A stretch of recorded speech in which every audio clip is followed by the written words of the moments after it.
Ladies and gentlemen, Fab friends and foes alike, welcome to the February edition of Season 3 of Arcane Games and Events Open Series. My name is Bryce Platts, and I am here with a very familiar bearded face. It's the face of Marcus Brown, who is fresh off of a top 8 finish in the January Open Series.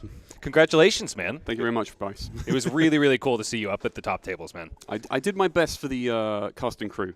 And someone else is doing their best as well. Michael Murray has stepped out of the booth and into the arena.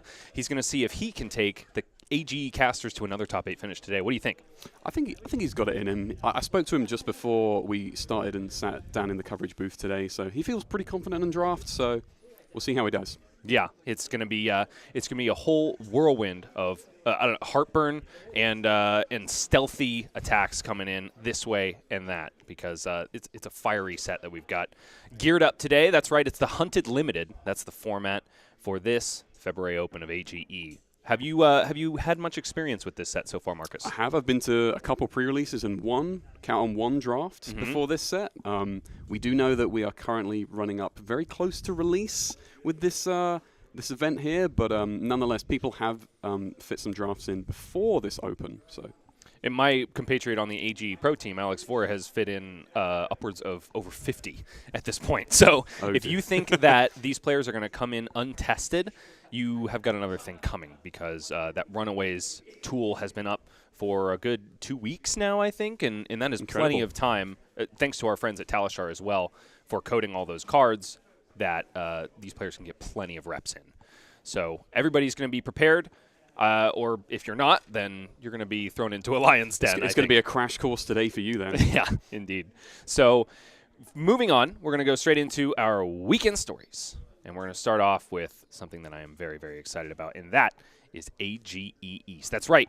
We've got another circuit. We're bi-coastal now, and that is going to be starting with an inaugural Open on February 9th of this month. We're in February now, and we only have 8 days until this great thing that we love called AGE comes to the East Coast. And that's going to be kicked off at Great Stories Comics and Gaming in Whitensville, Massachusetts. This is a little bit different than a normal AGE Open in that we are just bolstering Great Stories Road to Nationals event.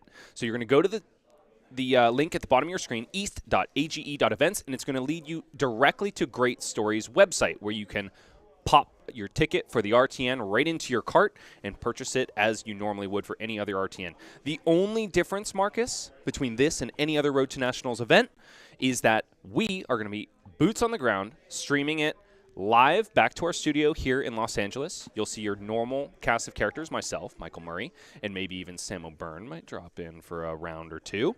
We'll be casting it to you live as it's happening on the East Coast, but from the West. Also, in addition to the normal prize pool of an Road to Nationals event, we're also going to have AGE points on the line, where East Coast players can qualify for their very own Players' Championship. Points mean prizes. Points mean prizes. And speaking of which, why don't we go over how our standings are looking, since you mentioned it, Marcus. Yes. I love a fresh leaderboard at the beginning of an AGE season, because we're accustomed by the end of the year looking at numbers that are reaching almost 100. This time, it's just a fresh stack of 8s, 12s, 15s, 20s, 25, and, of course, 30 for our champion of the January Open, Colin Erickson. And I see a very familiar name in number 4. I wasn't going to draw attention to it, but I did place myself quite well in January's Open. It was my... it's kind of a flashback to last year, where I got myself a quarterfinals finish, but then I didn't choke in quarters this year. I did one better this time.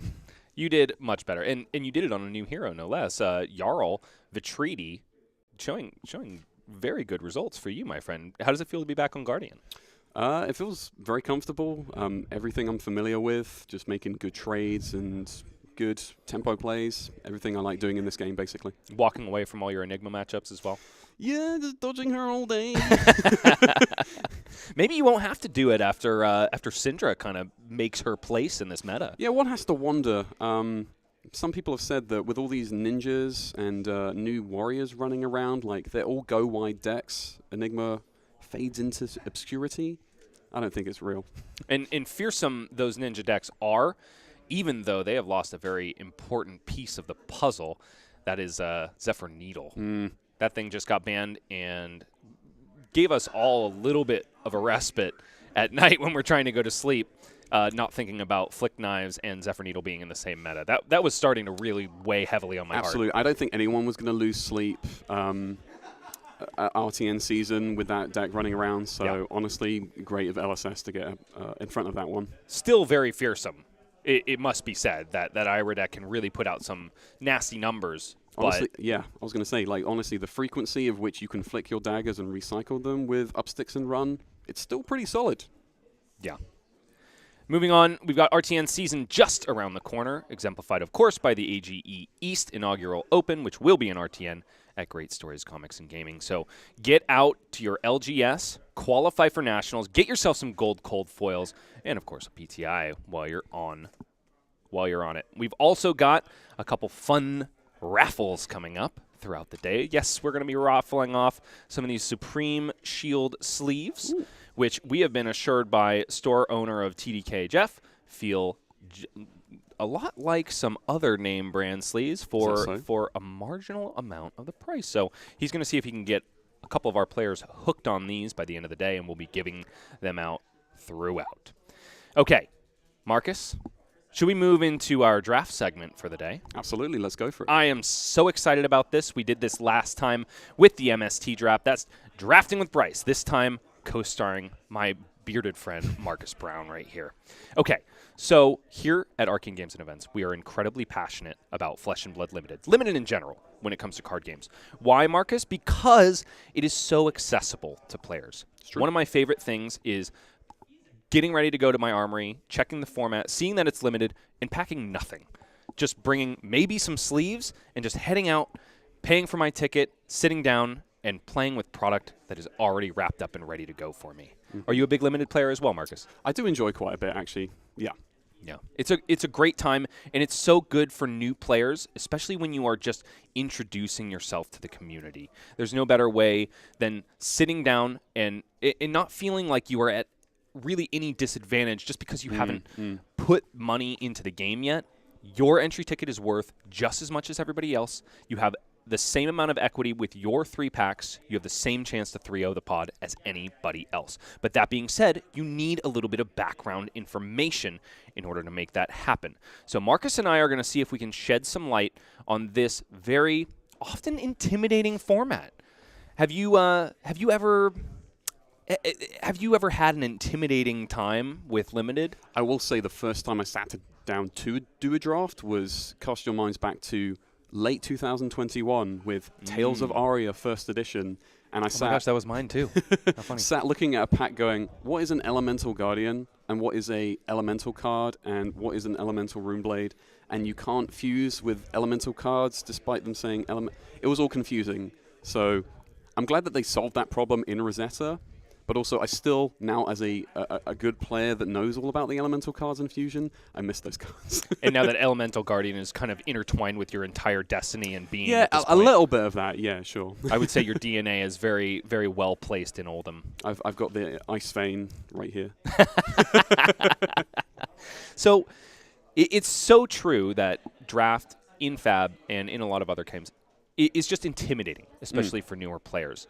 And I think the reason that draft gets a bad rap is not necessarily because it's not a fun format, but just because people don't feel like they have that competitive edge. They don't feel like they have the know-how. And oftentimes you can be sitting in draft pods where you end up with, like 5 Syndras, and everybody's looking around the table like, what the heck? I sent you a signal? Like, why didn't you receive that? And like, there's almost this blame game that happens at the draft pod. We're here to help you feel comfortable in the fact that you are amazing the way you draft, no matter the way you do it, as long as you are having fun and as long as you are showing up to these limited events. And also, if you'd like a little bit of a competitive edge, if it's because you feel a little bit inadequate, a little bit unprepared, we'd like to shed some light on it and see if we can help you have a little bit more fun in draft by giving you some tools in your arsenal.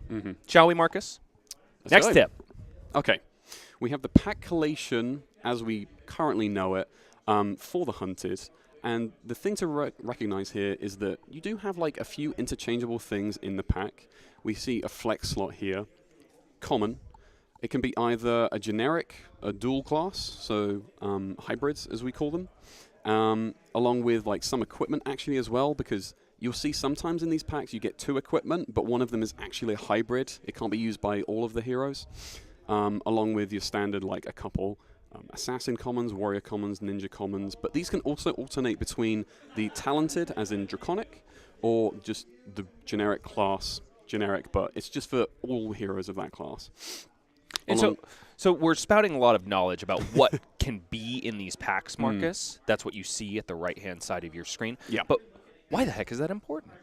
Okay, so we're going to talk a little bit about how it is to draft and send signals from the pack collation forward.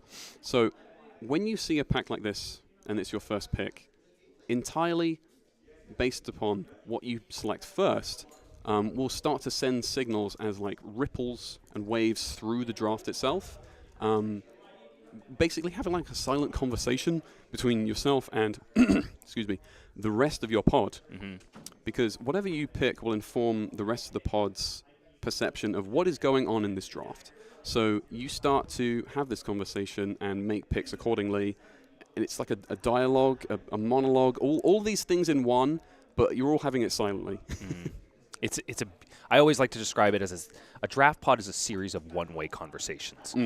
I am having a conversation. If you were sitting to my left, I'm having a conversation with you. I'm trying to tell you what I'm doing so that you don't do the same thing.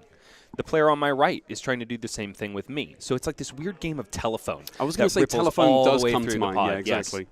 So with everything that we are going to tell you beyond this point hinges on the fact that you know what is in these packs. So this is the one part where it kind of takes a little bit of memorization.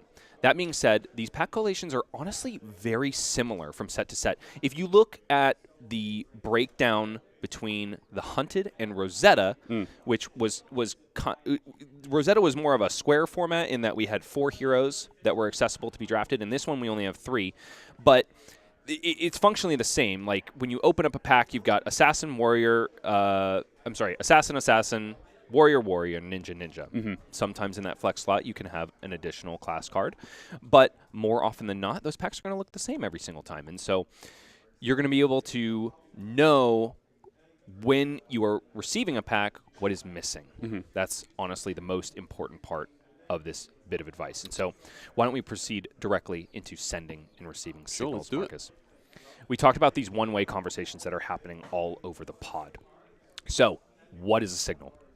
A signal is basically a small message that you send, not unconsciously, but very on purpose to other people in your pod, particularly those to the left and right of you, depending on what pack you're on, to basically signal what you want out of them in their draft and say like, hey, I am this class or I am this hero. Please stay off of my territory in the nicest way possible, but also we are competing in a draft here. And so when you are sending a signal, it's important to mention that oftentimes we are finding ourselves between 2 different strategies in draft. It's not necessarily a binary. You can kind of be fluid between these 2. But number 1, on this hand, you have forcing. Forcing just means that you are going the class you're going from the time that you sit down or from the first pick that you take. Then you have staying open. The people that are staying open are trying to find the lane that is underpicked by the pod. You're trying to identify the forcers that are around you and what lane that they're in. In so doing, you can often find yourself completely in an open lane where you are going to get past really, really good cards for whatever class that you're in. So when you are sending signals, oftentimes you are the forcer. You open up pack 1, pick 1, and you see a lot of really strong, let's say, warrior cards. So what you do is you take a very strong warrior class common. And this is really the only card from pack 1 that is viable as a signal. We'll go over that in a second. But let's say you take that card. You are in the warrior lane. You pass that pack to your opponent on the left. Because the opponent on the left knows how the packs break down, they see that a warrior class common has been taken and says, right, this person on my right is warrior. I'm probably going to stay out of that because, Marcus, the person on my right is going to be cutting me off, taking the best warrior card out of these packs for 2 out of 3 of the packs of the draft. Because, of course, we pass pack 1 to the left, we pass pack pack 2 to the right, we pass pack 3 back to the left. So it behooves the person on your left to stay out of your lane, because you're always going to get the better card out of the pack than they will for this chosen class. Yeah. Now, if you are receiving signals and trying to do that properly, oftentimes you are attempting to be open, because you are identifying a signal that has been passed to you from your right and choosing a lane based on that. So the sending and reading sides of this slide are kind of beholden to whatever strategy that you feel more comfortable. And it's important to say right here, we don't put any stigma on either of those two strategies or a blend of the two. If you're a filthy forcer, as people say, that's okay. The way you draft is fine with me. I think it should be fine with whoever's at the pod, because that is part of what makes Limited such a magical thing. It's all these conversations. It's hearing what the person next to you is saying. It's becoming a good listener is really what it is, Marcus. And two, if you are somebody that likes to stay open and read signals, and that's something that you're into, I think you should have just as much fun drafting as well.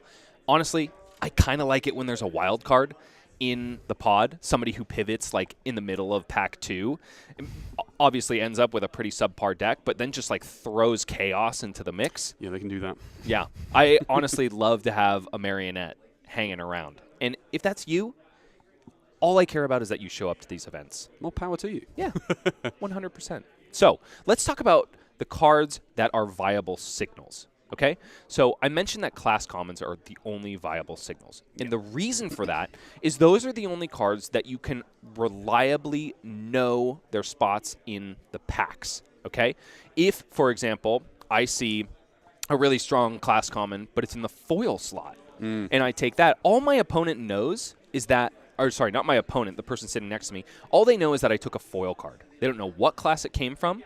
Same goes if I take a rare. If I take an equipment piece, if I take one of those dual class cards, either dual class, generic, or draconic.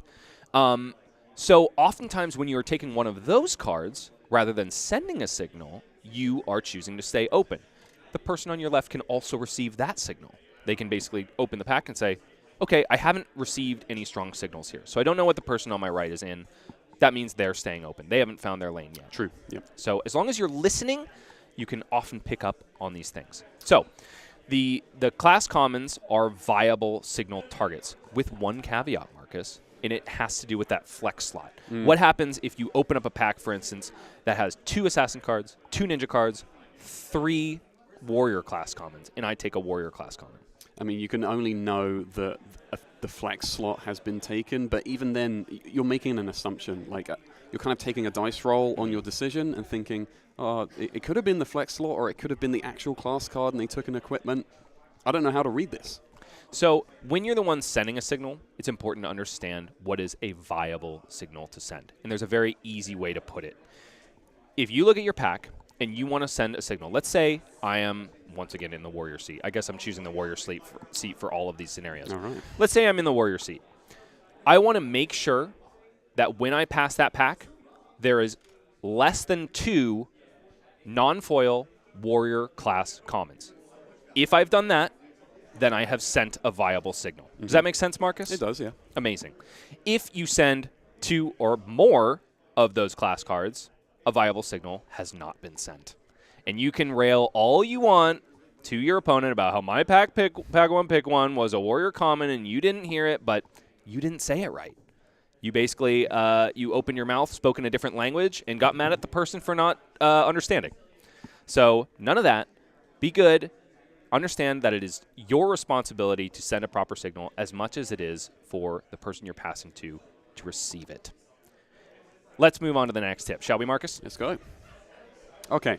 One thing to remember here. We are not playing Classic Constructed, are we, Bryce? No, we are not. We need to draft our equipment. And there's only so many that you're going to see in your 3 packs, and you can't even guarantee that they're going to make it round a wheel, as we say. So more often than not, if you see a piece of equipment and you don't have it in your slot for either your head, chest, arms, or legs, you should probably take it. Unless, of course, it isn't in the class that you're already trying to draft. So you have to be selective, and you also have to be opportunistic about your equipment choices. So it's a fine line you walk, and more often than not, even at high-level drafts of like Worlds or your Nationals, you'll find people that didn't make it through the draft with all of their equipment slots filled out, which can happen. And it hinges me a lot on the format that you're drafting as well. It's important to mention that the Hunted has a lot of access to equipment. Like, it is way easier to fill out your equipment suite in this set than it is in a lot of other limited sets. You talked about Tales of Aria. That was really hard to get all of your equipment, wasn't it? And also, the equipment wasn't nearly as powerful. No, you have a lot of sets where there is blocking equipment, like even if it's just Blade Break 1, that's totally fine. Iron Rot is great for covering up breakpoints and weapons when you don't want to give up a card, say. But in some other limited environments, it's a bunch of zero blocks that they're just utility pieces. They help accentuate your deck and they fill a role, but they don't block at the end of the day. So you have to be really, really specific about the ones that you take, because it's not a card in your deck, it's your piece of equipment. You have to make it count.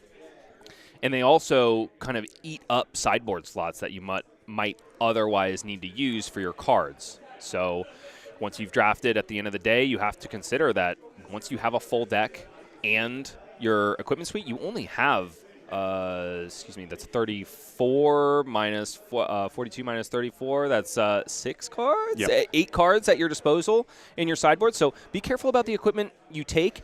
Do not double up. Either, for the most part. If you are a seasoned drafter, you know that you can have some sideboard equipment, especially in this set. There's some Arcane hate that is really nice to be able to sub in when you need. But be careful about taking too many equipment pieces in the same slot, because they're just going to eat a hole in that sideboard. I'd say if you're a bit more of a novice to draft, a good way to review it is when you get your pack review, just like go over what equipment you've currently drafted and say, okay, I need a headpiece in next pack.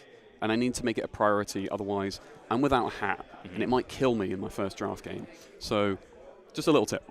Every time that I take an equipment piece in draft, I like to play a little game. I play head, chest, arms, and legs, rather than head, shoulders, knees, and toes. I see. That's a good way to remember it. And I fill it in. So, like, let's say I start the draft. The first pick I take is a headpiece. I go head, and I move on, kind of like, This Dog's Name is Bingo, or whatever that song is.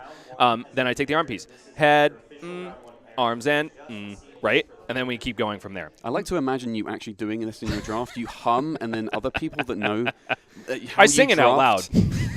are like, okay, he's got his full equipment suite. We don't need to worry about him. It's really easy to send signals that way, I tell you what. Yeah, when you sing I guess so, yeah. It's basically like cheating at charades.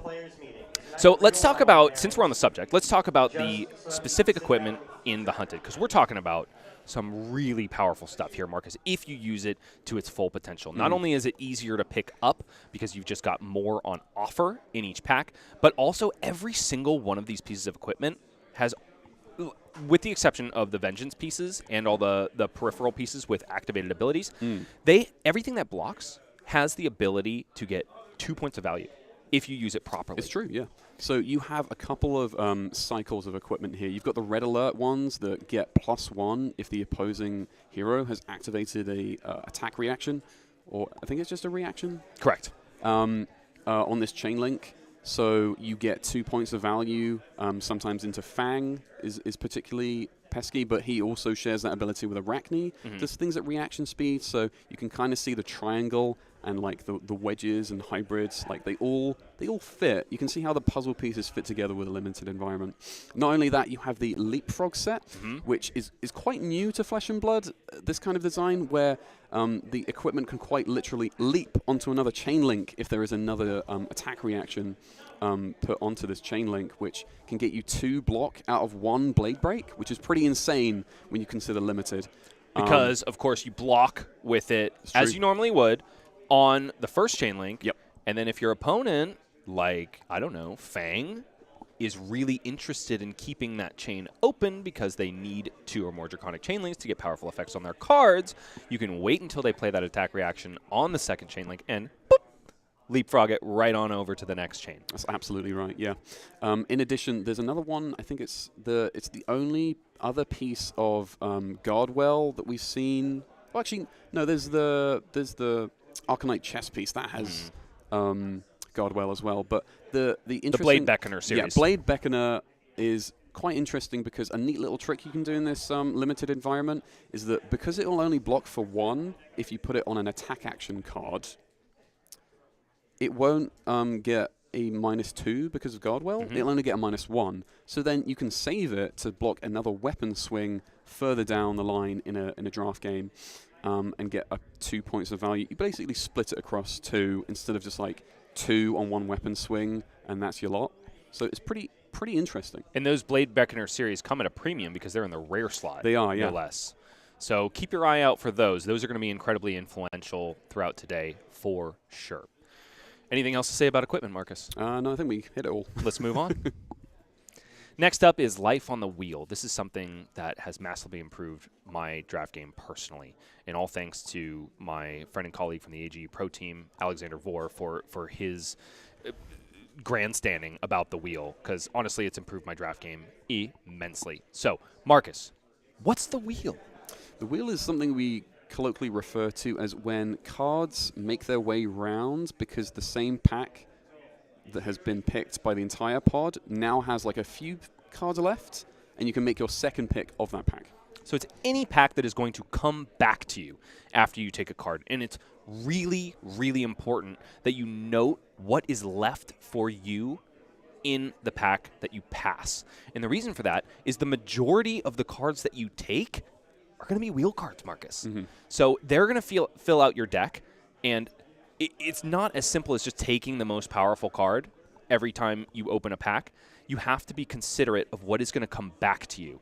The name of the game is not only have a full deck, but have a full pool of playables. Now, that is not always doable, but if you can manage it, generally speaking, you're going to have more options than your opponents at the rest of the pod, and therefore a better deck. This comes in doubly important when you're talking about sideboarding, specifically against different heroes. The more options you have, the more utility you have, the more you can use your agency at good advantage. So this seems like a complicated thing, right? Because what I'm asking you to do is memorize all the cards in the pack, right? No, I'm not asking you to do that. What I want you to do is when you're considering taking a pick, all I want you to do is say, how many good wheels do I have for my class coming back? This could be like just a blue block 3, a resource card that you can use, anything like that. Just note how many cards could possibly come back to you that you can use in your pool. That's all I want. And that can help you inform your decision, especially in pack 1, of which lane to stay in. Just a number of cards that you have access to is so important. So you can evaluate your position in the draft, which lane you take based on the number of cards you know that are going to come back to you. And it gives you the freedom to then take, a power card or another red or something else that is going to advance your game plan when you know that you don't have to worry about grabbing blues because they're just going to come right back to you. So Life on the Wheel is an incredibly important concept and one that can be taken very simply. You don't have to memorize every card in the pack. You don't have to know that, these 7 cards were taken out of the pack by the time it got back to me. You just have to know that the wheel got to you. And, for example, if the wheel does come back to you and you thought you had, 3 options of good cards that would come back to me and they're all gone, maybe that lane is closed. That's another way to receive these signals. So that is Life on the Wheel.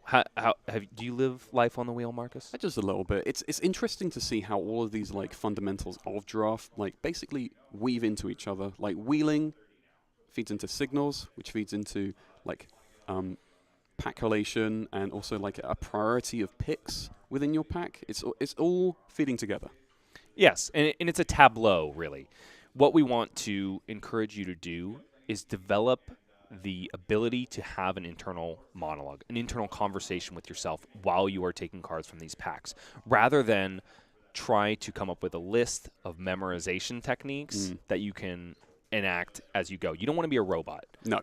Again, these are all conversations. You're having one-way conversations with the people next to you. You should be having a one-way conversation with yourself, too. What that encourages is a curiosity about the options that are available to you. When you are curious, when you're asking yourself questions and getting excited about answering them, you're not only doing yourself justice in the draft, you're having a lot more fun.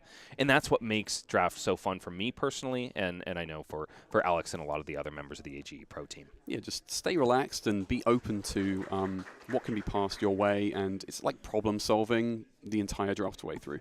Be open or force. We don't care, as long as you have fun. Next tip, please, Christine. All right.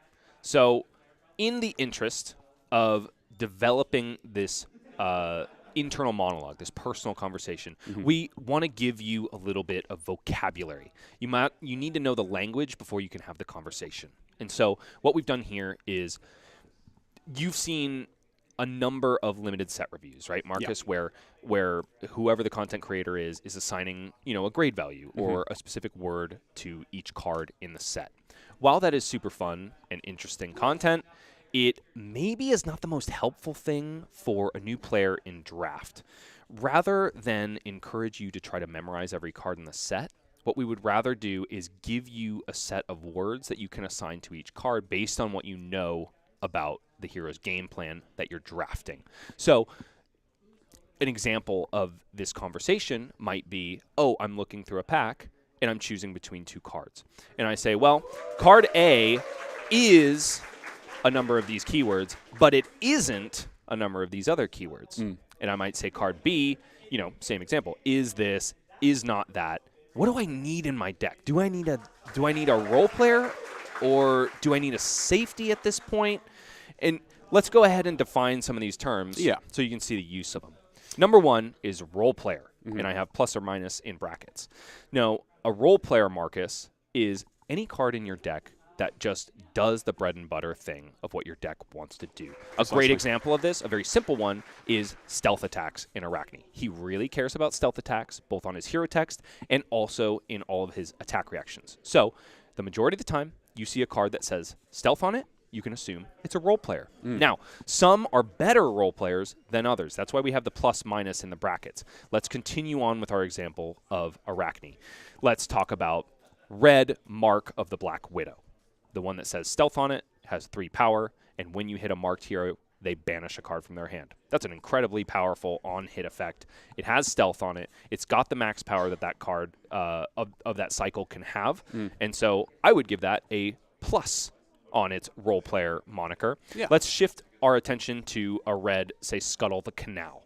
Scuttle the Canal is a stealth attack as well, but it gains go again if it's attacking a marked hero. So it's almost exactly the same thing as far as how it relates to the Arcane deck. It does the role-playing thing in that it has stealth and it has 3 power, but it doesn't have this powerful on-hit effect. No. So I would say that is a role player minus. Yeah, that's a fair assessment with those, Moving on, we've got a resource card. This is a pretty obvious one, Marcus. Let me see if you can take a shot at it.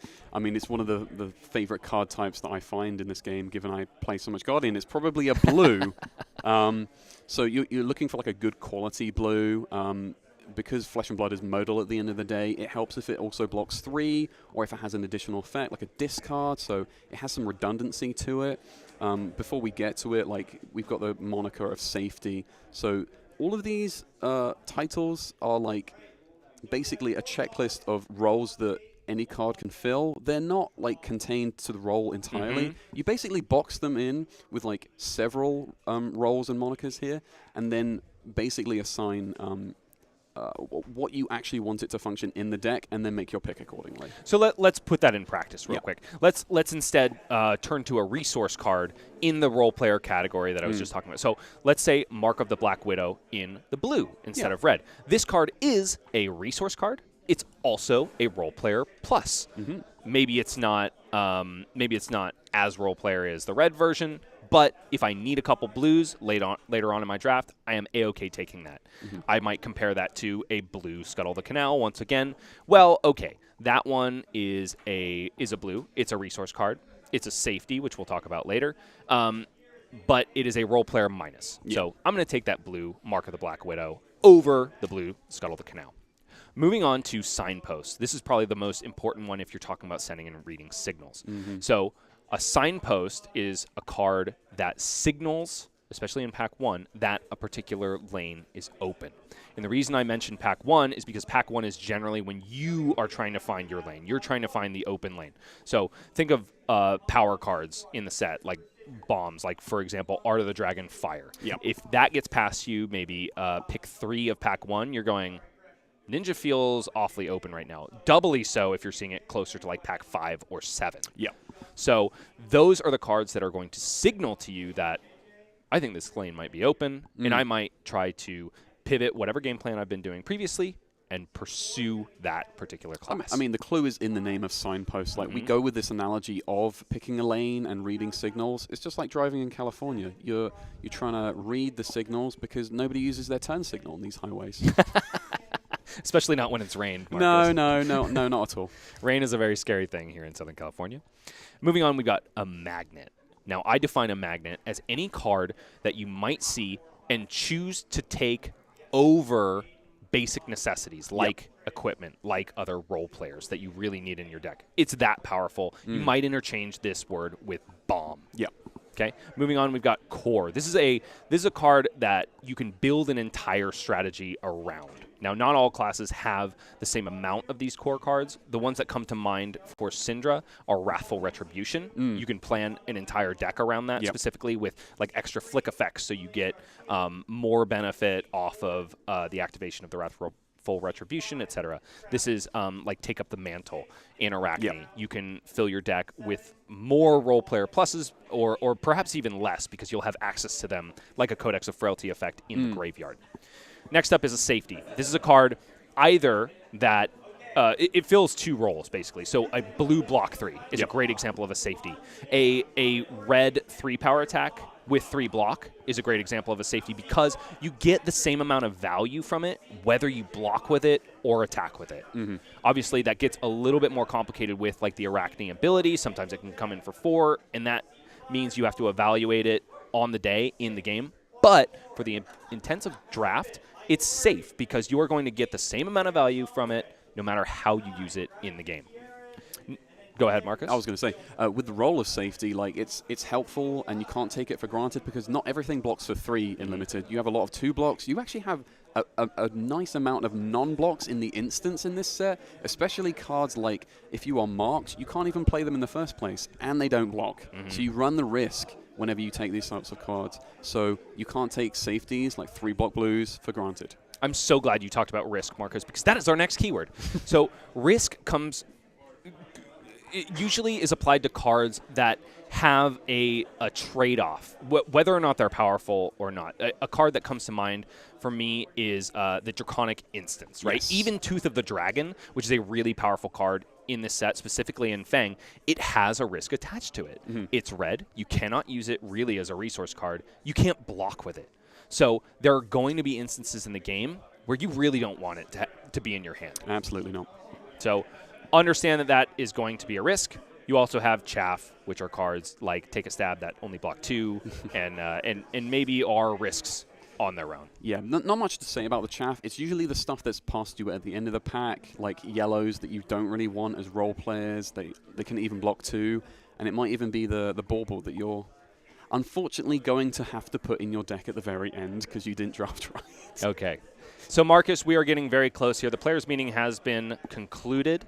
We've got the pods lining up right now. We're going to continue this segment a little bit later because we are ready to start the action here at Top Deck Keep. So put a pin in everything we've talked to you about right now. We are going to see some professionals do it in the flesh and blood. We can't wait. It's going to be just a small break, and then we'll be back with more flesh and blood action, more Bryce Platts, more Marcus Brown, and more from all of us here at Arcane Games and Events. Don't go anywhere.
We are back, ladies and gentlemen, as promised, with high-octane, flesh and blood action. No waiting. So our first draft is going to be viewed over the shoulder of one Colin Erickson, who is the champion of the January Open just last month. In case you didn't tune into that, he took the whole thing down on Kasai, supposedly a deck that is absolutely terrible in this current format. But Colin Erickson has something to say about that, and we'll see if his draft skills are up to snuff as much as his Kasai skills. What do you think, Marcus? I think he's got it in him. He's done a lot of like good drafts in previous limited environments, like the RTNs and PQs I've seen him take down. So I think he's got it in him. Well, we'll have to see, and we'll have to see what cards really speak to Colin. We're still waiting for these players to start up the draft, but I hear a hush falling over the room, Marcus, and that can only mean one thing. Our players are ready. We're going to go ahead and head down to the floor where Colin Erickson is going to be drafted. We're going to be talking a little bit softly. Oh, there he is, sporting his blue and gold from January, ready to go. Already, Marcus, he is seeing some really strong warrior cards in Sworn Vengeance and Sizzling Steel. Also a starting point, which is a great piece of equipment for Fang, which is really the class that he wants to go into. He's seeing a Long Whisker loyalty, and he's really being pulled toward that warrior. What else do we see that is strong in this deck, or in this pack? I was going to say, actually, the Smokeout being a draconic defense reaction. Defense reactions are a premium in this set because there's only so many, and they're all color locked. And there's a lot of true damage in this set in the form of attack reactions, flicking knives, also, you know, powerful cards like Art of the Dragonfire that just deal damage to you. So anytime you can cheat your way into a little bit of defense and life gain, you're happy to do it. But he is thumbing that powerful warrior card, and there it is, Colin. It's a confident first pick considering that it will send no signal, just like everything we just spoke about in the draft refresher. And it is curious because if players to his left are valuing those warrior attack reactions, the Sizzling Steel, and also that Sworn Vengeance at action speed to his left, he might just create a warrior on his left, which could be to his detriment. Yeah, we'll have to see how the rest of Pack 1 goes and what signals were sent by the rest of the pod. Producer Justin is coaching Colin about the production aspect of drafting these cards. Probably the first time that Colin has been on camera during a draft. Okay, he's taking a moment to recognize what is left in this pack, even though it's just the first pick from his left. Trying to see that. He's got some really strong warrior cards. This force might pay off because Tooth of the Dragon is quite a pick. However, let's see if we can see any signals. I see 2 ninja cards, I see 2 warrior cards, and I see 2 assassin cards. So Colin has not received any direct signal from the player on his right. What is missing? Perhaps a rare? No, we have 2 rares, so it must be one of those dual class cards, a Draconic or an Assassin Ninja, an Assassin Warrior. He could well take this as like the hybrid was, or pardon me, the flex slot was the equipment as a open way for the player to his left. And so he's going to go for a Draconic generic. And this is the best. We talked about risk cards, right, Marcus? Because this card doesn't block at all, it is a bit of a risk, but it is the best one that Fang can possibly take because you're able to sidestep around an opponent that overblocks your first dagger and apply all of that power and pressure onto the second dagger and punish them for laying cards in front of the first. So Colin with 2 incredibly strong picks, very rewarded for forcing so far. But let's see if anybody starts taking those warrior cards on his right, in which case honestly, it might be a gambit that doesn't pay off. That's not a hybrid. No, Warrior's still open for him. Did we see another? Yes. So we have 2 warrior class commons here. Let's see if anything else has been taken. I see 1 ninja. I don't think I see another ninja class common. No, because that's in the rare. No, yeah. I think ninja's drawing up. Interesting. So there might be a ninja on the right side of Colin, which means that he is in a really open spot at the moment. Now, he's thumbing those equipment pieces quite a bit because there's not a whole lot of strong warrior support in here, but those Resolute boots are often the best case scenario for warrior. Yeah, just right in front of you, Colin. That is perfect, my guy. Go ahead and fold those in happily.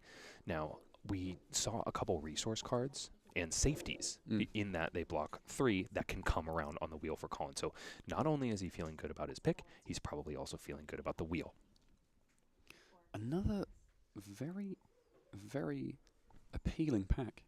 Sisters of Fire is not bad here. Usually it's a bit of a risk because it has a clause attached to it that makes it unplayable unless you have 2 or more Draconic Chain Links. So it does block 3, so it makes it a bit of a safety as well as a risk, but Colin is really happy being the Forcer so far in this pod. We've also got Pledge Fealty, which is not a terrible card to pick up. It's not quite as strong as Tooth of the Dragon usually, but it does allow you to cheat out a fealty basically on demand and advance yourself into that second phase of the game as Fang, where all of your daggers are free. But the pick is Sisters of Fire, a very smart one, astute, as it were, for Colin the Boy Wonder Erickson. Okay, looks like we are missing some warrior cards here. So Colin might have found this first pack from his opponent, maybe at the left-hand corner of the table. Someone halfway down the table is now into warrior, and there's also a foil left there too. Which is great because you want anyone in your same lane you want as far away from you as humanly possible. Usually that means you're doing a mirror round 1, but that's a-okay because neither of you are cutting the other off. I'm seeing that red incision. I'm really liking it, Marcus. It's a standard pump 3 reaction, but it's also a safety because it blocks 3. That's absolutely right. Looks like Colin takes his first blue. He takes Cut from the Same Cloth, which is an interesting pick here because it only blocks for 2, and he's still in a situation where he might wheel a bunch of these cards.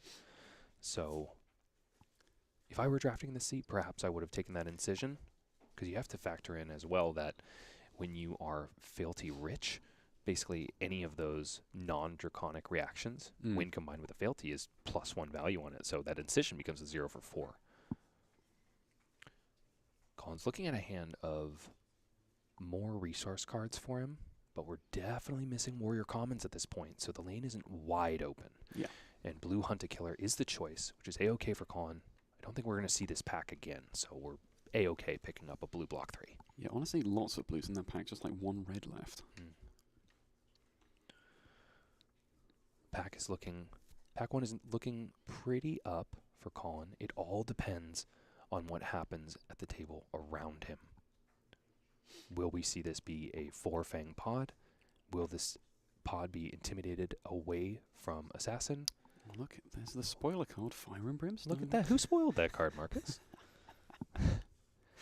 and interesting that it is interesting that it's still in this pack, in that most people would assume that it's a power card, but it is harder to pull off in draft than it would be, say, in CC. It would take a lot of setup, generally speaking. You are definitely not going for Draconic Chain Links wide. Lots of hoops to jump through in Limited. But taking it is Colin Erickson. I know personally that he has gotten blown out by a double Fire and Brimstone Fang in the past when he was doing some runaways drafts, but the likelihood of us seeing it on stream is pretty low. That being said, Colin is taking that high roll road. Shuffling up is Colin Erickson. Looks like John Zapata to his left, also on the AGE Pro team, is really tanking about this next pick. John, famous for saying these cards suck and then blowing you out for 30 damage. Yes, he is indeed. So Colin so far is feeling like his lane is wide open. He's feeling very rewarded for being the Forcer at the table, which is curious though, because he's going to start seeing his original packs, and he did pass some warrior gas. Oh, there's a lot of ninja in this pack, huh? Okay, we do have a pick here. It's Scalding Iron or Diced. Diced is a bit of a risk because it only blocks 2. Scalding Iron is just not a super strong pick. It's usually in the chaff category because you're almost never going to cast it when you are at more than Draconic Chainlink 2. And oftentimes, Blistering Blades or Searing Gazes are going to get you the same amount of value with upside. Exactly. Scalding Iron, however, the only upside is that it blocks 3. But Or I'm sorry, no, it only blocks 2. There's further downside. Colin is going to prove us wrong and pick it anyway. The only other option was that blue Diced, and honestly, getting value on the blue Diced is less likely than that of the Scalding Iron, I would say. Okay, have we made it back to our first pack? This was I believe pack we have, one, yes. yeah. And he's very happy to see these starting points wheel. However, Marcus, his one piece of equipment was those red alert boots. So in order to take that, he would be committing himself to a sideboard equipment pick very, very early. He's also got a red Take a Stab, which is generally kind of in the chaff category as far as I'm considered, but, you know, when you're presented with nothing else, you might have to take it. I mean, it's a pick he can take for now as the best thing left in that pack, and then drop it later in the draft if he doesn't feel like it's going to fill that role. Worst comes to worst, if he finds himself filthy rich, like we mentioned before, it becomes a 0 for 4, essentially, if he makes it draconic by popping one of those fealties. It also would turn on the second clause of his dagger and give it go again. So, not the worst. And it's important to remember that we're in wheel territory at this point. And look at that. Red Alert gloves come right back around, Marcus. I would say that's a windmill slam in my opinion. Yep. He is considering a resource safety card. It's important to mention that he's got technically 4 usable cards besides the Red Alert gloves, because that tip-off is a generic, but it's important to notice that there are a lot of warrior cards coming back to him. Yep. So it's entirely possible that this lane is still open, and he's very happy to take this Sworn Vengeance because, again, it's a resource card and also blocks 3. Yeah, being rewarded for knowing what the packs are containing on the wheel, because he's just made like 2 warrior picks in a row. Yep, A-okay. And so it's important to mention, if you take a look at this pack 1, Colin is sitting on an entire pool that is playable by his class, and that's because he's noting the wheel, knowing what is going to come back to him. This is what life on the wheel looks like, and it looks great on Colin Erickson. Also in a position where he can kind of just sit and take these packs as they come. And look at that. He's got access to a headpiece, and also the red incision came back around. I can't believe that. Oh, spoiled for choice, even just with 2 cards. So this is one of those really difficult choices. Colin is saying, well, I've got 2 equipment pieces already, and Vow of Vengeance is honestly not the greatest. Like, I would much rather have a Red Alert head or, heck, even a Blade Beckoner helm, and I would like to not be forced to pass that later on. Alas, he likes it better than the red incision. And a Poison Blade comes back around, his first unplayable. But that's okay. The rest of the pack was fine. A-okay. We're feeling very good at the end of pack 1 if we are Colin Erickson. Going through a bit of review, taking note probably of the number of blues he has. Marcus, this review session is so important for good drafters. Mm-hmm. You get to witness your deck come together and be sure that your game plan is going to be able to be enacted. It also allows you to plan for whatever you need moving forward. What I don't see is quite enough draconic reaction support. I don't see enough marking is really the thing that we're missing here. Although, now that pack 1 is over, he's probably going to strengthen the consistency of that by making picks accordingly in packs 2 and 3, and basically find the rest of the role fillers. The role players, pardon me. That is certainly what he's going to be hoping to do. What we didn't see during that pack 1 is any of, like, the standard role players for Fang. We didn't see any what I like to call the Heartburn series of cards, the Searing Gaze, the Stabbing Pain. Mm-hmm. It makes me want to take a Tums just looking at that artwork. But the cards that have beneficial effects based on when they're played, if you have 2 or more Draconic Chain Links. And we did see 2 Sizzling Steels very early on in that pack, so we know they didn't come back around. We know, we got a Cold Foil Bunker Beard. Oh, lucky. Which is very exciting. Not draftable in this case. What is draftable here? For the Drakai seems awfully draftable. Red Alert Visor is a bit unfortunate because Colin did take a headpiece, so he'd be forced to double up. But there's one of those role players that we were talking about, Stabbing Pain. We also have a really good 0 for 4 in Cut Deep. I would be very happy to use that card because not only is it a 0 for 4 value, it also blocks 3, Marcus. That it does. But looking at the context of this pack, there are a lot of really good wheels for Colin, all in the red. Chances are that he will see one of these cards again based on the way the rest of this pod evaluates the value of these cards. I love how easy he's making it for us in the booth, in that he's examining every key card that he wants back on the wheel. And even so, I think there was one more warrior class comment. He takes the Cut Deep, which is a really interesting pick here. 0 for 4 turns out it's a pretty good rate. And furthermore, once you get to the second phase of the game as Fang, it's just 0 for 4 with no downside of having to pitch a card to swing your dagger. It becomes essentially a 0 for 5 if you think about it. That's true. This next pack is looking a little less gas. Let's see if we can identify what our opponent took on the left. There is an incision. Which is a dual card. We've got Warrior, Warrior, Assassin. Show me the rest of the commons, Colin. Assassin. Ah, this is one of those. Oh, no, that's the foil. Never mind. Ninja. Oh, what's the last class common? It was a Ninja class common that was taken. So Colin is feeling really good because he knows John Zapata is likely in the Ninja seat, which means that he is going to be getting good Warrior cards from John for the entirety of the pod. That being said, there's not much that is super enticing here for Colin. Might be an opportunity to take a resource card, or honestly, that For the Emperor is, usually a really good way to generate that fealty, especially if you can get enough marking online. That's true. Something to be said about Fang in particular is that some of these like generics or draconic cards that you can send after a dagger swing and a reaction are just like good rate things to be doing with the rest of your resources. So yeah. Colin's looking at another really good pack, and honestly, probably a very hard decision for John on his left if he is indeed in the Ninja seat. There's a lot of really powerful Ninja cards in here, but Colin finds himself with another Tooth of the Dragon, which honestly, it's even though it's in the risk category, it's also in the role player category when it comes to Fang. I mean, if he makes a habit of this being the last, hopefully, instant that he drafts, then it shouldn't be too much of a risk because there's only 2 in the deck. And it's a calculated risk if we know Colin Pewter well enough.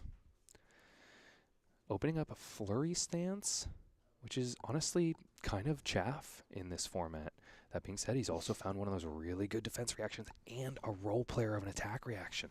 Yeah. Colin, as of yet, has no defense reactions, and usually you want access to those, especially because in Warrior and Ninja, they involve marking, which is super important to their game plan. Yeah, I think Den of the Spider is probably the strongest pick here. The Blistering Blade might come back around because he's recognised that like there's at least one ninja to his left, and there's not a whole lot of warrior in the pod because other picks are going. We also know that there's at least one more warrior, and honestly, I think Fang is the most well supported when there's a lot of them. Like I've seen 4 Fang, a 1 of 4 Fang take down a pod. So I think Colin is definitely going to have to plan on that Blistering Blade being out of the pack by the time it comes back to him. Mm-hmm. Red Alert Vest is a very good pickup here to fill out that equipment suite. That being said, the wheel is looking a little bit rough for Colin. He might have finally found a pack that was drafted immediately by one of those other warrior players. I think the read on this pack actually makes me think that the entire left side of Colin is all Draconic heroes because there's so many assassin cards left in this pack. Makes you wonder what that assassin deck is looking like at this point. We honestly haven't seen any. We haven't seen any super big signpost cards for assassin. We've seen like middle of the road, maybe a couple plus role players going around. But Exactly. it makes me think that there's some gas that has been taken that has been concealed from our view, and that is important not only because it lets us know that Colin's lane is open. It is also important to note that we won't know the tricks that are accessible to our assassin player when we meet them in the pod. Colin sorting through. Looks like he is perhaps considering a resource card at this point. I believe we only ended up with 2 blues and 2 yellows in pack 1, which is not quite where we want to be, but it's a good solid base. Having a good think is Colin, taking a look to the sky for some inspiration. All he's going to find is some asbestos-ridden drop ceiling. I'm just kidding. There's no asbestos here in Top Deck Keep. Yeah, I wonder if he takes pack 2 the rest of the way like a bit more aggressively and tries to carve out more of the reds that he wants, and then leaves like building the blue base to pack 3.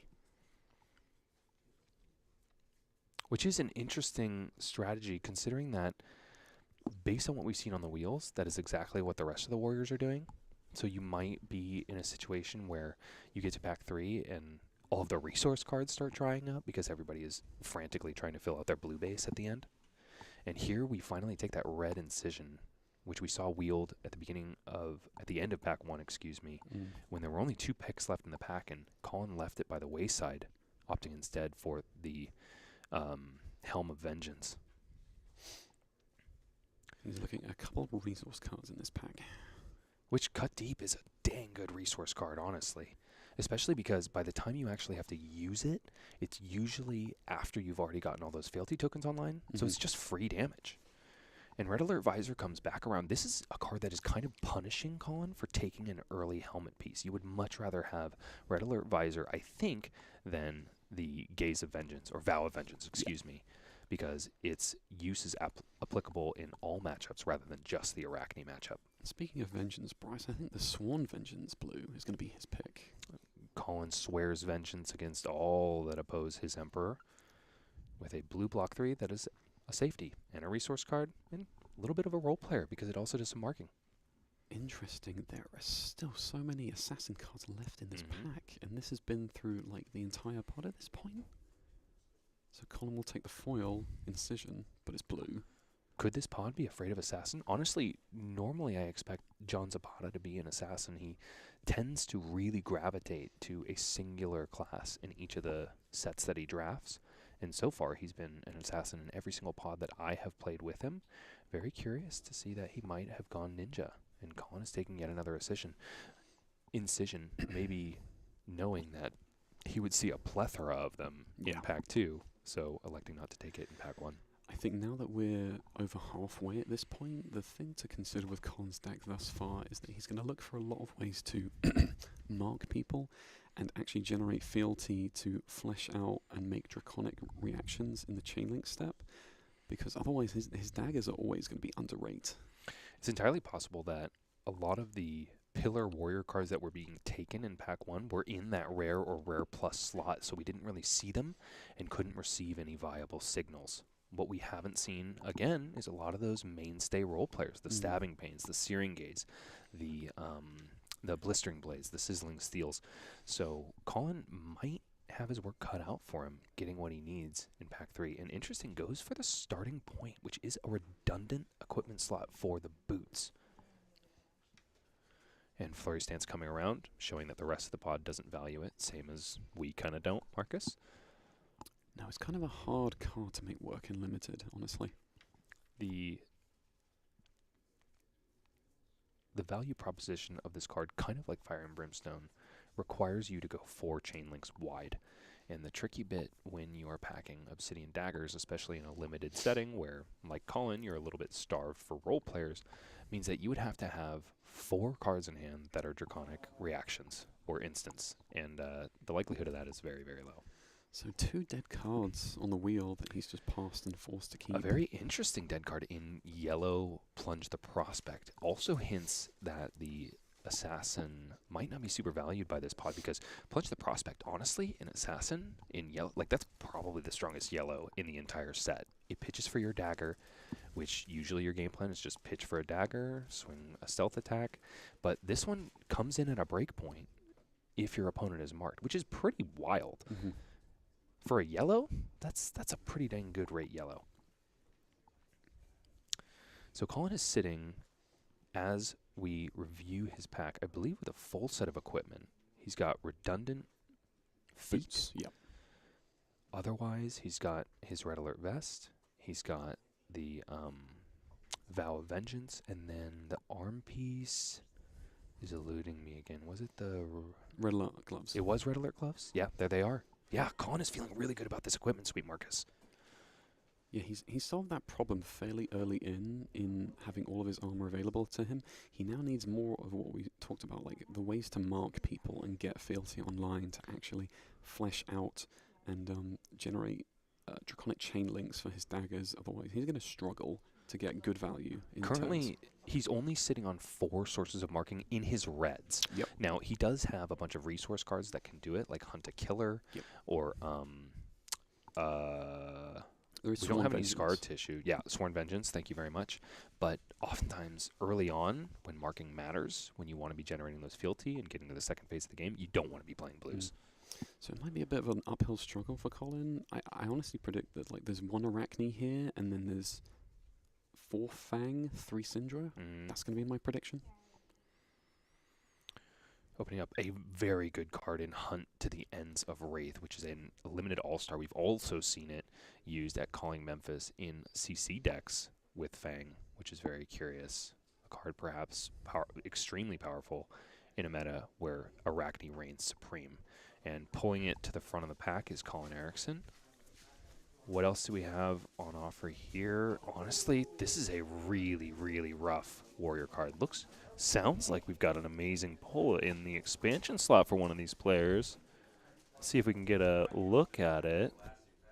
It looks like it's Jacob Hawkinson, friend of the show. Very happy for him to be getting some good stuff. Didn't catch what it was. Hunt to the Ends of the Wraith. An excellent pickup here. The wheel is looking really rough for Colin in this pack. Hunt to the Ends of Wraith, an amazing pickup in pack 3. The best Colin can probably hope for to wheel in that pack is the yellow cut deep. And opening up oh my goodness, Marcus. Devotion. We find. I would insist that Endear Devotion is not only a role player in this deck, it's a role player plus and also a signpost card. Fang really doesn't have any like majestics that say Fang is open, go Fang. Endear Devotion allowing you to just cheat Fealty out and accelerate the pace at which you get to the second phase of the game. Really, really good. Yeah, this pack is lush with good picks for him, unlike his previous pack. Unfortunately, a lot of these cards are going to wheel, so Colin's in that situation where he has to maximize this pick to the epitome because that Blaze Headlong, definitely not coming back around. Nope. Endear Devotion, not coming back around. Den of the Spider, no freaking way is that coming back around. No, Colin really has to prioritize based on what he's looking to flash out the rest of the deck. And it has to be Endear Devotion. It's got to be. There's no other pick in this pack. But my heart goes out to him because how often do you see a pack exactly like this? It's like I'm starved for all the things that I need, and I see them all in one pack, and I have to pass them to my left. James White answered his prayers. And Endear Devotion is the pick. Honestly, off to a fantastic start in pack 3. And For the Drakai would not be a bad pickup here either. Brothers of Flame right there. Yeah, it's another one of those that's a little tricky. It's from the sibling series of cards, Sisters of Fire and Brothers of Flame. Only playable if you have 2 or more Draconic Chainlinks, so it's got a bit of a risk attached to it. I think Hunter Killer is probably the more solid pick here. Hunter Killer? Yeah, we saw in there? There's a red 4. Oh. Honestly, I really like that For the Drakai, if I'm being completely honest. Good. Like, you can't understate like how some of these Draconic attacks can be for like just preserving a fealty and like playing a smaller hand. It's perfectly fine. Preserving a fealty is a very important point that you bring up because oftentimes you'll be sitting on the Fabled 3 fealty, but your opponent attacks and forces you to block a lot.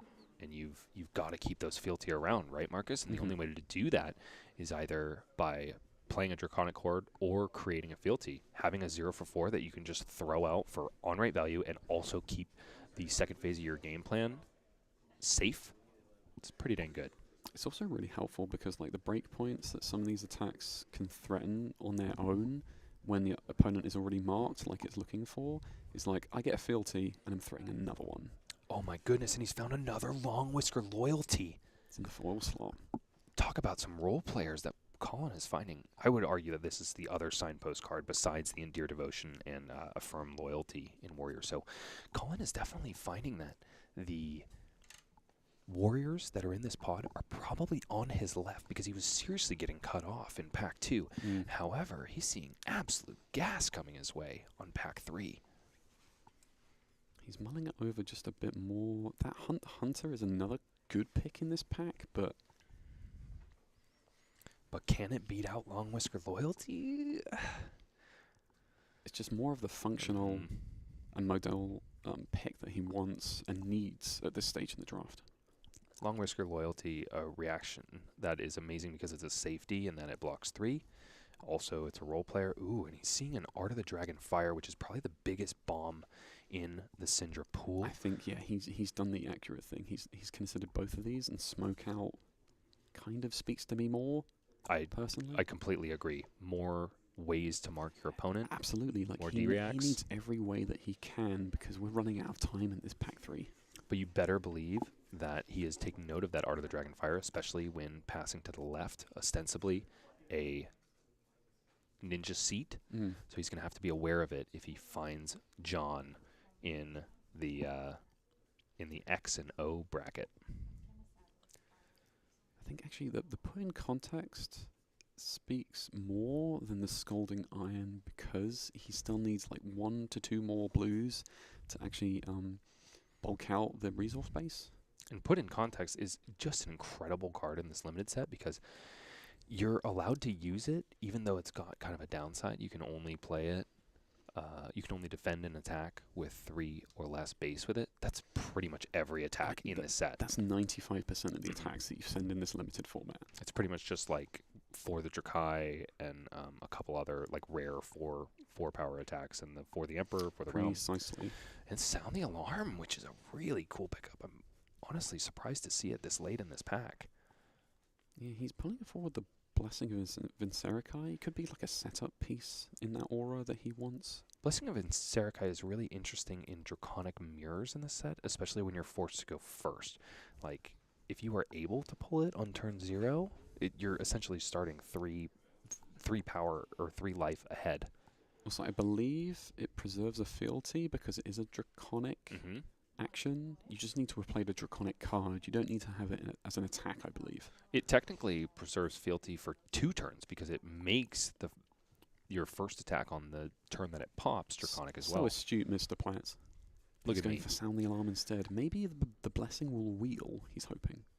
Tooting his horn is Colin Erickson with a very powerful generic in this limited set.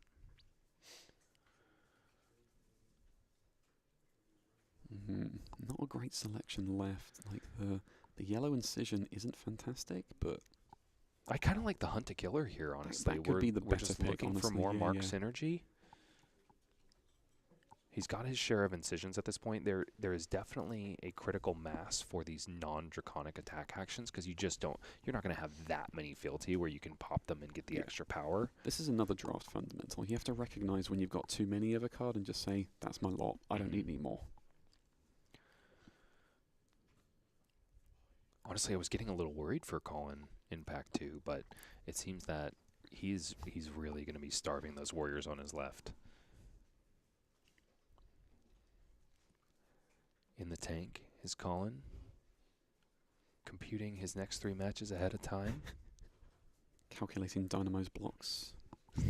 Yeah, he wishes. Wow, it's Twist really, and turn. really curious to see the Hunted or Hunter come back around. Either that Lone Assassin is feeling really, really good and thinking that that really powerful trap is going to wheel, which maybe they're right, or Assassin might still be wide open. I'm liking cut deep here, Marcus. What do you think? It's a safe pick. Or I'm sorry, Twist and Turn is just categorically better. I was about to say their numbers are like, it's functionally an upgrade. It's exactly the same. It just has a little more text. So that's the pick. Oh, a red point of engagement coming around. There's kind of this duality of archetypes for Fang. You can be very, very heavy on the reactions and just constantly be activating your daggers, or you can hedge more on these non-attack action cards that really benefit from marking. And wow, look at this. The Brothers of the Flame Wheel, yeah. That's really curious. I do think it's one of those lesser role players, but I definitely don't think it deserves a wheel in a more... Oh my goodness, and Colin is wide open at the end of these packs. Although I think this Sizzling Steel is Sizzling Steel has got to be the choice, yeah. Because it's not conditional the whole way through. And it's got upside if you do play it on Draconic Chainlink 2 or greater. There we go. And then a red point of engagement. Wow, this deck is really coming together. What happened with those Fangs, I wonder, that are sitting at the rest of the table? The only part that worries me is that he only has 6 blues, because one of them is a dead one because it's a Poison Blade. He cannot play it. So but he's coming away from this with only essentially 2 unplayables, one from the redundant equipment piece and one from the blue Poison Blade, you are A-okay with this pool. The room swells in volume as the drafts have been completed. Marcus, we've got 4 complete pods here, which...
So, Marcus, as we gear up for the first match of the day, let's perhaps talk about our current standings at Arcane Games and Events here on the West Coast. The person you just saw draft a deck is Colin Erickson, sitting at a cushy 30 points after taking down the January Open, the first one of Season 3, followed shortly by Brandon Abarca, also here. Andrew Rudin, unfortunately, not in attendance. Marcus Brown sitting next to me. Anthony Pham celebrating Lunar New Year. Tyler Horspool, you better believe he's here. And a whole host of other characters that we have sitting right behind us. Is there anybody here that you really like to win this event, Marcus? I mean, keep your eyes on Mr. John Zapata at all times, because That's what I was going to say. He's a big winner. He's always good. He's a reliable pilot of many decks, so keep a watch out. Zach is a bit of a specialist, but it's still competent on draft and like some other decks. So he's a self-proclaimed forcer, though, so we'll see if it'll carry the day. He's going to really, really hope that the people sitting next to him are not forcing the same class as he is. And I won't spoil it here. Yeah, don't rule out the content creators either, with Aiden over here at number 11. One of the three brothers floating is here at Arcane Games and Events West, duking it out, and he did an amazing job in January. Barely bubbled out of top 8 and put on a massive show with Vincent. I was going to say, still did really good with the Shadow Runeblade. Really impressive stuff. Let's talk about what these players stand to win. Every single one of our AGE Opens is supported by $1K in cash, 400 of it going to the winner, along with those 30 illustrious AGE points. Second place will get $200 and 25 AGE points. Third to fourth, $100, 20 AGE points. Fifth to eighth, $50, 15 AGE points. And there's still consolation prizes for everybody that places a little bit lower than that. Honestly, if I am going to one of these every single month, I'm really happy to be in the 9th to 12th spot week after week after week. Give me one top 8 beyond that, you better believe I'm in the Players' Championship. That's what I gun for, mediocrity all the way through. But you've done a little bit better than mediocrity, Marcus. I guess so, yeah. Last one you got your top 8, and honestly, that's a really good start. Top 4, no less. So I expect to see you at the Players' Championship. I really hope I don't see you casting it. I would love to see you in it. That would be a lot of fun. That's what I'm aiming for this year. So we're going to go ahead and take a bit of a break while the players build up their decks, and we will be back with more Colin Erickson, more Marcus Brown, and more of me here at Arcane Games and Events, February. Don't go anywhere.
Welcome back, ladies and gentlemen. The players are still sleeving up those beautiful draft decks that we just saw them put together. Colin Erickson, we think, is feeling pretty darn good. I'm seeing a lot of Fang strength in the room. Zachary Wallach, of course, is forcing that Arachne. It's a good old-fashioned good time. You know, Marcus, it's a good mantra. Play the game, see the world. But today, we're doing something that is a little bit more applicable to your average Flesh and Blood player, and I would say more applicable to competitive players the majority of the time, and that's play the game, feel at home. We're in our backyard with our friends that we see week after week at armories, enjoying something that brings us all together. I would have said come to locals, but, you know. Come to locals. Unfortunately, Anthony Pham is not able to join us celebrating the Lunar New Year with his family. We wish him all the best, and his heart beats strong within us. Come to locals is at the heart of what we do here, and Arcane Games is ready to go. So let's go ahead and do a little bit of a plug for next month. We got the March Open coming up on March 15th. Yes, it's going to be back here at Top Deck Keep in Riverside, California, a partner that we have found to be more than accommodating.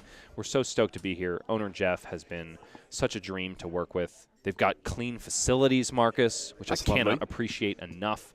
So important at card game stores. And also, what a beautiful store that is right behind us. We're going to go ahead and dip back into the segment that got cut a little bit short, and that's Draft with Bryce. And the way we're going to do it, Marcus, is we're going to refresh those keywords that we were talking about before. They're on the right side of your screen. Go ahead and take a look at them. Marcus and I were alluding to them during the draft portion that we just saw from Colin Erickson. So we're not going to redefine anything. What instead we're going to do is go into a little bit of keyword application practice. So Christine, go ahead and advance 2 slides for me.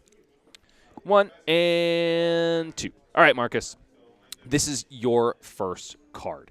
I want you to apply some of those keywords that we saw on the previous slide and see if we can come to a consensus about what we think about this card, Art of the Dragon Fire, which is a 1-cost in the red. It's a ninja attack action card. When this attacks, if it is draconic, deal 2 damage to any target. Comes in for 5, blocks for 3. I think I studied for this test. So this one blocks 3, so there is safety to it. There is redundancy in the card is modal. You can block 3 with it. That's all good. I like that.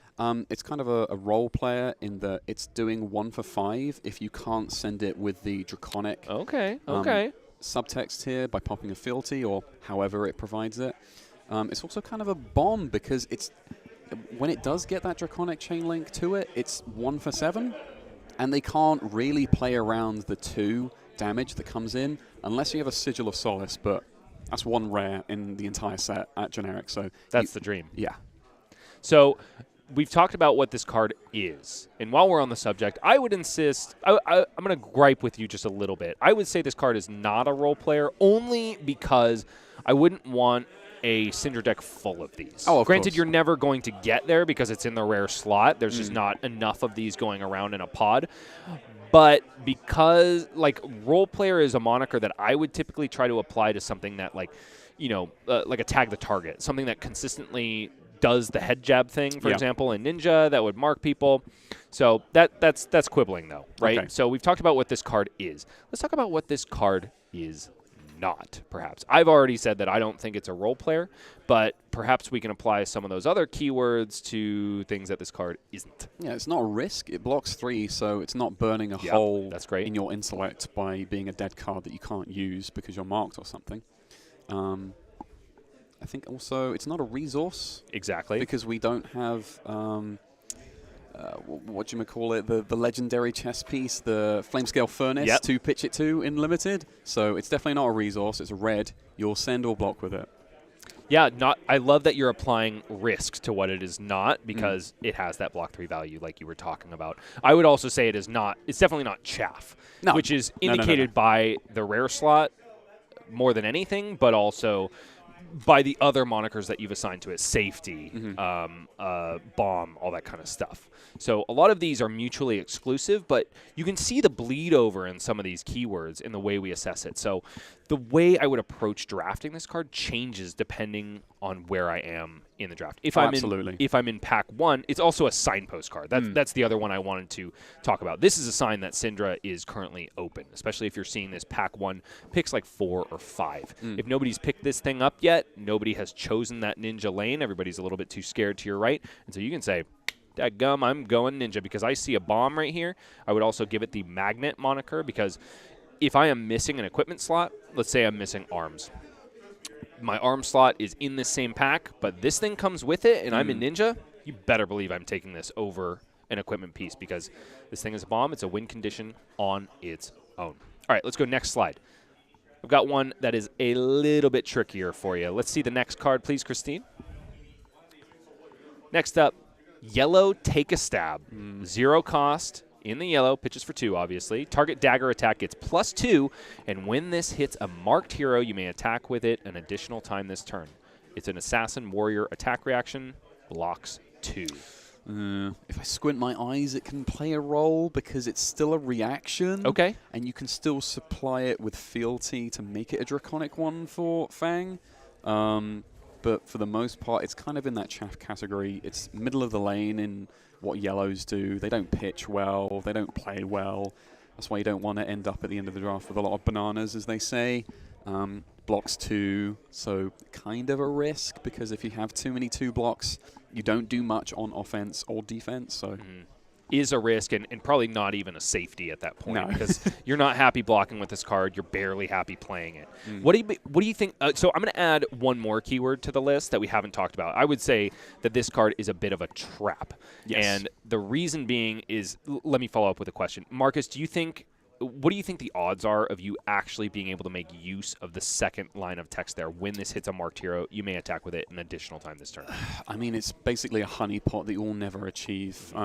You're good in this limited environment just swinging both daggers in Fang or the assassins just twice. Yeah. Making use of both weapons, because that's usually just a whole resource card in a blue pitch, pardon me. Anything more than that is like, I mean, it's a goal that you won't achieve, basically. And I think this card exemplifies something that really good draft sets do, which is they kind of present archetypes that, like, maybe exist, but only in a dreamlike scenario. And so it encourages players that are maybe not as familiar in the format to go down a lane that kind of doesn't really exist. Like, just because of the way the resources shake out, like, you never want to be swinging 4 daggers in a turn as Assassin because you're paying 2 resources for 1 damage. You never are going to get the chance to in Fang because there's just not enough Draconic attack reaction cards that are going to be in your hand at one time. No. So I would also like to apply that trap keyword to Take a Stab. Okay, let's go ahead and do next slide. This is our last one. We'll fly through it because we are getting ready to gear up for a match. Next one is Red Mark the Prey, Marcus. It's 0 cost, has stealth. When this hits a hero, mark them. 3 power, 3 block. I mean, it's got safety. It blocks 3. You also get the same amount of value if you send it on attack. True. So it's probably actually the greatest example we've seen of a role play in that, like, it's a jack of all trades, master of none, as we say. Because it blocks 3, it sends for 3, can sometimes be coming in for 4 with Arachne online after a mark, but not much to write home about on this one. No. So if I'm hearing you correctly, you would assign it like role player even. You wouldn't give it a plus or a minus. I think it's more glass half empty than glass half full if I were to rule it. So probably like a minus, but only slightly. But definitely not. Would you give this a signpost keyword? No. No, this doesn't say to you that Assassin's open. This isn't nearly strong enough because it's just a class common at the end of the day, and you see a bunch of these in pack 1. So unlike the rares and like the foils that can come as rares or majestic, which really signpost an archetype or a core card you could take, this is neither of those. Fair enough, Marcus. So what do we think? Have we kind of developed a little vocabulary that a newer player might be able to use in their first draft environment in the Hunted? I think so. You're just looking for the words to describe what you're seeing, to put it into context, and actually like get a feel for how you build on the fly. and how it's actually going to look in your draft games based on how you've drafted. And I definitely think it's most important in those situations like we saw for Colin, probably like I think it was pack 3, pick 3, where you're staring at a ton of powerful reds. Yep. And you have to choose between them and pass the rest. So without further ado, let's go ahead and proceed down to the match area where we are being told that our first 2 players are ready. One of them is absolutely going to be Colin Erickson, who we saw draft his Fang deck, and we would like to keep taking a look at how that is going to proceed throughout the day. The other player, however, it remains a mystery to us, and we are very excited to discover who it is. Oh, it's Haley Neighbors, one of my favorite friends in the Flesh and Blood community. I've been playing with Haley at Odyssey Games for a long time. She's also a very well-known artist in the community, and it looks like it's a Fang mirror. As we talked about, Marcus, finding herself at the complete opposite end of Colin and being the other Fang in the pod. So it sounds like Haley read the pod correctly as well. Yeah, I think so. There were a few points in the draft where you thought, oh, how far away is the other Fang player or Fang players from Colin? Answering the question that at least one of them was Haley. It also alludes to the fact that Pack 3 might have been a little... I mean, it's a little unfortunate for Haley because I know we were around Pick 3 when Colin was seeing those packs with, like, Long Whisker Loyalty and some really amazing power cards, also in Dear Devotion, which just means that she was, like, 2 packs away from seeing those powerful cards herself. It looks like Colin won the die roll and put Haley first. It's tough to say. Both players are kind of in the tank about their cards. Colin already drawing up that really strong Fire and Brimstone. Maybe not as strong in draft, but here goes Haley pitching a blue for an Obsidian Fire Vein. We know she's got some gas in the hand. This thing's definitely going to get go again if Colin underblocks it. It's a good thing as well that Colin chose second because he can block with some of these reds and like hopefully draw a blue or at least a yellow for his next turn. Because this is not a good opening hand for him going first. It's really unfortunate for Colin, though, because he is he's holding on to some really powerful cards in Dear Devotion, mainly. So if Haley pushes enough damage and ends up forcing him to block with those cards, it's just less gas that he's going to have for the rest of the game. Haley following up with a Blistering Blade, which is going to give that Obsidian Fire Vein +1 based on its card text, and also +2 from Blistering Blade. So that's 4. 1 damage leaks through. Colin goes down to 19. The next is an Obsidian Fire Vein that Colin readily blocks with 2 power cards. So 6 on the 1 for Haley Neighbors, and Haley says, I'm not going to plan another reaction, and I'm just going to arsenal this and save it for later. Yeah, so Haley traded 1 card out of deck for Colin's 3, but Colin did redraw the blue, I believe, so he's off to the races now. He's got the blue and one of those chaffier resource cards, unfortunately. The good thing is that Sisters of Fire is going to be used here because he's found himself the resource card to pay for the Hunt to Killer, and he's also got that Tooth of the Dragon in order to get him to Draconic Chainlink 2. So here comes 3 on the Obsidian Fire Vein. We know it's going to be pumped up to 4 by that Tooth of the Dragon. Yes, this is good because Colin drew up a hand that he can cash in squarely and use every card of the full. It's a shame he doesn't have that in Dear Devotion because he would be ending this turn probably with 2 fealty if he was able to hold on to it. But alas, Haley was just threatening too much damage. Colin had to throw it to blocks on turn 0. So still 4 with no go again is the Obsidian Fire Vein of Colin Erickson. Pumped up, of course, by Hunt to Killer. On hit, he's going to mark Haley and hopefully start generating some fealty tokens in order to get to that illustrious second phase of the game for Fang. Haley eyeing up a block here. Holding on to a 3 block. I believe there's a no block in hand. Is that a pledge fealty? She's got Knife through butter there. Knife through butter, another 3 block. 2 cards are devoted to the chain, 2 3 blocks. Currently at 6 block to Colin's 4 offense, which is going to get pumped by 1 because of this Tooth of the Dragon, which is Colin's only recourse. He cannot play that other reaction in his hand because he doesn't have 2 or more Draconic Chainlinks. So Haley covers that up handsomely, maybe with a subpar hand that she would rather not devote to offense. 4 is the follow-up, buffed, of course, by that Tooth of the Dragon played on Draconic Chainlink 1. So here comes Obsidian Firebane for 4. Yeah. And no mark on hit. So playing out the Sisters of Fire is Colin Erickson pumping that dagger up to 8, but it's just going to be vanilla damage. Haley's going to drop probably down to 12 unless she has a defense reaction, which I don't think we've seen. So a very healthy amount of damage coming out of the side of Colin Erickson, but no mark, so he's not progressing any sort of board state. But back over to Haley, who just suffered a gaping wound all the way down from 20 to 12 life. I was going to say, already put down to 60% health in one go on one weapon. That's just how warriors go, though, isn't it? A little bit. A classic move that we're going to see from both of these players multiple times this game. Obsidian Firevein pitching a blue. Haley holding 2 cards, 1 in hand, 1 in arsenal. Blocking 2 is Colin Erickson with a Scalding Iron. And sidestepping is Haley with Pledge Fealty. So she's got a board state online. She also gave go again to that Obsidian Firevein. Blocked out completely by the Scalding Iron, but the follow-up is, of course, the other dagger. No blocks here from Colin Erickson. Haley giving an eyebrow because she's got a Blistering Blade sitting in that arsenal from turn 0. I don't know if it's the time to deploy it. Sure, you could chunk away a little bit of life from Colin, but what are you really gaining? Yeah, not a great retort, unfortunately, from Haley, just because the instant generates a fealty, but that's about it, other than giving your action point back. So Haley says, I'm going to pay forward with that Blistering Blade and leave Colin Erickson at 18 life going into his next turn. Starting off is a yellow Sworn Vengeance from Colin Erickson, followed up, of course, by the Obsidian Firevein for 3. He pitches a red here, which should be a tell for Haley, allowing her to proceed accordingly. Looks like she's got a hand that's maybe a little bit bricky once again. She's reaching to be on the block once again.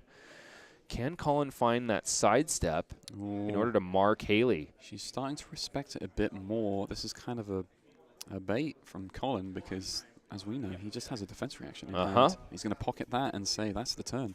Colin says, A-OK, I'm really happy that you cashed in those Red Alert boots for less, honestly, 0 value, actually, when it comes down to it. A little bit unfortunate. Haley has a knife through butter, but I'm not seeing any way to mark her opponent, so unfortunately, probably not going to be able to get the go again without the help of that Blistering Blade that is in her arsenal. So knife through butter plus Obsidian Firevein means an attack for 5 is on the combat chain. But at least in this scenario, Haley does get more cards to work with because Colin played a lower power turn. And here comes Blistering Blade, which is going to pump for a total of 3 to Colin's 6. So it's 8 versus 6 on the block. 2 should get through unless Colin has something to say about it. Maybe he doesn't want to engage that defense reaction when he's not going to get max block value. I think he's weighing up the fact that if he wants to mark Haley. Was that a smoke out or was it the Den of the Spider? Oh, Palmate's Den of the Spider. Okay, so he would be able to get the mark on Haley, but he decides to hold it back in the arsenal. And here comes Obsidian Firevein number 2 just for 1. I think he's, yeah. I'm and ahhing about it. Colin decides to just get that 1 block value on Vow of Vengeance right away, not wanting to sit back on it because he's not facing an Arachne, so there's no reason to hold it back for the attack reaction clause on that card. Drawing back up is Haley with a knife through butter in her arsenal ready to go for next turn. And Sound the Alarm coming out from Colin, a very powerful generic attack in this set. It says when this attacks a hero, they reveal their hand. If an attack reaction is revealed this way, you may search your deck for a defense reaction card, reveal it, then shuffle it, and shuffle your deck and put it on top. Colin's only got 2 more defense reactions to speak of, the Put into Context, and of course the Smoke Out that really wants to defend a red card. That being said, Haley has a plethora of attack reactions in that hand. But this is such a good generic to send as like a 2-card hand, even though it's a little underrate, in particular in the Warrior Mirror, because you get to choose throughout this defense reaction straight up. Okay, so put in context. Not a bad card. Maybe Colin is just wanting to guarantee that he's going to have a resource card going into next turn, which is pretty astute because this is going to go to the top of his deck. It's not like Arachne Trapdoor where it'll get banished and he has to play it. Instead, he says, I just want to guarantee that I'm going to have a resource card for my next turn because perhaps he oh no, we know he has a defense reaction in his arsenal. So he's probably going to have to take 1 more turn off and then maybe have a clapback after that. It also means he doesn't double up on marking on defense by getting the Smoke Out because he already has Den of the Spider in Arsenal still. And based on what Haley has in hand, he knows that a red card isn't going to be coming his way. It was all attack reactions. He knows he's only going to be defending daggers at this point, so Smokeout would not do marking at all anyway. So basically a good assessment on all fronts, and that's why he's current point leader in the AG Open series this year. A yellow incision devoted to the block on the side of Haley Neighbors, which means 2 damage leaks through. The life total is currently Colin Erickson 16, Haley Neighbors 10. But it's going into her turn, and she's got the tempo. Yellow knife through butter comes out of that arsenal. Another resource spent for the Obsidian Fire Vein. She's left with 1 floating and an attack for 4 on the combat chain. Kind of unfortunate is Colin, because after that shuffle, he has every reaction in the entire deck in terms of defense reactions. Yeah, there's that smoke out. In one hand cycle. He's definitely going to be able to mark Haley. Oh, curious. He reaches for 2 pieces of red alert equipment. He knows Haley wants to play that attack reaction, that blistering blade in her hand. So buffed up is the dagger, but also buffed up are the equipment pieces from Colin, making his block from 2 to 4.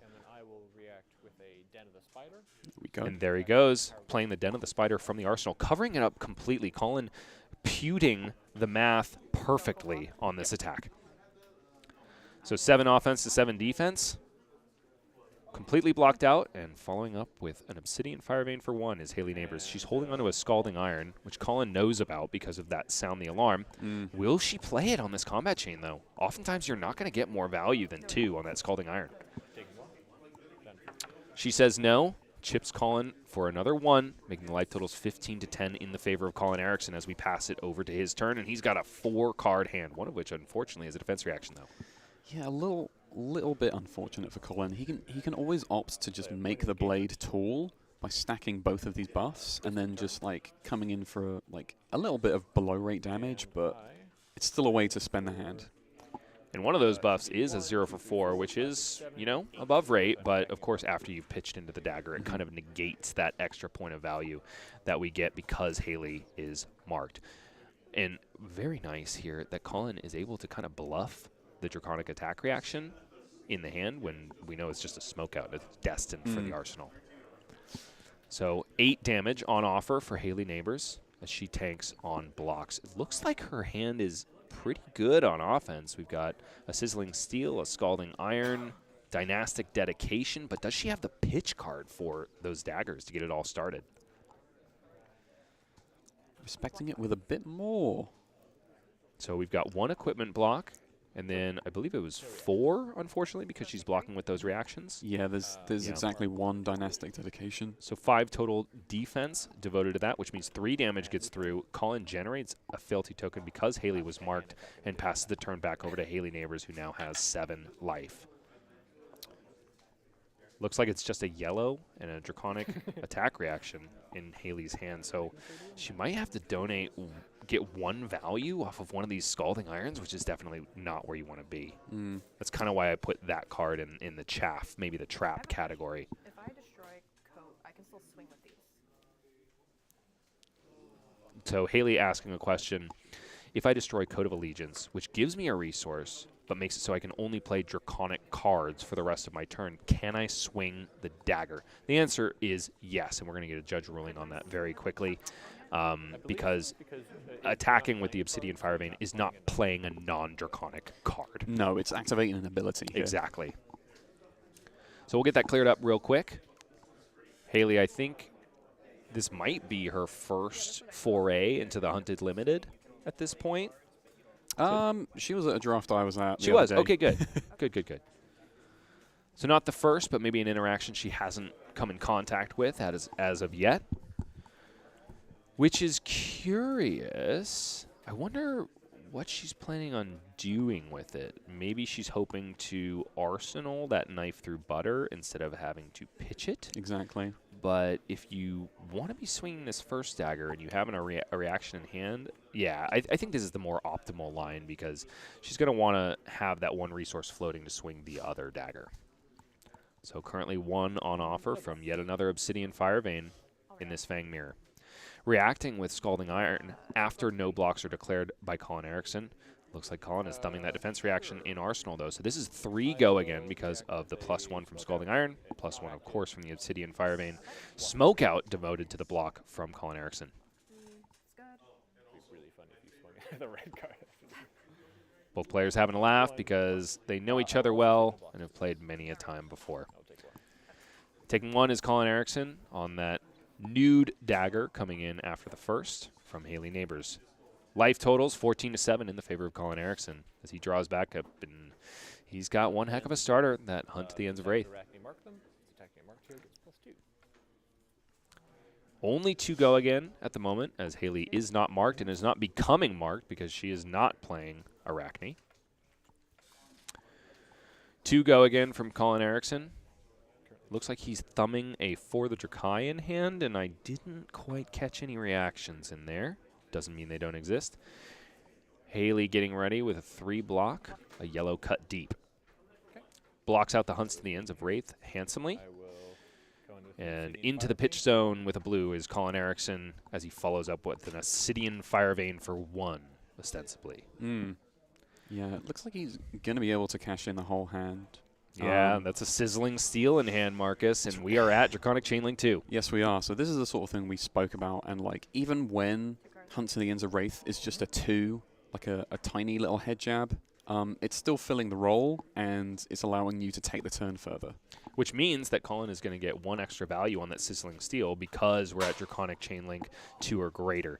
It also kind of means we're getting that extra bonus value of being able to swing the second dagger. So, you know, we're making these below rate daggers certainly approach a rate that we're more comfortable with. Yeah, and like honestly, speaking of the life total, like gulf between Colin and Yeah, Haley sizzling has steel, been gonna like get +2, Haley's +1 for retorts have been like kind of underrate and a little mediocre, which is unfortunate. So 3 devoted to the block for Haley. Sizzling Steel bumps this Obsidian Firevein up to 6. She takes 3. And following up, dispensing with that naked dagger instead, Colin Erickson says, here's For the Drakai. That I am must be devoted to the respected. Emperor. It has to be respected because I'm threatening lethal. Yeah. Haley thumbing 2 cards, saying that this hand is perhaps not even good enough to keep anything. No, 1 card remains in the hand. She takes 1, down to 3 to Colin Erickson's demanding 14. Yeah. Haley with 1 card in hand, 1 card in arsenal, and a dream. Popping the Code of Allegiance, gaining 1 resource, only allowed to play Draconic cards until the end of the turn. That 1 resource from the Code of Allegiance. Her devotion to the Emperor goes straight to swinging one of her powerful Fire and Brimstone blades. Now, I believe, at the very least, by being limited to Draconic cards for the turn after cashing in the Coat of Allegiance, you can still pop a fealty to make them. That is absolutely correct. So even if Haley has a generic attack reaction in her hand, she can always use the fealty to turn it Draconic, prove her loyalty to the Emperor, and thus meet the negative clause of Code of Allegiance. This time it's just Scalding Iron to give +2 to this dagger, ultimately. Give it go again, so Colin Erickson takes 1. She proceeds into a Blaze Headlong. Colin says, I don't feel like I need to respect this when you're at 3. Takes 4, down to 9, and Haley is staring down a very fearsome hand from Colin when at the dregs of her life total. Gonna come in for 1. Obsidian dagger, Obsidian Firevein, a dagger for 1. Yeah, even a 2-card hand is now like a danger zone for Haley when Colin is coming in, but he's been able to keep all 4 cards for most of the game.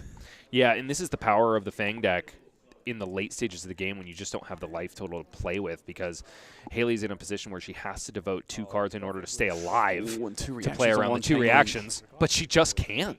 At this point, you can't play around this. And Colin, sitting with a massive 8 power attack versus 3 defense. Looks like Haley's got the defense reaction, though, and it's Den of the Spider. It's going to keep her alive for 1 more chain link.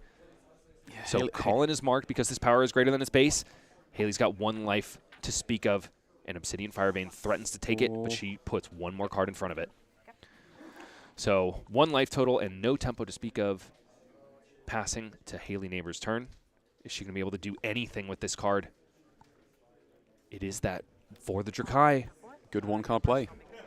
Great 1-card play and keeps that 1 fealty token around. I don't know how relevant it's going to be anymore, but if you are on the back foot, this is the best retort you can hope for. No blocks. No reaction. That's not what you want to hear out of Colin. Never do you want to hear no blocks out of Colin Erickson. Down to 5 life is Colin, but facing Haley Neighbors, who has no card in arsenal and 1 measly life to speak of. The good thing for her is she's got her 3 fealty, so if she's able to get to another turn cycle, she is going to be able to swing those daggers for free, but Colin's going to make it difficult. Here comes Obsidian Firevein for 4, buffed up by Point of Engagement. Ooh, I would have said the break point is making things really bad for Haley, but fortunately she does have a Calming Breeze in hand. But Curious. Colin has reactions in hand still. And you know he's going to play it here. He's not going to be holding 2 cards in hand and 1 in arsenal without an action point after this. So you have to know there's a Draconic card in the hand. Yep. She blocks 2 cards. I think this is really smart here because Colin is going to have to buff this up. It's going to give +2, but Obsidian Firevein gives it +1. Right now, getting over Calming just by a little bit. Breeze. And Haley plays the Calming Breeze to cover it up. 2 more instances of prevention floating. 5. Colin says here comes for the Emperor. Ooh, 5 points of damage, and it's that's just more than 2 left lethal, for yeah. Haley, unfortunately. Which means 2 points of damage leaks through, which means that Haley Neighbors falls, is the first to fall to the champion of the January Open, Colin Erickson, on his namesake class Warrior. Yeah, definitely. My Yeah, kind of an unfortunate game. Haley lost the die roll, and Colin got incredible value out of all of his armor pieces at exactly the right time.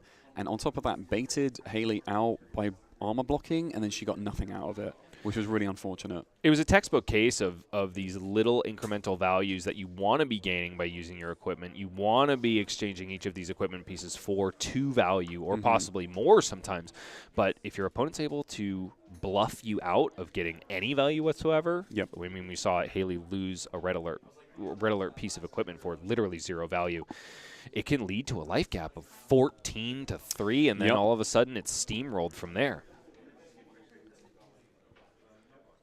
Congratulations to Colin Erickson as we move to the next round of Swiss here at Arcane Games and Events, February edition. It's the Hunted Draft, and things are reaching a boiling point as our 32 players duke it out for those AGE points and, of course, that cash. That was just another Colin Erickson game for the books, huh, Marcus? Basically, yeah, he was basically putting on textbook Warrior play in the limited environment. Like, it's the same sort of fundamentals, just applied into a different hero, different context. Some things that you have to remember by keeping the Draconic chain links and like playing out your entire hand as a result. But honestly, more of what he's good at. Well, we are going to be taking a break in just a moment. Before we do, we would love to thank the sponsor of Arcane Games and Events in the West. That's Top Deck Keep. And it's where we're sitting right now, isn't it, Marcus? It's just, we are. It's a lovely game store, and we are so excited to be here and to be partnered with owner Jeff, who has been more than accommodating, and of course, the illustrious player Tyler Horspool, who is our point of contact here at Top Deck Keep. What do you say, Marcus? Have you been here before? I've been here before. I Have you, played here last month. Yeah. And how did you enjoy it? It went pretty well. Yeah. Got to top 8, got to top 4. Have we talked about that enough yet? The fact that a caster No, got no. into We don't need to the do any arena more of and that. got to top 8? It's overblown. Don't worry about it. I got destroyed by Colin on camera, so Yeah. Another one for the books, as we said before. Basically. It's just kind of par for the course for Colin Erickson. All right. Well, don't go anywhere, folks. More Flesh and Blood, more Arcane Games and Events, more Colin Erickson after this.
With a kerosene-dipped blade ignited and ready to get stabby, Colin Erickson secures his place as X&O going into round 2 here at the February AGE Open Series.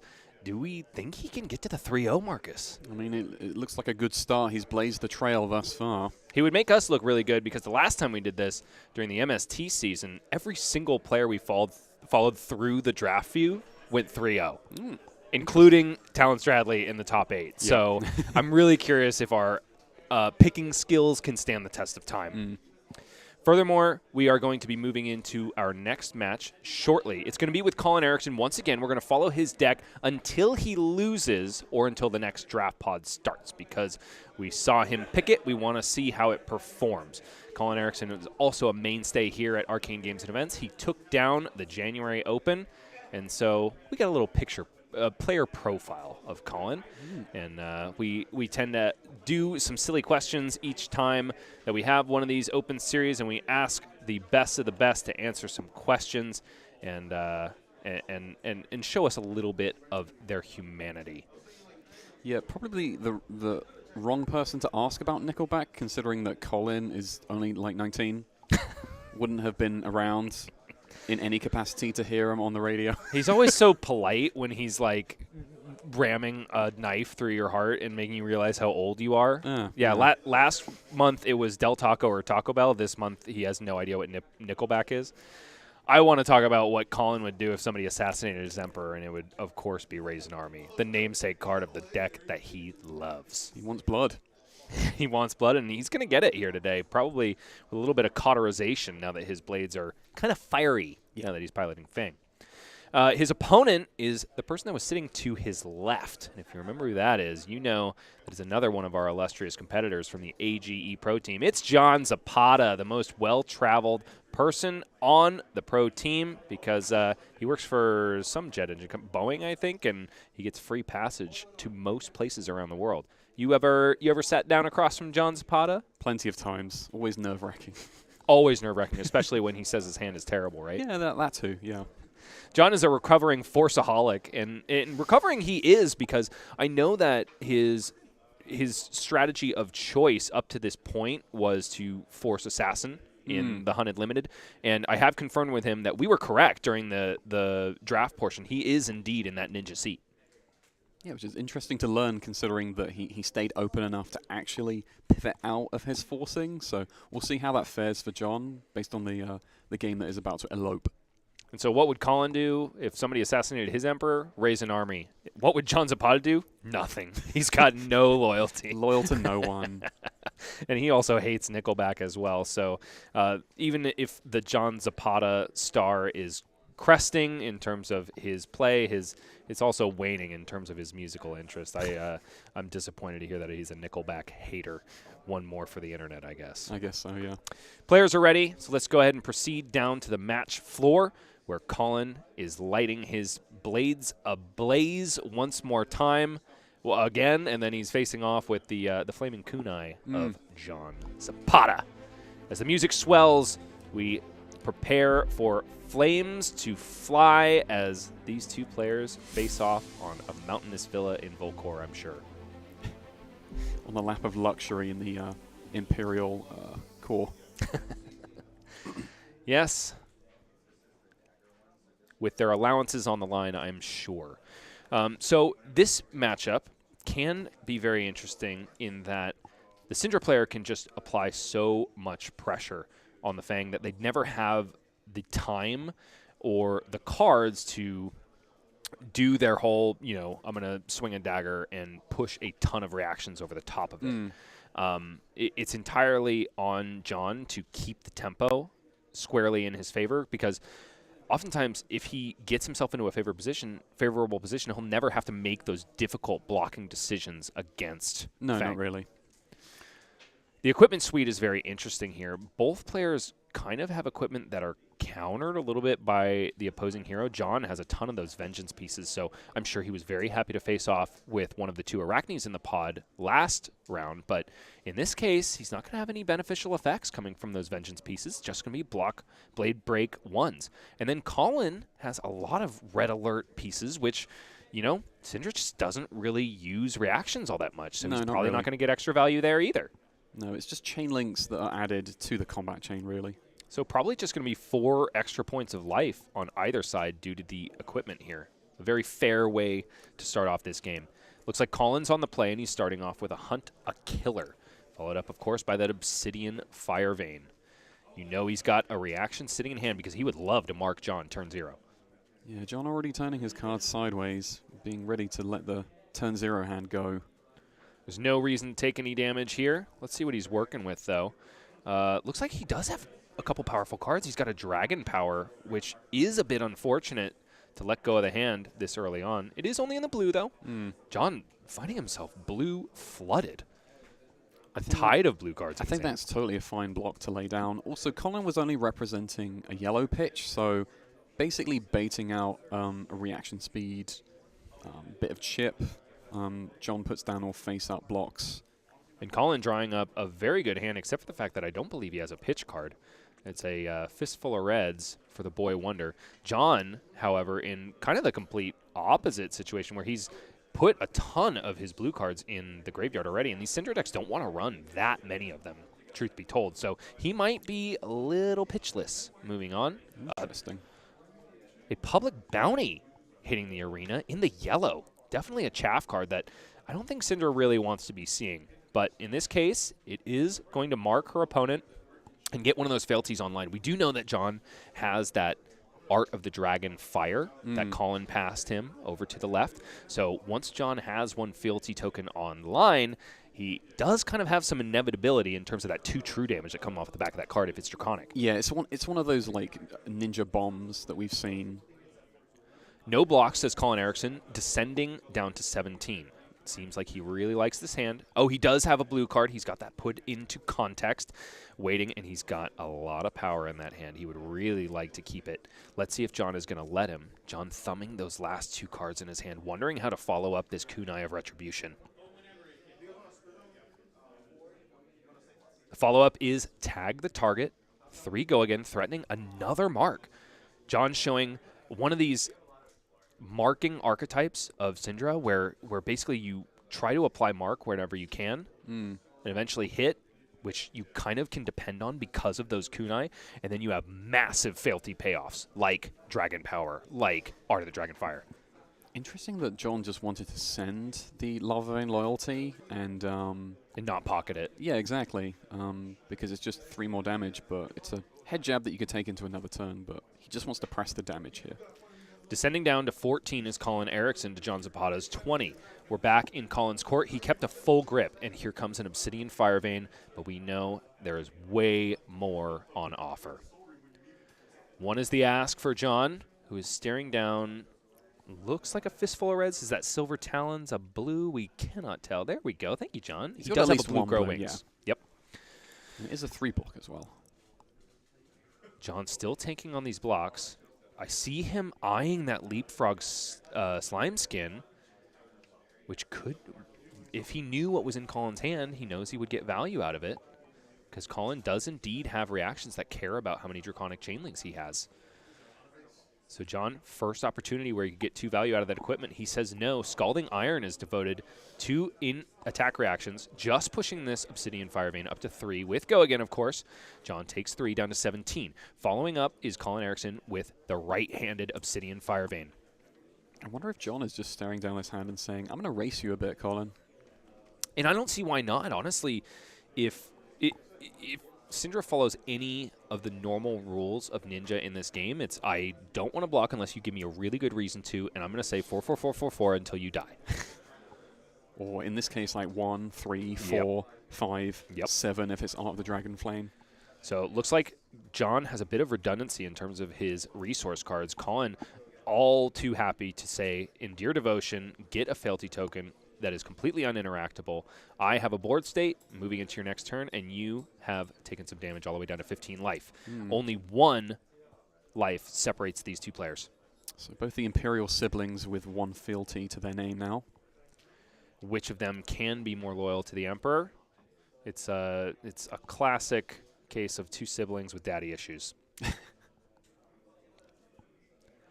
John, after taking those few points of life with 3 cards in hand, taking a little bit on how he wants to proceed. Looks like we're starting off with a pick up the point, buying that kunai back for 1 resource. Silver Talons, which is blue, goes straight to the pitch with 2 resources left over, followed up by a kunai of Retribution after Colin Erickson blocks with a smoke out, marking Syndra. 1 on offer. Colin says, send me the bill. Now, I do want to mention that even though people perceive Ninja as like a aggressive class, in this limited environment, you do have the best rate weapons. Even though that they go to the graveyard every time the combat chain closes, they're still Kodachis at the end of the day, and you don't have to pitch a 0 to them. But whereas Kodachis are normally the inevitability that can close out games and make you comfortable in fatigue, these ones require a little bit more of a dance. You would have to have at least 2 cards to consistently swing those daggers. So it is curious. I don't know if this game is going to go super late, but it could definitely be relevant if Colin is able to swing daggers when Syndra simply isn't. But over on Colin Erickson's side of the board, once again, he's starting out with a point of engagement, which is going to be a 0 for 4 here because John is marked 12 to 15 on Colin Erickson's side of the board. And John finished up that chain on the previous turn with a Blessing of Vinserakai, so he's paying that damage forward. Let's see if Colin can put enough pressure on him. 5 from the Obsidian Fire Vein. We know it's not just 5, though, don't we, Marcus? He's definitely looking to use that long whiskered loyalty properly this turn. Probably chosen mode would have to be +2, I'd imagine. Unless, of course, he has another source of Go Again. He could choose to swing twice, but normally that +2 is going to trump the additional swing of a dagger for 1. I see the other card in his hand is a Sworn Vengeance, so only 1 combat trick here. Is that a blue Sworn Vengeance? Yeah, I think it is. That is pretty unfortunate for Colin. He doesn't really want to hit the arsenal with that, I wouldn't imagine. I could imagine that could get stuck there. It being a 0 cost maybe makes that okay. But I could see him potentially breaking the chain in between. I was going to say, if he manages to land a hit on John here, it threatens to remark him. Even though it's just, what, like 2 damage on the dagger, it's still something that you have to consider. John. Oh, he's found himself a good bit of power cards. We've got his Art of the Dragonfire and also a Dragon Power, and he puts them both on the chain. I think they're all red. No. There's one yellow there. It was a blood drop. It wasn't the Art of the Dragonfire. That would have made me very sad to see. Colin playing that Long Whisker loyalty, using the buff clause, of course, pumping this dagger up to 8, which means that John stands to take 2 here. John playing a bit more conservative in Ninja, using those 3 blocks wisely.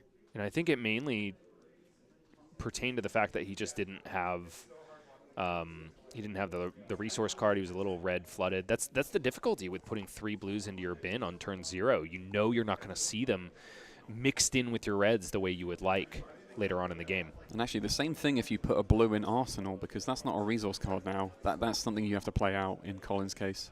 Moving to the end of his turn after John goes ahead and takes that Naked Obsidian Fire Vein. 12 to 12 is the life totals here with Colin. Handsome board state in 2 fealties. Ooh.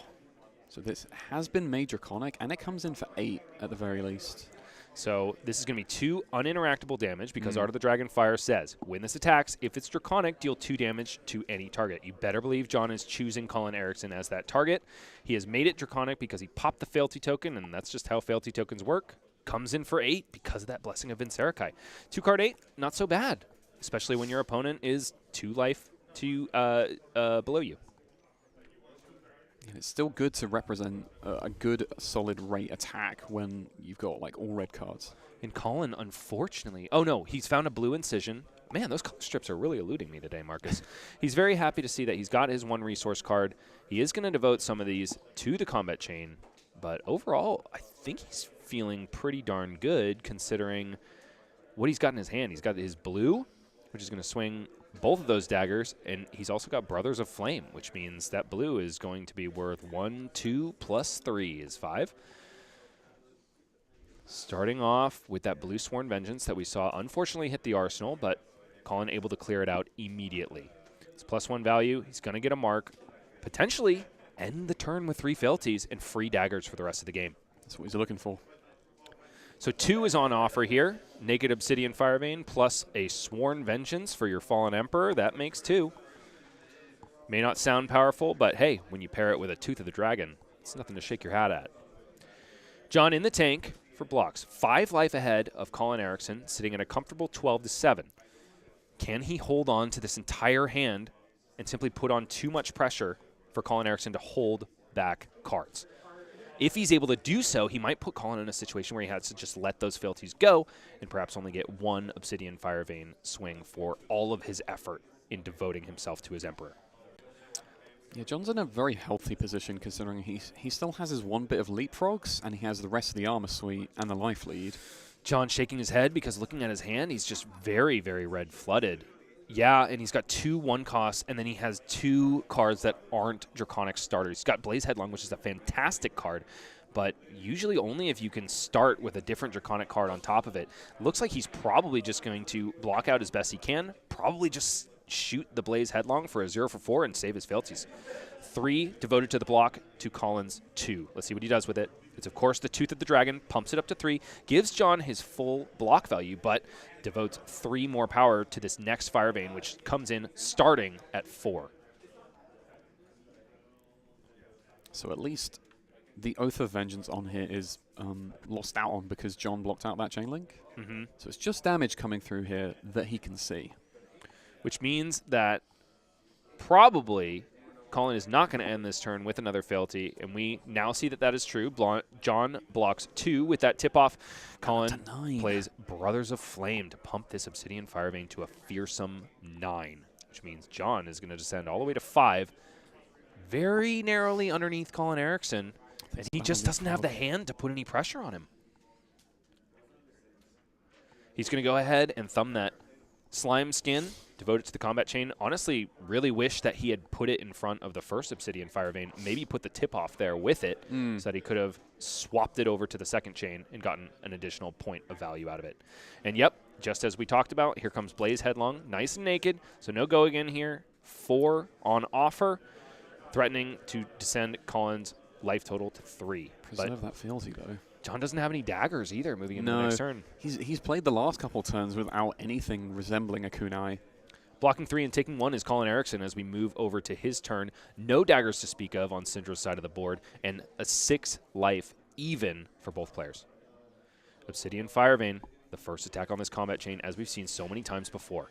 But Colin has found himself a defense reaction, unfortunately. Both players have kind of found themselves in situations where they've had to, not by their own will, put their foot on the brake because their hands are just a little bit bricky. Just a little bit of that. John still has to operate with the unknown information and think, how much could Colin go over the top? There's producer Justin rubbing his eyes. Very nice and tired because we did a lot of setup last night. And also important to mention, he's the birthday boy. It's his birthday today. Happy birthday, we're Justin. so happy for him. Makes him 33 years young and well out of quinceañera range, but we won't hold that against him. At least he definitely knows that Nickelback kind of suck. That's one thing we can count on. Did you say kind of suck? Yeah. Oh, my gosh. You're on the wrong side of this debate, Marcus. Oh, dear. They slap. Look at this photograph. John's still tanking on these blocks. This is a very critical juncture in this match. He grabs himself a Cinderskin Devotion, which is going to block for 3. It's essentially Lava Vein Loyalty with a 1 cost and a 4 power. He's found himself without a blue pitch. Like a lot of yellows in his draft deck. Which, again, normally is kind of okay, especially when you just want to do 2 of these 1 cost, 4 go again, 5 attacks. But without daggers, it can be a little tricky to find those Draconic starters. 3 devoted to the block with yellow grow wings. Colin Erickson said, here's some heartburn in the form of stabbing pain. Pumping this Obsidian Firevein to 5 go again. John takes 2 down to 4. Following up is Colin Erickson with an Obsidian Firevein. And just like he did against Kate Haley, 1 card in hand that we know is just destined for the arsenal, but he gets to bluff it. See if he can get some extra block value out of John. John is safe here to just devote 1 of these vengeance pieces to the block, no matter what that is in Colin's hand. Because there's no floating pitch. We know it can't be a sizzling steel that would pump it up to an extra 4 and kill John. I'm sorry, he would have to do 2 pieces because, of course, Obsidian Firevein gets the +1 on its own. It would bring up the Firevein so that it's just 1 above lethal. Oh, no, yeah, I had that right. One of those Blade Break 1 pieces would defend him against anything that Colin has.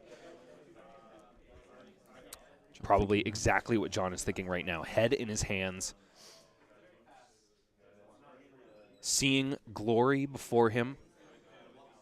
Wanting so bad to take down the Boy Wonder and put him in his place. He's going to take a look at the graveyard to see what reactions he has spent thus far. Colin responds in kind to see all of those beautiful power cards that he has forced John to just block with. John shaking his head. Colin furrows his brow, looking like, I don't think he attacked me with this. It's pretty cool that I didn't have to deal with that. Yeah, you had to plug with it, Colin. I think John is considering this exactly as we talk about it. He's thinking, can I just give him a couple pieces of equipment and ensure that I survive this turn? Colin looking off into the abyss because he knows this decision point does not matter for his opponent. This is classic warrior stuff. Like, he's holding back a defense reaction with a very scary dagger on the combat chain, but it doesn't matter what his opponent does. He's like, yeah, give me as many cards as you want. I'll Arsenal pass. John gingerly pushing 2 pieces of equipment onto the combat chain. Blocking 2 is declared. Colin pretends to have a think. Really doing a good job of bluffing this. Before saying... Say the words, yeah, block Colin. is good. We'll Arsenal pass. You're fine. I love that about Colin. Tension on the table today. I did a deck tech with Colin, and at one point I asked him if he was a poker player for this exact reason, because warrior players just love bluffing things, don't they? I'd say Guardian is in that wheelhouse too with this particular card. Oh my gosh. Just Do I have to hear generic, about this card called again? Pummel. Oh Costs my 2, gosh. blocks 2. It has a downside. You're giving me hot sweats over here just thinking about the last time you pummeled me, Marcus. Ooh, a fealty popped for this one. Interesting. Curious, so that telegraphs that we perhaps have a grow clause in hand. We know that John does. He's got a pair of yellows, if I'm not mistaken, but on the side of Colin, it might telegraph the grow clause or something else that cares about having 2 draconic chain links. Perhaps a hot on their heels, perhaps a burning blade dance. I mean, this is exactly what John has been lacking all of this game into Colin, is the way to rebuy his kunai. And here we go. Yellow grow clause goes to the pitch zone to pay for a red one. Comes in at a break point of 5. Unfortunately, Fire Tenant Strike First is not going to buff that grow clause because it is not draconic. Colin responding with that defense reaction that hit the arsenal, marking John. And the follow-up is, of course, Cinderskin Devotion is getting the buff from that Fire Tenant First Strike. So it was delayed for the chain link. Exactly. And this is a significant amount of damage, Marcus. We've got 3 into 5 into 5. That's a 4-card 13 that is slightly above rate. The beauty of this play is that John was looking all game to rebuy his kunai, and in this scenario, he's threatening Colin, if he wants to keep 3 cards in his last piece of armor, we'll go down to like Kadachi lock range. Yeah, unfortunately, because Grow Claws is not draconic, though, John is not going to be able to buy the daggers back once again at the end of this turn. Playing daggerless. Pardon me. I know it's tricky. For those of you watching at home, if you plan on drafting this set, it is very tricky. There are a lot of, especially in the ninja cards, that look fiery and brimstony and like very draconic by all intents and purposes, but they just aren't. So be very careful about the subtext in the bottom line of that card. Attacking marked here. Tooth of the Dragon plus 4 the Drakai. Here comes Colin Erickson securing his 3rd fealty and telling John that if you pass back to me, these daggers are free. It's such a clean 2-card 7 here. 2-card 7, none remain in deck. No pitch needed. Threatens to go to 4 fealty, actually. Which means that he has just extra resources at his disposal to pump those non-draconic attack reactions that he has left in his deck. I'm thinking of those pair of red incisions that we haven't seen quite yet. John really in the tank on these blocks. Let's see what he's working with. Looks like, was that a compounding anger perhaps? John really thumbs those cards. Yeah, it's a compounding anger, plus his red dragon power that he just hasn't been able to resolve, and it doesn't matter anymore because he doesn't have any fealty online for which to make it draconic. 6 in the form of incredibly powerful cards devoted to the combat chain. John takes 1, descending down to 3 life to Colin Erickson's 4. We are really grinding this game out, folks. Just 3 here. Just 3 on the side of John Tapata. It's hot on their heels, which has text, but it is not turned on, because John doesn't have any draconic chain links and still no daggers to speak of. John is showing us just how dangerous it is to commit both of those daggers so early and not have access to them. And Colin is in such a winning position that he could probably just go to 1, or probably just to 2 like this, because he's got his other copy of Loyalty, Long Whisker. And also Fire and Brimstone, which even if you're not able to get all of those 4 draconic chain links, it's still going to be another source of go again and buff those daggers up. So Colin is sitting with a massive amount of power in his hand, but no pitch card to speak of as far as I can see. I saw 1 blue there, I think. What is with me today, Marcus? I don't know why everything's looking red. I think it's the Hunter-Killer blue. Maybe that's what it is. 1 Obsidian Firebane, not paid for in the slightest. So Colin would be able to pay for the Fire and Brimstone and also that Sizzling Steel that is still in his hand. There is absolutely no way John survives this turn. There's just too much power at instant speed in that hand. And Colin is exemplifying how scary all of the quote-unquote true damage is in this set. There's just so much evasion. And usually your get-out-of-jail-free card is these equipment pieces, but John is, at this point, pretty much naked. Yeah, John playing to his outs and saying, I disrespect it. But alas, Fire and Brimstone giving this +1 and go again, and also allowing, +2 if you consider Obsidian Firebane's text, and also making it so Colin can swing an additional time with both of his daggers this turn. A fearsome prospect. Honestly, I've never seen this resolved, in limited, but gosh, it's scary when it happens. This is very much looking like the coup de grace. Yep. So this is 2 on the Obsidian Fire Vein now because it's already being pumped by that Fire and Brimstone. Colin is holding back a Sizzling Steel, which is essentially going to give this Obsidian Fire Vein another 5. So John would have to block 8 here in order to live. He's got 4 cards in hand, but even if he were to do so, there's nothing to stop Colin from saying, okay, cool, I'll play this other Draconic card in my hand, and I will proceed to another Obsidian Fire Vein for 2. Yep. The writing is, by all intents and purposes, on the wall, unless, of course, John was able to find a defense reaction and plunk it in Arsenal, but I don't think we saw it. I think it's a lot of 2 blocks here. 3 is the block. Colin Erickson follows up with the Sizzling Steel, pumps this dagger beyond belief, up to a whopping 7. Go again. +4 for Semifinal and +1 in Fire. It was a lay low in John's arsenal, but it's just not enough. He takes that one last point of value. Down he goes to Colin, the boy wonder, Colin Pewter Erickson, with another victory moving into round 3. A blaze of glory from Mr. Erickson, yeah. Blazing he certainly is with those Obsidian Fire Veins, and I don't think I've seen him draft anything but Fang at this point after 5 or 6 reps. But why should he change it? I mean, why fix what's not broke? I couldn't agree more, and Colin, I think, would be on your side of the table. He's certainly on the winning side of this table as he moves on. We're going to go ahead and get an interview with Colin in just a moment. We're going to let him pack up and get settled, maybe have a wee as well. In the meantime, let's talk about something that we are incredibly excited about here at Arcane Games and Events. It's our bi-coastal cousin, AGE East, which is coming at you for the inaugural Open on February 9th at Great Stories Comics and Gaming in Whitensville, Massachusetts. Tell them where they can get their tickets, Marcus. All tickets and details are available at east.age.events for this one in particular. Now, this one is a little bit out of the realm of normal for AGE events. Ask me why.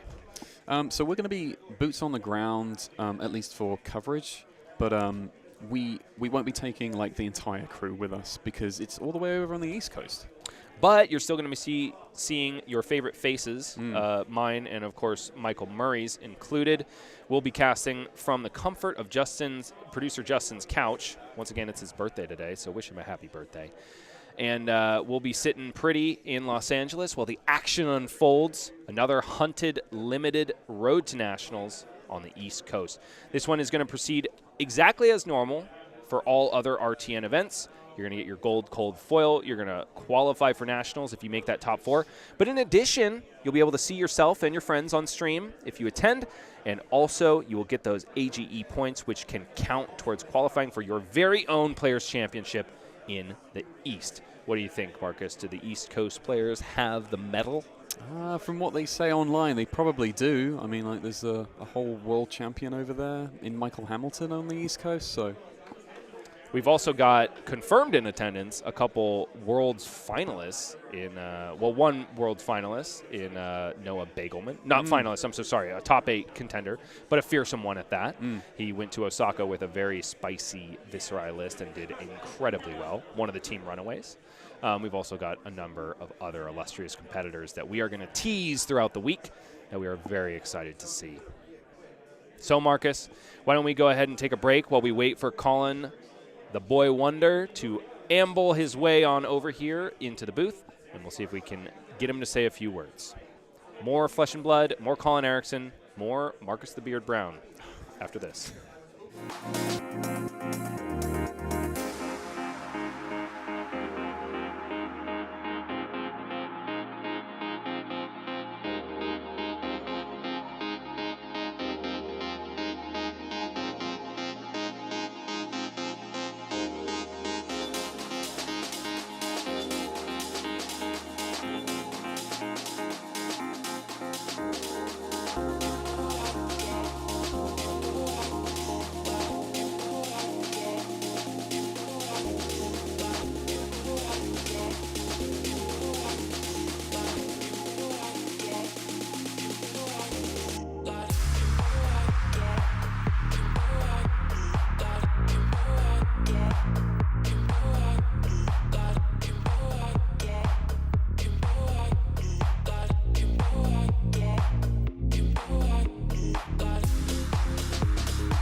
We're back with Colin, Pass Me the Tums, Burning Blade, Carry the One, the Boy Wonder Erickson. How you doing, Colin? It's good to be here. Congratulations on your round 2 victory against a really solid player, John Zapata. Walk me through that game. How did it feel to see, first of all, John block with 3 blues on turn 1? That was interesting. He only has like 6 in his list. And initially when I did it, I was like, nah, man, he had a bad hand. And then I went, wait a minute. He's not going to have resources for the rest of the game. That's exactly what we were thinking here in the booth. And he really didn't have a lot of resources. He made do with what he had. We've been talking a little bit about how those yellow cards can be used as resource cards a lot of turns. But he also went without daggers for the majority of that game. I know, yeah. Like he was. I think there was a turn like turn 1 or 2 where like he attacked one, just kept a dagger back, and I was like, okay. And then like the next turn he used both of them, and then that was it. Because like his deck wasn't like super draconic. It had some like draconic payoffs like Dragon Power and Art of the Dragon Fire, which was sick, 2 into 8 turn. But yeah, not a lot of 3 draconic chain links. So he just wasn't able to re-equip them. And I think that was definitely one of the probably the toughest parts of his game plan. So, excuse me. We watched you draft this deck, and we Yes. saw it kind of all come together in a really healthy way. Kind of in Pack 3, honestly. Pack 2, we were a little bit worried about you. Bit, yeah. But I do want to talk about your overall approach to draft. And first, I would like to address your player profile real quick, because we asked every single one of our competitors, do you force or do you stay open? And you answered, I stay open. very curious. Very Pack curious. 1 pick long whisker loyalty picker. Yes. Listen, I will stay open, and I did stay open until pick 1. At which point I chose Fang. Dodging the question is Colin Erickson, but that's okay because – so I do want to talk about that Pack 1 pick 1 because some people would say that there was enough warrior gas in there to say that unless you are sending a very strong signal, you are almost assuredly creating a warrior directly to your left. Was that Right. going through your mind at all during that Pack 1 pick 1? A little bit, yeah. Like looking at the pack, I think Pack 1 pick 1, there was like of the common cards, there was like solid card, random blue, solid card, random blue, solid card. So it felt like there were definitely going to be there was going to be information sent over, and I didn't really like the prospects of like. I guess picking up a common, especially if I were to pick up something like a warrior common, when there's just this long whisker loyalty right here, it's a very good card, and so I don't know. It seemed a little awkward, and it felt like the ability to have like the draconic block 3 0 cost attack react that can also mark and can also do all these things just seemed really solid, and it felt like that could be a time to pick it, and then even if like let's say Pack 1 pick 2, they end up someone else picks a warrior card, and I go maybe I have to lean off it. I think it was kind of okay. It felt like the whatever I got passed around, I was probably going to get a blue of one of the classes. So I felt reasonably confident that I could still have a draft, and I wasn't really going to miss out if I ended up maybe deciding not to go warrior or deciding to pick a generic and then maybe lean warrior anyway. Well, you heard it here, folks. Sometimes forcing is the way. Colin Erickson is one with the force, and the force is with him, at least for now. But, Colin, we got to kick you out of the booth and send you back to the feature match area because we got to see how this draft pod closes out for you and how this deck ultimately performs. Do you think you've got the classic XO at the end of this draft? So I was a little worried, especially going into game 1, where when I was initially siding out, I was initially like, yeah, throw out the yellows, put in the reds, and then I was like, I don't know if I'm gonna have resources. And there have been a couple awkward turns, but honestly, so far it's worked out. Especially once I got that third fealty in game 2. I don't know, it feels good. And well, hey, best of luck, Colin. Majestics are Majestics. Majestics are Majestics, and you got 2 of them. So I'm going to kick you out of here and make you go play more Flesh and Blood, but something tells me that you're okay with that. Yeah. Don't go anywhere, folks. We're going to be back with more Colin Erickson in just a moment.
Blade in the hand is the same as one in the bush, according to Colin Erickson. He's going to see if he can get that illustrious 3-0 on the first pot of the day. You know, Marcus, back when we did this in the MST format, we picked the 3-0 in every single pod to follow through the draft. And Amazing. I think we're about to be 1 for 1. Let's not count our chickens before they've hatched, but it's a pretty safe bet. Colin certainly inspired a lot of confidence in me during that interview. He really thinks he's got it. So there's only one way to find out, though, and that's to head back on down to the feature match table and take a look at who his next opponent will be. The only other 2-0 in this pod, it is Angel Benitez. Oh my gosh, every time we cut to who is on feature match, I get so excited because Angel is an Odyssey local. He's a Levia main for a long part of his career. After, of course, Briar LL'd, and I've workshopped a number of lists with him. He's sporting his namesake sleeves. He bought up every single box of these sleeves that you see before him with that scary demon angel, and he sleeves every single one of his decks up in it. So you always know when you're facing off with Angel, even before he sits down at the table. And that's just a good investment for the years to come. Corner the market, make the game, says Angel Benitez, and he is the only other Arachne in this pod. So based on what we saw during the draft view over Colin Erickson's shoulder, this Arachne deck might be pretty solid. I was going to say, he probably got the pick of the litter from all of those cards that wield the entire pack 2 and 3, because nobody else, bar one, was in Assassin. It's really nice that we're going to get to see exactly how every single one of these hunted heroes plays. Obviously, we've featured a lot of Fang, but we've also seen the Fang Mirror, a Syndra match last round, and now the Arachne Web of Deceit. And looks already like Angel is missing one of those equipment slots. Looks like no boots picked up during the draft. Colin is really in his head about sideboarding. Probably thinking about extra 3 blocks. I saw him thumbing that starting point, but quickly discard it off to the side. Probably just wants to get more block value out of those equipment. Yeah, he's really going to treasure the few defense reactions he was able to draft in this matchup, actually. Both of these heroes hinge quite a bit on what they're able to do in the reaction step. So what do we think we're going to see here, Marcus? Is it going to be a lot of bluffing, a lot of holding back a lot of cards, or is it going to be a grind fest? It'll be like concealing the information, especially from the assassin side, because the dagger swings don't necessarily connect with the stealth that you'll send. You're basically asking a question to your opponent and seeing how they react and respond. A bit like CC, honestly. And a lot of the time, this matchup is probably going to come down to who got the higher density of defense reactions. We know Colin's got 3 in his deck. Let's see how many Angel was able to rip. I'm guessing it was a lot, considering the fact that we were seeing Assassin Traps wheel towards the end of Colin's draft. Yeah, because I don't think with at least, 3 Syndra in the pod, their highest priority was taking every Assassin and Ninja hybrid reaction that they could get The their layer hands of the on. spider. Yeah, exactly. Angel did find an interesting piece of equipment in his arms, though. He's got Danger Digits, which is, flick knives that is only one use, balanced for limited, shall we say. And that can provide a little bit of inevitability. We've talked a lot about true damage, and Danger Digits can effectively just put an opponent that's at 2 at 1. Yeah, they can't take another point of damage, otherwise they're dead. It gets worse and worse for your opponent the longer you're able to keep the equipment and hold it over the head. Yeah. But if you want to cash it in early when you desperately need to mark your opponent, that's an okay use of it too. Another thing to speak about on Angel's equipment suite is that he's got 2 leapfrogs, which is great in this matchup. Because you can always devote those straight to the block on that first Obsidian Firevein. If your opponent needs to keep the combat chain open to get extra effects on their Draconic attack reactions, you can just slide them on over. Colin really tanking on this first game of round 3. Sound the Alarm is not a bad start. Also kind of getting rid of a chaff card in his hand in Scalding Iron. Taking a look at the hand of Angel, we have no attack reaction, so Sound the Alarm is not going to trigger here.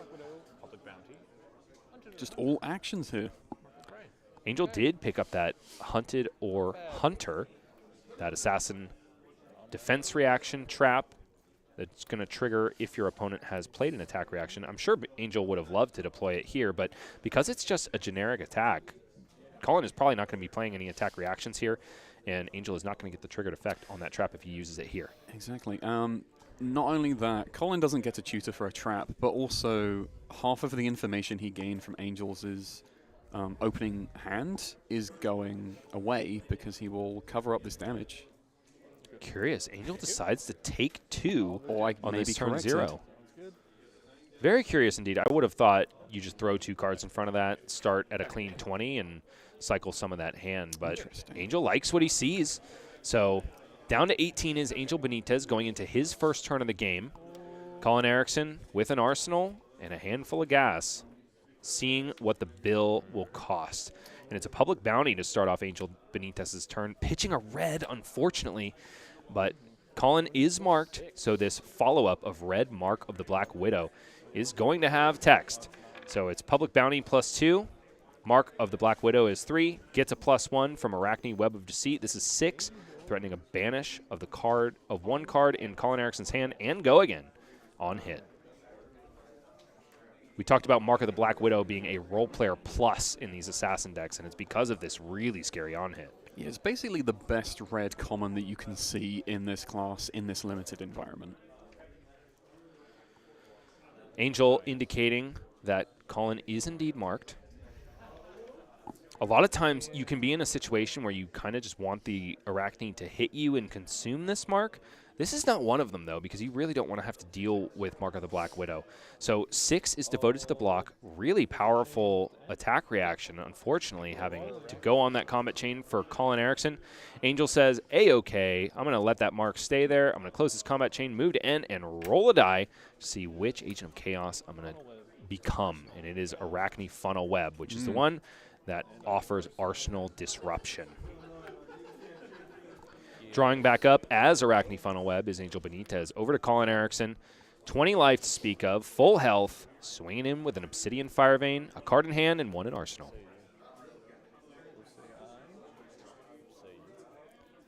Angel taking on these blocks. Let's see if we can see what's in his hand. Looks like a Reaper's Call is being thumbed for the combat chain. We've also got a Mark the Prey, Razor's Edge, and a Bite. Pretty gas hand for Angel. He can hold one of those cards back to use on the attack reaction clause of Arachne Funnel Web, but you know that is in Colin Erickson's hand. If he can, he's going to try to clear out both that card in his hand and the one in his arsenal. And it is a Sizzling Steel. I think he's going to have the sauce to do it. Oh, curious. He's thinking about deploying the Sizzling Steel first, Marcus. Yeah, I think this would probably be better because he wants to use the Long Whisker loyalty that he still has in hand on Chainlink number 2. So he wants 2 modes active. You'd have to imagine that the 2 modes active would be mark your opponent on hit and +2. Yeah. Because he won't have the resources to pay for an additional Obsidian Fire Vein swing. And the defense reaction in Angel's arsenal comes out. It is Hunted or Hunter. So Colin is going to lose his first point of life, first blood drawn on the side of Colin Erickson, down to 19 because he has played an attack reaction this chain. Angel just takes 2. Down to 16. You heard it here, folks. Fire Vein for 1. Just 1, says Colin Erickson. No shenanigans here. Is it really just 1, Colin? Never. Trying Never to- with Colin. Trying to rub the wool over my eyes. Luckily, Angel is wearing a cotton sweater as he decides on blocks. Colin Erickson sitting on that Long Whisker loyalty. So many times previously that we've seen him on coverage, he is in this exact situation, but the card in hand is a defense reaction that's destined for the arsenal. This time, however, it's going to be an extra little bit of gas. So the Long Whisker loyalty, if he gives it the buff clause, is going to get 1 over the top of the Reaper's Call, and Colin knows that Angel can simply just move one of those pieces of equipment, the leapfrog pieces, in front of the combat chain and cover it up. Long Whisker loyalty gets this up to 4 go again. Will Angel leapfrog for the block?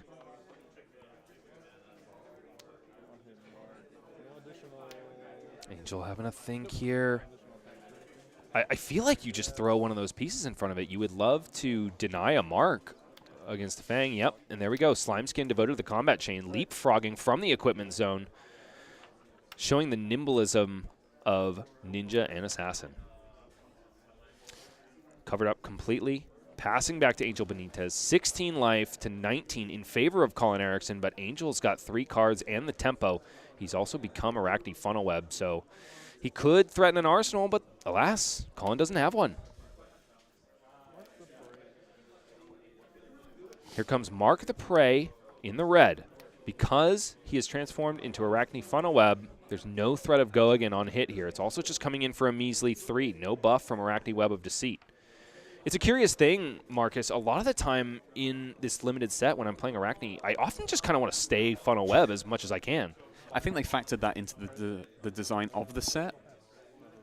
It still commanded 2 blocking cards from Colin, so I would argue that Angel won this turn cycle, actually.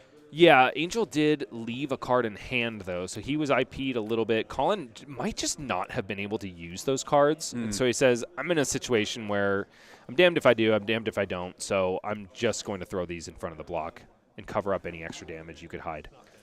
And it does mean that Colin is still remaining marked into the next turn cycle, actually. And so Angel's block with the Slime Skin is really paying off because Colin is deploying a 4 the Drakai, which if that 1 point of damage had come through on the previous turn cycle, Angel would have been marked and Colin would have been able to, 1, create a fealty token just by playing for the Drakai and also get 1 for getting 1 damage through. And instead of getting Angel just down to 15 life, he would have had 2 fealty tokens to boot. It does show like the strength of the set's design when all 3 of these heroes desperately want to mark each other, and a lot of their on hits and on rate depend on that mark. Back over to Angel Benitez, who has transformed, returned to the Brood, back to Arachne Web of Deceit. He's just himself, but I would argue that's his best self, because here comes Mark of the Funnel Web at a breakpoint of 4. Colin blocks 4 with armor.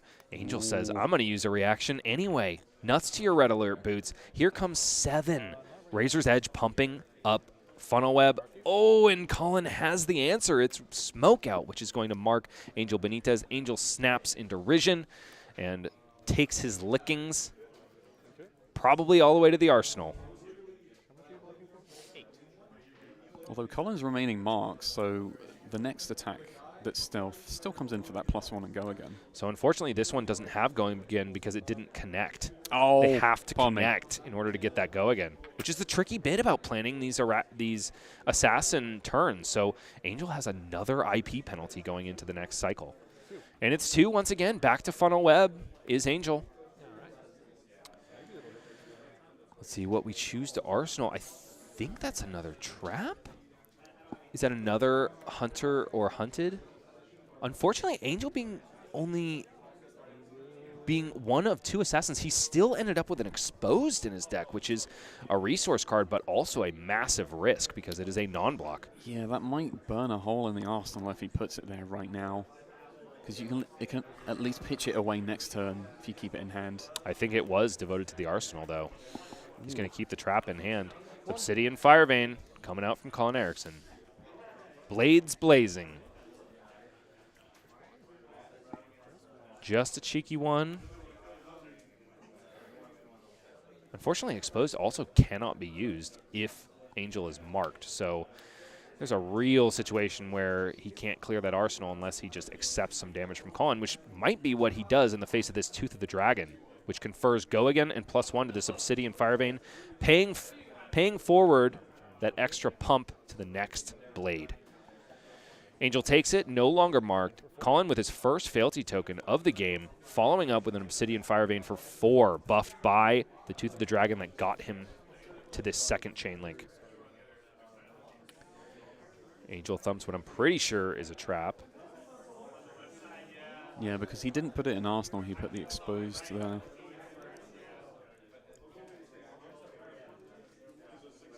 Looks like he's thinking about the blocks. Drop it, Angel. It's a blue Mark of the Black Widow devoted to the combat chain. Currently, Colin's getting in by 1, but he's got another Long Whisker loyalty with 2 modes active, so you better believe Angel is going to be marked once again, as a little bit of this damage is going to leak through, unless, of course, he does have the defense reaction and he can devote the headpiece to the combat chain. Leapfrogging is the vocal sack. And here comes that hunted or hunter. So Angel has the perfect answer in order to cover this up completely. It's important to mention here that Angel did lose 1 point of value on that vocal sack. He could have put it on the first combat chain and then leapfrogged it from there to the second combat chain. Alas, wasn't able to get that point. Let's see if it matters in the end. 13 life for Angel Benitez, 18 for Colin Erickson as we proceed back into Angel's turn, starting off with a Mark of the Black Widow. Colin is marked, so this card does have text, only comes in for 3, but Angel is able to activate Arachne Funnel Web in order to discard any card, any assassin card from his hand and give it another +3. Unfortunately, no Arsenal to disrupt here for Colin Erickson. Ooh, Colin leans back in his chair, looks down his nose at Angel, says, I will take it. Angel isn't going to react here? Interesting. That's very curious that Angel wouldn't be reacting here. He passed on that? That's curious. I would have discarded.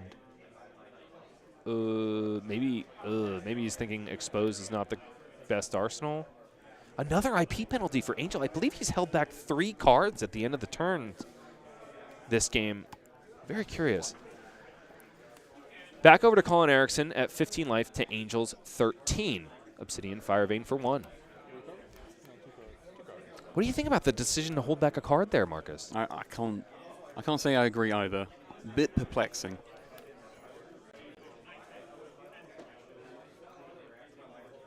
Angel in the tank. Looking at those 4 cards, one of which he held from the previous turn cycle. Although considering that his only defense reaction in hand was the blue that he needs to pitch, I knew Colin was going to just hold it the whole way through. Yeah, Colin could be down an extra 3 points of life here.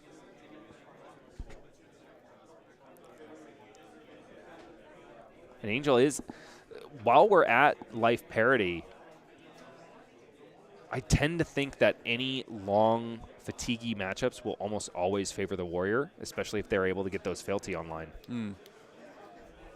Colin's got another beautiful answer. It's Tooth of the Dragon. We know he's also holding that Endear Devotion, which does mean that he, no matter what Angel does, he's going to end this turn cycle with 2 fealty, which means he just needs 1 more to unlock that incredibly powerful line of text on Fang. Free daggers.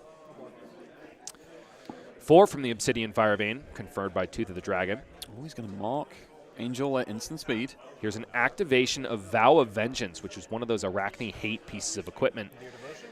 Fang says, you kill my Emperor, I will vow to avenge him. So Angel is going to become marked, and Colin plays Endear Devotion to get that second fealty on hit. It's the 3rd because he's been marked by Vow of Vengeance. That's another big slash of 8 coming through. So a massive board state is established by Colin moving into the next turn cycle. The pressure is really on Angel at this point to close this game out soon, or at least pressure so much out of Colin's hand that he's not able to keep those fealties around. The life totals I don't believe have been updated yet because Angel should have taken 8 on that last turn cycle. So Angel is at an effective 5. Public Bounty is the start. Mark target opposing hero. The next time you attack a marked hero this turn, that gets +3. And then it's a blue Mark of the Widow coming in after that. So it's a big bad 5 potential go again. And of course, banish a card from your hand on hit. Colin does have his Fire and Brimstone in hand, but he also has the comfort to block a bit. He's got a trap in hand, so you better believe that he is thinking about devoting that to the combat chain. Plenty of other 3 blocks at his disposal. Does he want to give 2 cards here? He's going to either way. If he puts 1 on the combat chain and the attack hits, then he's going to have to banish 1, so you might as well save the life. Because it still could be a cheeky razor's edge to get over the top still from Angel. It's curious, though, because his hand, honestly, is almost anti-synergistic with the fealty, because he's got a blue, he's got Fire and Brimstone, which would need to be pitched for, because it's only reduced by 1 for every Draconic Chain Link you control, which would mean that that first dagger would require it to pay 1. So yeah, Colin says this hand is too clunky if I block at all, so I'm just going to go ahead and take the heat, take the damage, and banish a card. And the blue, of course, is the one chosen. How liberating to not need a blue going into a turn. You don't need it. Here comes Obsidian Firevein for 1.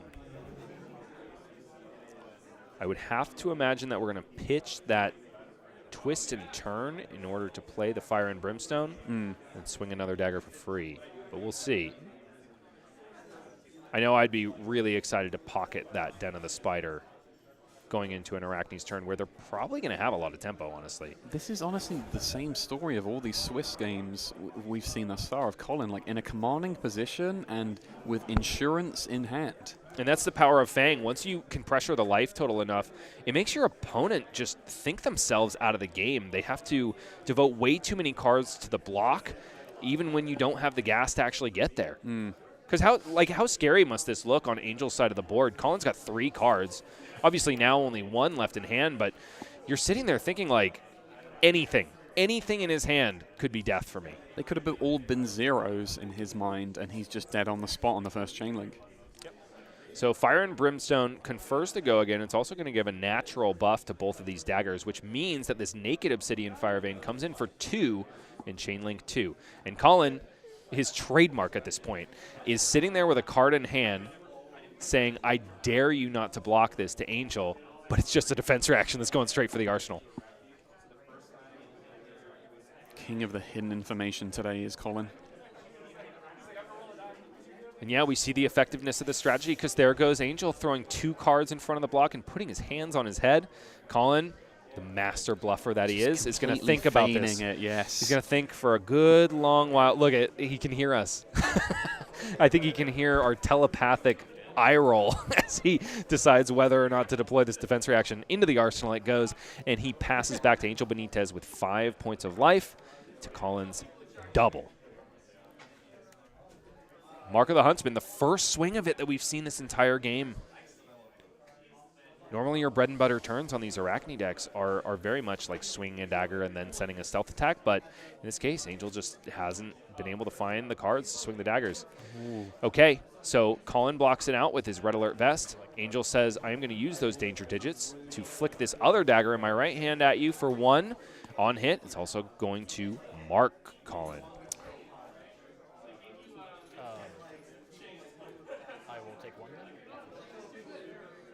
And Colin being a good-mannered player, reminding Angel that Mark of the Huntsman is going to get a buff for 1 because he has flicked the other dagger at him and marked him. Yes, indeed. Mark of the Huntsman does get an extra +1, which means that Colin is going to take that hit.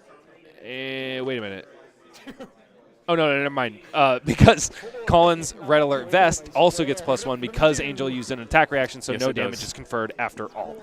And once again, Angel rolls a 2. For the 3rd time this game, he is Arachne Funnel Web. Are all the other spiders indisposed today? Yeah, I guess they're all on sabbatical. Oh. Arachne Funnel Web is the poor guy that drew the short straw and didn't get his holiday. And here comes a card that has been amazing for Colin. Hunt to the ends of Wraith, but it's doubly so against a hero named Arachne. So he's going to mark Angel immediately and also get +2. Also, because point of engagement says you get +1 on all attacks that are attacking a marked hero, it's going to get another +1. Just attacks. Just a handsome 5 go again. Colin smirks at Angel as he reads all of his cards and realizes just how doomed he really is. And Angel, very sadly, looking at a very cool piece of sideboard tech against Fang, Defang the Dragon, which just might not get deployed this game. A full block from Angel with 2 cards. Colin says, here's an Obsidian Firevein for 2, because you are still marked. It's actually 5. I'm sorry, it's 5, yeah. And there's Brothers of Flame. Brothers of Flame getting over the top of Angel's 2 cards. It's a total of 10.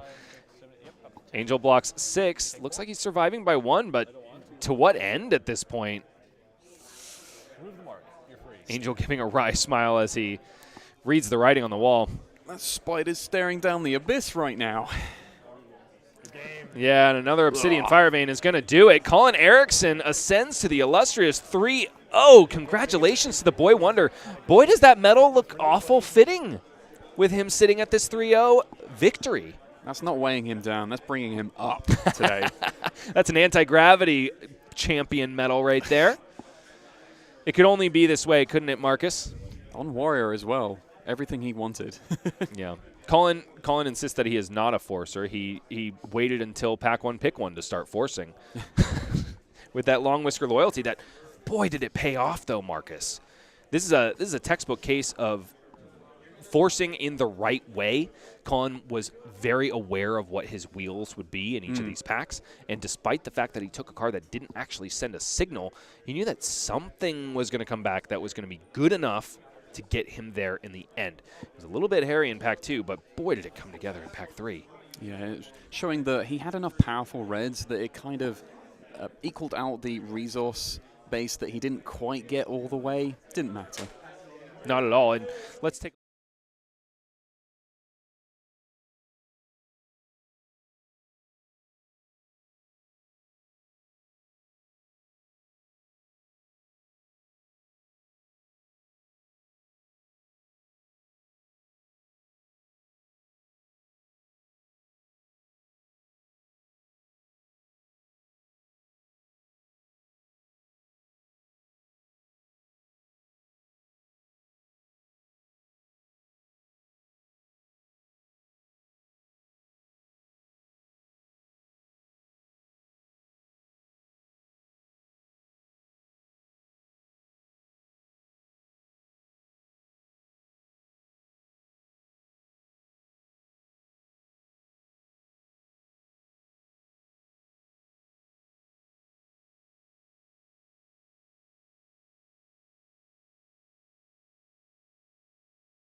win at the prospect of playing it on Chainlink 1. But when you consider it against all of the other cards that are kind of the bread and butter of the the Fang deck, well, let's talk about Scalding Iron, which is not exactly bread and butter. It's not a role player, but when you compare it against something that's not in Colin's deck, like the Searing Gaze, which is a zero-cost version of this card, Stabbing Pain, it's pretty much on par. And then if you're able to resolve Long Whisker Loyalty on Chainlink 2 or greater, you just get so much extra upside.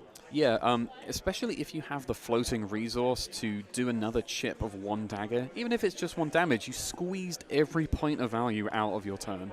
Points that you wouldn't have had with some of those other role player cards. And furthermore, speaking of squeaking out value, it's got 3 block to boot. So it's modular, it blocks well, it's a signpost, and Colin found it and found his way to a really, really solid 3-0 list. What else should we talk about here, Marcus? What got Colin to the finish line?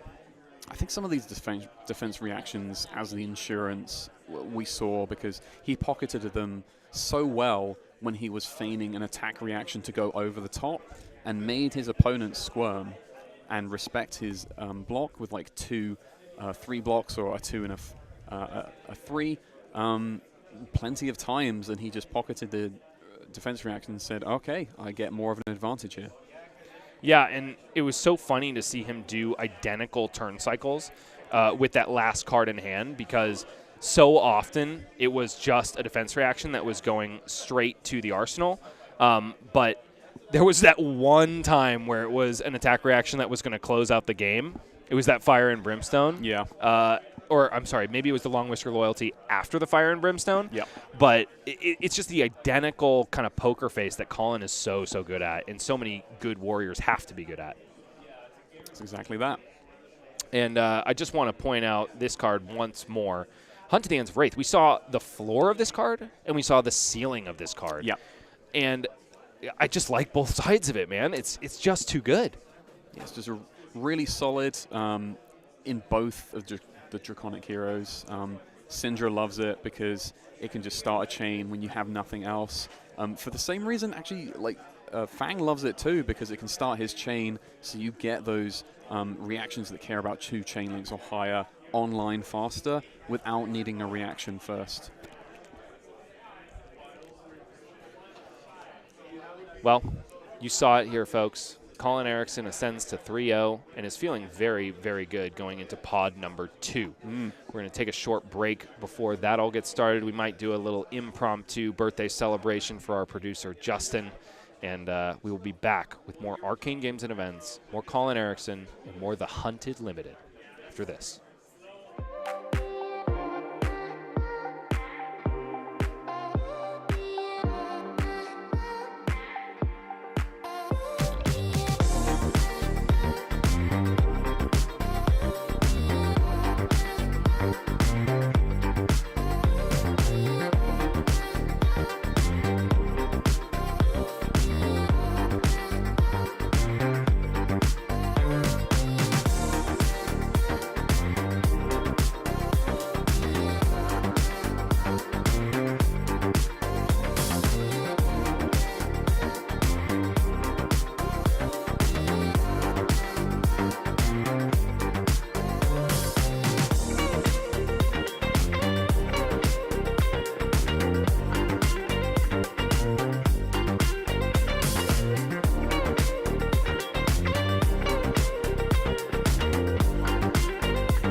Here we are, back once again. We've given Colin Erickson the boot. We said you've won too many times today, so we're not going to watch you draft again. Instead, we've got a very special treat. We've got one of the three brothers floating, Aiden Kwasniewski, here at the top table. He's 2-1, which means that he has got a lot on the line if he wants to make top 8 going into this next draft. We're going to be looking over his shoulder and seeing what kind of evaluations he gives these hunted limited cards. Are you excited, Marcus? I am. I want to see it from his view, yeah. What do you think? What do you think If you had to guess, which hero do you think Aiden is going to lean towards? I feel like he's an assassin player. Like he's a little devious playing Vincent last Open, so I think it's within his wheelhouse.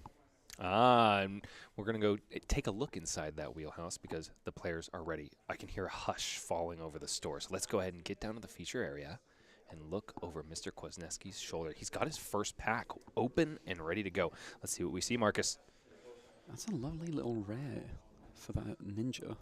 Art of the Dragon Blood, one of the best in that cycle of Art of the Dragons. He's also got a 4, the Drakai brought to the 4, 2 sides of the blade and the assassin. Looks like power picks that could leave him open, and one that might be a bit of a force. Tight on that hand. I'd also say that bunker beard isn't nothing. It's not nothing. It's definitely not a first pick, though, is it? I don't know, I first pick it because it's got a nice beard on it. As a formerly bearded man, I totally understand the affinity. I want to see what he would be passing in terms of the ninja commons, because honestly, I don't think he's going to send a super strong signal or send an enticing ninja cards over his to his left if he takes that Art of the Dragon Blood. There's a very low opportunity cost for taking that card. No, it could just be like something you take to stay open, keep the signal unsent, and then like pivot whenever you want in the first pack. And there are definitely better warrior and assassin cards in this pack. So it looks like Aiden does indeed go for the Art of the Dragon Blood. He's going to see if he can get himself into the ninja lane very early, showing it once more for the camera. And in passing, honestly, a lot of chaff besides that Lava Vein loyalty in the ninja class. So let's see if we can identify what was taken from this pack. I am seeing a warrior common. Oh my goodness, I am seeing strong ninja cards. Oh, but the Blaze Headlong. We've got a Ronin Renegade starter. Lots Boy, to howdy. choose from. So a ninja class common has not been taken from this pack. So as of now, Aiden's lane is still wide open, but now he's starting to pass some really powerful ninja cards. If you wanted to stay a bit more open and play it safe, the Blaze Headlong is a great pick. And the there Aiden Devotion goes. may just wheel, though. It might just, especially this early on in pack 1. Aiden's going to have a lot of questions answered by the time that pack gets back around to him. Okay. So still kind of in that ninja lane, but we're sticking our foot into the draconic lane as well. Ooh. Bit of an okay pack here. I am really eyeing that yellow Dragon Power, which just gets so insane if you can make it draconic. Yeah, that's in the foil slot as well, so... One So of the no rares strong has signal gone from sent by this it. pack, yeah. Rake Over the Coal is not exactly a stellar performer in this Hunted Limited. If anything, it's going to be better in Syndra, but if you're using an entire card to buff chain links, you're going to need a lot more resources in order to get wide enough for it to actually be useful. He's thinking that over, though. And off he goes with Rake Over the Coals. I would argue that this is much more in the ninja lane than the warrior lane at this point. Plenty of time to pivot for Aiden, though, as we're thumbing through pick 4. Oh, that Mark with Magma. Mark with Magma is a very enticing pick in the Ninja Seed. That's it, Aiden doesn't even think. He doesn't take a whole lot of time to mind his wheel, but I did see a blue Grow Wings, which is a fine resource card in blocks 3. But it's more of an innocuous class card that you might just find come around back anyway, so it's not your priority pick. You want the good red here. Definitely not. That is a card that you want to hit on the wheel. Aiden. Very lovely dice in focus here. Okay, Foil next dedication. Pick 5 coming up. Okay. Got some chaffy ninja cards, maybe that yellow silver talons, but honestly, I'm not super excited about that card in the yellow other than the fact that it blocks 3. Our other options, however, are a bloodline, which are not ideal, is a safety pick because it does block 3, and it can help you continue draconic chains if you need to. There's definitely an assassin midway down the pod from him, and there's probably starting to be a ninja or two now as well, because some of those class commons are gone. It's important to mention that the dynastic dedication is in the foil, so it's like we can't count it towards the warrior commons that would be in this set. It's entirely possible that some warrior cards have been taken out of this pack. We see Aiden thumbing both the silver talons and the bloodline. ultimately going with the Silver Talons, which I do like because ultimately it can be used as a resource card if need be. Also blocks 3, has a powerful flick effect that could end a game. I was going to say that the yellow one can function basically on rate as a red when you have it Draconic, because you can chuck your dagger and still get 0 for 4. And honestly, Silver Talons in the red, like, it doesn't even need to be turned on in that just a it 1 card becomes 4. Draconic. It's just a 1-card 4, and we love 1-card 4s. So the first non-red has been taken for Aiden. It's looking like his lane is wide open, but we could get that first pack back. There was, or the second pack, where there were a ton of ninja cards, and find that the lane is a little bit more closed, but we're loving that Fire Tenant first strike, aren't we? Not a bad rare in the cut-through yellow, but you definitely want the powerful red instead. Some one warrior common still sitting in. Looks like the lanes are starting to be chosen here. We have seen almost no powerful assassin cards. I have a feeling that there are some assassins lurking in the rest of this pod. And Fire Tenant first strike is the choice for Aiden. A-okay with him because I don't think he was going to see this pack on the wheel. So you're totally happy just picking up the best card in the deck in the pack and not worrying about what comes back your way. So far, it's looking pretty fearsome for Aiden. Okay. We have been missing a lot of equipment pieces, it seems. I haven't seen a lot in Aiden's class going around. I see him thumbing that Grow Claws, and in the red, he's quite a good card. Considering the Path of Vengeance as well, because he hasn't taken any equipment thus far, but... You definitely don't want to be completely naked at the end of pack 1, but it's also not the end of the world if you end up with a ton of good cards. Especially if you know that that equipment is being valued early by the other players, because you'll have more room in the following packs. Taking the Grow Claws here will solidify the signal that Ninja is closing off, or the door is shut, basically. But have other people tried to send that very same signal halfway through this pack? We're about to start getting answers here. For the Emperor still remains, but a blue Dragon Power. I honestly really like Dragon Power in the blue. It's a great resource card, and worst comes to worst, or if you find yourself with a redundant blue, it can very easily be turned into a 1 for 5, which is on rate. And It's incredibly for your blues, A-okay. Especially if Aiden is not able to find any more Art of the Dragons for really big fealty payoffs. He's considering both of these. What do you take here, Marcus? I mean, for the Emperor, it's still like a solid pick because it isn't conditional on being a Draconic. Aiden tends to agree with you. I honestly really want that blue Dragon Power, if I'm being completely honest. I wouldn't mind taking my first real resource card in this pack. And I think this was his pack, so the Bunker Beard made its way around. I'm more inclined to take that arm piece and start equipment now. You might as well. There are no other good picks. It does mean that... Oh, yeah. What were the... Oh, we passed a Lava Vein Loyalty. So there's definitely another ninja in this pod. Although Upsticks and Run Blue is still a hybrid for you. I tend to agree with you. I like the Hand of Vengeance here. Getting our equipment online. Aiden is thumbing that blue Grow Claws. Perhaps becoming concerned that he hasn't taken a blue yet. Okay, Grow Claws is the pick. He doesn't like that Hand of Vengeance enough to pivot away from his Ronin resource Renegade, base. that's a windmill slam. Yep. After making it round. Looks like Aiden is tending to agree with you.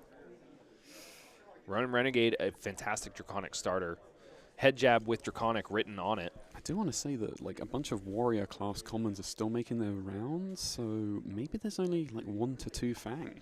Tag the Target, another premium role player in these Syndra decks, especially when you have cards like Art of the Dragon Blood that need to be turned on with fealty. Yeah. Syndra kind of toes this interesting line between just wanting a lot of consistent Draconic attacks with Go Again and also wanting like minimal payoff for fealty in order to... and Aiden is absolutely rewarded for ditching that Hand of Vengeance because he's got a much better arm piece that came round in the wheel. Leapfrog gloves are I'd say great this isn't in that even a slot. decision here. Just take the gloves and run.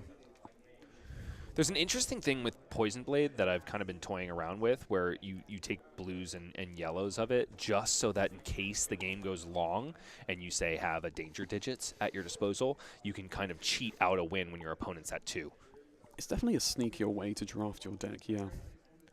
And it's like, it's a very low opportunity cost. And he takes the yellow Poison Blade. That is interesting. I definitely thought Leapfrog Gloves were the pick there. And here's another blue to add. Which, hey, nothing special, but when you're only getting 2 cards left in that pack, like, you're just happy that they're playables for you. Is he going to have everything playable? Maybe? No. Wait. Alas, No, Take a that's Stab is Assassin. Assassin Warrior. But that's okay. 1 unplayable. Aiden gives us the thumbs up. He's feeling good. I was going to say, he had a bit of a grin as the end of the pack came in. Ended up with 3 blues, one of which is unplayable. We've got 2 yellows, both all good, and a smattering of pretty solid reds. The one I would say is a little bit lackluster is Rake, perhaps yeah, that Rake over the exactly. coals. But if anybody is going to make use of it, it is our Draconic Ninja, because, of course, the Rake over the coals will buff those Kunai of Retribution. I think it's also just a nice arsenal target, because if you save it for the wide turn, it's going on every chain link you can assemble.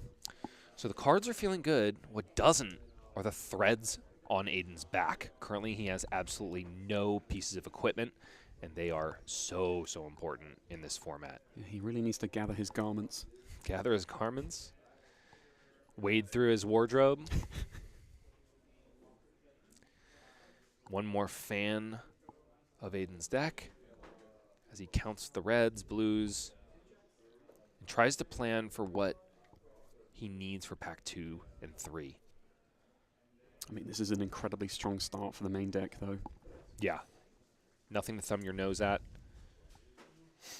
And also, it seems like Aiden's lane is still pretty open. I think we're only dealing with one other ninja in this pod so far. So maybe your prediction was right. The 3-3-2. Yeah, 2 Syndra only. I tend to think that pods support Syndra a little less. Okay, so Aiden's lane is definitely chosen for him. He has not stayed open enough to be anything but ninja at this point. So honestly, the only enticing thing in this pack is that Cinderskin Devotion. He can probably depend on that Path of Vengeance to come round again, actually. Yeah, you'd have to think that the tag the target is not going to make its way around. But that's okay, because the key card is just staring him in the face. Yep. So Cinderskin Devotion is the choice. Lava Vein Loyalty with a +1 cost and a +1 power, ultimately. And the more break points that Aiden can present, the more better. He's got a chess piece that could wheel as well. This time he's receiving a pack from Billy, who, Another Demonstrate Devotion here. is 3-0, and definitely not in the ninja lane, it would seem.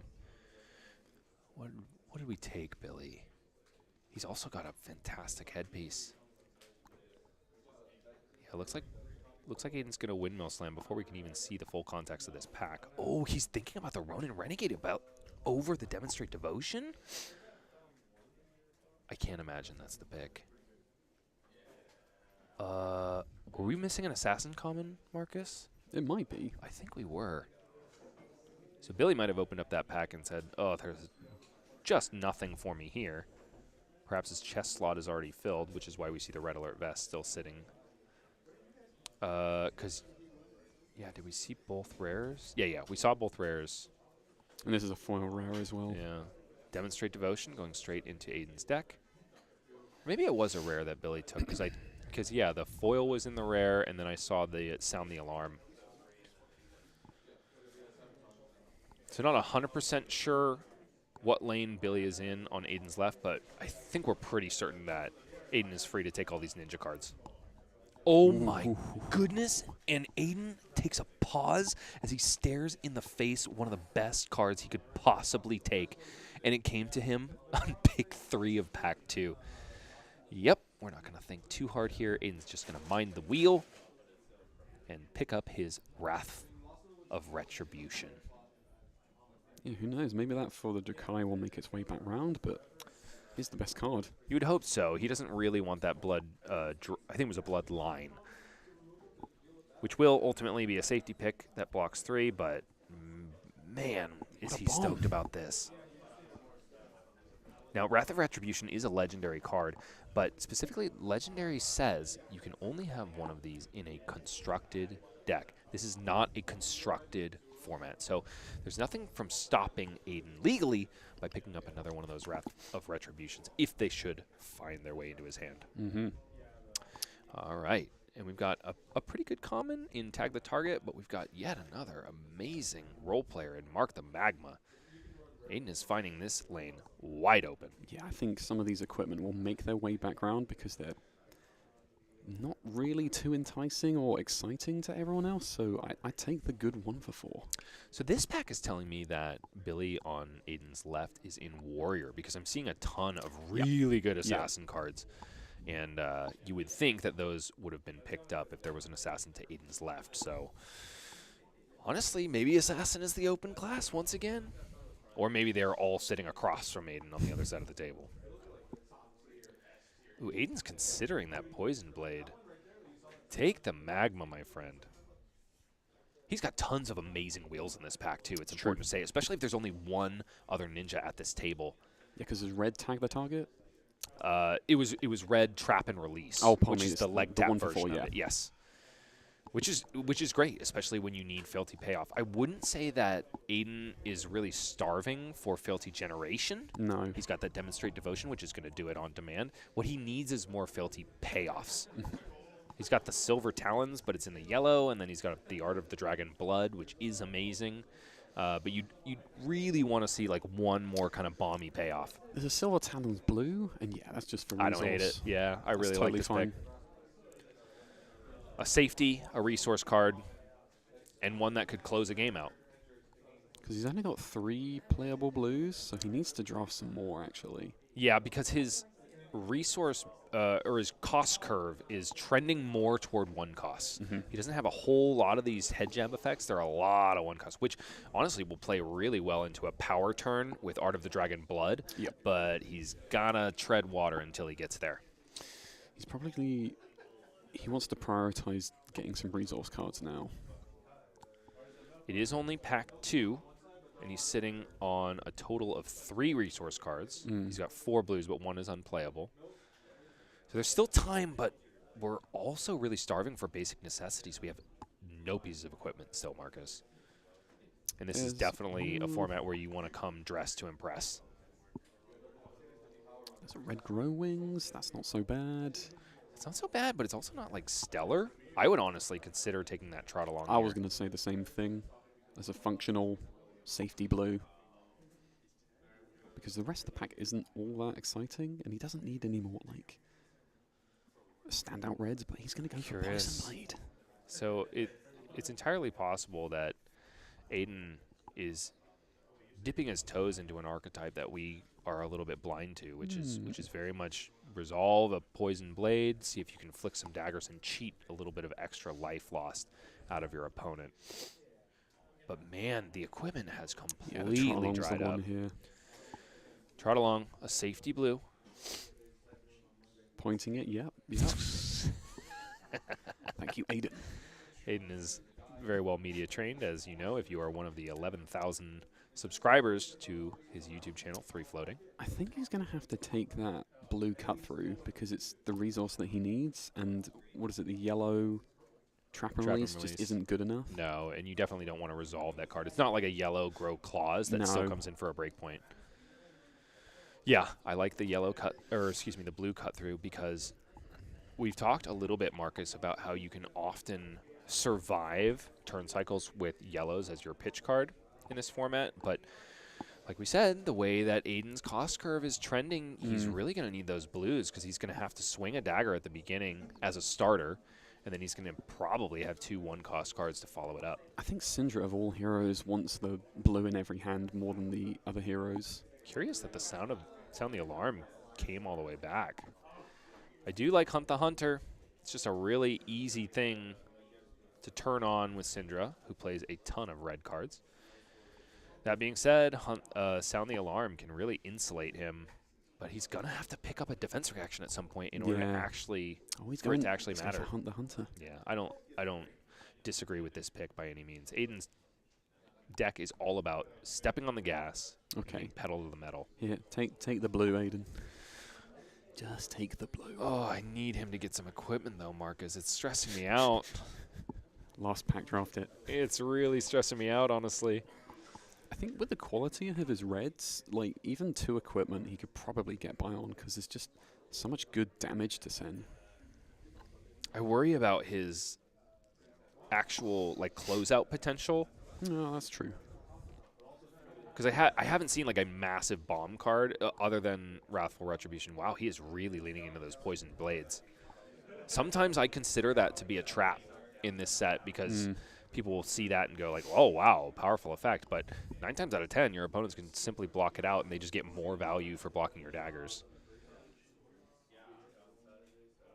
Okay. And unplayable is the last pick of pack 2. That being said, Aiden is still only sitting on 2 unplayables, if I'm not mistaken. One of his is a blue. Yeah, one of those is the blue Take a Stab from pack 1.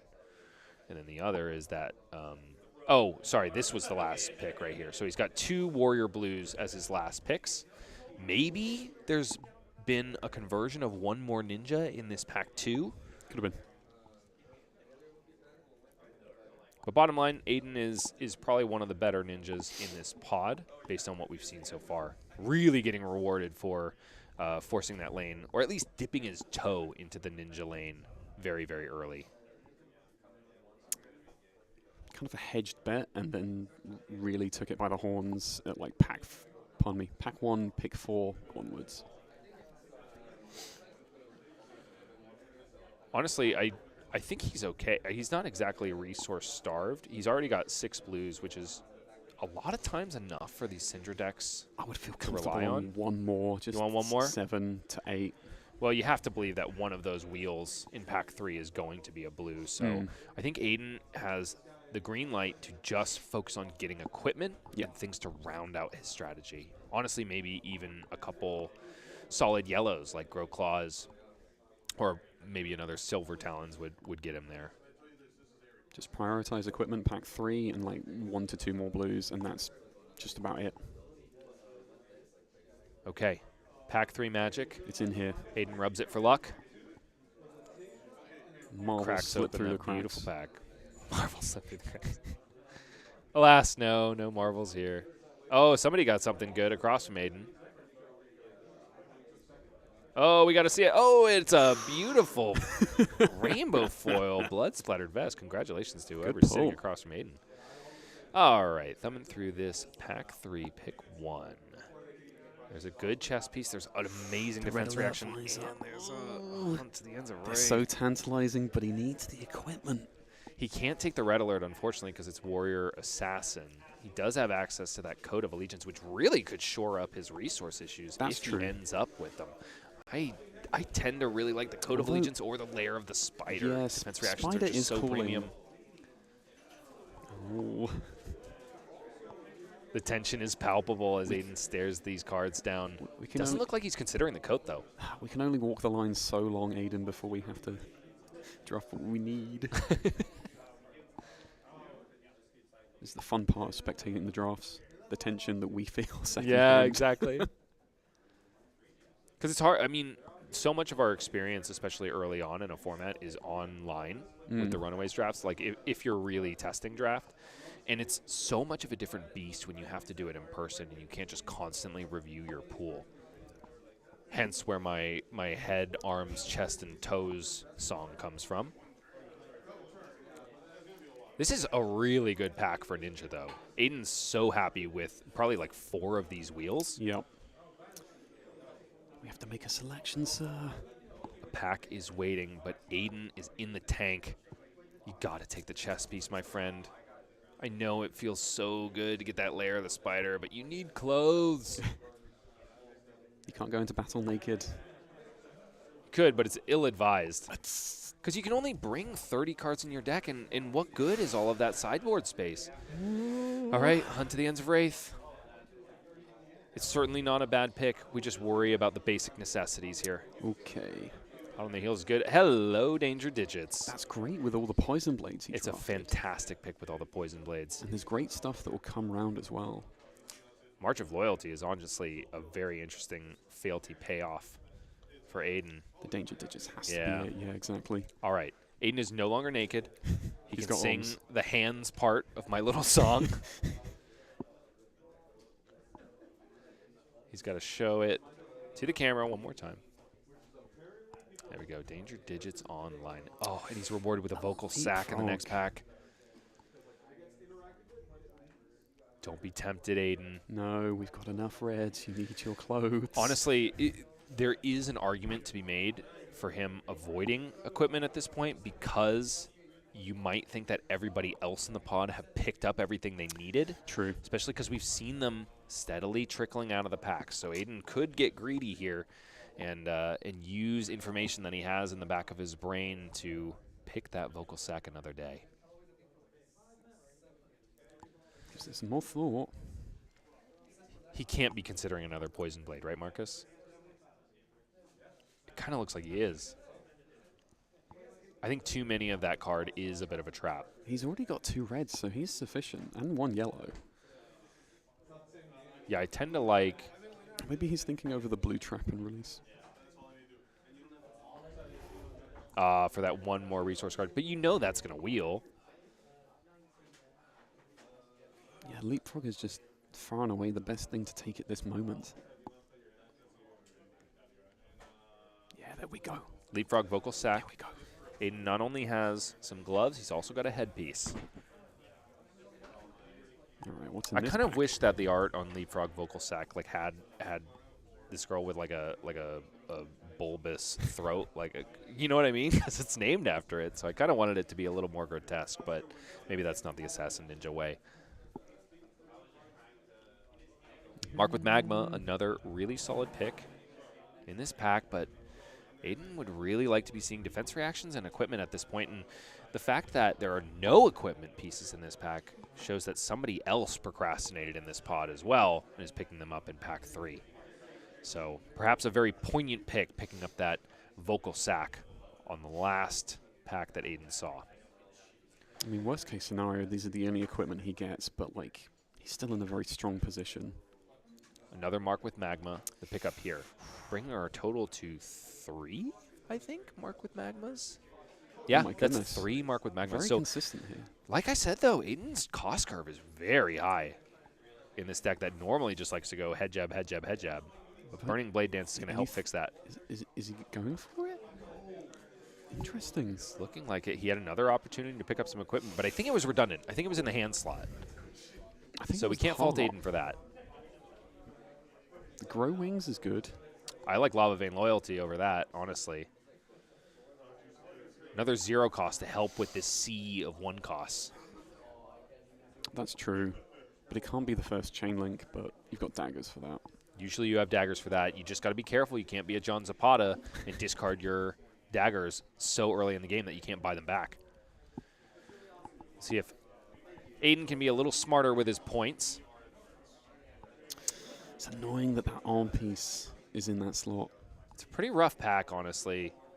I think Grow Wings is a fine pick here, though, because yellows can be resource cards. It's also a safety pick because it blocks 3. Yeah.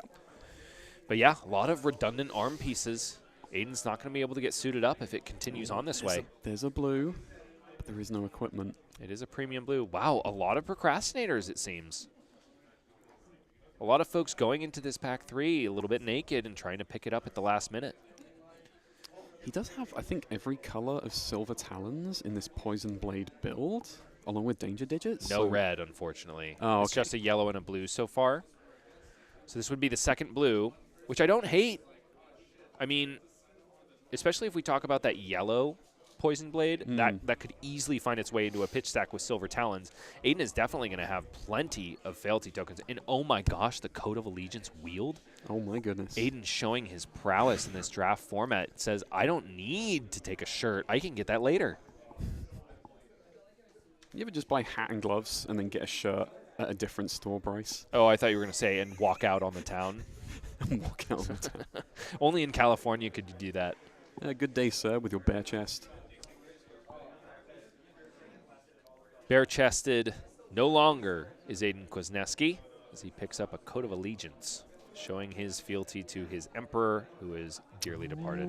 Oh, that's a good one. That is A-OK to pick up. Hot on their heels, a role player in this deck.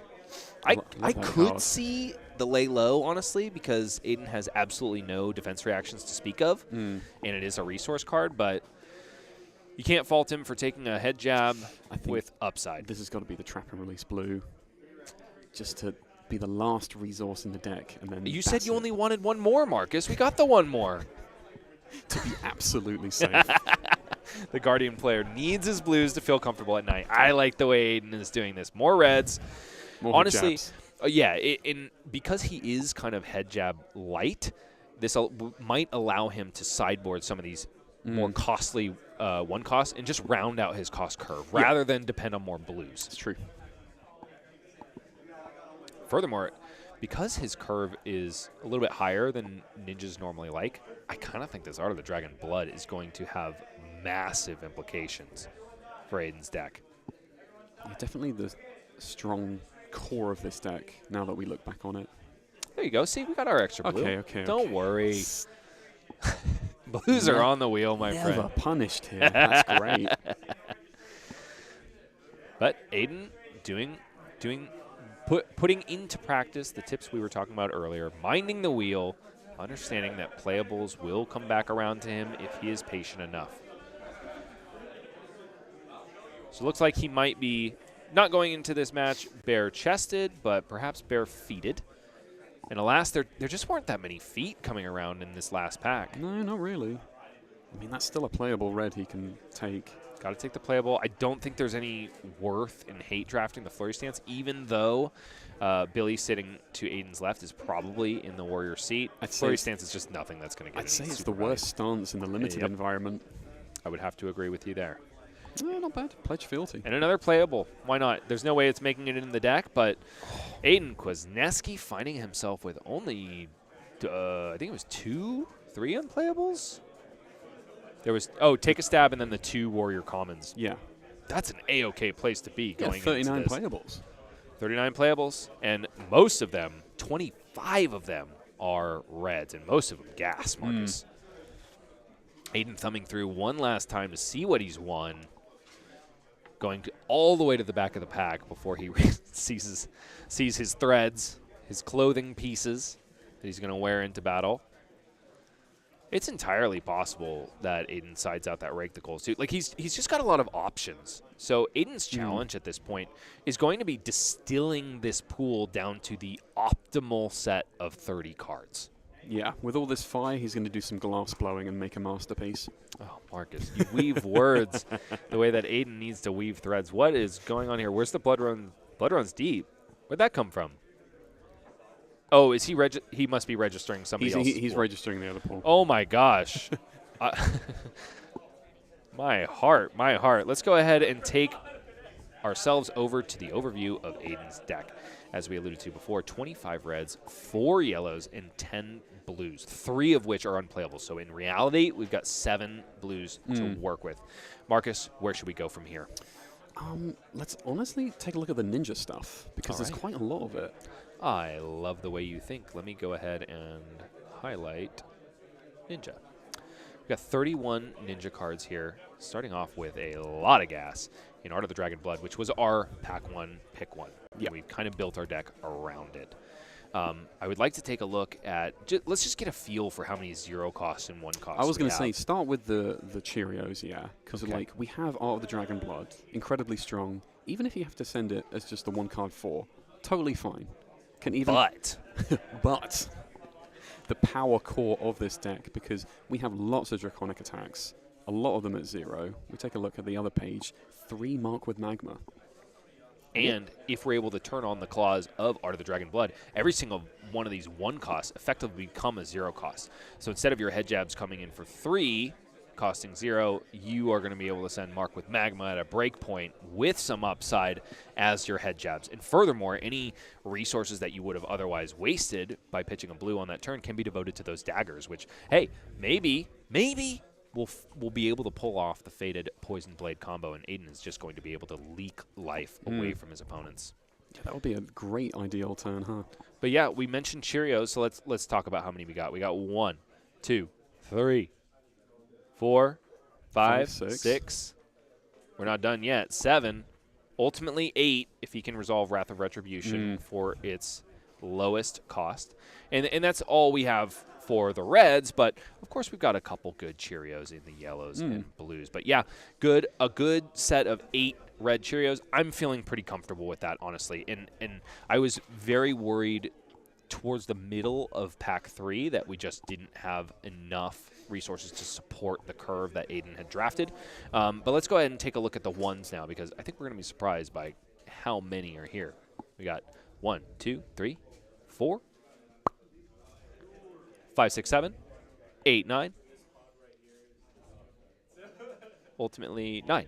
Okay, so we're about even with the 0 cost, but if you picture the way a turn can go, we would have to imagine that we're sitting on, like, on an ideal turn, we've got a blue, we've got probably 1 Cheerio, and then one or 2 0 costs, and 1 or 2 1 costs, which honestly is a-okay, because a blue will pay for those 2 1 costs in addition to one of the daggers. We really only want to be swinging 1 dagger each turn anyway, so that we can buy it back and keep it cyclical. It's really the curve I like to play in Syndra Unlimited, is that you're presenting breakpoints on your iterative chain links and then rebuying the other dagger like turn in, turn out. So it's like really consistent as well.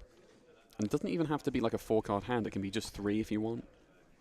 So let's talk about payoffs for all of this fealty that Aiden is assuredly going to be generating, because he has so many sources of marking. I guess we'll navigate over there first. We've got 11 sources of marking, and a lot of it comes in at breakpoints. Some of it is completely uninteractable, like Hunt to the Ends of Wraith, which we saw be such an amazing card in Colin Erickson's deck.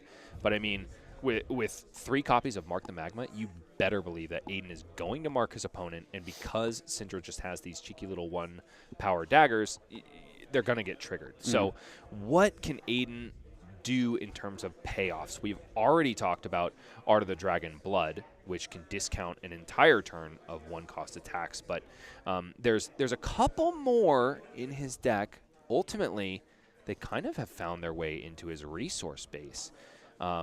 Don't count them out just because they're yellow and blue colored, but Silver Talons, if they're able to be made draconic, which you better believe that Aiden is going to have fealty to spare, you can also leak little bits of true damage in throughout the game.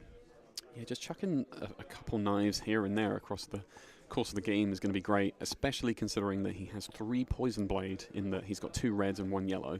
They'll really pay dividends, especially because Aiden is going to be presenting breakpoints all throughout the game and chipping damage here and there. And at a certain point, you have to imagine his opponent is going to dip a little bit too low in life because they think they've got a really good swing back. And at that point, Aiden can probably just block with 3 cards, send a Silver Talons, and say, you got the sigil? Basically asking the question. And also got danger digits in the arm slot to do that at any point in the game he wishes. Doesn't hurt at all to have another little bit of inevitability just sitting there on the board in your arm slot. At no point can his opponent go down to 1. That being said, he's got 3 copies of Poison Blade in his deck, and so maybe, honestly, unbeknownst to them, because they're in the red and the yellow slot and might not even be pitched, your opponent won't expect it if they go down to 2, they say, hey, I'm safe from danger digits. All of a sudden, Aiden keeps a 2-card hand where he resolves Poison Blade and flicks the other one, and all of a sudden you're dead. So Aiden kind of showcasing a Syndra deck less akin to the one that John Zapata was piloting in Pod 1, where you get these really big payoffs from your fealty in Art of the Dragon Fire. Instead, he might just kind of do a value thing where he presents a lot of really good breakpoints and then inevitably closes out games with danger digits, Poison Blade, Wrath of Retribution, etc. Yeah, he's just trying to nickel and dime people on both fronts in the incidental dagger chip and also the breakpoints he presents all the time. But I do find his equipment a little bit lacking. If Aiden is ever finding himself on the back foot, he has literally 1 piece of blocking equipment. And it's more effective against some of the heroes in the pod than others. If he finds himself up against another ninja, he's literally got 1 extra life to probably his opposing ninjas, who's going to have somewhere around +3 or 4. Yeah, it's definitely the downside of the draft that he had, but hopefully all that small pips of danger digits and other dagger throwing can make up for the weakness in his armor suite. And we're harping so much on this. There's no question that Aiden drafted a good deck. I mean, just look at the powerful reds that he has. The only reason we keep talking about the equipment is because you only have 30 slots in the deck. Yep. Aiden automatically, he's sitting on 29, 39 cards right here, minus his equipment. 9 of those cards have to go to the bin, and you better believe that some of them are going to be these powerful reds that we're staring at right here. Yeah, I mean, it's a good problem to have, to like cherry pick the very best of the reds, and then like discard the rest. Like probably Rake Over the Coals is the first red I'm going to cut, maybe along with Pledge Fealty, because it isn't doing much for this deck. There's no way that Pledge Fealty makes this deck. No. Even without it, Aiden is going to have Fealty coming out of his sleeves, I would have to imagine. Sleeves that he now has thanks to Danger Digits and Code of Allegiance. I kind of think that one of these Poison Blades doesn't make the cut. Even though it kind of gives him a little bit of reach in the end game, I think it's too risky that 2 of them show up in one hand, or that you're forced to block with them. What else do you think is going to make the cut? Obviously, what else is going to be on the chopping block is probably a better way to say that. You've got to believe that these unplayables aren't going to go in there, of which we have 3, all in the blue base. I mean, he keeps every blue because he's forced to play every which playable one. Like, he might consider cutting 1 yellow. I mean, tag the target yellow is annoying, but ultimately it's a 2 block. If he doesn't want to be this much in on the Poison Blade strategy, maybe he even cuts the yellow, but he definitely wants to keep at least 2 yellows to round off his resource base and not be at risk of drawing an unplayable quad red hand. Truth be told, I kind of like the yellow. Excuse me. Hit yellow, please. Thank you. I kind of like the yellow Poison Blade more than I do the reds because it's something you can pitch stack. Like, it's there if you need it in second cycle. If you play, the problem with the reds is that you are kind of forced to play them or block with them when you see them early on. But this card becomes a lot less scary when it's completely face up. So if it happens to coincide with your like Wrath of Retribution turn, then your opponent gets so much equity for actually blocking daggers, which is usually their power, is that they just slip damage through because there's no way your opponent can throw a card in front of it. Yeah. It can be good for him to actually like prune armor away from his opponents by asking, hey, do you want to block my kunai this turn? Because you won't get it on the breakpoints I have later in the game. That's true. Poison Blade also, whenever you resolve it, it kind of encourages you to send more daggers, where a lot of times the optimal play is just to play the other nasty reds that you have in your deck, like Mark with Magma, Dust Runner Outlaw, etc. So it can be a trap in draft for players taking too much of it, thinking that this archetype exists when it kind of doesn't. It can also be a trap while you're playing, convincing you to resolve it because it's just so inefficient to block with, but thereby hampering the rest of your turn where you're not playing the cards that actually deserve your attention. It's true.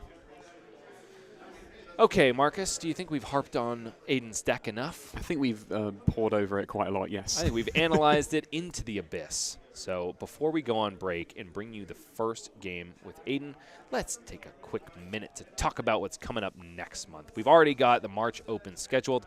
It'll be here at Top Deck Keep in Riverside, California, our very comfy, cozy new home. It'll be on March 15th, which I have just learned is my co-caster Marcus Brown's birthday. It is my name day, yes. Are you going to be here, Marcus? Yes, I will. You can't think of anything better to do on your birthday than smash hammers into other people's faces? Probably, but like I told you earlier, I have some people I want to ice over if I can. And who are those people? Who's on the ice block for Marcus? Probably Colin. He deserves it after what he did to you in top 4 last week. Being my only actual loss in the entire tournament that day, yeah. That is vexing, to be sure. But if anybody's going to do it, it's definitely going to be Colin Erickson. We saw his might not only on Kasai in Constructed, but we also saw how well he can do in limited format in Flesh and Blood. All right, Marcus, I think we take a little bit of a break, grab a bite, and get ready for some more high-octane, burning flesh and blood action. We'll be coming back to you right after this.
sure wants to make 3 floating, but with 7 blues, is it going to be possible? Our Guardian aficionado sitting to my left thinks not.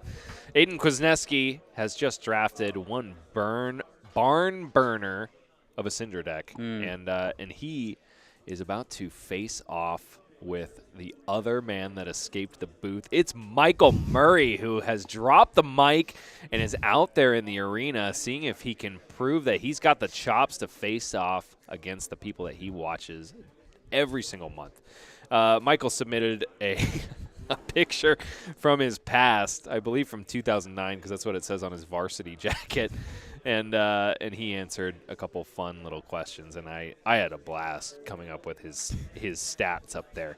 He's only played in one AGE event besides this one, so his win percentage leaves something to be desired. But, man, the swirlies this guy has gotten are off the charts. Oh, dear. Did they give swirlies in England? Yeah, or like a noogie. A noogie? Yeah, I think that's what it's called. Yeah. I remember noogies. Or you twist the arm, you rub your knuckle in there. Michael says that Justin Deep Pockets Leaguewog, the birthday boy, head honcho at AGE, is the one that's paying for Arachne's contracts. I've seen the balance sheet, folks. We don't have a pile of silver lying around anywhere. Spent it all on Portos. Aiden Kwasniewski is his opponent and our featured drafter. An AGE win percentage a little bit higher at 59%. Actually quite impressive, especially considering he's only got one top 8 to speak of. And it wasn't last month either, Marcus. He just bubbled out of top 8. He was our 9th place competitor last month, but he has 12 AGE points to speak of, and he is coming out swinging in the Hunted Limited. We've got the March Open coming up next month here at Top Deck Keep. March 15th has been confirmed, so get your tickets now. They are on sale at www.age.events. Marcus, are you ready for some burning daggers? I'm ready to light up the stage. What do you think that Michael ended up on, being on the complete opposite side of the pod? I want to say that he actually did draft Fang and recognize some of the signals that Warrior was fairly open, so just like scoop up all those like class commons and get a good 3-block deck going. Or I don't know if he's really within that assassin in this pod in particular, so I want to say he's Fang. He was playing.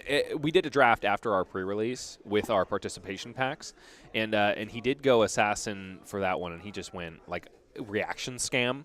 Oh, okay. I do have to say that I took him out in the XO bracket to finish out the day, but Michael is a fearsome competitor. Don't be kidded by his hilarious high school photo. He's a force to be reckoned with, and I'm honestly kind of hoping that he gets another top 8 so that the casting booth can be 2 for 2 in the new year.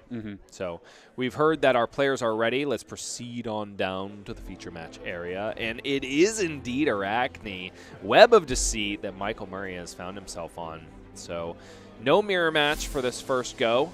But there he is. Look how excited and nervous he is to be sitting at the feature match area. He's straightening all of his cards, making sure everything's in place, doing his best impression of Rain Man. And we are giving the word to our players that we're ready up here. How do you think – we haven't seen this matchup play out yet today, Marcus. What do you think we're going to see? So considering that Arachne will send like mean on-hits that require the mark – depending on where you take the damage that takes the mark off you can entirely change how you actually respond to the on-hits or lack thereof from the Arachne player. Aiden Kwasniewski doesn't have any floating, let alone 3, but he's coming out with a haymaker. It's Hunt to the Ends of Wraith, which was a pick that he took over a very important equipment slot in Pack 3. But it is paying off here because it's coming in for 4 go again. Automatically marks Michael Murray because his hero is Arachne. 3 devoted to the block from Michael, which means 1 is going to leak through, consume that mark, and give Aiden his first fealty token of the game. Yeah, great start, honestly, for going first. Not bad. Aiden looks like he wants to put his foot firmly on the gas and try to leak a little bit of damage on turn 0. Michael eyeing him over his brow, wondering what else comes in Chain Link 2. Although, it sure is looking like Aiden is resource deficient. We've got 2 1 costs in the hand and a Blaze Headlong. Aiden probably wondering, like, do I really want to send all this turn 0? But also, what if I don't draw blue and I proceed directly to Arsenal? That's true. He could send the entire hand because it's still all 4 breakpoints here, making him a second fealty if he wants to go with a Demonstrate Devotion. I honestly don't hate the Demonstrate Devotion play here because you could pitch the Mark of Magma and then just pocket the Blaze Hedgelong. I combined the Hedgehog. We haven't heard that one in a Demon. while. Yeah, Blaze I know. Hedgehog. Yeah, so Blaze Headlong Yep. could go directly to the Arsenal and be devoted to a much wider turn when he actually has some tempo to steal. Michael consulting the air, thinking about the blocks. Oh, were we still considering blocks? Oh, Michael was considering Oh. discarding a Reaper's Call is my guess. He passed priority. Yes, he has a blue Reaper's Call in hand. Wondering if he wanted to discard that and mark Cinder. He decides the risk is not worth it because, and probably aptly so, because Aiden had some serious gas that he could have thrown if he got priority back. Blue Reaper's Call, not discarded on Aiden's turn, instead devoted to the pitch zone as Michael Murray resolves a public bounty in the red, marking Aiden immediately. 2 floating and a dream is Michael Murray.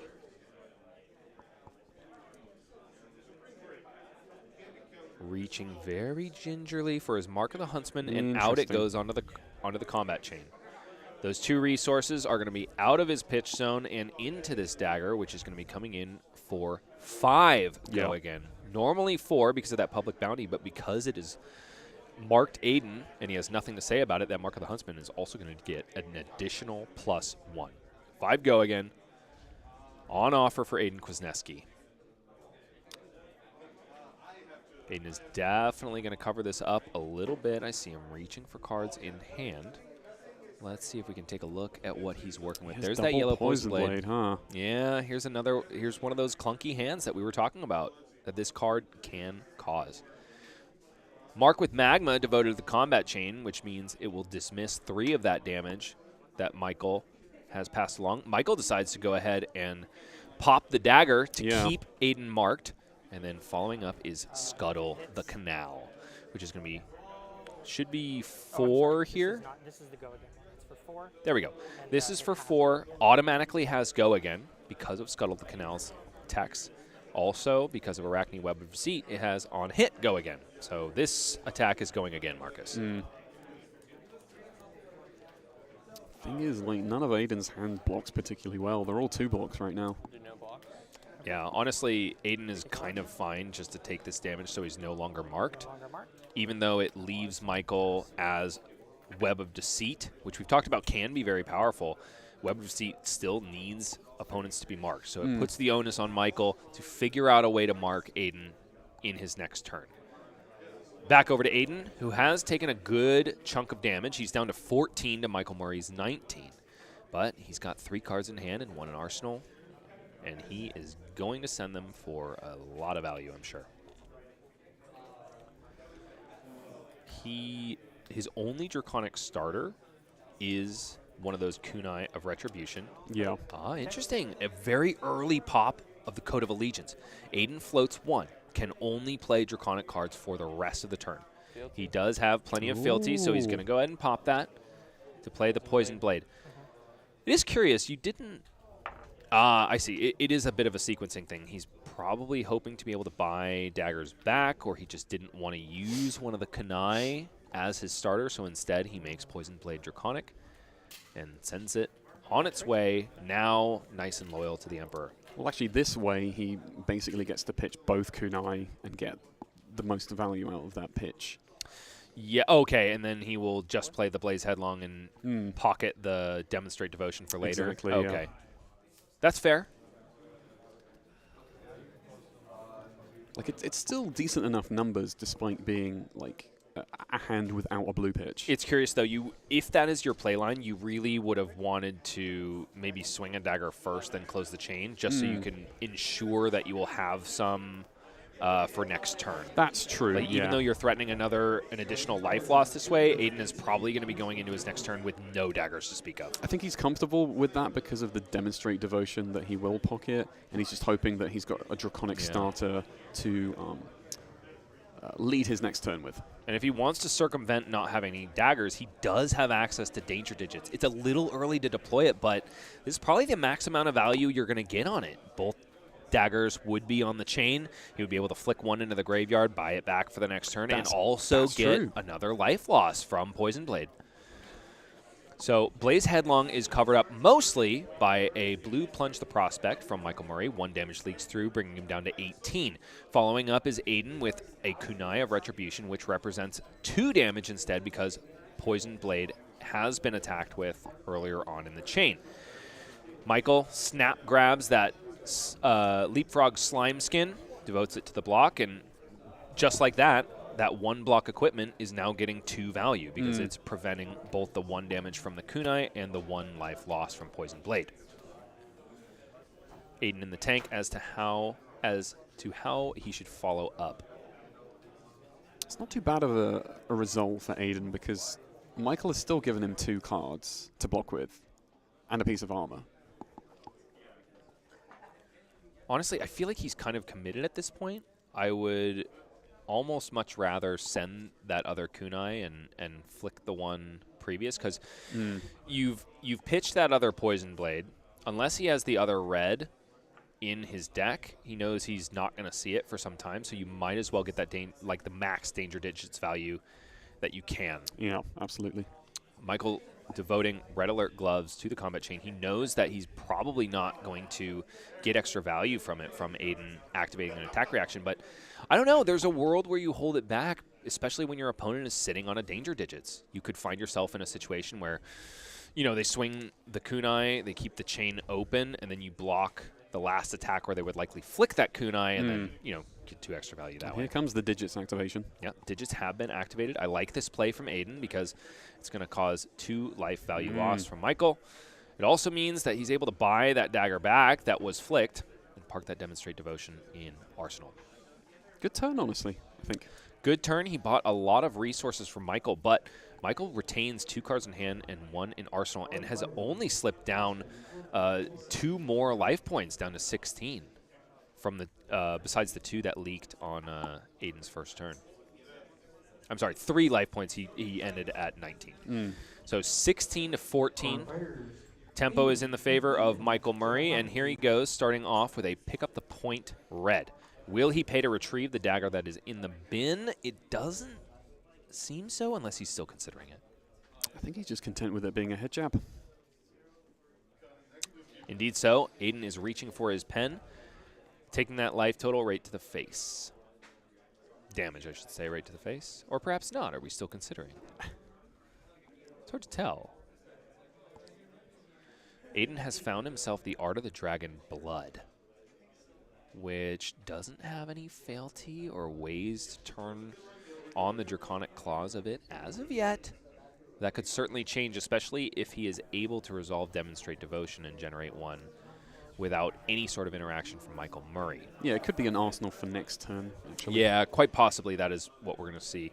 Does he have himself a resource card, though? I think we've caught Aiden red-handed, Marcus. And this time my eyes are not deceiving me. So Aiden has a difficult job of figuring out exactly how to put this turn together. He says no blocks, however, descends down to 11 life. Play outed for 3. Ooh. An outed for 3 go again from Michael Murray. This is kind of a controversial pick. Cannot be used if you are marked. And Aiden certainly can do some marking in his deck. So Michael is honestly rather lucky to be able to resolve this earlier rather than later when it could become a dead card in hand. He'll be very curious if Aiden doesn't block with any of these cards. That means he's devoting himself to pitching one of these reds in order to make use of every single one of these cards, including the one in his arsenal. I don't know if that's the play for him, though. He could have really used that fealty that he spent last turn, but alas, he kind of needed it for the powerful turn he did put on.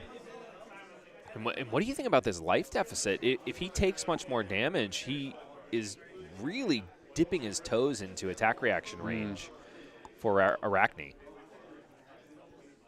But Michael relents and puts an arsenal and says pass.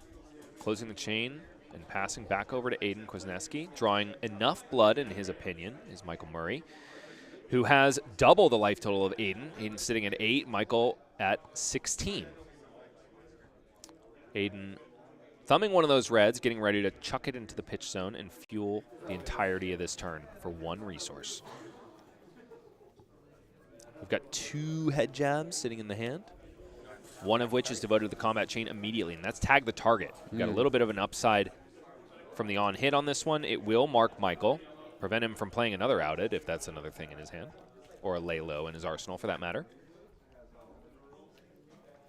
Michael says, I would not like to be marked. Blocks with a yellow incision, covers it up nicely. Dismisses that damage, says, go to the next chain.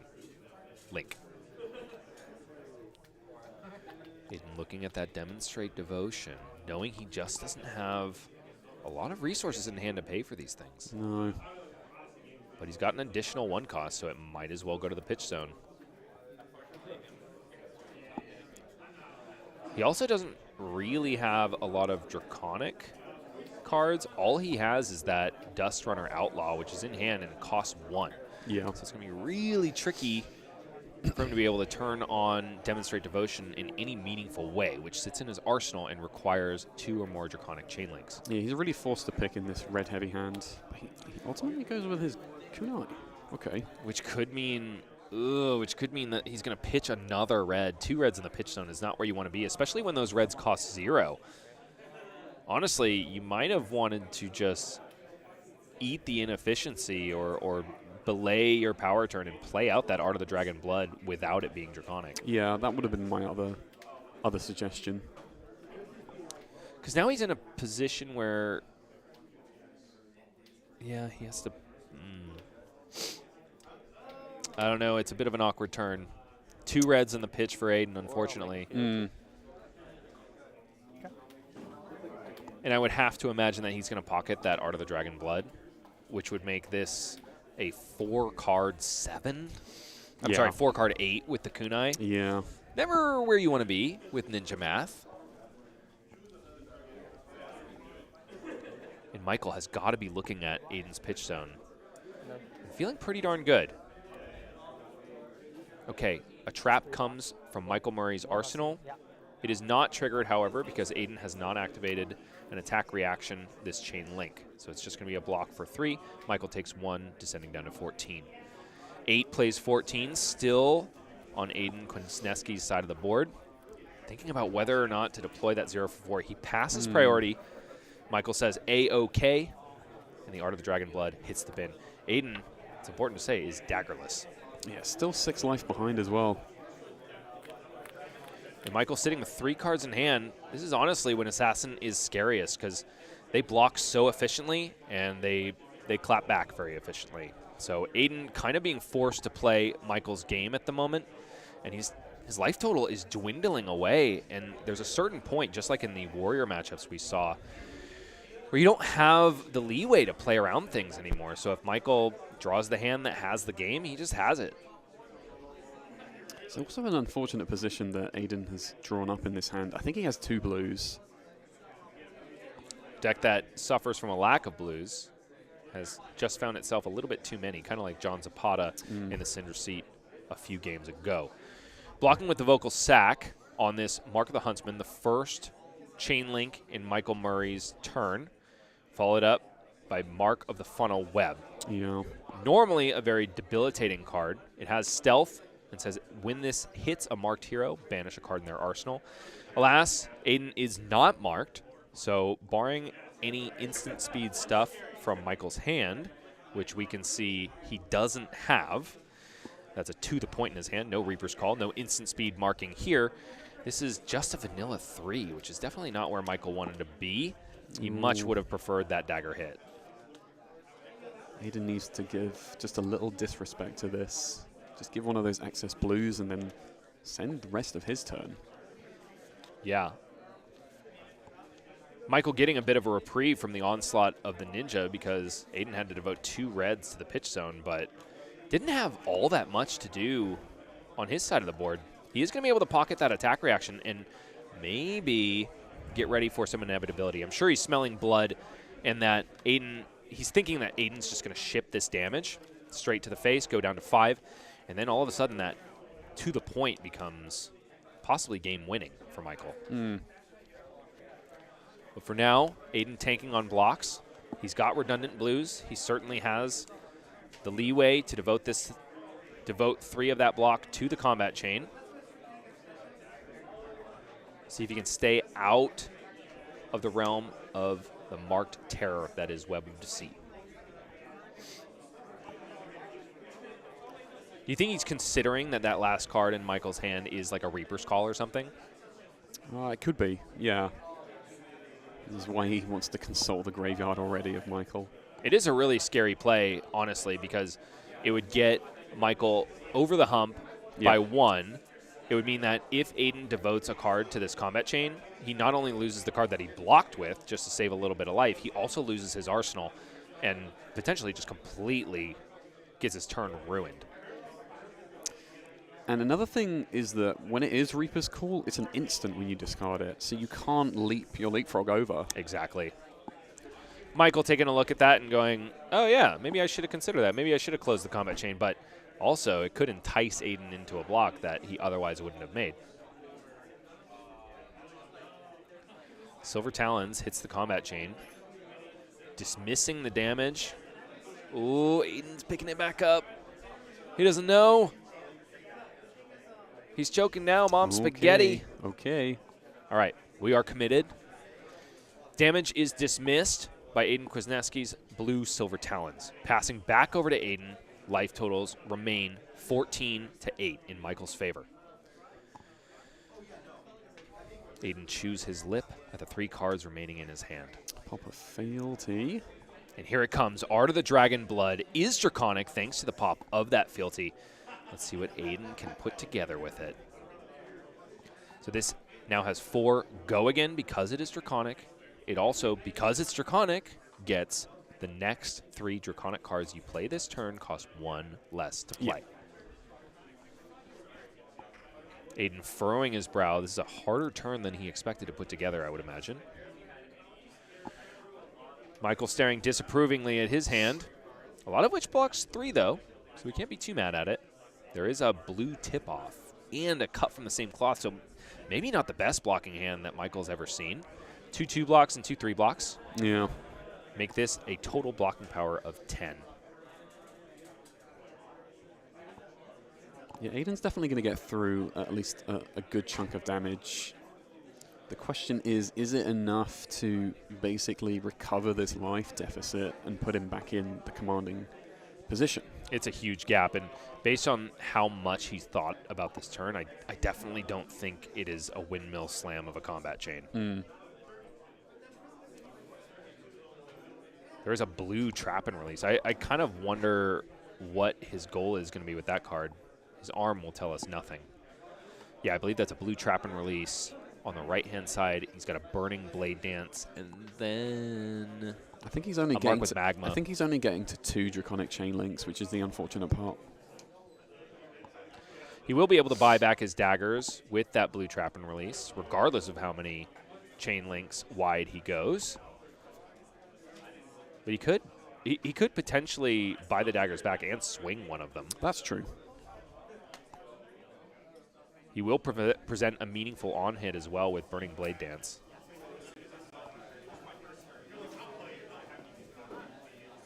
The only inefficient thing about Burning Blade Dance in this hand is that he has to buy the daggers back first and then chuck one if he wants that line, which is unfortunate. Yeah, there's no double buyback situations that you're going to see here. Taking one is Michael Murray. He is marked now.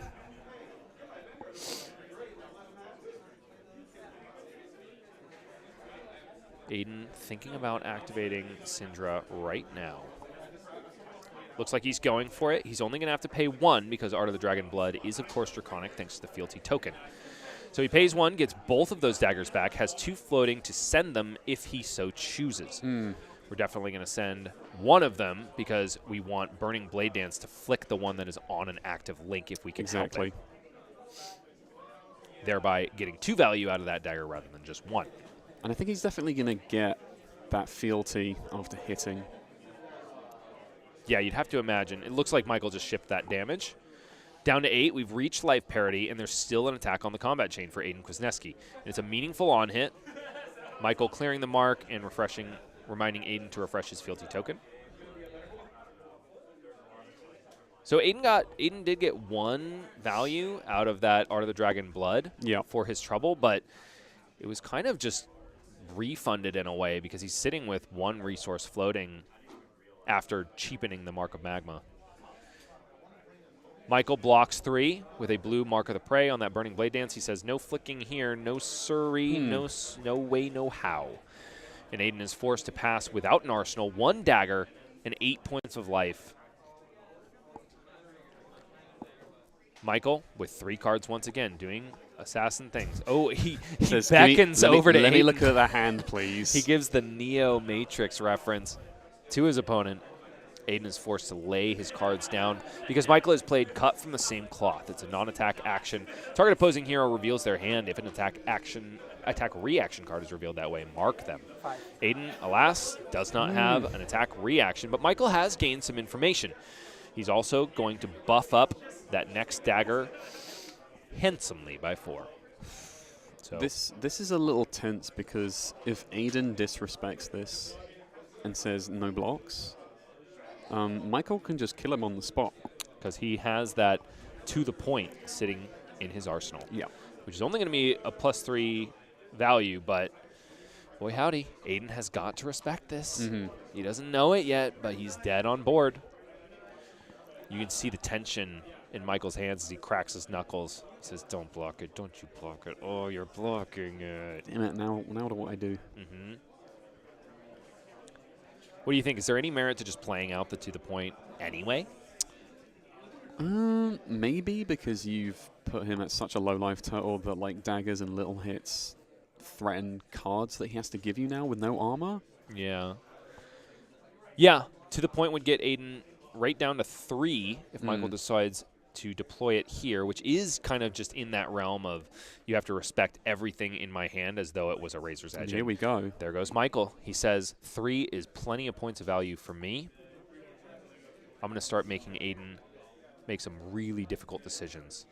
But of course, he's got to get the tempo pass back to him. And Aiden, I'm sure, has some good cards in that hand, especially if he's blocking with a Cinder Skin Devotion. Yeah, that's interesting that he blocked with that and not one of his other blues. Yeah, Very curious. He is going to get to resolve this Poison Blade and then make Silver Talons Draconic at the end of the chain link. So he's going to go Poison Blade, swing the dagger, make Silver Talons essentially poisonous and Draconic with the fealty token, and then he's going to sneak in 2 points of value off that dagger. But Michael's honestly sitting at a very healthy 8. Yeah. We're not in like game closing range by any means, and that's because Michael has been incredibly diligent about blocking when he has the opportunity to do so and the extra cards in hand. He's played a lot of 2-card hands. Yeah. And honestly, I would insist that that is the Assassin game plan. Kind of play like a Guardian a little bit. Yeah. Poison Blade still sitting on the combat chain. Michael thumbs a yellow mark of the funnel web to devote to the block.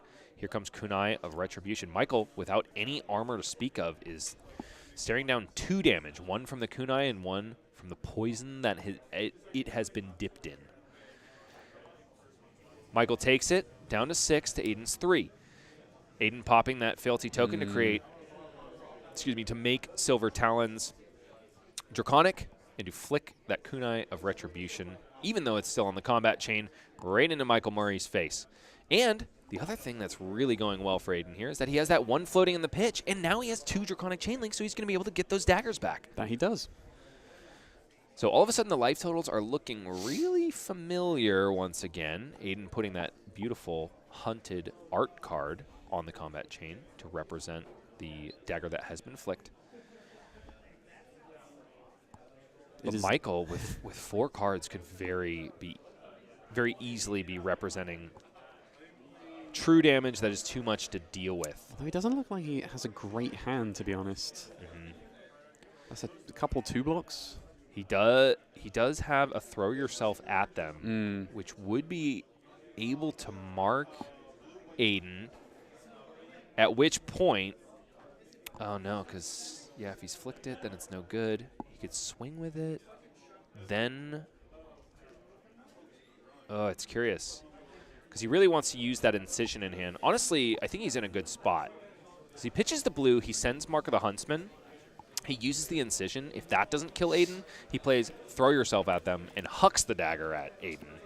So Aiden's kind of got to cover up a significant. He's got to overblock. Yeah. Otherwise, he's dead. The incision kills him on board if he doesn't give anything to this combat chain. Oh, and Aiden has finally drawn up that legendary power card, Wrath of Retribution. He's probably not going to get there. Ooh. I think that card is a 3-block in this match at this point. A very tense one go again, sitting on the combat chain. Michael Murray furrowing his brow, putting his chin on his fist,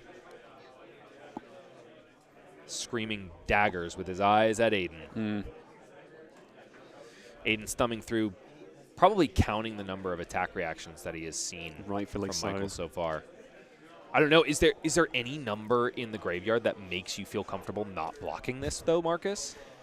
I mean, you're out of equipment. It's kind of playing to your outs to just say, like, okay, if you have it, I'm dead anyway. I don't know. I feel like you have to give 1 card here. Obviously, I know that to be true because I have the omniscient eye of the caster, but I truly think that this demands a block. Do you know if we're allowed to look at deck lists while in game? Aiden's asking if he can see an open deck list while in game, which we have provided for all players because this is not a high-tier competitive level event, so it's impossible for us to kind of keep the wraps on everybody while they're drafting. So the only fair way to do it is to give everybody access to everyone else's deck list. Looks like we're going to proceed ahead, though. Aiden says, yep, blocking with Wrath of Retribution. This is an amazing card, but right now it says block 3, and I probably can't resolve it for its full value anyway. So onto the combat chain it goes. I wonder if he could have created more space for himself on that turn where he pitched 2 reds. There were opportunities to block 3 twice. And so Michael Murray now says throw yourself at them. Yep. He is going to go ahead and huck that dagger, mark Aiden, and probably pass with that yellow incision in his arsenal. Honestly, Marcus, I did not think we would be in this situation given how this game has gone so far. There was such a massive life deficit in Michael's favor. Hot on their heels, devoted to the combat chain to cover up the remainder of the damage from throw yourself at them. Michael indicating that he is about to roll a die and transform. It's a 5. Tarantula. That is Tarantula indeed, Michael. So any flick of the dagger spells death for Aiden Kwasniewski. That being said, Michael doesn't have a dagger, so it's entirely possible that he doesn't get to benefit from the text on Arachne Tarantula. The bigger scary bit is that attack reaction clause. So yeah. Aiden's going to have to demand as many cards out of Michael's hand as he possibly can. This is indeed a curious start to it. It's Kunai of Retribution. Michael's got to be thinking, I saw so many Poison Blades. Is it possible that he also has a flick effect? Yeah, still tense from both sides of the table. It really is. I honestly would have given this game handsomely to Michael maybe 2-3 turns ago, but Aiden has managed to pull himself back. 1 card devoted to the block from Michael Murray. You better believe there's another dagger coming, Michael. You're not going to get off that easy.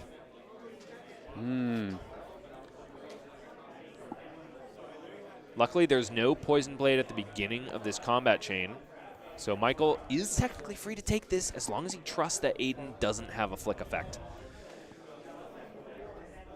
And honestly, we're kind of in a situation where you're getting to that point where you got to show some disrespect. You got to take some risks. I'm honestly Am I still floored able to that close the chain? he gave a whole 3 block to the first kunai. I think he Ah. passed that. Aiden saying he might have wished to close the chain, but I'd Yeah. let you in any other non-camera match, but I think we want to kind of keep it legit here. I was going to outline it to viewers, but unfortunately, Aiden has passed beyond that. yeah, what was left in his hand is a hot on their heels, isn't it? No, it's just a head jab. It's just Ronin Renegade. Yeah, so you definitely would have wanted to swing with the dagger, close the chain, so then you can go 2 links wide, Yep. and then buy back that first dagger. Mm-hmm. So we're 100% face up here. Michael knows there's no flick effect that is going to spell doom for him. Kudos to him for taking that risk on the second kunai, excuse me. Reaper's Call devoted to the combat chain. Can Michael buy back a dagger and have a little bit of inevitability on board with Arachne Tarantula? The upside, even though Aiden missed out on that 1 value of another kunai swing and buying back 1, he's still at 2. He's not at 1. He's not at 1, but if... Oh, interesting. It's just a plunge the prospect.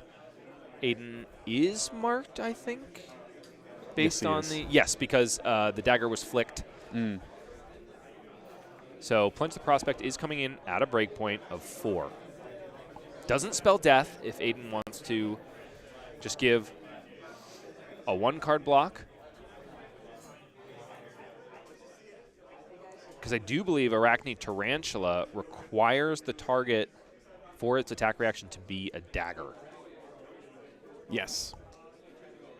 Yeah, you cannot do it on stealth attacks. It has to be a dagger. So honestly, this is kind of the best case scenario for Aiden. Based on Michael's role, he knows that the last card in hand has to be an attack reaction for a stealth attack. Otherwise, it's not gonna push through enough damage to kill him. And Michael's holding another plunge the prospect, Marcus.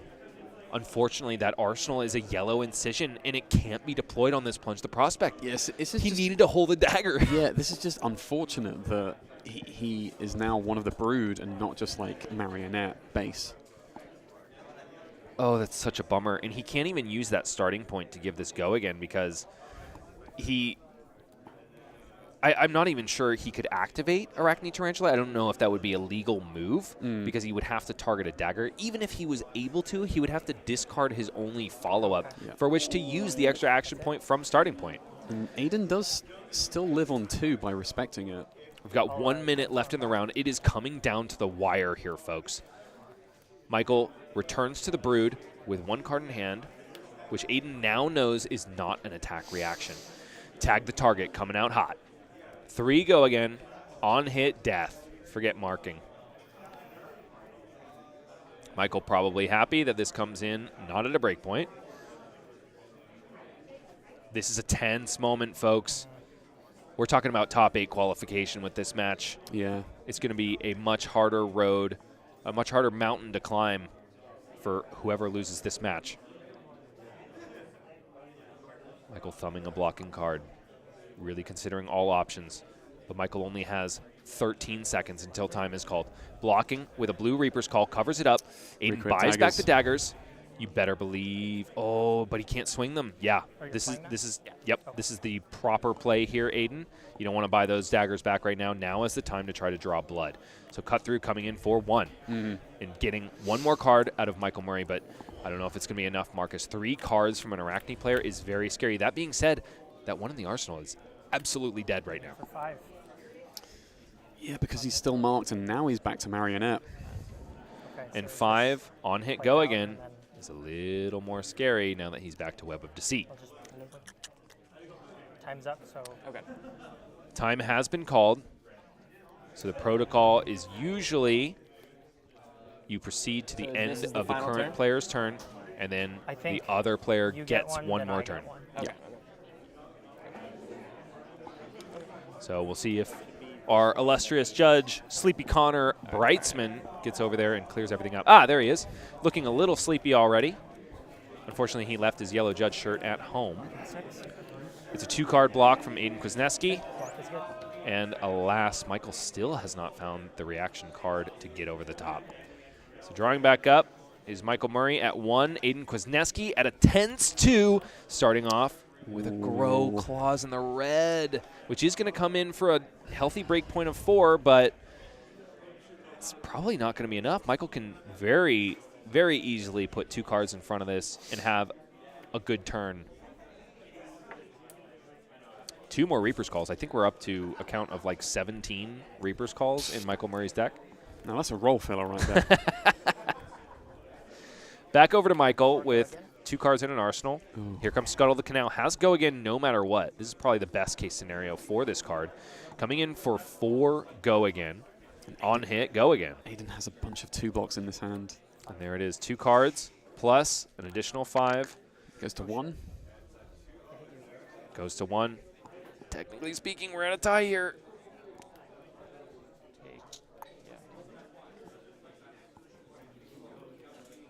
Michael counts his cards. Aiden counts his. Aiden is thinking about whether or not to concede here. It's important to mention neither player has any weapons left. So there isn't this, it's not like when you're facing an Oldham towards the end of the game and you're like, well, I don't have any cards in deck, but he's sitting with a Winter's Will or a Titan's Fist, so eventually he kills me. Right now, it is kind of a toss-up who takes this, because if Michael draws a bunch of chaff in his last hand, we know he can't use the card in his arsenal, then Aiden could technically just block 2 cards and then send something else. Ultimately, it's very likely that this game ends in a draw, whether or not we let the time resolve itself. They tired themselves out. They flung all their daggers relentlessly. Ran out of stamina. And back to us in the booth as we decide how that one played out. A bit of an anticlimactic end to a game that was Pretty tense. Everything but, yeah. So we're going to find out for you who ended up taking that, whether or not there was a concession. I do believe it ended up going to the draw, though. Connor Brightsman is running back to the production booth with his hands above his head, waving them maniacally with cake all over his face. I don't know what that's all about. But we will get you an answer very soon as to how that match concluded. In the meantime, Marcus, how about that? 2 really, really strong competitors going all the way. There's no question that both of those players went the distance. Yeah, absolutely. Just to wear. Yeah, all of those little chips of 1 on the Poison Blade turns, on daggers, all over it, like little bits of damage creeping in here, made it all the more tense in this limited game. And you can see the way Aiden kind of thought about his deck construction as it came together during the draft, because I think ultimately that kind of was his win con, was just kind of chipping in, causing little sources of life loss, etc. We're getting word from our producers. Michael Murray conceded, so Aiden Kwasniewski sounds like he's making our picks worthwhile. So we've got another person that we followed in draft going 1-0. Aiden ascends to the next level, 1 step closer to the top 8. We'll see if he can get there on the 3-0, but that means Michael Murray, our casting fellow, falls into the X2 bracket. He still has hope for top 8, but it's going to be a little bit harder of a road to climb. Think he can get there, Marcus? I believe in him. He can recover from it. I do too. He definitely showed his prowess in that he is not just booth dust. You know what I mean? So we're proud of him for that. We are going to take a short break, and then we will be back with more Flesh and Blood action, more Aiden Kwasniewski, more Michael Murray, more Marcus Brown after this.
Came down to the last 3 cards in deck, but ultimately our casting compatriot Michael Murray fell to the might of 3 floatings, Aiden Kwasniewski.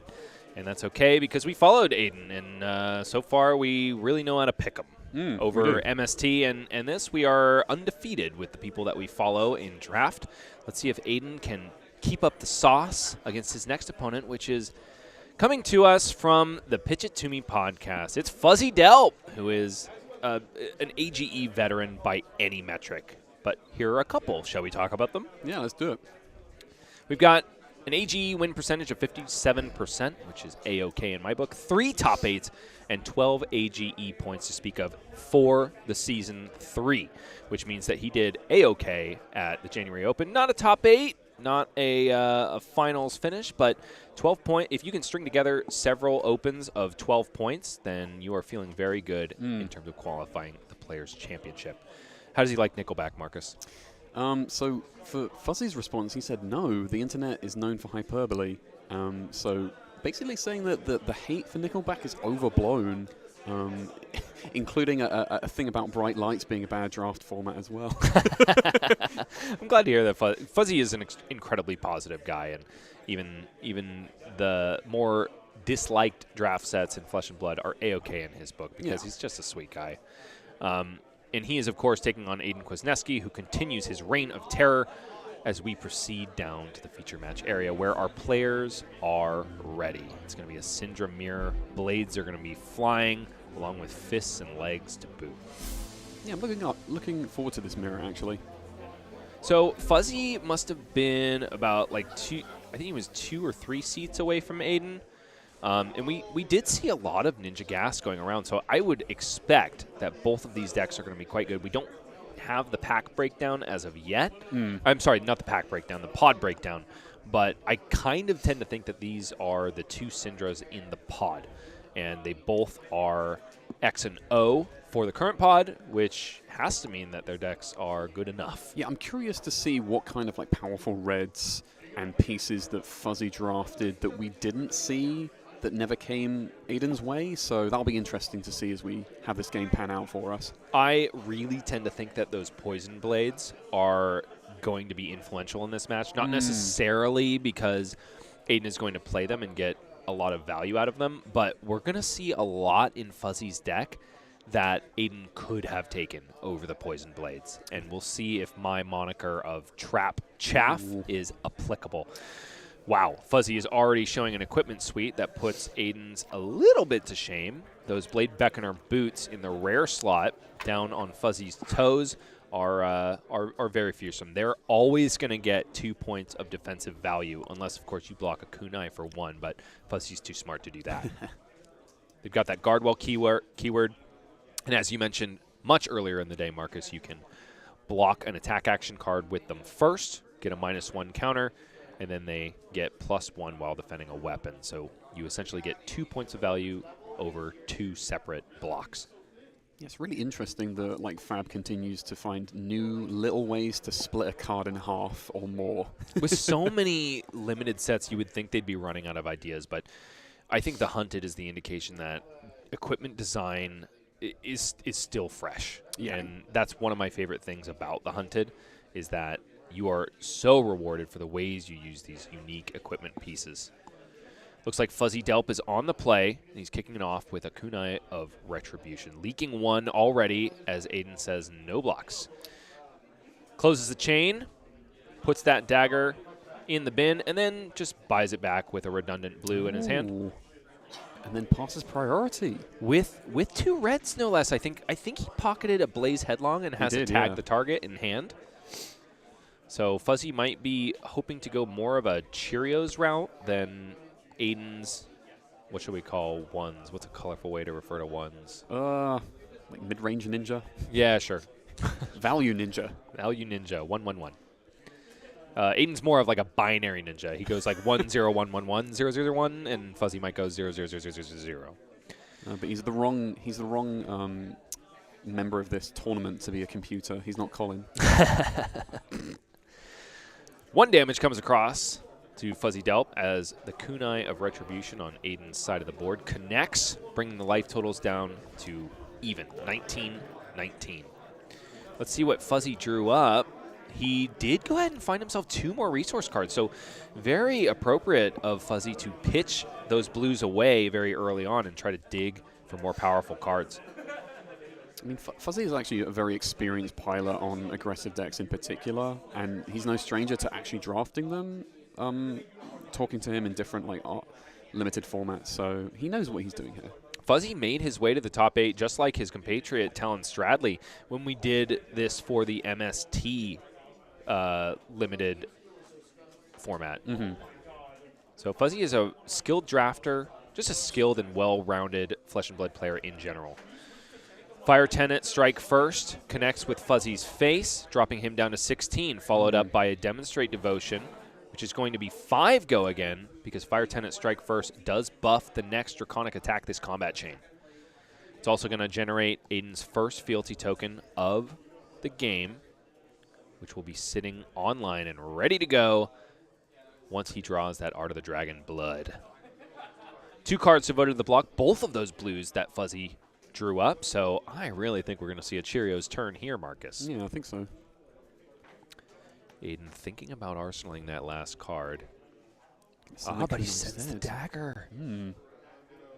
This is like the exact situation that Aiden was in last time when he ran himself out of daggers. It could be trouble. Both daggers go to the graveyard for Aiden, and he tucks. Never mind. He had a redundant blue, so he's going to go ahead and close the combat chain and then just buy them back. Smart. Rather than utilizing that blue. I'm sorry, Aiden. I should have trusted you. He's in a strong position considering he went second in this mirror, so Aiden's doing fine right now. Starting a healthy 5 life ahead. And here comes Fuzzy Delp with a tag the target. He showed Aiden a Ronin Renegade, so Aiden is very aware of what's coming next. He also, at that point, knows that there's not going to be any pitch card coming out of Fuzzy, so it's Cheerios all the way for our pitch it to me friend. It's important to mention, though, that because of his equipment suite, Fuzzy is actually sitting closer to like an effective 18 life, whereas Aiden is at 20. So the life deficit is not actually that intense on Fuzzy's side of the board. Aiden thinking over blocks. It looks like he's got 3 blues in hand. That is very unfortunate for a deck that only has 7 to boast. Perhaps the optimal time to consider blocking. Yep, looks like it is indeed 3 blues, a lot of which only block 2. You'd really rather not block for 2 at any point, but honestly, some of these blues are going to get 2 value whether you block with them or play them, so you might as well save some life.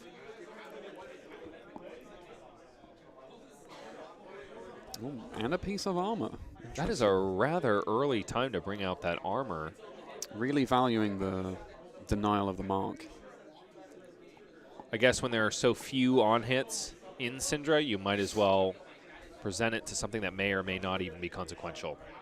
Blaze Headlong is the follow-up for Fuzzy Delp. 4 damage leaking through to Aiden, bringing him down to 15. Fuzzy decides he'd rather not deploy that Ronin Renegade. He'd rather have it as a Draconic starter, as is normally its purpose on his next turn. Passing back over to Aiden Kwasniewski, life total has been brought back into parity. Aiden sitting at 15, Fuzzy Delp at 14. Aiden starts off with an activation of Fealty, just like we saw last game, using it on a Poison Blade. So a very draconic thing, a very assassin thing to make draconic. You would think that the Emperor wouldn't be down with that, considering he just died to ostensibly a Poison Blade. I think, considering that he made this a draconic chain link, is he going to construe a turn with danger digits here and then buy a kunai back from the graveyard? Quite possibly. It's exactly the way he used it in the last game against Michael Murray. Yeah. And it seemed to work out for him ultimately. Fuzzy takes 3. No point in blocking this. No on-hit effect. That Poison Blade loss of life anytime a dagger hits persists through the turn. And once again, we're seeing Fuzzy gets so much value out of his equipment because of Poison Blade. It's honestly, like, the value proposition of this card completely changes early game to late game. after your opponents are already out of equipment. In this case, it's kind of just going to get +1 value, and it might as well have been a Dust Runner Outlaw at this point. Grab this. That being said, Fuzzy at an intense life deficit. However, he's not blocking at all, which has to make you tremble in your boots. And it looks like Fuzzy finally has found the perfect recipe of 1 blue card to 3 reds, and of course, the one in Arsenal. This is going to be probably the best turn that he throws Aiden's way. Aiden draws up that Art of the Dragon Blood. However, he is fealty deficient. Not going to be able to activate it on his next turn. Dagger comes in, put in context to the pitch zone for Fuzzy Delp. 2 floating and 1 dagger on the combat chain. Aiden says no blocks, bringing the life totals to 14. 14, 9. Yep. 9 plays 14. Fuzzy Delp closes the combat chain, puts that kunai in the bin, Then I'll play telegraphing that he is going to go 3 Draconic Chain Links wide. And here's a great start. Dust Runner Outlaw, 4 Go Again, and is Draconic.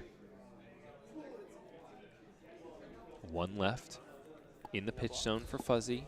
For use later, Aiden says no blocks and descends down to 10. It's going to be an airtight turn from Fuzzy. It is. He's going to make a very efficient use of all of these resources.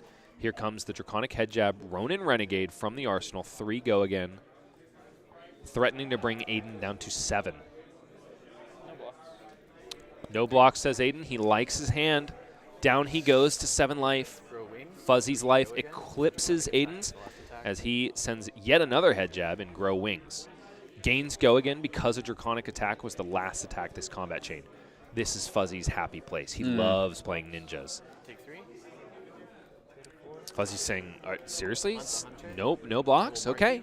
Down to 4 goes Aiden, and now we've finally gotten a position where he has to respect these attacks. Hunt the Hunter is the last attack this combat chain. 5, when this attacks a hero, if you've played another red card this turn, which Fuzzy has, mark them. And this says, if you don't block any of it, Aiden, you are Deadsville. So give me some of those cards. Yeah, this 5-card hand was 16 damage. That ain't bad, Marcus. That's good for limited. I'd say okay and constructed half the time. And Fuzzy is going to be able to buy that dagger back from the grave, which is why he so astutely closed the combat chain after swinging it. That is one of those really technical aspects of Syndra play, especially in limited. Swing the dagger. When you have the Draconic links to support it, be sure to close the combat chain and get it in the bin. Because you can't buy daggers back that are on the active combat chain. No, you cannot. Aiden's still considering this 5 from Fuzzy Delp. What is he going to do with this hand if he gives up 2 cards, I wonder? It's still 3-card playable, but it's not quite enough to threaten the rest of Fuzzy's life total is the thing. Got a mark with Magma, Cinder Skin Devotion. Aiden doesn't have a Draconic starter, but luckily he did retain one of those kunai last turn. So he's got one built in to his weapon suite. He's thumbing 1 card. Aiden Kwasniewski could go down to 2 here. But I don't know if what he's got is enough to threaten Fuzzy. He will technically be threatening 9 points of value, but Fuzzy's still sitting on those Blade Beckoner boots. He could keep a 4-card hand, literally just block with the boots, and use everything at his disposal to clap back at Aiden. That's true. Aiden is between a rock and a hard place right now. You've been looking at my sheet. I can't help it. Fuzzy activates Syndra, buys that kunai from Chainlink 1 back. And Aiden goes ahead and takes 2. Down to 2. Fuzzy gets his first fealty token of the game because Aiden was marked off the back of that Hunt a Killer. Or, sorry, Hunt a Hunter? No. Hunt the Hunter. Hunt the Hunter. Kunai of Retribution is the beginning of Aiden's turn. Fuzzy says no blocks, goes down to 8. Very slowly closing that deficit. Aiden follows up with a mark with Magma for Go Again because he's got 2 or more Draconic Chainlinks. On hit mark, Fuzzy says, I'm going to block that out perfectly with those Blade Beckoner boots and a 3 block from hand. No hit for Aiden Kwasniewski. He has the choice now to throw this Art of the Dragon Blood without it being activated, or just pocket it for Arsenal, but I can't see a world where he gets the opportunity to pass back to him again. Yep, it's just going to be 4 more on the combat chain for Aiden. Fuzzy has the opportunity to take this completely and just descend to 4. Still a very healthy life total with 3 cards in hand. Exactly. Fuzzy says no blocks, and probably because he's holding an incredibly good card in Syndra. That's Dragon Power, and he's got a Fealty token to activate it. Yeah, all he needs is 1 to send this. Players clean up as Fuzzy prepares for an onslaught. Aiden's going to hope that he finds some of these 3 blocks. He sure has. His hand blocks pretty well, except for that rake over the coals. He's got 9 block value in hand. But is it going to be enough to survive what Fuzzy has in store? Break coat. Get a resource. Fuzzy breaks his Code of Allegiance, gains 1 resource, can only play Draconic cards for the rest of the turn. Kunai of Retribution is the follow-up. Aiden says no blocks and takes 1, down to 1. Any damage that Fuzzy presents from now on, including another Kunai, which he sends to the combat chain, will present lethal, demands respect. And Aiden just has cards. If only he had more threads, Marcus. Burning Blade Dance for 3. Burning Blade Dance is the follow-up after Aiden blocks with a 3 block from hand. Forced to donate another card to the combat chain. Yep, here it Fuzzy comes. breaks the fealty Comes and into plays 6. a yellow Dragon Power pumped up to 6 because it's Draconic. Aiden only has 1 blocking card in his hand. The other is an instant, and he falls to Fuzzy Delp, the might of the Pitch It To Me podcast. Yeah, just perfectly played by Fuzzy. And I think now that we've seen most of what it contained, probably has the better quality of Syndra deck over Aiden by like a decent measure. It certainly seemed that way based on just how honestly, not even the power turns were the convincing factor there. It was the bread and butter turns. Yeah, it was it's consistency that you want. Yes. Fuzzy always had the Draconic starter. He always had ways to buy his daggers back. He always had the 0-for-4s as like closers, or the head jabs as the middle point. Yeah. And that's really what this bread and butter Syndra deck wants to be doing, turn cycle to turn cycle. Aiden, of course, having that really cute Poison Blade combo, but ultimately it kind of just ended up clunking his hands, and there was nothing to stop his opponents from throwing piece of equipment after piece of equipment in front of those daggers, and Aiden didn't really get any value off of that Poison Blade besides the dagger that he flicked at the end of the chain. Unfortunate, but yeah. So that's my pitch for Poison Blade being a trap once again. Be sure to understand that the next time you proceed into a Hunted Limited event. And in the meantime, we are going to sit tight and get ready for another match. Be ready for more Fuzzy Delp, more Aiden Kwasniewski, and more Flesh and Blood after this.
Welcome back, everyone, to the AGE Draft Open. We've got Fuzzy Delp here to round 5 winner over here. How did you feel about the draft, Fuzzy? It went pretty well. I've been trying to play really disciplined in these drafts. I'm not forcing heroes, you know. I am really trying to stay open, utilizing the hybrid cards especially. I love, like, Pack 1 Pick 1 was Compounding Anger. Okay. And I'm not sure if that's a Fang card or a Syndra card until I get to see other signals and see which one seems like it's a little bit more open. And that ended up being Syndra, but I didn't decide until like kind of late into Pack 1. Yeah. You know? Yeah, a similar thing happened when we spectated Aiden's draft for the second Swiss pod, in that he took the Art of the Dragon, the Majestic, Pack 1, Pick 1, and then basically, through process of elimination, said, okay, Syndra's fairly open. I will stick with her towards the latter end of Pack 1. It's great when it works out like that. Exactly. It all slowly falls together. But it looked like from some of the composition of his deck that he encountered some like kind of clunk towards the inclusions in Ninja. I feel like you were scooping them up on the other side of the pod, basically. Yeah. Because like he lacked some of the 3-block draconic like head jabs. Oh, that yeah, are, like, I was very taking all of those. functional. That was me, yeah. Yeah. And even more so because as opposed to just like Lava Vein Loyalty, some of them mark as well, especially like Mark with Magma being like a breakpoint one. He got 3 of those, but not all of the like just straight head jab ones. Yeah, I was lucky to get a nice couple 0-for-4s. I got an early Blaze Headlong. I got the March of Loyalty, the 0-for-4 if you've made a Failty. And that comboed really nicely in my first game with like the Demonstrate Devotion that makes a Failty. Yep. So I had some like synergies in my deck that I was finding on top of like the value I was grabbing.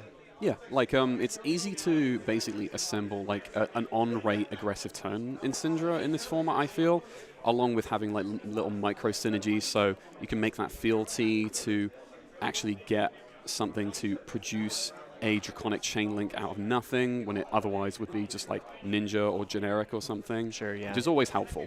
Well, I have my 2 dragon powers. Yeah. I have a yellow and a blue, and I've been able to line them up with the fealties really well. Yeah. Kind of lucky there. We did see at the end of that match at round 5 that it was your coup de grace and that it came in for 6. And unfortunately, Ada can only block 3 and had an instant in hand, so it did work out well. Yeah. So you'd probably say that you're enjoying this limited format so far? It's challenging me in a way that I do very much enjoy. You know, with other formats, it feels like I can force really well. Rosetta, even part the Mistveil, like I was kind of one-tricking some heroes. It's always good to have a backup plan, but I was playing mostly the same heroes. With this set, I'm really trying to know them all. Okay, you're trying to stay fluid throughout it. Very fluid, because I keep trying to force heroes, and it keeps backfiring because the other 3, I end up like a 4 of a hero, right? Yeah. Like, why are there 4 Syndras in this pod? I should be learning how to go with the flow, you know? We all just accidented our way into that hero, yeah. Yeah. It does seem like it's a format that does support a lot of these hybrid strategies, so you can stay fairly open and then lock it in later into Pack 1. So it's pretty good on that front. Anything else you want to say before we wrap this one up? Just grateful to be here at the AGE. All right, thank you very much, Fuzzy. We will be back in just a second. Bye, everyone. Don't go anywhere.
Pitch it to me, 3 floating, a rivalry as old as time.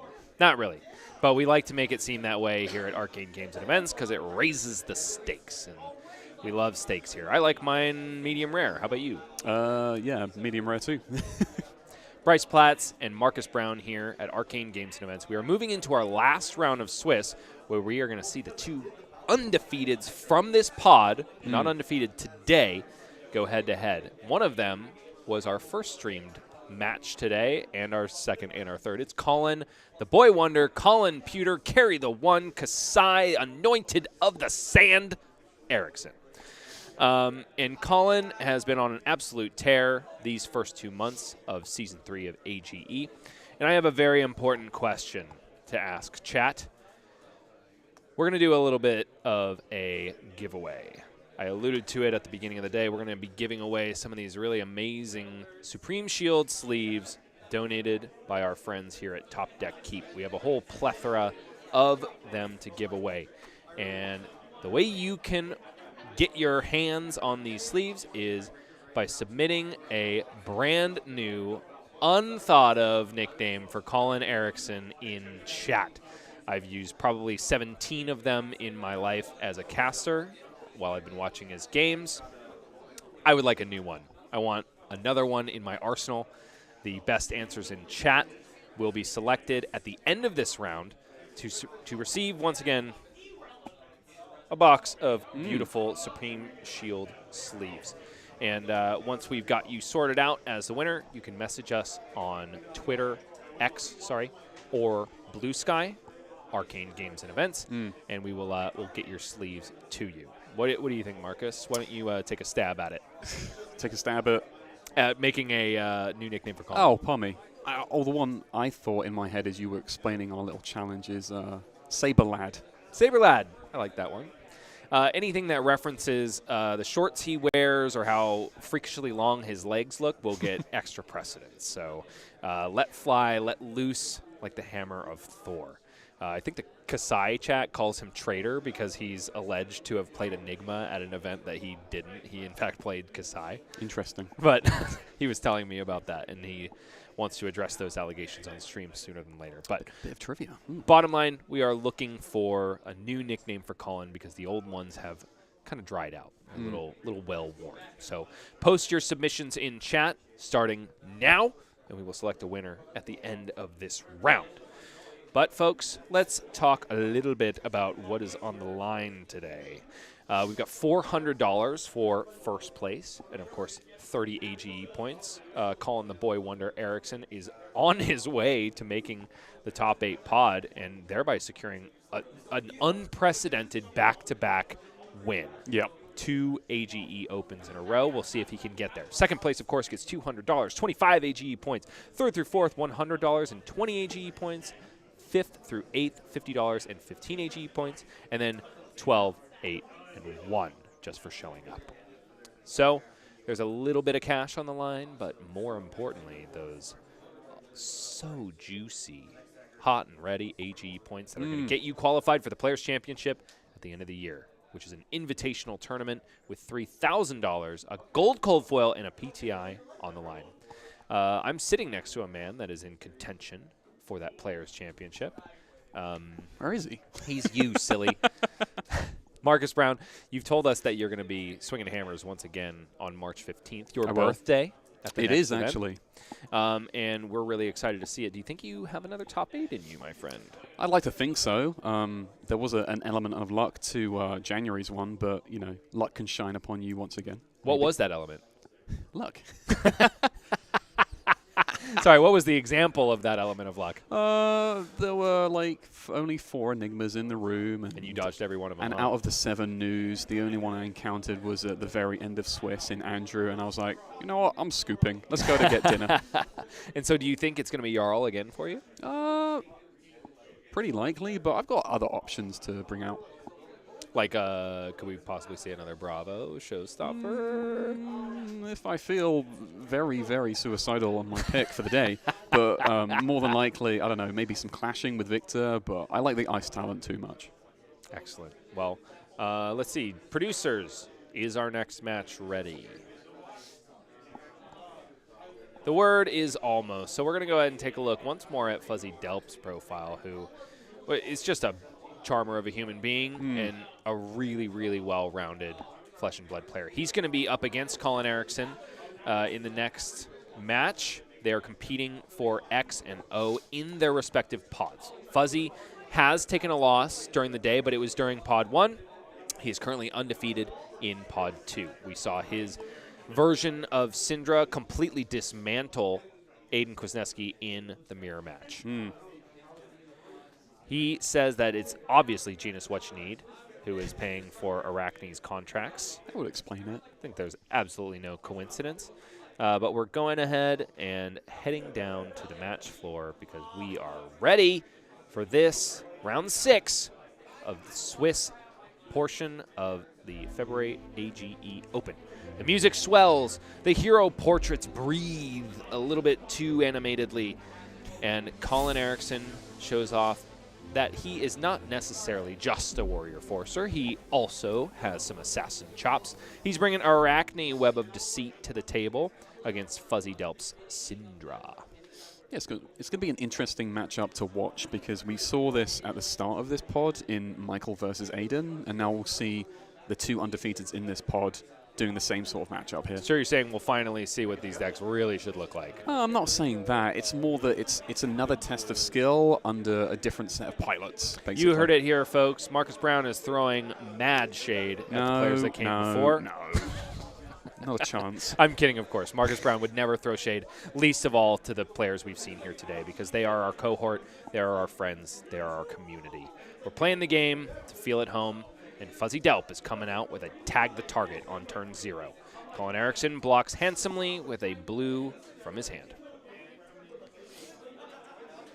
What do you think? Who do you give the edge to here in this matchup, Marcus?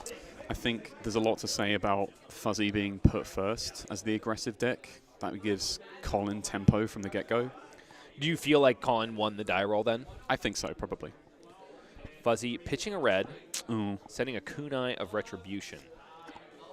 Right after attack the target, Colin says, I don't want any damage taken on this first turn, so I'm going to block that kunai with a card.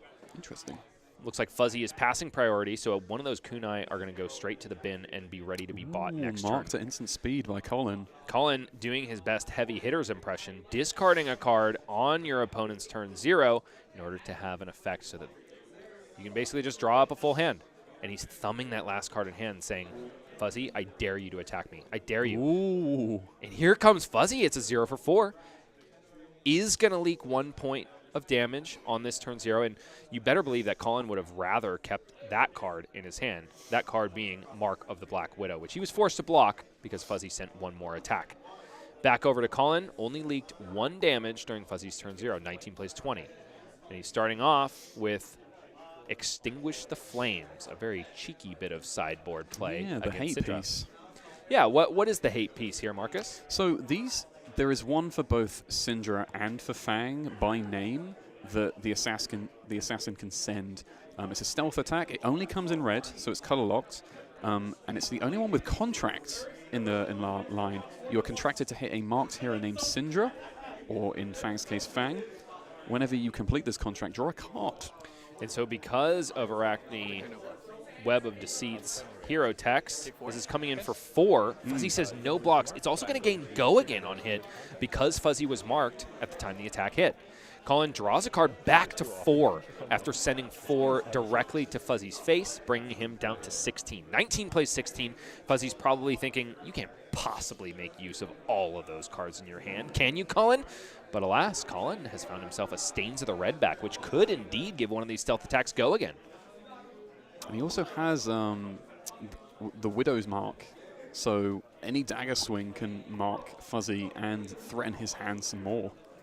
And Colin is probably happy to destroy one of those daggers because he's also got Orb Weaver Spinneret in his hand. That was the card drawn off of Extinguish the Flames, which is going to equip a Graphene Calycera and basically just refill that dagger slot that he spends. Fuzzy says, I don't want any of this marking business. I'm going to block with Vow of Vengeance.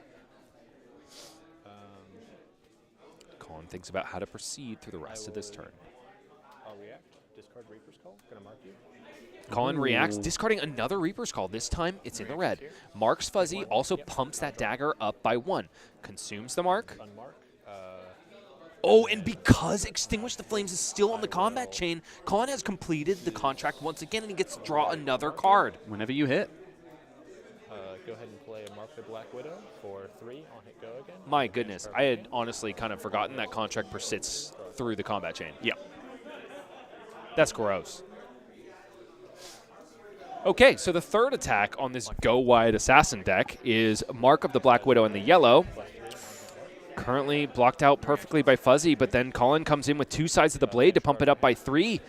Fuzzy is marked because Colin destroyed that Mark of the Huntsman. Fuzzy has to banish a card from hand, and he's going to draw another card off of Extinguish the Flames. Contract still persisting. Yep, this turn is just going wider and wider. Colin has had access to 6 cards on this turn, and he didn't have an arsenal at the start of it. On hit. Draw a card. So on hit, he gets to draw a card once again because Fuzzy is marked. Fuzzy is forced to reach for those Blade Beckoner boots to cover up the mark of the Huntsman. And we finally put a lid on this insane turn from Colin the Boy Wonder. And what the heck, we might as well transform into an Agent of Chaos because Fuzzy is marked. Here we go. Orb Weaver. We found Orb Weaver, which is Yes, of course. one of the best ones that Colin possibly could have rolled because he has an empty dagger slot. Orb Weaver is going to allow him to discard an assassin card at instant speed to equip a Graphene Calycera token, and his next attack with stealth will get +3. So Colin will only be one-handed in his daggers for so long. Fuzzy, however, coming out with a pretty strong clapback. Oath of Loyalty is the way we lead off this turn. 4 go again. The caveat, he can only play Draconic cards until the end of turn. What a strong Majestic to pick up.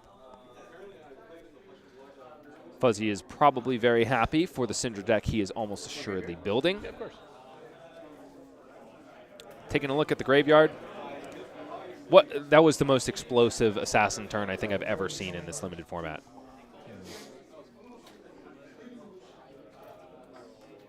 Both players do their homework.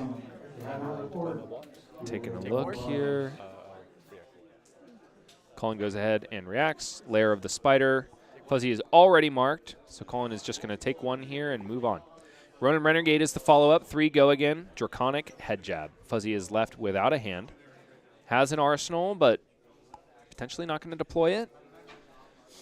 Based on what happened to him last turn, how many cards he was forced to block with. Colin blocks 2, takes an additional 1. Fuzzy has finally stemmed his own bleeding and caused a little bit on the side of Colin Erickson. As we pass back over to Colin, 17 plays 12. And Colin discards a redundant D-React in Lair of the Spider from his hand to equip that Graphene Calycera and give his next attack with Stealth, which could be the Graphene Calycera because it is a dagger with Stealth. True. +3. And swinging immediately with it is Colin Erickson. So Graphene Calycera comes in for 4. Because Fuzzy is marked, it has go again. And it doesn't cost a thing because he is Orb Weaver. Yes, of course. Orb Weaver also discounts the cost of attacks with Graphene Calycera. If that wasn't good enough, Marcus. Can you imagine if Colin has an additional Extinguish the Flames in this deck? Ooh. That'd be tasty. Colin finding himself very, very handsomely rewarded for his chosen lane in this pod. I do believe we were thinking that Assassin seemed rather open once again, especially because Aiden was definitely sitting next to a Fang. William, Billy from Top Deck Keep, who I understand is still also undefeated in his pod. He's still doing well. That block says Fuzzy. Down to 8. 4 connecting off that Graphene Calycera, followed up by a backstab. Fuzzy says no blocks once again, going all the way down to 5 to Colin Erickson 17. You've got to believe that Fuzzy's got a bit of a turn in store for Colin. Let's see what he's got. We've got a blue, got a yellow. I do believe I see 2 red head jabs ultimately. No blocks. Take one. Yeah, hard to say what the middle red is, but the other one is hot on their heels. Another Devotion, Demonstrate Devotion was hanging around in that pod. That's wild. So Fuzzy's going to create a fealty token. This is going to get 4 go again. Value counter is currently at 5 for the 3 cards Fuzzy has utilized. I'm sorry, 2 cards that Fuzzy has utilized. Here comes Hot on Their Heels. Unfortunately, Colin, that should be coming in for 2, I believe, because Colin played a lay low. Oh, Fuzzy is not marked, excuse me. So Hot on Their Heels comes in for 3. Does have an on hit, but Colin blocked it out. Fuzzy is holding on to a dual threat that he can absolutely make use of for the full effect. Here's the chain break for it, yeah. Oh my goodness. This is epic right here. Fuzzy is going to resolve Dual Threat. Dual Threat says it's a non-attack action card. It says if you've attacked with a weapon, your next attack action card gets +3. If you've attacked with an attack action card, your next weapon gets +3. So here comes a kunai, not for 1, for 4. And then he's also got a card in hand, which costs 0, called Grow Wings, which is then going to be able to come in for 6. This is the first time I've seen dual threat resolved for both lines of its text in this limited format. This is a really exciting thing to see. Yeah, it's great. It's quite a talked about card in Constructed for Ira in particular, but you're still a ninja in this limited environment, so Syndra can make good use of it. Very impressive indeed. Unfortunately, Fuzzy is not going to be able to buy back his daggers at the end of this because he's only going to have 1 Draconic chain link on this chain. So he will proceed into the next turn daggerless. But hey, when you have the opportunity to resolve a card 0 for 6, you take it. So he's bought every single card from Colin's hand and an additional 3 life from Colin. So we're not at life parity yet, folks, but we've definitely inched ever closer to it. Colin passing back to Fuzzy is at 11. Fuzzy remains at his slightly detrimental 5. But drawn up and completely with his tempo in hand. He's thinking about instant speed effects. Yeah, looks like he chooses nothing, allows Colin to draw back up. I do see a Dragon Power in Fuzzy's hand. And a fealty token on the board. However, it's the 1 blue. I wonder how he's going to construe this combat chain. If he has 3 head jabs, he could always use that Code of Allegiance to fire off the Dragon Power at the end of it. Very, very true. But it's hard to tell. One of those might be Hunt the Hunt. No, I see a Blaze Headlong. I can't make out the middle card. But I don't know if we have a Draconic starter is the issue. And with both of those daggers in the bin, yeah, Fuzzy's really wishing he had found the resources to buy them back. You can always use your fealty to make a Draconic starter out of nothing, but he ideally wants to be able to... Wow, paying for a Bloodline is Fuzzy. A card you never want to pay for if you can help it. So 2 go again. But it is Draconic, so that's good. There we go. We're popping the fealty just for a Grow Wings. Yeah. Which is not going to really get any benefit on its own, but it will allow Fuzzy to buy back his daggers for free after he deploys this Blaze Headlong that is in his hand. Yeah. So 3 go again. Draconic is currently on the chain. Colin in the tank about blocks. Yeah, Fuzzy really feeling the hurt on not having any daggers there. This turn could have been very interesting indeed. Yeah, quite awkward here.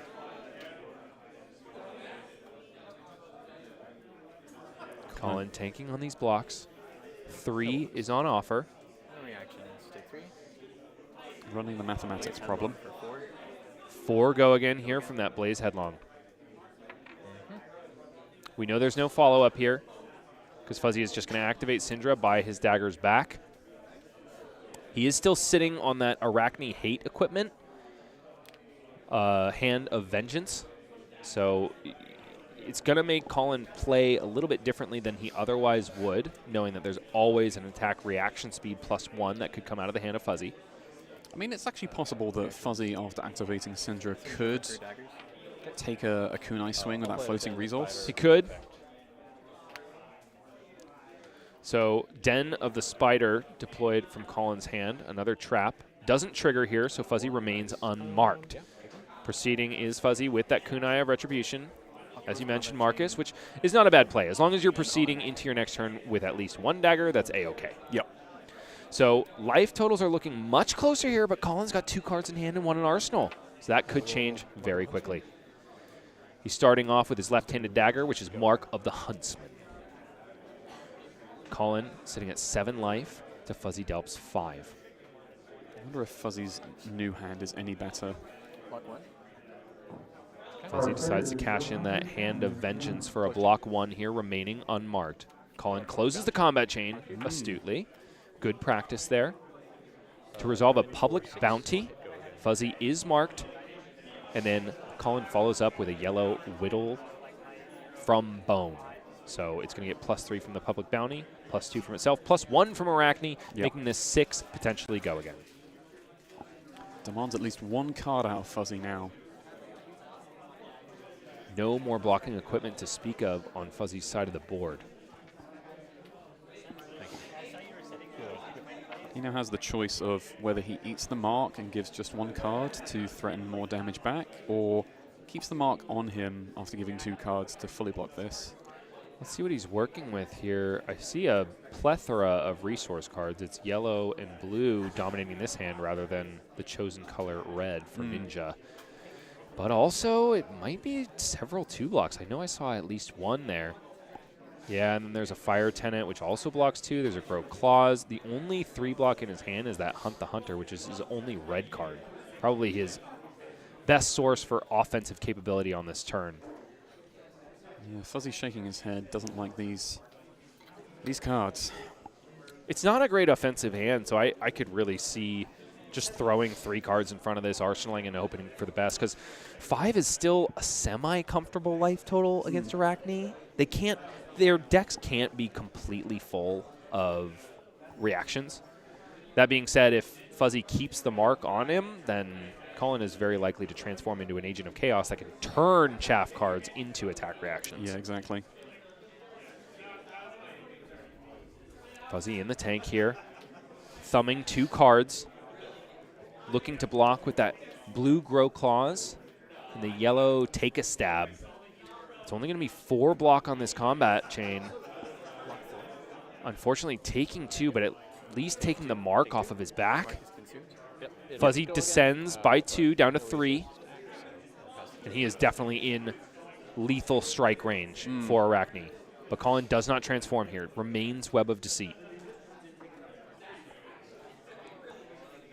Fuzzy with very little to work with here. It's just a yellow Fire Tenant, strike first, and a Hunt the Hunter, which will not generate a mark. Break my coat to get a resource. Ooh. Play Hunt the Hunter. And this is a great use of that Code of Allegiance. Fuzzy is just breaking it in order to send 5. So, hey, if your chess piece says once per game I can send a 0 card or a 1 card 5, that's not too bad. Colin declares a 1 card block of 3. He takes 2 down to 5. So still a bit of trading on cards and blocks here. Colin holds 3 cards, and one of them has 3 power and go again. Let's pick up the point. Just serving as a head jab here. Not bad at all. The one situation you don't want to be in here as an Arachne is to be action point deficient. So push the point, really helping Colin go wide and pressure more cards out of Fuzzy's hand. Mark of the Huntsman is the follow-up. 1 damage on offer, threatening a mark. And Scar Tissue is in the hand, pumping this up to 4, threatening Fuzzy's life. Bubble to the surface. Fuzzy plays Bubble to the surface from hand. He finds... I can play this red this Oh, Good game. I was going to say he finds the put into context, but alas, he needed to find a red. So Colin Erickson proving that he is just inscrutable at this February Open. Some would say inexorable. Some would say that. But he had an X on his Europe like a few times during that match, didn't he? Bravo pun, Mr. Platts. Yeah. Thank you so much. I used to say that we were 2 beards and a metaphor between us, but alas, I shaved mine. So now we are just 2 guys. Okay, so we've gotten to the end of that match, which means it is time to go ahead and take a look at chat and see which of these nicknames is going to stick for Colin the Boy Wonder Erickson. All right, let's see what we got here. Cinta Boy? Is that a nickname? Cinta Boy, like Centauri Saber. Yes, Okay, that's okay. decent. Yeah. I'm smelling what you're stepping in. Evan Bridges says, I heard that 4 AGE members debuted the Sealed Calling. He's only saying that because he's one of them. Yeah, he's one of the 4. Yeah, well, Evan remains a supervillain. James Judlick says, Colin, don't call me Boy Wonder Erickson. I feel like you need an acronym at that point. Oh, I love that you're just making me say as many syllables as possible, James. That's definitely my forte. Great last 2 rounds. Let's see what else we got here. Let's see. Bryce. Oh, thank you, Dragvin. Dragvin. That's Trent. That's Trent? Oh, hi, Trent. How you doing, man? Trent says, Bryce and Marcus looking exceptionally handsome today. Back at you, buddy. Wish you were here and wish you well. So, as a reminder, folks, we are asking for new nicknames for Boy, Don't Call Me Boy Wonder Erickson, for your chance to win some of these beautiful Supreme Shield sleeves that we have to raffle off, courtesy of Top Deck Keep here at the venue today. So I think I'm seeing only a few submissions here. Marcus, should we lock it in? Should we take a vote? Is it Cintaboy? Cintaboy seems like the strongest one here, honestly. I kind of want to cast my vote for Don't Call Me Boy Wonder Erickson. Well, Cintaboy is less of a mouthful, I would say. Okay, fair, but I like mouthfuls. All right, the deciding vote has to go to our producer. Justin, is it going to be Don't Call Me Boy Wonder Erickson, or Cintaboy? He's thinking. He says the first one, which means that James Judlick, you've got some Supreme Shield sleeves coming your way, because Colin Don't Call Me Boy Wonder Erickson is Colin's new nickname, and I can't wait to tell him. Don't be a stranger, James. Go ahead and join our Discord. What's the invite URL? There it is. It's at the bottom of your screen, James.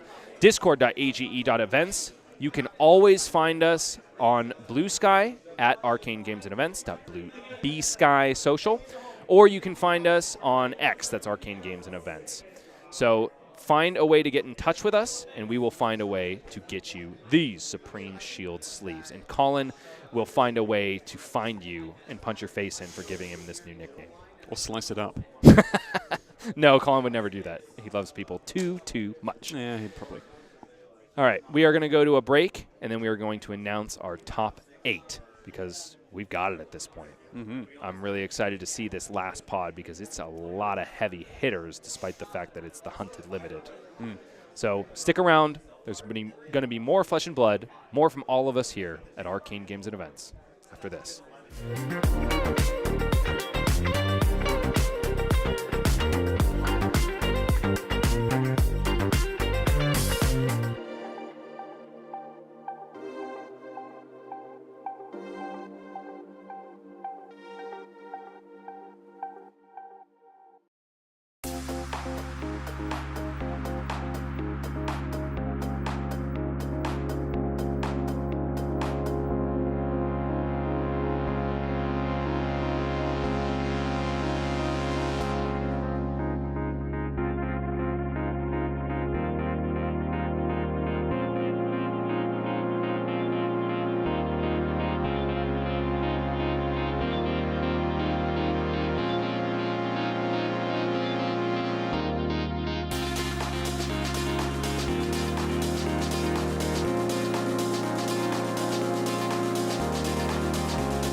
been a day of tricks, traps, and points here at Arcane Games and Events. That's because we've been playing the Hunted Limited all day, and there's a lot of knives and a lot of tricks to be played, a lot of reactions as well. We've seen a lot of them deployed by Colin Erickson at this point.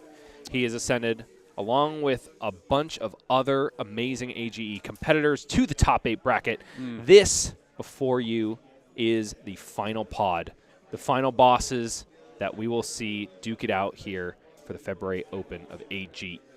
Of course, the top seed is Colin, don't call me the boy wonder, Erickson, coming in hot, going up against William Garcia in the first round here. And William Billy has had some amazing decks all throughout the day. He was showing them to me during the break. He's been feeling very, very good on Fang. Who else do you see? Who do you like? I got fellow teammate Austin Chin of Humongous Games. Actually, a few familiar faces from last month's top 8 in Austin. Patrick, also making a spot in this top 8, along with Julio from last month's as well. Yeah, Julio Adame, the Aurora player that didn't even pay their own way into the event. Their friend offered to pay their way if they would just come out and play. And sure enough, he made top 8, and he's back for more. The first thing he said to me when I walked up to him, I said, "Hey, Julio, you're back." And he goes, "I don't know what any of these cards do. I'm just going to do my best." And he's in the top 8 once again. I think he knows what he's doing. What do you think, Marcus? I think he's keeping a little bit of that information close to his chest. He knows a little bit of what he's about. We've also got a couple Odyssey locals, which I am incredibly excited to see. The sweet, beautiful, bearded Paul Solinsky, who is one of the friendliest faces in Fab, honestly. Lights up the room every time I walk in and see him. He's also an Azalea sympathizer just like me, and he's on that Great Bow plan, which he has been sticking to ever since it first made waves. We've also got Patrick Rubicalva, who is an incredible Dash.io player, and he's still fairly new to the game, but that hasn't stopped him from kind of ascending to the top of the local scene and really putting up results here at AGE. Really proud to see. And it's amazing that these players are finding their way to the higher seeds in multidisciplinary events. Like we don't train good players just in CC. We train them in Limited as well. So it's a top 8 full of friends once again here at AGE, all playing the game to feel at home. So Marcus, with that said, let's go ahead and take a very quick break, and then we'll be back with our featured drafter after this.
The stage is set and the sun has set here in Riverside, California, as we proceed into the final pod of the day. That's right, one more draft, Marcus. And in case you missed it before, these are the contenders that will be passing cards this way and that way, trying to construct the deck that will get them the $400 that are on the line today. And who are we following for this draft, Marcus? We got one of the Pitch It To Me podcast boys, Mr. Clark Moore, that we are over the shoulder of. And that's right now. incredibly exciting because the last time we did this type of limited event, 2 out of 3 pods were 3-0'd by members of the Pitch It To Me podcast when we followed them through their draft and through their story. So the pod 2 that we followed was won handsomely by Fuzzy Delp. And then, of course, our top 8 pod was won by Talon Stradley, none other than our Riptide Forcer. The irony, of course, is that he's never won one of our events on Riptide. He's only won the events that are in Limited. So another member of the Pitch It To Me podcast making their way to the featured draft area here at AGE. And we're very happy to see them, indeed. So let's see what we've got on the line as Bryce hits the right button. So $400 for first place and 30 AGE points, $200, and then proceeding down from there, $100 for third to fourth, $50 for fifth through eighth, bringing it to a total of $1,000 in cash here at AGE. And we do that every single month, right, Marcus? Yeah, we do. For most of the year. How about that? So next month, you can expect the same thing to be on the line on the 15th when we return to Top Deck Keep, and we do a little bit of CC. Yes, we do. Get out of the limited format and back into the unlimited format. The classic constructed, yeah. The classic constructed. A little bit of housekeeping to do first. We've got other exciting things here at Arcane Games and Events. We've got an Eastern circuit that's going to be starting up in a little over a week. It's February 9th. Next Sunday, we will be coming to you live from LA and Massachusetts at the same time. This event will be hosted at Great Stories Comics and Gaming in Whitensville, Massachusetts. Tickets are available at east.age.events. Now, I've been saying it all day, but this is a little bit different than a normal AGE Open. Instead, we are kind of just bolstering Great Stories RTN, which means, Marcus, are we doing the same pricing as an RTN, or We're not, I don't believe. No, we got the AGE pricing, don't we? We got AGE pricing on top of all of those RTN gold cold foils. Cherry on top and then, huh? Nationals qualifications. Of course, yeah, we like to put cherries on top of things. Sundays, Old Fashions, also, it should be a Manhattan, honestly. Oh, okay, I agree with that. A Manhattan, and of course, our Eastern circuits, especially the inaugural one. Like I said, it'll be Great Stories Road to Nationals event, and you can expect us to be streaming it as well as supplying a little bit of extra on the pricing. That being said, all of your tickets will be purchased through Great Stories website, so if you proceed to this link at the bottom of your screen, east.age.events, it'll take you directly to their site where you can pop that ticket right into your cart and check out as you would normally. Now, I believe we are ready over at the match area to get going on this, the top 8 pod at AGE Season 3, the February edition. So let's proceed on down and look over the shoulder of Mr. More or Less Clark. Yeah, Mr. Clark Moore. From the Pitch It To Me crew. He is joined in the top 8 pod by his consigliere, Fuzzy Delp, who we have seen on stream, I believe, twice today already. Yeah, we have, yeah. Yeah, Fuzzy proving his prowess in the Ninja class, not only in Classic Constructed, but also in the Limited Sphere as well. So we're excited to see what Clark puts together. We're told that he is a master of the draft process itself, and excited to see what he's got for us. Let's see it. Yeah, I'm also excited to see what this shoulder is going to look like. Oh, sporting that Hawaiian shirt, he is looking like the intro from White Lotus, no less. Long hair to boot. Players are getting ready. Clark tucks the hair behind the ear so as not to get in the way of any of those beautiful pack one pick ones. A bit more context on Clark and his journey to a first top 8 here at one of our opens this year is that he's been on the bubble a bunch of times, he's told me, and he's kind of beat himself up over it, but you have to reassure someone that, hey, that bubble is only a stone's throw away from a top 8. You just need to be lucky on the day, and today he was. Card games require a lot of practice, expertise, and of course luck. The day has just got to be on your side, and that's the way it is sometimes, even here at AGE, especially when you're dealing with a limited format. So the camera is punching in. Clark is taking a look at this first pack, and he's seeing a little bit of gas. He's got a red diced up at the pulled to the front, and also an Art of the Dragon Claw. Neither of these cards are going to send a signal because they're in the rare slot, but we're going to take a look at what other things are on offer here in the pack. There's a little bit of warrior support, a little bit of extra ninja support, but honestly in the common slot, nothing too crazy to speak of. He's pulling a Blessing of Vincerakai to the front, but that can't be a pack one pick one. And that Art of the Dragon Claw is pretty decent. And there it goes. We've seen a lot of these Art of the Dragon cards picked very early in this draft. Aiden Kwasniewski went ahead and picked an Art of the Dragon Blood as his pack one pick one nigh one pod ago. So Clark dipping his toe into the ninja forcing department. He's going to see if he gets any strong signals from the player on his left. We got good generics. We got our equipment piece. That's one ninja, one warrior, two ninja, two warrior, another piece of equipment, dual class, and did I only see one assassin? Both the rares are there, unless that up sticks and run is a foil. I don't believe it is. Could we see, are we getting an assassin signal this early? Could be. That would be a surprise. Clark putting the leapfrog head to the top right now. Seeming to really want to commit to that ninja lane. He's also got that Hunt the Hunter at the ready, which is a nice pick. It keeps you open. It's in the Draconic lane. You kind of have to choose one point of the triangle here, and Clark deciding to go for that leapfrog vocal sack really, really early. So we're seeing the opposite end of the scale here with two different ninjas being drafted, potentially, in that Clark is taking equipment very early, and Aiden took it way, way later into the third pack. Possibly too late. But not coming up short, of course, is Aiden. So we're going to take a look at our third pack here. We've got a nice rare for our ninja side. Now, Clark kind of took like an open pick in pick 2, but it's not as open as you might think. Like, he's choosing a Draconic card, but he's already got a ninja card in his pool, so he's definitely leaning heavily ninja even this early in this draft. And honestly, he's kind of getting rewarded for it. Yeah, that display loyalty would be a good one because it takes away any signal that he would send because it's rare. Unconditional fealty generation is pretty darn good, but looks like Clark is going to take the tag the target. Which is curious because if you want to be marking people, you might say that let's dispense with the whole marking thing and let's get that fealty right away. Yeah.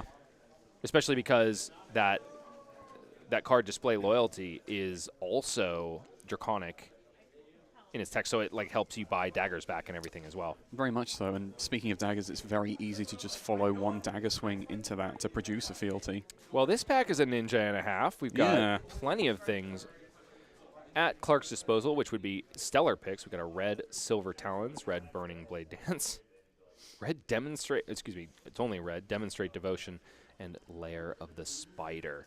He's also got an equipment piece to boot, but I would have to imagine these red cards are way more powerful at this point in the draft. Yeah, there's so many good reds for him in this pack, and he can assure that at least one good one will come back round anyway.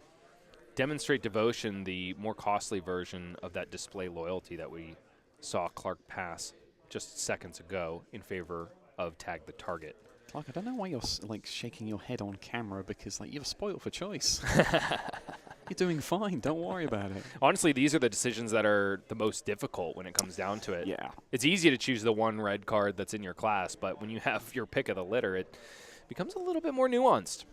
So Burning Blade Dance is the pickup, which is curious. There were a lot of rare power cards that I kind of would have thought Clark would gravitate towards. Mark with Magma here, a good one. Yep, Mark with Magma is A-okay here.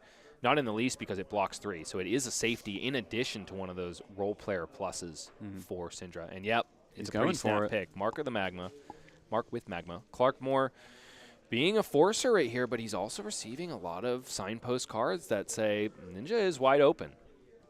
It is entirely possible that the packs he is passing, though, are going to be giving that same signal to people on his left, notably Fuzzy Delp from Pitch It To Me and a Ninja enjoyer as well. I see a lack of assassin in this pack, so definitely Arachne, like at least 1 or 2 spots down from his right. Very perceptive, Marcus. And Clark decides to pick up a point.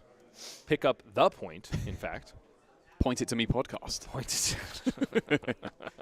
What's the point you're pitching here, Marcus? Oh, God. You started it. I did. All right. Picking up the next pack is Clark Moore. Seeing a little bit of assassin support. Nothing too special besides that sideboard card, Extinguish the Flames. But all of a sudden, there are very few Ninja cards in this pack. I wonder if he goes for a hate draw for this Extinguish the Flames. Certainly seems like he's looking at it as an option, but he also hasn't picked up a single resource card. So instead, we're just going to go for that nip at the heels. Good old little crabby. Blue block 3. Yeah. You know that crab? I've been to the ocean once or twice. Mm-hmm. It is definitely, there's a lot of these generic cards that are hinting at the next set coming our way, which is definitely going to be pirate themed as far as we can tell. Definite, like surely. I mean, I tend to think so. I feel like the evidence is pretty damning at this point. That article that got posted and then taken down. Oh, yeah. Yeah, so I think pirates are coming our way, whether you like it or not. I think most people are pretty excited about it. I do like a bit of swashbuckling myself. So Clark doesn't have any powerful cards at this point, but he does have his pick of the litter in terms of resource and safety cards. And, yeah, he goes for another nip at the heels because, it's a resource card. It's a blue safety. block 3. Exactly. And it's also an attack reaction, which, hey, could steal a game at some point. Yeah, no, like a 1-plays-1 scenario in like a late game context. Like it can be the lunging press that wins you a game. And here is Clark's initial pack, I'm pretty sure. And the Blessing of Vincerikai has wheeled around. So even though he pulled it to the front of the pack, very astute, not taking it, recognizing that is a wheel card. However, there were a ton oh no, not his first pack. There weren't a ton of good Ninja cards. There was one, so that got picked up, and Clark was rewarded on the wheel here. Just take that one right there. Yep. It is not the only one he can play from this pack. He is thumbing that throw yourself at them, probably valuing that little bit of true damage. But I don't know. I think, just making Syndra do the thing that she likes to do is a good game plan. Dust Runner Outlaw goes to Clark Moore's pool. So we've got I believe that's 2 Draconic starters. Yeah, technically 2 if you count Blessing of Vincerikai. Yep. Oh, Poison Blade here. Here we go. A yellow Poison the Blade? Yeah. Could do worse. You could do worse. Another nip at the heels. Got a good head jab target here, and Clark identifies it as his pick early on. So Mark. Wow. There's marking. There's Clark Moore. This is gonna be rough. Has his pick of an equipment piece, or hate drafting a blue. Interesting. He goes for the blue. Because he already has a headpiece in the vocal sack for the leapfrog, so that's true. He doesn't want to double up, really. Yeah, there's no doubt that he'll play that over the Bunker Beard. And that's something playable that you just got past for resource free. card. How about that? So Clark living life on the wheel very effectively here. Let's talk about what he doesn't have right now, Marcus. I don't think he has any defense reactions. No, not yet. While he has one piece of equipment, that's definitely not enough to put together 3 wins, which he's going to have to do if he wants to take the win. He does have a couple resource cards very early on, 2 that are playable, 2 nip at the heels. And then also, we can probably count those yellows as resource cards, at least in a pinch. But overall, I'm seeing a lot of role players and role player pluses. Maybe we have a bomb in Art of the Dragon Claw. A little less enticing than Art of the Dragon Fire because it doesn't really facilitate anything that's unblockable or could steal a game. Oftentimes, it's just going to be a 1 for 5, and hey, if it's Texas turned on, your opponent can always just block it.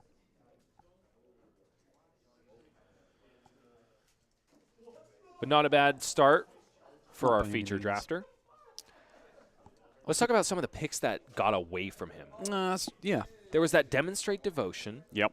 Also, the Display Loyalty, the two ninja cards that gain Go Again and generate a fealty token when you have 2 or more Draconic Chain Links. I think those could be some of the more influential picks in this set. Like, I think if we see Clark's deck perform poorly, it's going to be because he passed up on those 2 cards.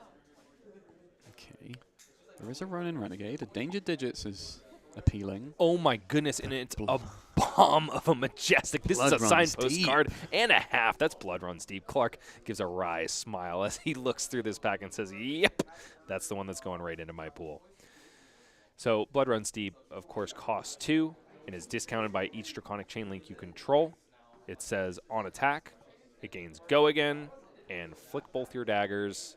I'm sorry, it already has Go Again. Flick both your daggers and destroy them. So it's a clean 0 card. I'm sorry, 1 card 4 if you swung with both of your daggers first. Yeah, if you've swung both your daggers first, you've got 3 Draconic Chain Links. Both of your daggers went into the bin. You just buy them back for free. Yep. Stabby, stabby, throwy, throwy.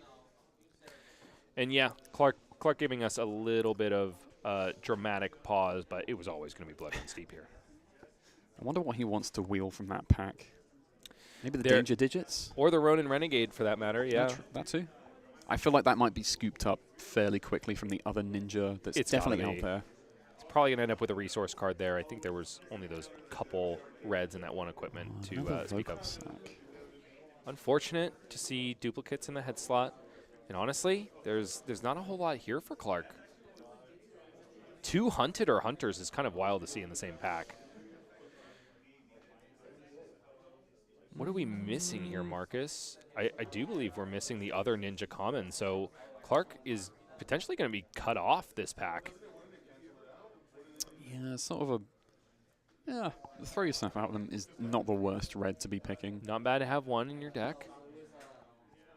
But we might see a similar situation to how Aiden's draft went on Syndra, in that he's picking good quality reds in a vacuum, but considering that a lot of the Draconic Ninja stuff might go to the other player on the opposite side of the pod, the quality of the deck might be in question. There's a powerful card in Assassin, Tarantula Toxin. So you have to imagine that the Assassins are not on Clark's left. We're also seeing a ton of red Plunge the Prospects going by. Clark wiping his brow, understanding that there are some ninjas to my left. So I'm going to be getting cut off right now. And that's exactly what we were talking about earlier on in this draft. Sure, you can take a really powerful ninja card as your first pick, but if you're passing gas, then other people are going to pick up on that signal.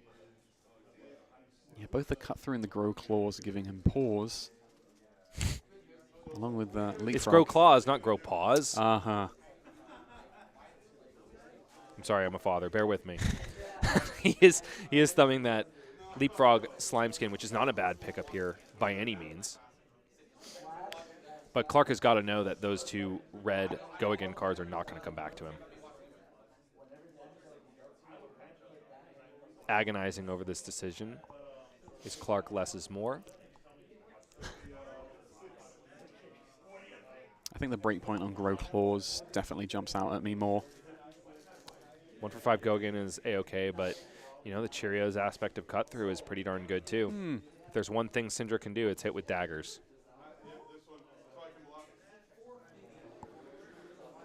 Shuffling up and passing over is Clark. And Clark is demonstrating a competitive drafting technique. Yeah, he's counting out. Yeah, where you fan out the cards and very easily demonstrate to your opponent how many cards are left in that pack. That's a defensive reaction he could pick up here in this like kind of underwhelming pack for everything else.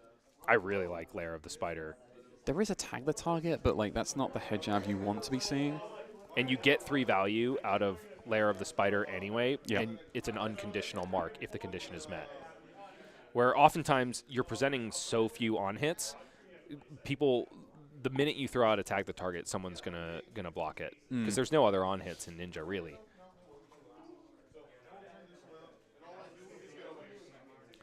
Lair of the Spider is the pick for Clark Moore. Moving on to pick 5.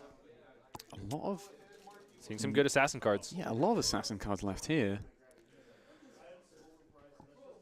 Considering the lay low. Yeah, it's very clear that those ninjas are on Clark's left. clearly picking their lanes based on what Clark passed. That is kind of good news for Clark, however. Like, this is the situation you want to be in rather than be the other ninjas on Clark's left, because Clark is going to be cutting these people off 2 out of 3 of these packs. So he has the advantage being the forcer in this case. If, however, he had been sent a signal that the person on his right was a ninja, it would have behooved him very much to stay out of the ninja lane. But because he is the first in line for the majority of this draft, he's probably going to be A-okay in pack 3. Yeah, he's commanding here. Grow Wings yellow. Ooh. It's a resource card, and it's a safety because it blocks 3. What do you think about this pick, Fire Tenant versus the Grow Wings? I think this is a safe enough pick. I like this from Clark. Honestly, a higher density of 3 blocks is the way to go. He's got the room in the rest of the draft to pick up some more blues to get more of that resource base going. And he's already pretty comfortable at this point. He has 4 blues total, and 1 of them is an unplayable. Like 3 blues halfway into pack 2. That's pretty solid, and he's probably going to pick up another one right here. Yeah, that Grow Claws is another resource he could add. Yeah, I really like Grow Claws in the yellow, because if you have to resolve it and you are able to meet its condition, it still comes in for a break point. That's true. Yeah. Honestly, I really hate having 1 cost in my blue pitch, and I kind of like this pick a little bit better because you're not giving up anything draconic, and you're potentially gaining a way to cheat your way into a victory. Yeah, you're taking a flick. But the density of draconic cards in Clark's deck is a little bit low at the moment. Leapfrog leggings standing out. Yeah, whirlwind pick from him. Or is he faking us out? This is the one I took. There we go. I think Trap and Release bears consideration, but ultimately Clark is making a really good pick here. It's so you have to get all of your equipment, but better yet, if you were able to do it at a point where there's nothing else left for you in that pack, even better. Yeah, because the choice is like immediately clear. Clark thumbing directly to a public bounty because it's the only playable. Yeah. Honestly, I don't think it's the best card in Syndra, but it's also not an unplayable card. It is a way to play a red for the turn if you don't have one already. To facilitate, like, Blaze Headlongs. Blaze Headlong, exactly. Hunt the Hunter. Hunter. A resource card picked up for Clark. Again, the only playable in the pack. It really seems like Assassin is wide open in pack 2 to me. Maybe it's another case of an underrepresented Assassin pod. Wow, and Clark wheeling the slime skin? That's astounding to me. So he's nearly got the full collection of Leapfrog. Clark demonstrating how well you can live life on the wheel. I mean, we were seeing very few actual ninja cards go through this pack, ostensibly because people were picking them up on his left. But he's really filled out his equipment suite very well, and with very few unplayables to speak of. He just picks up 2 here at the end of pack 2, which is fine. One of them is arguably a hate draft in that red stealth card, the one that targets Arsenal. But otherwise than that, like, pack 2 was fairly good, picking up 2 more equipment. Considering the fact that he almost assuredly has ninjas on his left and that he was being cut off, I mean, the fact that he got that Majestic. Yeah, the Blood Run Steep is like the bomb he is looking for. Yeah, it will really tie the deck together. Yeah, it just made the list for him. And furthermore, if we are correct in our assumptions about how this pod is looking, the population of it, then Clark is going to have his pick of the litter going into pack 3, and that's really where decks often get to their final form. It's also, I want to say in particular, because he's got every equipment slot but his arms, he's in a perfect spot to get a danger digits. Yeah. And we already saw one going around in pack 2, so you can imagine that somebody near Clark has picked those up and won't need them anymore. If they reappear, yeah, exactly. So he has to be feeling fairly competent and confident about this draft thus far. He doesn't have to feel competent if he doesn't want to. No, Mr. Platt, I want to feel incompetent in my draft abilities. I'm going to lose. Honestly, I mean, case in point, Julio Adame seems very determined to feel There we go, a danger digits. Oh, and unfortunately, some signpost cards for Warrior, which is not Clark's chosen lane, but he has found himself a mark with Magma, and he's deciding between that and his final equipment slot. Does he want to play it safe? He's chosen it to. He's chosen the danger digits. I might have considered that layer of the spider, honestly. I value defense reaction a so second highly. D-react is pretty good, yeah. Especially against your assassin matchups, and you've seen a ton of assassin gas coming your way, so you know there's going to be a cracked Arachne deck at this table. Maybe if we're trying to peer into Clark's shoes here, he's perceiving that the rest of the pod has drafted enough, in quotation marks, defense reactions that he hasn't seen yet, that he might be able to have that one wheel to him. Curious. He's putting Trap and Release and Relentless Pursuit, and of course Dust Runner Outlaw. It's Dust Runner Outlaw. Yep, it's nothing else in this pack thus far. You got to have that. More Draconic starters for our man from the Pitch It To Me podcast. That is, I believe, the third Dust Runner Outlaw? No, I know he has at least two, yeah. Which is not bad. It's a great Draconic starter. He has Bread and butter. Yeah, one mark with Magma, yeah. He's fanning out his cards to teammate Fuzzy Delp as he picks up the next pack. The Lava Vein Loyalty is a good one here. That jumps out at me, too. There's been a lot of outeds coming around. For the Realm. How do you feel about For the Realm and Syndra? Sometimes I actually like it. I drafted two just because they came in the wheel to me on Thursday night. And it's just like a competent way to present on-rate damage and keep a fealty around. Bonus points if your opponent is still marked from the previous turn. And For the Realm is the pick. Clark passing on that Draconic Head Jab and the Lava Vein Loyalty. And like another thing that I like about it is if you're not planning to swing your kunai for that turn, you can just send a 1-for-4 with Go Again, whatever it is in Ninja, and then follow up with For the Realm. It's just like a easy 3-card 10. And hey, if you do send the kunai, it's a 2-card 7. Exactly. And we sure love that in Limited. I think the pick in this pack is going to be that Put in Context because he lacks any more D-reacts thus far. Although there is March of Loyalty. That's a really good one. I don't hate March of Loyalty here. 0 for 4s, block 3. Sign me up. It's just I'm not convinced that the Put in Context is going to make his way round back to him. I'm not either. But Clark does have several wheels in that pack that he would be very happy with.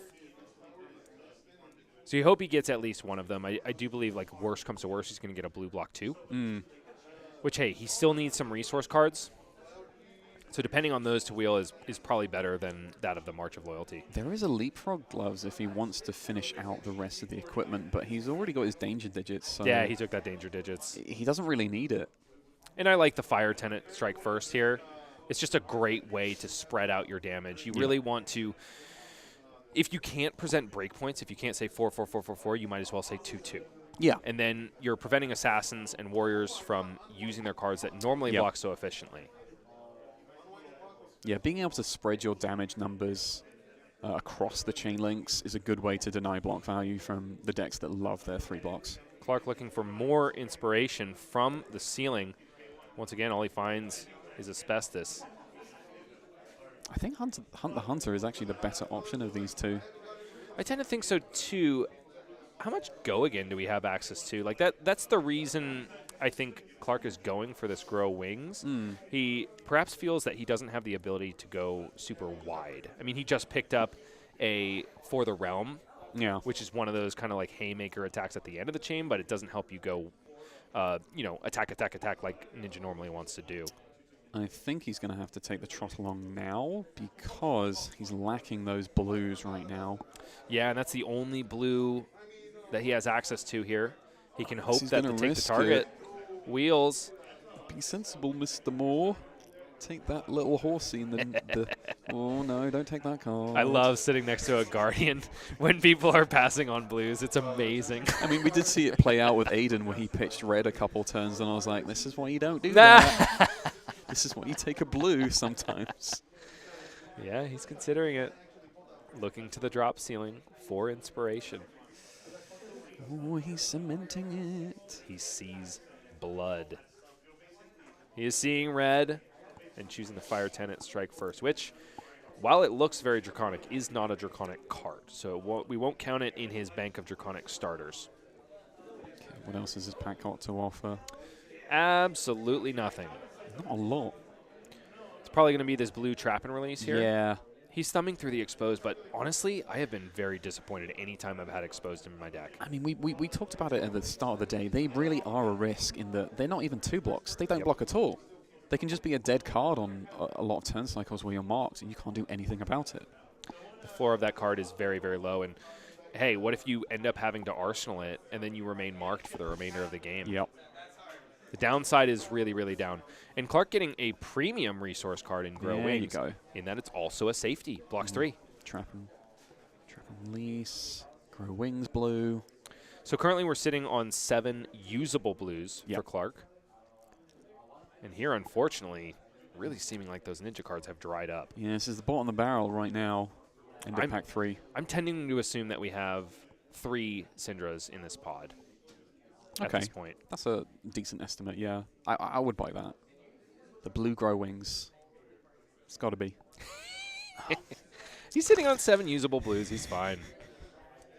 Oh, he's thinking, though. The thing is, I've had conversations with Clark about this, in that going from 7 to 8 blues in Syndra and Limited is just like, just that inch you need to not choke out on an all-red hand. I'm telling you. Why is that? Is there like a threshold for the percentage of... It's just a ratio thing with like how many blues you see per hand.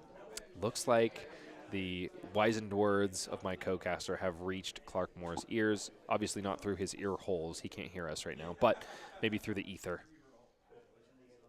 How about 8 to 9 blues? That's fine. That's perfectly fine, I think. I think that's the sweet spot. You should stick with it. I would honestly probably pick up the blood drop here because it blocks 3. That's exactly what I was going to point out. Most of the time, this thing is going to block and not be a turn extender, but it can be if you need. It can even be a starter, unlike its counterpart, Bloodline, which is usually just way too expensive to actually start a chain. He's got a Blessing of Vincerikai, that's also playable. That's 2 for the pool at this point. Honestly, we would never really like to see it. An Imperial Seal of Command comes to the end. But that's an item, it doesn't block. Maybe you're not playing that at all, Clark. Probably not. I don't think Arsenal Disruption is nearly as important in this format as it might be in CC. The opponents can't play defense reactions, however. That could be a relevant clause.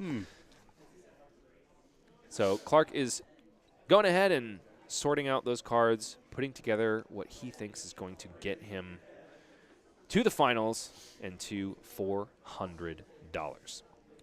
We are populating our graphic, getting ready to show you exactly what Clark drafted, and we're going right to it. Let's hit that draft overview. All right. Here is Clark, Mr. Moore's pool that we just witnessed him draft. Let's use some context here, Marcus. What do you notice immediately that is kind of different from Aiden's pool, the other Syndra we saw? So, Aiden went for a lot of the Poison Blades immediately. Well, not immediately, but like throughout the course of the draft. So he had a strategy where he could lean more on his kunai and do like a little bit of incidental chip to people.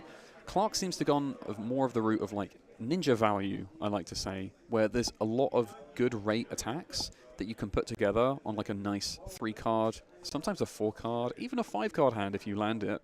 But a lot of it is just like the good rate damage. A lot of it does block 3. Maybe 1 or 2 more 2 blocks than he's comfortable with, but he's got a lot to work with, so it's still good. Yeah, let's talk about his block 3s. Honestly, 19 in a Syndra deck is pretty awesome, barring we've got a couple unplayables. We've got a Knife Through Butter. We've got a Mark of the Funnel Web. What else have we got? We've got a Scuttle the Canal. So actually we're working with 16 3 blocks. Again, over half your deck being a 3-block is something that Ninja usually can't say. Yeah. So it's good in that fact. It's not terrible.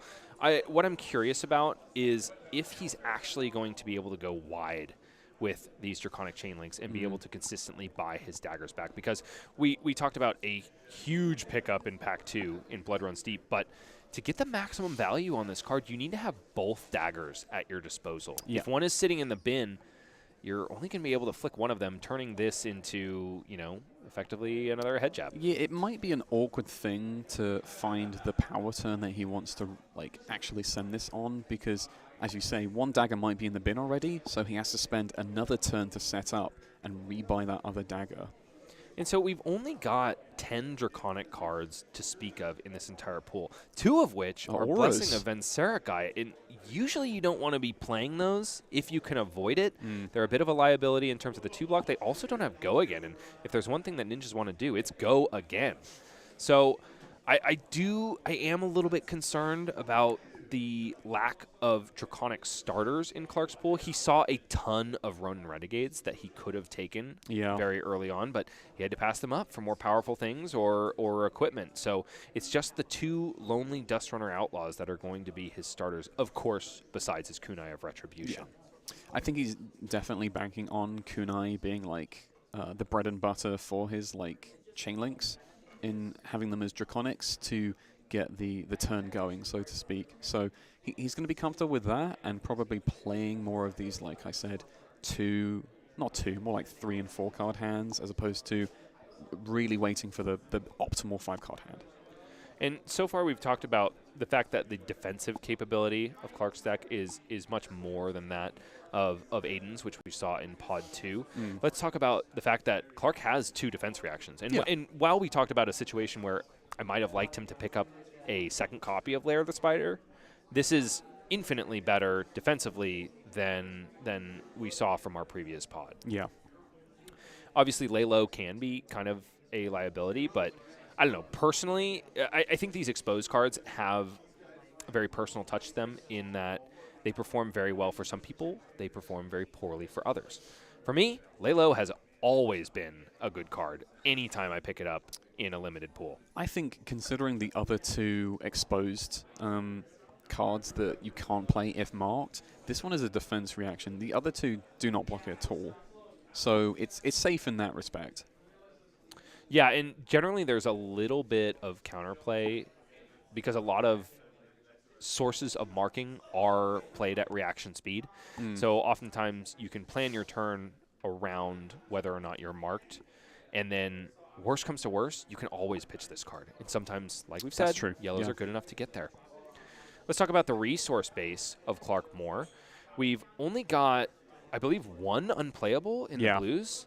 Most of these are also blocking 3, which is a really good situation for him. Yeah. Makes me feel like he's doing his best Guardian cosplay as a ninja. Somewhat, yeah. Can we be proud of him yet for his blues? I'd say so, yeah. All right. We've got Marcus's stamp of approval on this blue base. We've got 2 Grow Wings and 2 Crab over here with nip at the heels. Which, hey, I haven't seen it yet, but there's got to be a game or 2 that have been closed out by nip at the heels. I've done it with Fang, actually, believe it or not. Is that right? By popping a fealty to make this into a Draconic chain link. When the daggers were free, of course. Oh, my gosh. Yeah, that's honestly what I love about Fang so much, is that he just makes these blues actually worth paying because, there's nothing else to pay for. Okay, let's talk about some of the other attacks at Clark's disposal. So he doesn't have a super significant source amount of marking. Yeah. That being said, he's kind of only got 1 huge payoff, and that's Art of the Dragon Claw. There are no dragon powers to speak of. There are no other Art of the Dragon cards. So honestly, as long as Clark can establish 1 fealty throughout the game, he's probably going to be able to get a payoff with Art of the Dragon Claw. And even if he doesn't Marcus, it's still on rate. That's true. And we talked about the fact that the effect it gains is still an on-hit ability, so it gives your opponent agency to block it. So, unlike Aiden's deck, I don't see this really requiring a lot of fealty generation. No, he's probably content to take the 1 or 2 fealty he makes in an average game and just cash it in to make 1 Chainlink Draconic, buy his daggers back, or maybe just 1, and then call it a day. I really think that this red cut through is also going to do a lot of heavy lifting. Anytime you can get a Blaze Headlong-like effect into one of these ninja decks, your power turns and your numbers in general are going to hinge very much on these 4 go-agains. Yeah, it also works well with danger digits because, say, if they block the dagger, you can just chuck it anyway. And you could do it at reaction speed to give the buff. Exactly. There you go. Which is always a fun thing to do to skill check your opponents. So we don't have a lot of good Draconic starters. We only have those 2 Dust Runner Outlaws, but we do have a lot of good starters. Like Fire Tenant Strike First is an A-OK starter. Yeah. I don't think March of Loyalty is ever going to be a starter for Clark because, like we said, he just doesn't have the consistent fealty generation. But there are so many times in this format that a Syndra will pass with an action point. Yeah. And this way, if you can end a chain with a 4, hey, that is all right. It's totally fine, yeah. And furthermore, you can also just park it in Arsenal and use it to keep that 1 fealty token on until you get your Art of the Dragon Claw. Very true. Same can be said for the Realm. It's just it's a 2-card play, and that's it. Exactly. Which, maybe will come into great effect for Clark. Moving on down the line, we've got a couple of those true damage sources. We've got Throw Yourself at Them, which could be paired with one of these Poison Blades. And I like them much better in this deck than in Aiden's deck because the Poison Blades can always be pitched. True. I'm not saying never draft this card, and if it ends up in your pool on the wheel, it's bad, and you're going to have a bad time. Honestly, I'm just saying, like, maybe it's a better card in your resource base so that you're not forced to play it out when you see it. True. Because even the blue is like an annoying little pip of 1, and then it's still threatening all of the daggers further down the chain as well. There's not a whole lot of difference between the 1 and the 2, right? Especially when you're forcing cards out of your opponent's hand. When you're at the dregs of the game, oftentimes you can be in a position where any source of damage is demanding a card from your opponent, and bully for you if that's only 1. Marcus, I think we've just about covered it, except, of course, for the equipment suite, which has completely filled out for Clark. Very handsomely, by the way. He's matching from top to bottom, save for a cheeky little danger digits in the glove slot. Yeah. Which is going to give him a bit of true damage inevitability towards the end of the game. And hey, if we get to pair it with the Poison Blade, more power to us. Yeah, good bit of synergy on danger digits. Even though he saw another leapfrog to complete the whole set, he already had the danger digits from like his pack 3 pick 1 or something like that. So totally fine. I think it's heads up too, because even though Clark has the vast majority of his cards as playables in this pool, there are a significant number of cards that he is going to want to sub out in most matchups, like Blessing of Vinserakai. I really don't think that this card comes in unless he is in a Draconic Mirror and he's going first. Exactly. That being said, maybe we've been harping on his lack of Draconic starters. Maybe he will end up running these if he needs a higher density of it because it confers the Draconic keyword onto another card. Yeah, even just the 1 is fine, honestly. I don't hate it. All right, Marcus. I think we have just about covered it. The players are getting ready and developing their decks. I am going to take a step away from the booth and cram my face full of a sandwich. And our friendly neighborhood caster, who is a little bit down on his luck after being killed in the arena today, Michael Murray, is going to be stepping into the booth for your viewing pleasure. Are you excited to see Michael? Yeah, I am.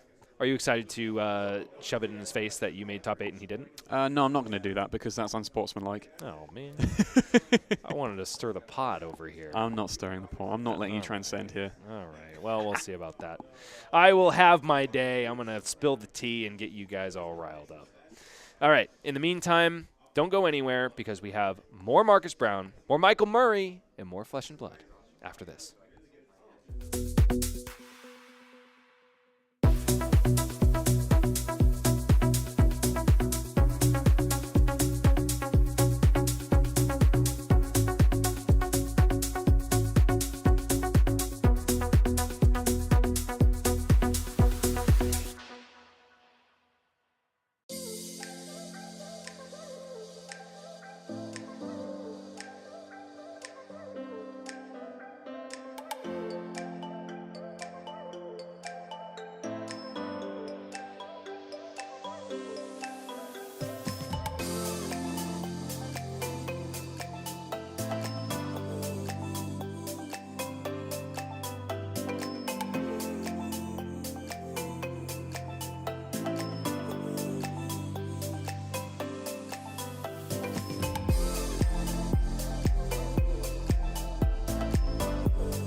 Good evening, and the last draft is up. We have our top 8, we have our placements, and we have our new pairings. We're about to get into a first quarterfinals game. Welcome back, Michael. Thank you, thank you. Very excited. I was just over watching the draft. I have a pretty good eye on the table. Looks like we have some really nasty assassin decks out in front of us. But that isn't who we're showcasing right now. Up first, we've got Clark versus Julio. There you go. Warrior versus Ninja. Yeah. So we are coming off the tense draft that we just had off of our top 8, and we are going straight into this quarterfinals game in just a moment. But before we do that, what are we competing for, Michael? Oh, you know it. Those sweet, sweet AGE open points. 30 of them for the winner, 25, 20, 15 down the line. And, of course, the prize pool, $400 going to first place, $200 to second, $100 to third through fourth, and $50. Right there, that's your entry fee, almost. So really great.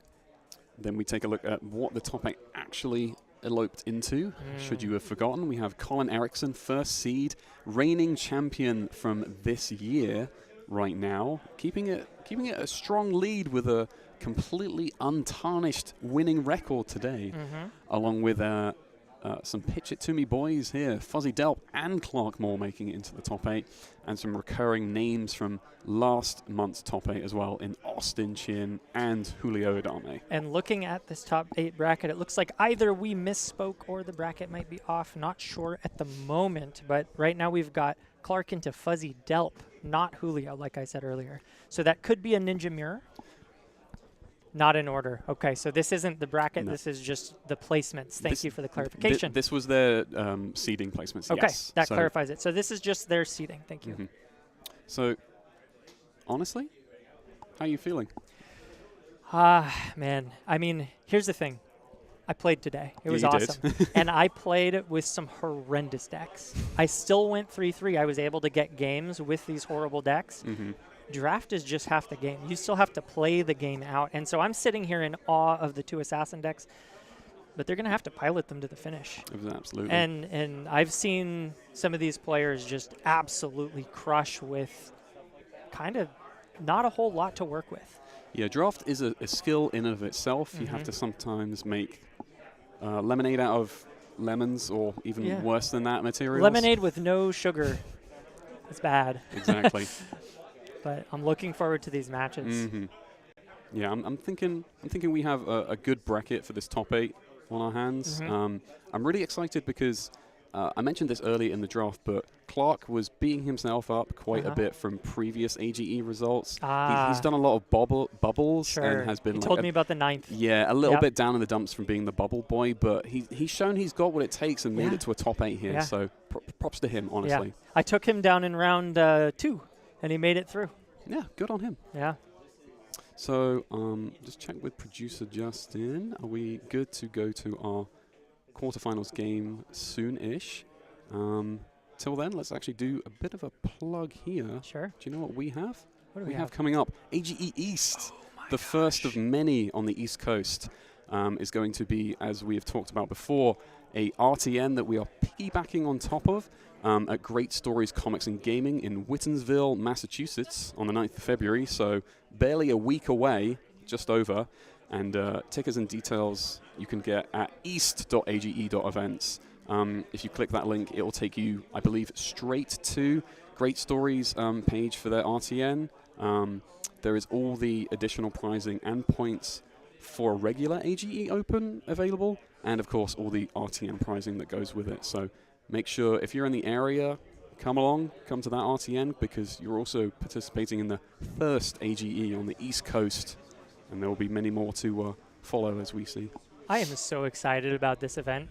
I don't know who to expect yet, but I know the East Coast is filled with huge names that I've never been able to cast before. Yeah. So I'm really excited to bring some games over from there and see who shows up and what kinds of different metas we have in the East compared to the West. We did hear murmurs of like a Viserai Master, I am told, in Noah Bagelman, with that pretty astounding Viserai result from Worlds last year. So interested to see some of the heavy hitters that we see from the East Coast debut at a AGE over there.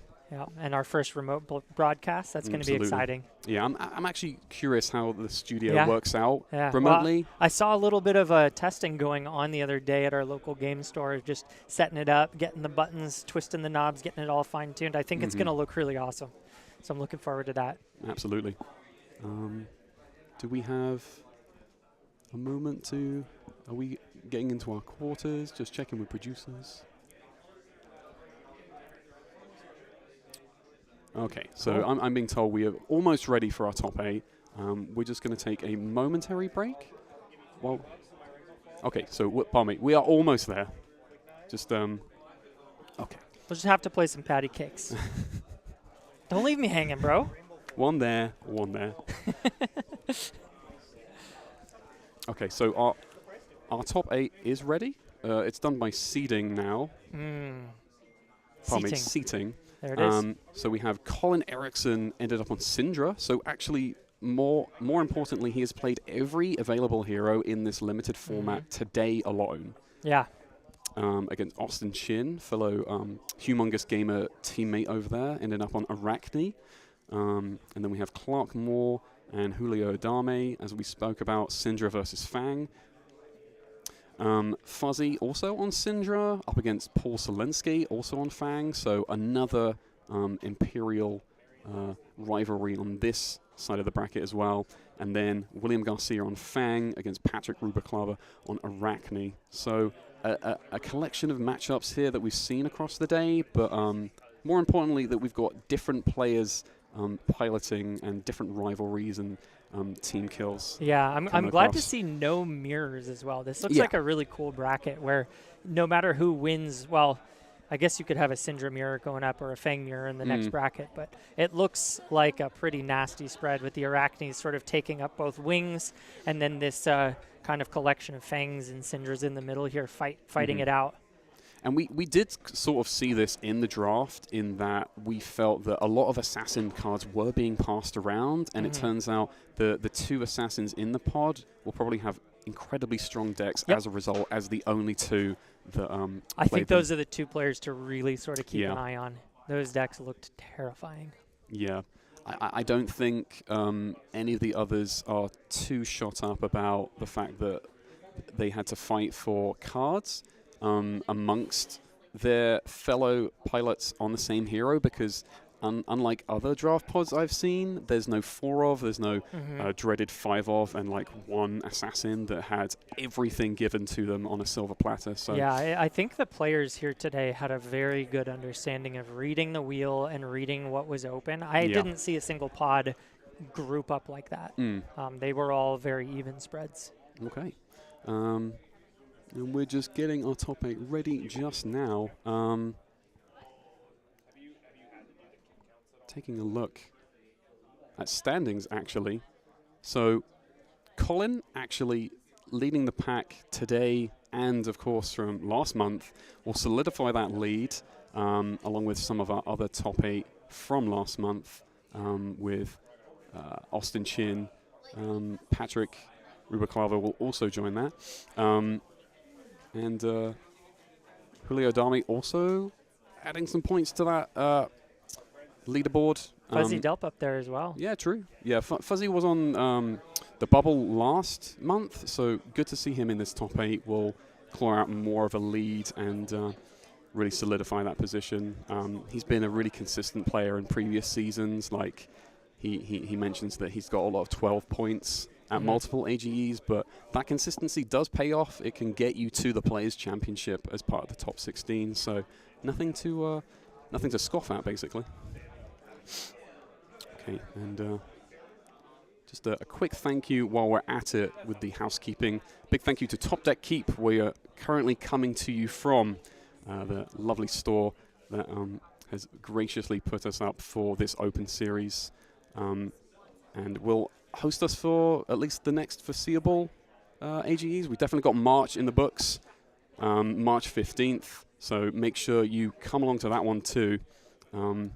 So we have a bit more time between AGEs now. It was a bit of a squeeze because we were on the first for this one, and it was only, like the 10th or the 9th that we did January. So we have a bit more downtime between AGEs to let the CC format coalesce, so to speak. Yeah, I think March will be like our 4th in about a month time span. Yeah.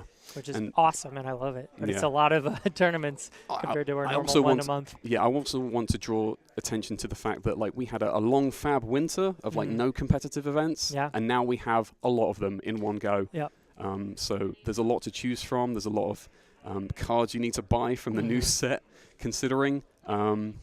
Yeah, the revival tournament, the AGE, sort of after the winter was a huge turnout. It was really awesome to see everyone sort of come back in arms and show up ready to play again. Yeah, everyone's appetite is whetted for more competitive fab. As we I'm have this super new excited to see how CC pans out now that the Hunted has been released as well. Lots of really cool, interesting heroes to hit the floor and see how they do right out the gate at some of these big tournaments. In fact, there's one going on right now. Haven't really been able to watch it, but I'm excited to see how those results turn out. The Calling Memphis. Yeah, we do have Calling Memphis. So I believe actually the first Calling of CC I think was so. won by Brody Spurlock on Syndra, so that's a pretty fantastic result for a Hunted hero right off the bat. Yeah, one day after release, so props to him. absolutely.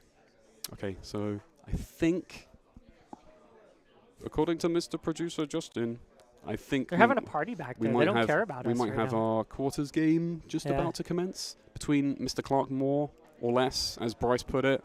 I think. Just go live. Here we go. Look okay. at him. Look at him over there. Clark Moore with lots to Shuffling think up. about. Actually, probably doing some sides here. Julio just, I don't know, maybe he's got some match notes on his phone or just updating the Discord. Got to text the family. Let them know you're in top 8. Okay. So, one thing to think about in this game in particular between these two is that Clark got a full suite of equipment, but you can never know against an opponent in limited, because sometimes the draft goes well for them and sometimes it goes incredibly poor and they don't get to secure equipment on the wheel or wherever it came to them in the draft, and they're just lucky that they're like armored in anything at that point. Yeah. No, from my understanding, everyone felt they kind of walked away with a feeling that their decks were just a little above middle of the pack, like not thrilled but not upset by any means. So definitely looking forward to what I think is a pretty even spread across the board. Of course, the Assassins being a slight outlier, assuming they can pilot the decks to victory. Absolutely. Our players are just taking a thorough shuffle as we get the game ready to start and exchanging lists so that they can study everything about their opponent, because it's open deck list when we reach top 8. Yeah, the open deck list format, reading those little pieces of paper really tests your knowledge of the cards. You're just reading the names of them. You have to know what those are. And, you know, when you read that they have this spread of 40 unique, or rather 30 unique one-ofs, and you're sitting there going, oh, man, what do they do exactly again? You kind of get a sense of it. You know, ninjas are going 3, 4 wide. Warriors, attack reactions. Yeah. But the specifics of it, I think players who really studied up before they showed up today get a bit of an edge knowing which cards to look for and being prepared and ready to play against them. Yeah, knowing is half the battle. Yeah. So if you're familiar with the card pool in a limited environment, you're off to a much better start than someone who's like reading cards the day of.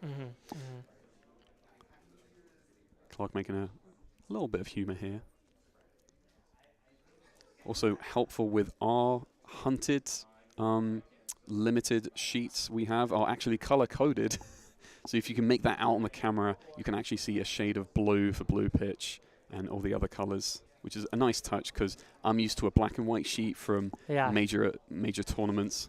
It is nice to see that color. Sheet difference indeed. Okay, so we're teeing up.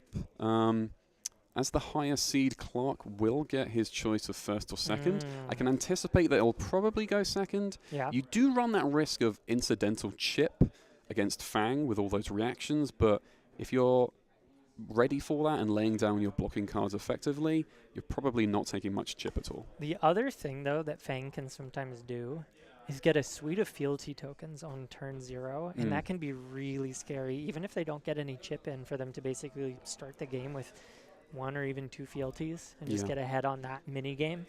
Yeah, Fealty is definitely like a micro resource Yeah. unique to the format that you definitely want as soon as you can get it, for paying it forward, so to speak. Yeah. Making Draconics out of nothing, out of your generics and whatnot. Speaking of equipment, what do you think of these two equipment suites they laid out? I mean, I was speaking about it just a moment ago, but Julio has like a full suite himself. It might be all the Red Alert stuff, but that's still Blade Break 1 Yeah. into any hero, so full blocking equipment suite is fine. Seeing honestly. the full suite of Frog's Leap on Clark's side is really good into Fang if he Yep. can use that effectively. Each of those could be worth 2.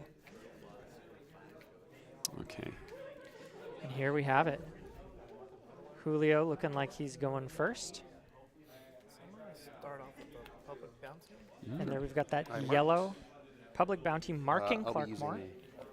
Swinging in with his dagger. That way we can keep track of Coming them in for ourselves, 3 right? right It's off the kinda weird to bat. pass them back 2 and cards in hand. Yeah, marked from the get-go. Pretty good. And this is kind of what we're talking about. If he can land that hit, that's a nice start. I think from looking at Clark's hand, he actually holds his Blood Runs Deep, so he would like to keep that power card in hand if he really would like a proper crackback after going second. Yeah, it all depends on how much he values getting the fealty now. He already has the mark, though. It's true. I mean, as you mentioned, even just the one fealty on the first turn is like fantastic. Yeah. Clark giving it some more pause on this block. Looks like he's thumbing 3 cards, looking at possibly doing a big overblock. I mean, both scenarios are incredibly possible with Fang in that you can go over the top or you can go one chain link wider with your other 5-Ain. But I think based on the yellow pitch and that there's no floating resources, he's basically calling the bluff saying, hey, you're probably going over the top, if anything. I will block accordingly. That's a good call out. Just being 110% sure he wants to lay them all down like this. Super important. These turn zeros can be make or break in this format. Block 5. There we go. Blocking with a pickup the pieces. Is that called the red? Push it to 6. Yes, sir. Currently taking 1. Any other reactions? Other reactions, getting go again.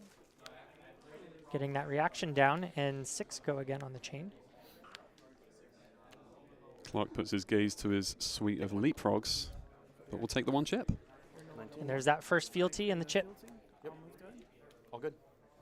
And just one chip is something to be happy about, honestly. Yeah. I think both players are okay with how that turned out. Yeah. As we see a resource-heavy hand. 2 blues on Clark Moore's side. Yeah, he's got quite a few. Dagger. Good for the one. daggers. Yeah. As he swings in for that 1. Draconic chain link, importantly. I'll say no blocks. Take 1. I wonder if he'll use this opportunity to close out the chain Last in first, order same as to first. re-equip his daggers Go for it. with the bonus blue that he has in hand Blood run? instead It's of... an option, although it's Oh, then somewhat in... Oh, wow. He's just going to send it here, so he won't even need to. Pack 1, pick 1. Blood runs deep. Such a powerful card, especially in limited formats where it can be really challenging to break your daggers to have effective use of the Syndra hero power. But here we see it. Both of them flying at his face. Go to graveyard. 2 go again. 2 go again. This does unfortunately mean that that blue is kind of sitting heavy in his hand. Yeah. This over here. 2. That's good.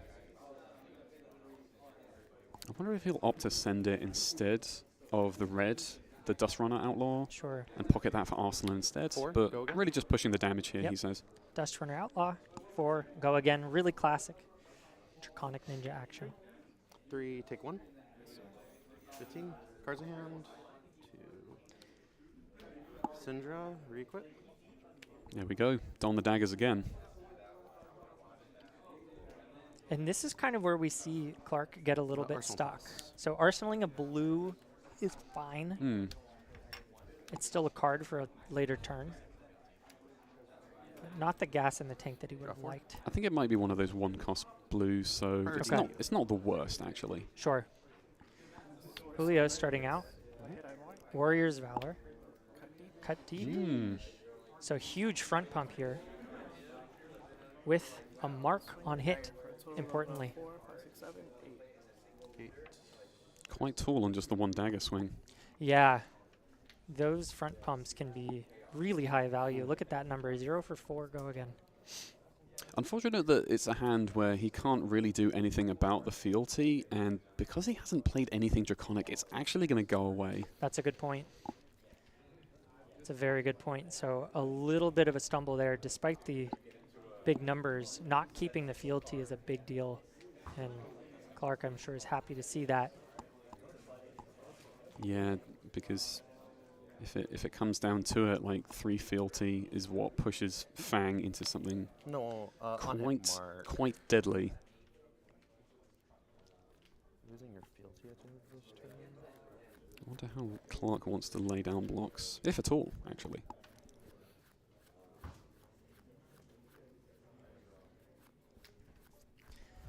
Tough situation. This format is so much about the value that you can get out of every single card. Yeah.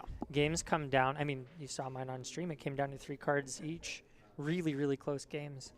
And just getting 3 out of a card on block can sometimes be better than trying to push some kind of extended 5-card hand that doesn't actually equate to as much overall. Yeah. You're really trying to extract the maximum value out of, like, even smaller hands. And, like, fatigue isn't necessarily something you'd associate with a limited format, but given that everyone's weapons kind of suck in this, and some of them don't even last beyond the chain link that you swing them, they can like explode or be thrown in this case. Yeah, they become really inefficient without the right cards to pair with them. So you really have to make your physical attack action cards and other pumps like actually count for something. Yeah. Clark's really thinking about it. Bringing 8. Okay. Yep. Stays quite healthy. Yep. And the fealty does pop. And so right there, that's an example. That was a 3-card 8. Not super high rate. No. On both players' ends. On the block and this end. Yeah, yeah. Just a 0 for 3. No on hit. Its effect is not active. Just a vanilla 3 power attack coming in.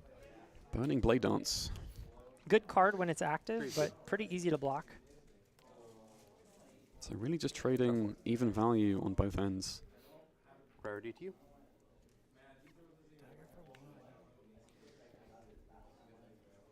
Julio keeps Clark guessing by just sending a naked 5-ain for 1. Yeah, these are one of the more difficult positions to figure out how to block in. 2 cards in hand, 2 floating. It could be anything.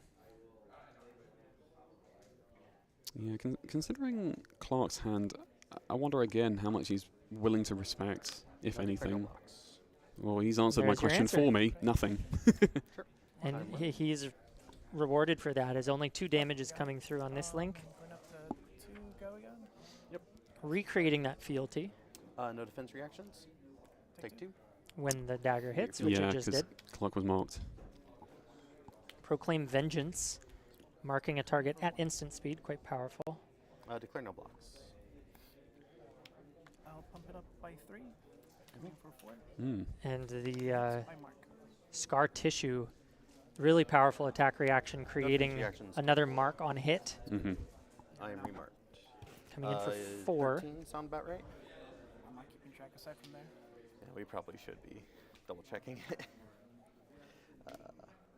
Just a bit of confusion on live totals between the two, but here, and I was at 19, and then I took 4, so I took 6 from 19, 13. Yeah, tracks. All right, cleaned it up. Yeah.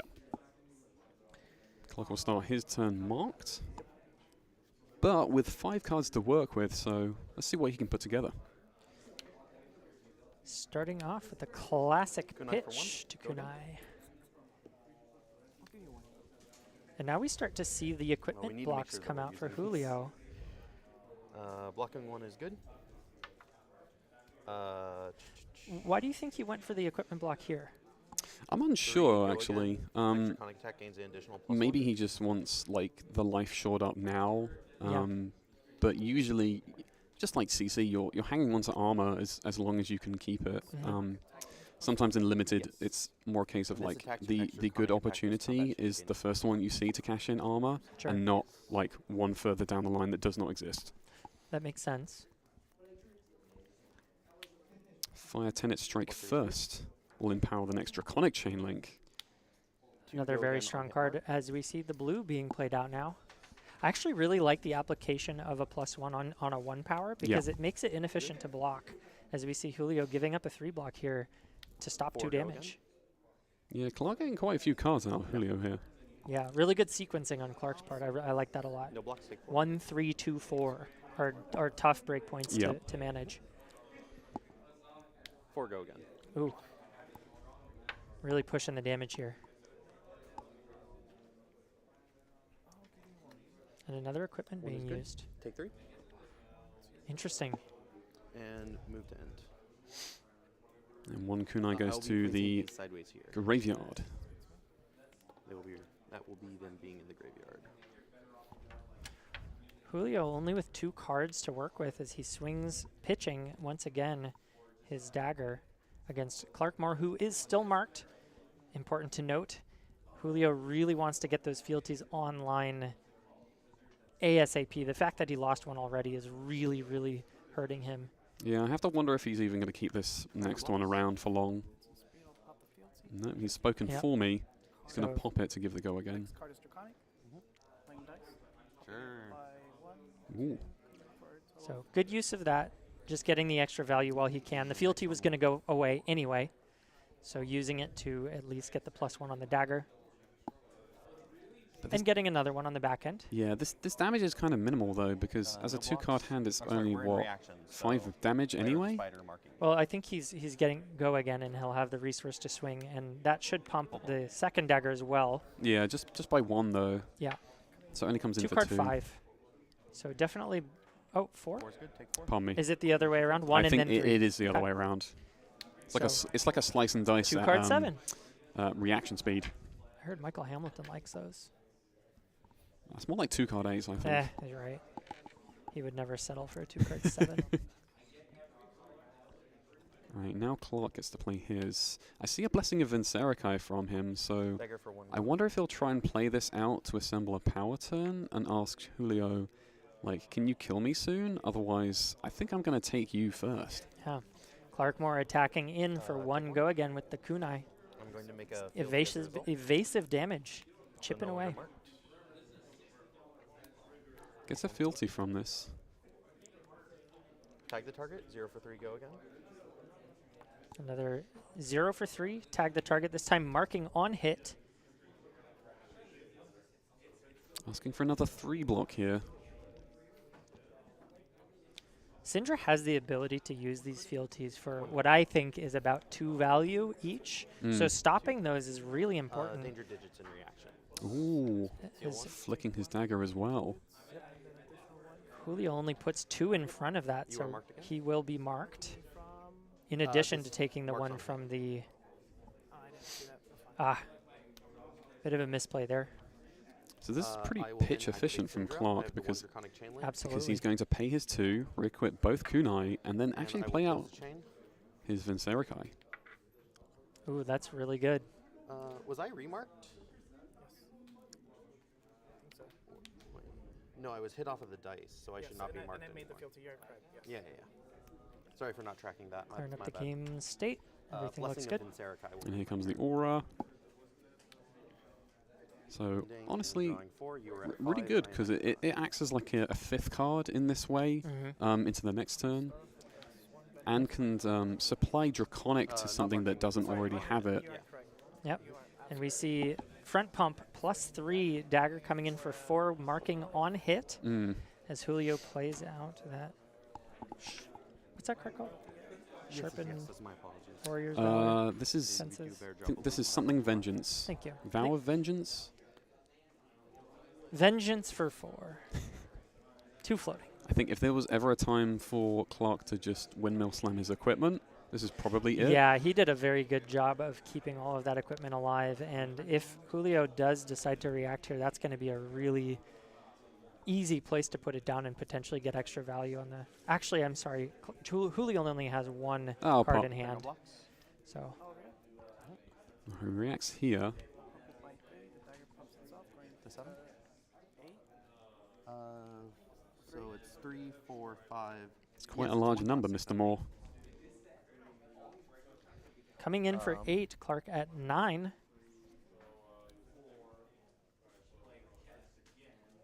Thinks about the leapfrogs. At least one of them. So I don't believe he has a defense reaction in our hand.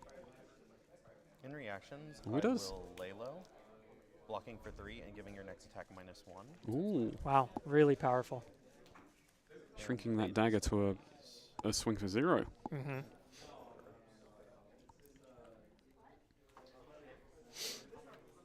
Clark with 3 damage already on the table, looking to push a lot of tempo next turn. Being able to hold as many cards as possible certainly would behoove him.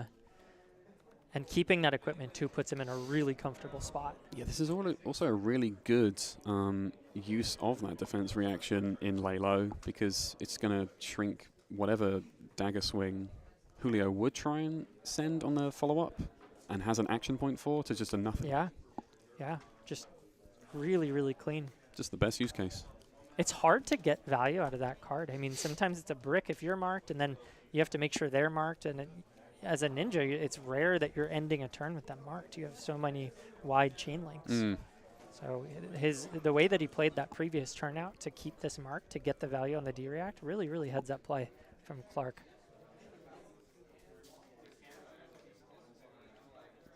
So there will only be 5 damage leaking over the top here. So Clark will still be kind of ahead because he holds 3 cards still and his aura that's popping in Vincerikai. Yep. I think he's just thinking over while still in reactions. Yeah, just really debating about that equipment, I think. Yeah.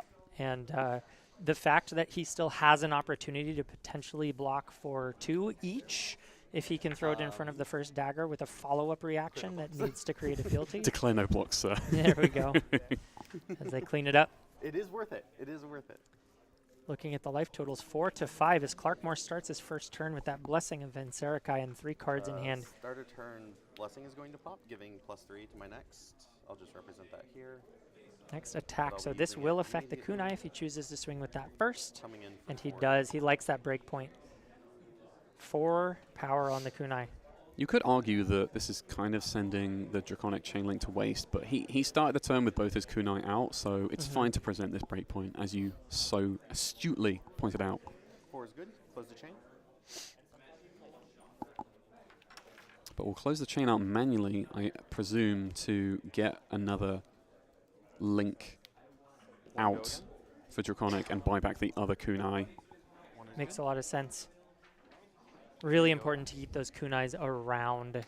Ending a turn without them can be a death sentence in Syndra. 4 go again.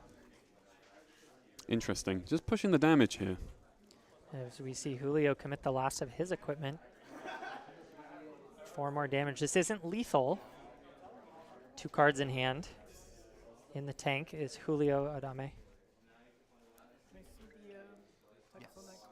The thing is, because it is not Clark... Draconic. So Yeah. will not get the additional +1 from this. That's a Ah. good call.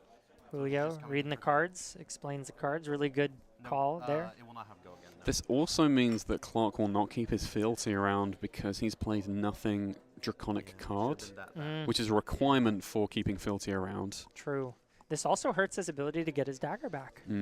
He no longer has enough resources. Take 3. So a bit of a stumble on Clarkmore's side. Yeah. He was As under the he is- impression, that this was I Draconic. actually made that same mistake. I don't know that it cost me the game, but it's a tough one to make. A lot of these cards are orange. They look super Draconic, and you Yeah. play them out, and then you read the card. Yeah, we did this today in the booth as well, me and Bryce. It's challenging. It's all the fire on the card that throws us. Yeah. Julio still only on 1 fealty, though, doesn't really have the advantage of the efficient dagger attacks that he would like to be throwing. So a 2-card hand is not all that threatening, especially as Clarkmore sits on 3 pieces of leapfrog gear. Really feels safe behind that wall. Yeah, what is the crackback with this hand from Clark? Blues and yellows. Does not Interesting. look good. So Now probably... that poison blade, though, if he had his kunai out, would be great. But unfortunately, he sent them both to grave. Yep. So he just goes and gives 4. And we chip in a little bit. Putting it to 4.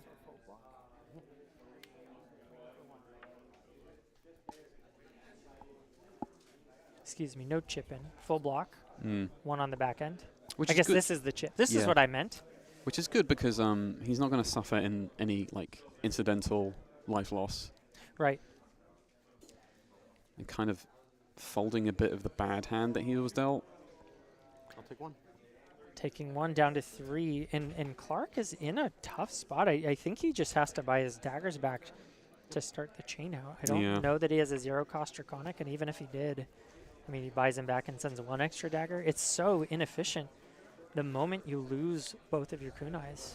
Just throwing it for 4, no go. Okay, so we'll have the ability to buy them back here somewhat efficiently. Not the worst thing in the world. And of course, Julio, without any equipment, is now down to lethal. But you know what I've seen out of Julio's hand? I see a Sigil of Solace. Oh, what a fantastically timed card there. Harkens back to Lisan Al-Gaib. Yeah. Good old Arthur Trahey with the California Sunrise with that Sigil of Solace that won him a Pro Tour.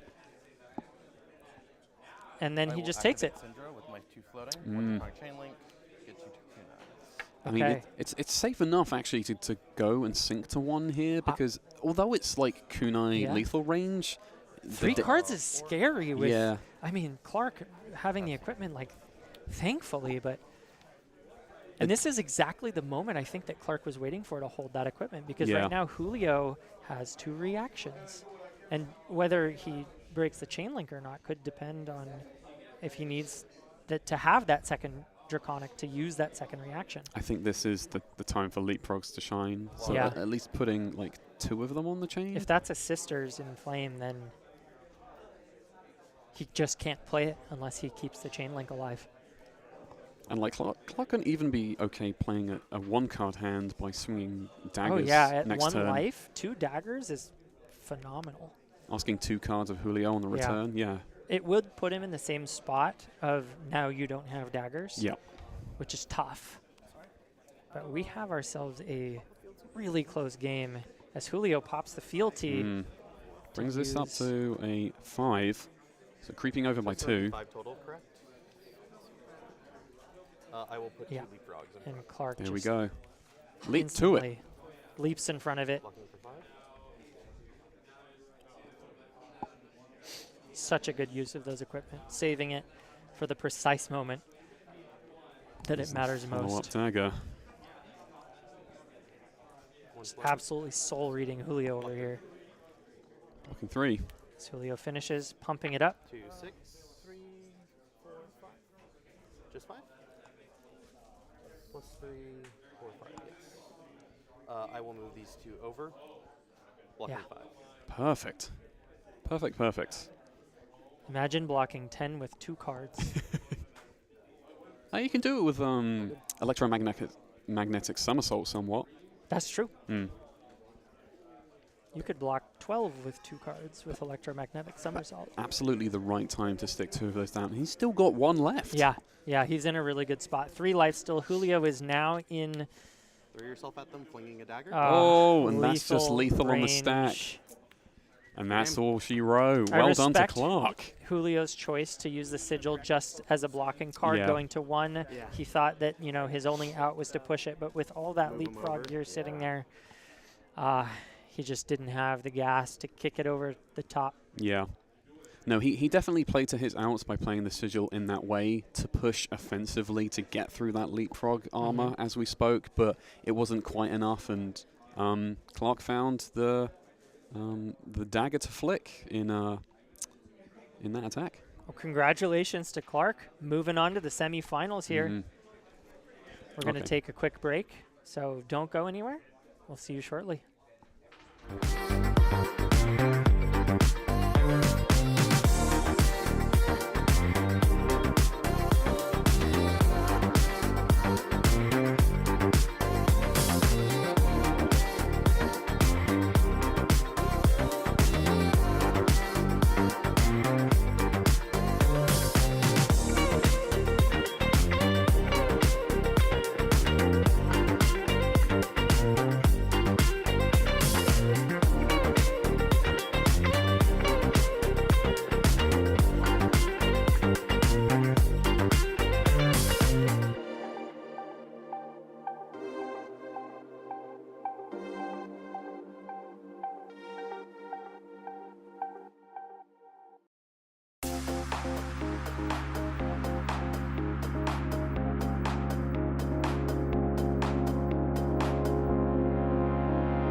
Well, that was a barn burner of a match if I have ever seen one. Michael, that last turn cycle with Clark Moore slippy sliding his leapfrog equipment across the combat chain. Masterclass in how to use that equipment.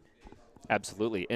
And what's more is that every single one of our other quarterfinal matches down the line were scorchers in their own right. Paul Selinsky sending like 6 dagger into 8 dagger every turn. Our 2 Arachnes, you were not kidding, are absolutely cracked. I'm scared of them. Yep, I I'm am scared too. for everyone. And the next one that is coming up against our featured drafter, Clark Moore, is Austin Chin, who, man, I was watching over his shoulder. This deck has some gas, Michael. Yep. We saw a Tarantula Toxin going around the pod. Uh-huh. You told us about it. It's in Austin's deck. Yikes. And boy, howdy, is it fearsome. Yep. We have a player profile for Austin Chin because he was one of our top 8 competitors last month. One of 2 Vincets that made top 8. Awesome. 3 if you count the bubbler, Aiden Kwasniewski. So here is Austin Chin doing his best HVY Reinar impression. You remember that looks portrait? like a killer.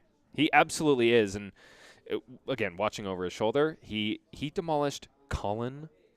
Don't call me the Boy Wonder Erickson, if you can believe it. The Anyone first who one takes to do down it today. Colin is scary in my book. And not to mention that Colin at one point had sent a Dragon Power 410. Wow. Off of 2 cards, and Austin brushed it off, sent a couple reactions his way, and put Colin in the dirt. So Austin here at Arcane Games and Events has a 53% win rate. That is going way up after today. Oh, yeah. He's got 2 top 8s to speak of and 15 HE points already. That's quite a head start. Crushing it. And probably a favorite to take the whole thing down. I mean, between him and Patrick, it's going to be a real bloodbath in the finals if both of them make it. But, of course, we got to see how these games play out before we even think about that. Man. Hey, he said my same thing. Look at this graph. I know. There was 2 of you. That's my answer. Hey, I had the graph emoji. I get extra points. Austin also says if the players champions of East and West were to have a live showdown, they should play in a city with a really cool name. And he proposes Austin, Texas. That's a pretty good name. That's For a pretty good obvious city. reasons, I would have to imagine. Yeah. Are there any cities in the U.S. called Chin? Not the to city my of knowledge. Chin. Not to my knowledge. There's no cities called Michael either. I have a canyon, so there is that. Bryce Canyon? Yeah. That one. That's my canyon. Are there no cities named Michael? There have to be in, Right? I don't know, Yeah, Vermont or like something. like St. Michaelsburg or something like that. Yeah. We'll get to the bottom of it. We're going to go into Google Maps and get the answer to which city is called Michael. But before we do that, Important. perhaps as we do the next thing, Yeah.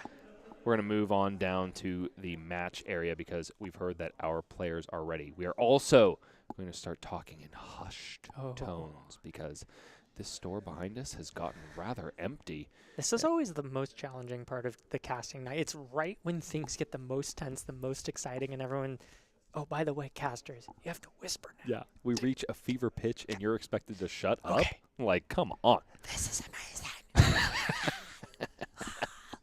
All right, we are Looking ready. forward. Let's go ahead and swell the music as these 2 titans of Hunted Limited face off. We've got Clark Moore on the left side of your screen piloting the knife-flicking ninja herself, Syndra, and of course, the chaotic mysterium of a humanoid, shall we call it? I think Arachne web of deceit in the hands of Austin Spideroid. Chin.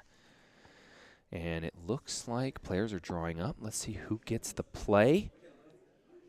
Really great suites of equipment on both sides. Full and ready, both of them sporting the inevitability gloves, as I like to call them, or danger digits. So neither of these players are ever going to want to go down to 2 points of life.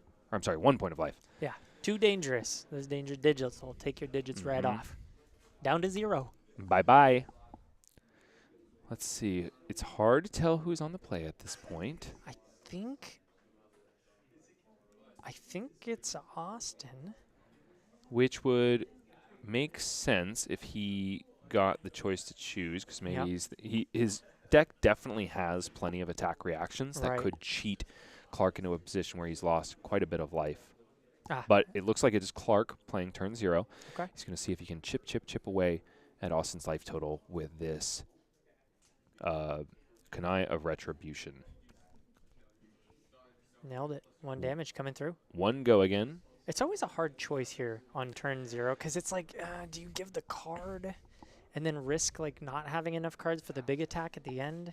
Because you know a second one's coming in, you give a card for each, and then now you're down to 2 cards left for the 3 in hand. I'm always scared to throw a card in front of these kunai Yeah. just because it's so inefficient. But Austin Snap throws down a trot along. I mean, then- it's a trot along.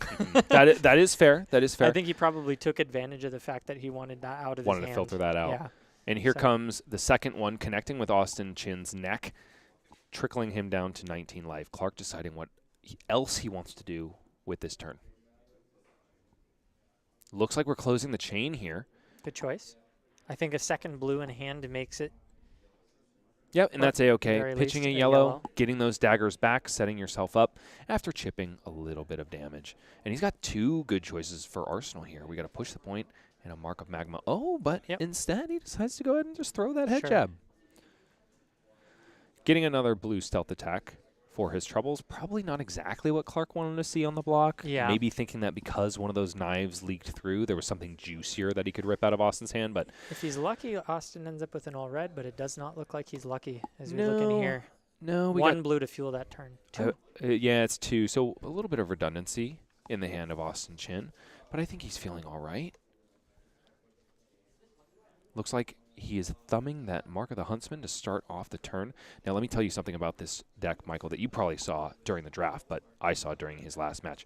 He has a fair bit of Graphene Calycera fuelers or conjurers, I should say. He's got 2 Orb Weaver Spinnerets, and he's got a couple Whittle from Bones. So plenty of ways to re-equip these daggers after he's already destroyed them. In fact, he ended up with 2 Graphene Calycerae Wow. on his board during his last game.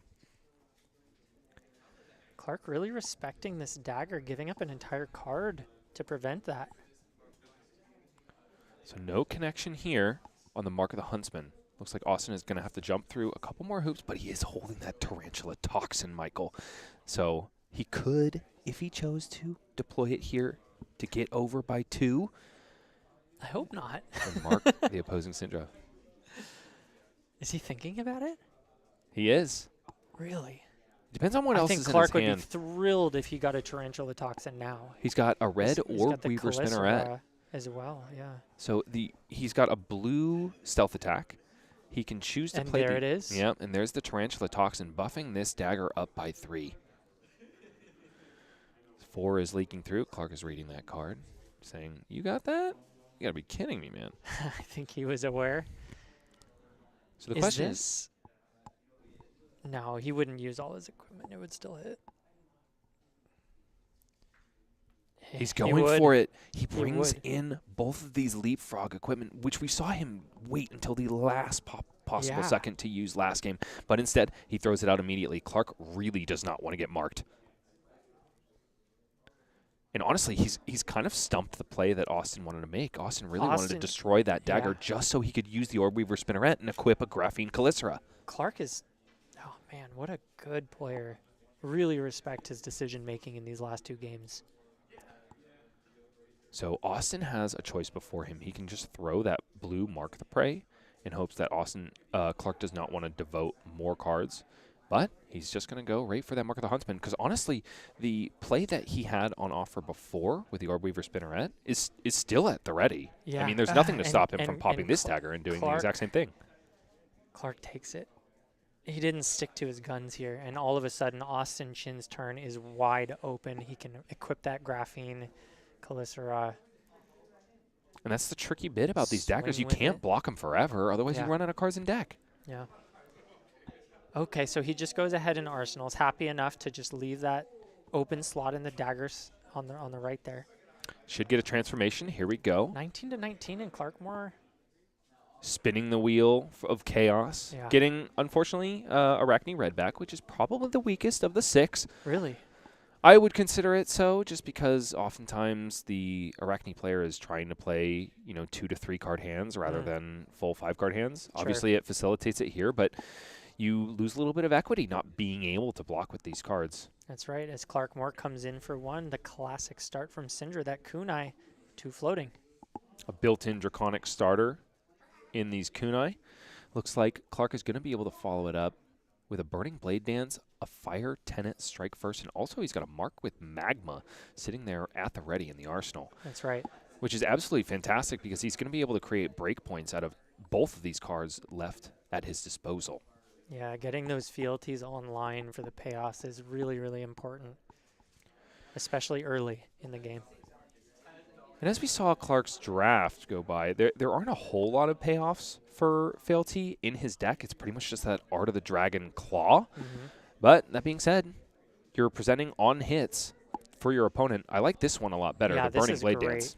This is fantastic because if it hits, he's going to be able to flick that kunai of Retribution and then buy it back because he's definitely going to have the Draconic chain links to do so. Yeah, and Austin, understanding the value of that, immediately commits the equipment, doesn't even think twice about it. Luckily, there are so few on hits that you care about in Ninja. Except so for this one. Yeah. Anytime one presents itself, you just throw And you see equipment Austin in front of it. slightly nodding his head like, not wanting to give up all of his blocking equipment this early, but maybe forced into it. Next up is Mark with Magma from Clark Moore. This is coming in for 4. Has go again because there are 2 or more Draconic chain links controlled by Clark. Also, on hit, mark your opponent. Yep. No cards left in hand or arsenal, but 1 resource at the ready, which does mean that Clark could have swung that kunai and closed the chain in order to buy it back later because he had that 1 resource floating. Well, but he wouldn't have had the opportunity for Burning Blade Dance. Yeah, no, fair.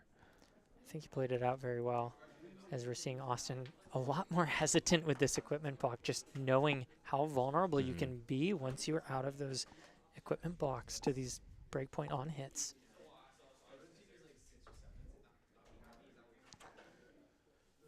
All right, 4, plunge the prospect, plus a vocal sack, brushing off that damage, and one of Clark's knives goes to the bin. Yep, Clark ending the turn with 1 floating resource. This is something that took me a minute to learn about Syndra. It's so tempting to have that 1 floating resource. Just throw the other dagger. It's 1 damage. Not worth it, guys. Don't do it. Yeah. So you always want to have a knife going into the next turn. Now, Syndra is a very interesting sequencing puzzle. What Clark could have done with that extra resource is swing a kunai, close the chain, then swing the other kunai. Then he would have had 3 Draconic chain links to then buy back the 1 in the arsenal. So we technically have missed 1 damage on that previous turn. Okay, I see. Plunge the prospect coming out of the hand of Austin Chin, coming in for 7 because his opponent is marked. And it looks to be covered up except for 1. Yes, by the hand of Clark Moore, bringing Clark down to 18. But expiring that mark, luckily. Drawing back up as Austin Chin as he reverts back to his original form, Web of Deceit. Clark really valuing that life total, which I respect a lot. The number of attack reactions that can just kill you is terrifying. And blocking early and playing a value game is one way to get around these really terrifying bursts of damage. That's kind of why I like the Hunted so much. Yeah. These classes want to do their thing. In the case of Ninja, you want to go wide, but the good players are still respecting the assassins and the warriors that are sitting across from them. You can't just go, go, go, go, go. You've got to be aware of the proper way to defend these attacks. 1 kunai of Retribution. Yeah, speaking of the proper way to defend these attacks, how do you defend 1? You don't. You often do not. Austin, that is the down correct to way. 14. Dust Runner Outlaw coming out. The follow-up to that kunai of Retribution. Unfortunately not used as a starter to anything, really. Clark really only has 2 natural Draconic starters, so he would love this to be a wider turn. But alas, he'll still be able to buy back that kunai that is currently sitting in the bin. Just that looping of the kunais. I love the flavor of that because they have this little like thread on them, you know? Like you throw them out and then you pull them back. You throw them. It's super cool. Love these weapons. Yeah, do you think, does Syndra have telekinetic powers, or is it just a string on the end of the kunai? I mean, I don't know if you've ever seen like a YouTube video of somebody messing around with a kunai with the rope on it. Sure, but yeah. they look, I mean, it's cool what they can do with those things. Yeah, and they like fire them out of their armpit or whatever. Yeah. Exactly. And then they drop them on the ground and they have to pay 1 to go get it. yeah, that happens. Mistakes happen. Connecting for 2 is Clark Moore with that Dust Runner Outlaw. Ooh. The blocks devoted to it are 1 Poison Blade from Austin Chin. Unfortunately, only blocking 2 there. Bringing Austin down to 12 versus Clark's 18 life. Importantly, Austin Chin starting this with a 4-card hand, and one of them we know can equip that Graphene Calicera. Terrifying weapon. You can tell that Austin is building his way towards a power turn because he's had that card sitting in Arsenal for quite some time. Starting off with a pick up the point, choosing not to retrieve a dagger, perhaps telegraphing that Orb Weaver Spinneret. I think you're right arsenal. about that. 3 go again is the ask of Clark Moore. And He Clark just lines up a valuing block. that life total. Yeah, if you had told me that Clark was going to start with a 6-point surplus in his life for the first 2-3 turns of this game, I would have said you're crazy. Blocking with a 4 power attack, likely not anticipating being able to use that card without having the Draconic Chain Links to support it. Here comes Orb Weaver Spinneret, equipping the Graphene Calicera, just because the card says you do, and also giving the next attack with Stealth +3. Followed up, of course, by Mark of the Black Widow. Unfortunately, Clark is not marked at the moment, so no text on that card. But boom. Boom. There it Now is. he is. Danger Digits marks Clark. Also pushes that Mark of the Black Widow up to a whopping 6 power, which means 3 connect, consume the mark, and also give Mark of the Black Widow some text. Yeah. Clark was certainly aware of that, and having no arsenal is probably fine with the vanilla 3. This would be Mark of the Black Widow, so this is going to banish a card from Oh, hand, that is Black unfortunately. Widow. Yeah. That is unfortunate. Yeah, my heart goes out to Clark here, especially because he was forced to block with Blood Runs Deep, which is this incredible Majestic that he happened to rip in Pack 2, which really tied his whole deck together. Yeah. It's not going to be used for any offensive capability here. I wonder if he's regretting blocking that first attack. Potentially laying 2 cards in front of that. His life total is still fairly healthy, and he's going to follow up with a Blessing of Vinserikai, which honestly is not the worst 1-card play. It's a good 1-card play, but giving a 5-card hand to this Arachne list is terrifying. It could spell doom. What Clark needs is for Austin to draw a hand full of either reactions or stealth attacks. Looks like we do have sources of go again, though. We've got throw yourself at them. Honestly, though, I don't know if Austin has any daggers that he would like to be throwing at Clark at the moment to leave himself empty-handed. We'll have to see how he decides to play it. But he does have a blue to fuel this turn as well. Here we go. Throw yourself at them is the beginning of this combat chain. So 3 go again. Often waves away the triggered ability. We are not going to be throwing this Graphene Calicera. No, indeed. 3 go again from the attack itself. Heading towards Clark Moore. Austin Chin sitting at a 12 life. Only 2 life behind his opponent, Clark. Tough spot here. Clark having just been punished by an on-hit. Thinking to himself, I don't know, vanilla 3 kind of feels nice right about now. Yeah, and you're not giving up too much. Yep, here we go. Taking 3s, Clark. Down to 11. Austin just eclipses Clark in terms of the life totals. And here comes Graphene Calicera, the follow-up. Just 1. Currently no go again because Clark is not marked. Double check the text on Graphene real quickly. Clark is just going to read that card real quick and confirm he knows what it does. Austin is thinking about an instant speed mark, but he's also holding a Scar Tissue, Michael, which is a pretty nice follow-up here to push some extra damage. He wouldn't confer go again unless he committed that starting point in his boot slot. Yeah. I'm going to react. Here we go. Reacting with Scar Tissue, pumping for 3, and then also take a stab, Michael. So this Graphene Calicera, this mild-mannered 1-power dagger is now up to 7. 1, 2, 3, 4, And 5, he's 7. activated the starting point, so it's going to get go again. 7 means I will take 3 currently. Going down to 8. Which means that we're just going to get another swing of the Graphene Calicera. Yeah. We know that Austin has a defense reaction in hand, which is destined for the arsenal. So we're just going to use that last resource to swing the Graphene Calicera again. Yeah. He's allowed to do that because Take a Stab says when you connect, you buff a dagger at reaction speed, and when you connect with a marked hero, you get to swing with that dagger once again. Declare no blocks. And now we've got 2 on offer from the Graphene Callistra because Arachne Web of Deceit buffs any attack that is attacking a marked hero that has stealth. Really tricky turn that Austin just kind of puzzled his way through, but he made that Graphene Callistra look pretty juicy. And he absolutely chunked Clark's life total from 14 all the way down to 6. Suddenly, Austin has double the life points of his opponent. But Clark has something to say about it. He pops Blessing of Vinserakai, which means this measly head jab of a tag the target is now coming in for 6 go again. Yeah, which I think would be a lot scarier for any other hand other than one that has a defense reaction in the arsenal. That is a very good point, and plenty of 3 blocks to boot. So instead of marking off that hit, it looks like it'll be the other way around. No attack reactions? And boom, there we go. Den of the Spider, which will mark Clark because the attack that it's defending has power greater than its base. For 1 go again.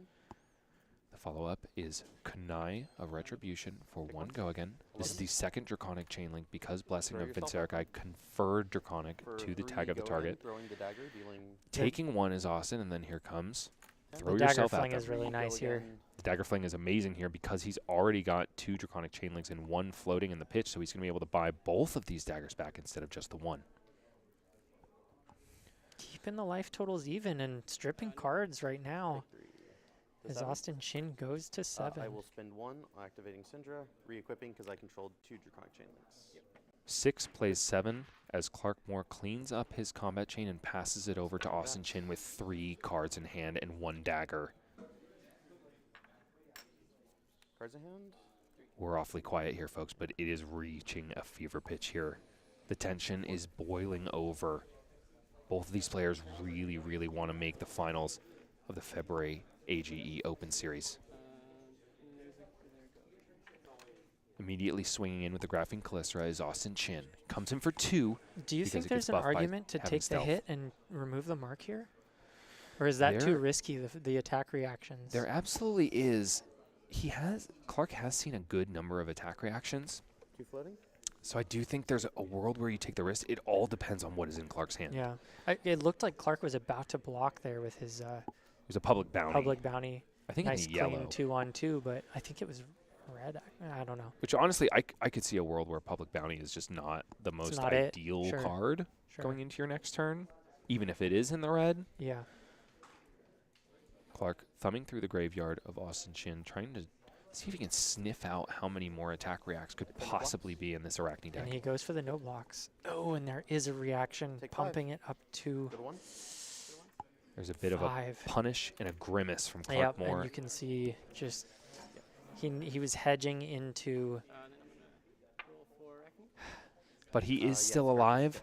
The downside, of course, is that there's still a defense reaction lurking in the arsenal of Austin Chin, and he's transforming into Arachne Tarantula, which is honestly probably one of the more irrelevant ones at this point in the game. Exactly. Like, yeah, we all know that he can buff that Callistra to 4, which is really annoying breakpoint, but or 5 rather. Reaction too, my guy.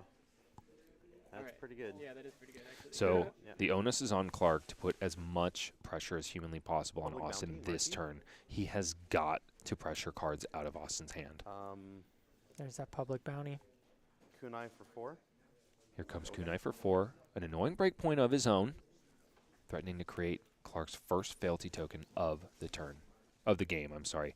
And unfortunately, he's found another Blessing of Vinserakai in his hand. Oh, no. Which sure is fine, but it's just not going to get him there in the end. Yeah, you can. So he creates a fealty token. Frustration in his voice. He's going to be able to play out this March of Loyalty with Go again, but to what end, Michael? He's got more action points than he can possibly use. Yeah. I mean, I don't see an out.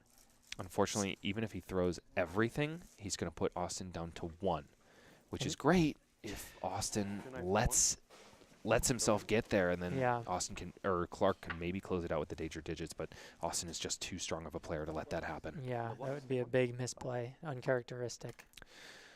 Down another 1 is Austin Chin to 5 to Clark Moore's 1. 5, no go again. And he's found, oh, my mistake. I totally thought that was a March of Loyalty. Instead, this is a Art of the Dragon Claw. Oh, so. Yeah, I was supposed to use fealty to make it Draconic. Clark's saying he was supposed to pop the fealty to make it draconic, although It is it's draconic. Austin, feeling comfortable about his position, says, let's play this out respectably It's and 5, cleanly. It would destroy Arsenal. it's honestly irrelevant at this It point. is. not It is. fire. I think that's Yeah, why it's Austin. The reason he wants to No, make I it still want to, draconic 'cause I is Just because he's going to lose the to fealty danger anyway. digits and then buy his daggers back. Mm. It's just a small Sure, sure. points play, but Austin in the tank for blocks. Lethal is on the combat chain for Clark Moore. just block one. It'll be fine. Austin holding on to... He's already used that defense reaction. What is he thinking about blocking with? He's hidden it from me right when I tried to take a glance. But he's got a plethora of 3 blocks to choose from in this situation. Oh, it's another defense reaction. Why not? Another layer of the spider. And we are indeed, as you mentioned, flicking one of those daggers that is on the active chain. Down to 2 is Austin, but he's got 3 cards, and Clark is at a measly 1 life. Not a single point Yeah. can connect on this turn. And he has to give 2 to this Calypso, a minimum. He does, because Austin is currently transformed into an agent of chaos called Arcane Tarantula, and at any point in the reaction step, he can discard any assassin card to give a dagger +3. So here comes Graphene Calypso. Automatically has go again because it's attacking a marked hero. Yep. Should it be swinging in for 2? Yes, because he's marked. No, that would you're be right. Mark of the Huntsman. This Yes, should be it 1 should right be now. 1. Should be 1. We're playing as though we are a web of deceit. Right. So this should be I don't think 1. it matters. And if it does, I'm sure they can sort it out Yep. when it. Yep. And yeah. He just follows up with Mark of the Prey.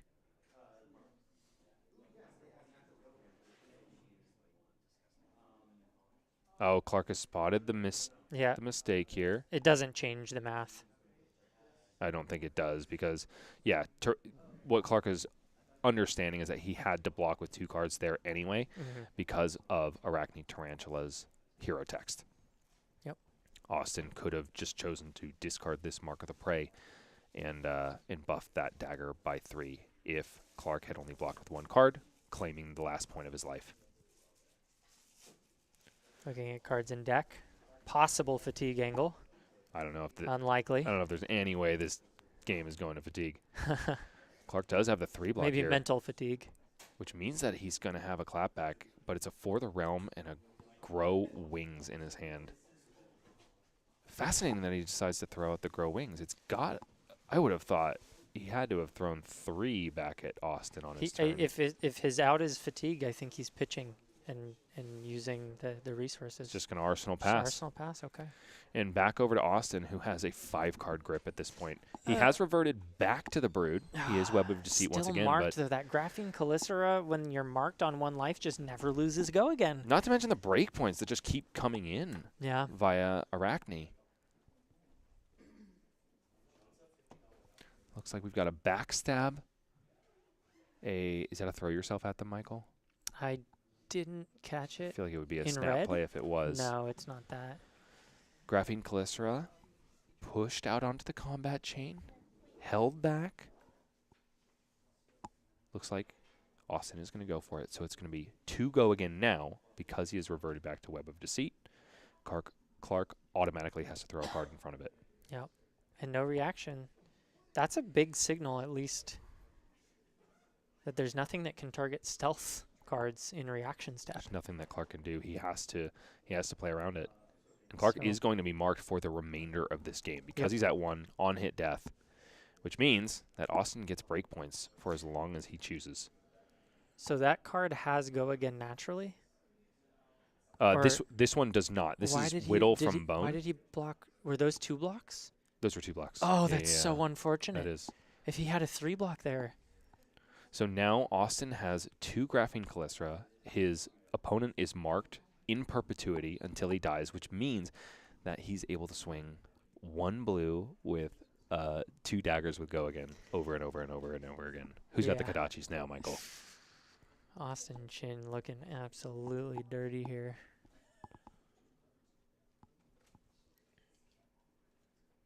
I mean, look at that arsenal. unless Clark has like some secret attack reaction that Austin just disrespects. I mean, he's got those nip at the heel. He's got those nip at the heels, Michael. I Which, mean, unfortunately, one is in the pitch. Austin has to block here, right? He really doesn't. Well, That's a nip at the heel target. it is. Yeah. And Austin has seen I it. mean, he just pitched it, so that's kind of, It's not doesn't necessarily mean he has two. We know he has two, but also we also know that Clark has a For the Realm in the arsenal, which is a great follow-up here.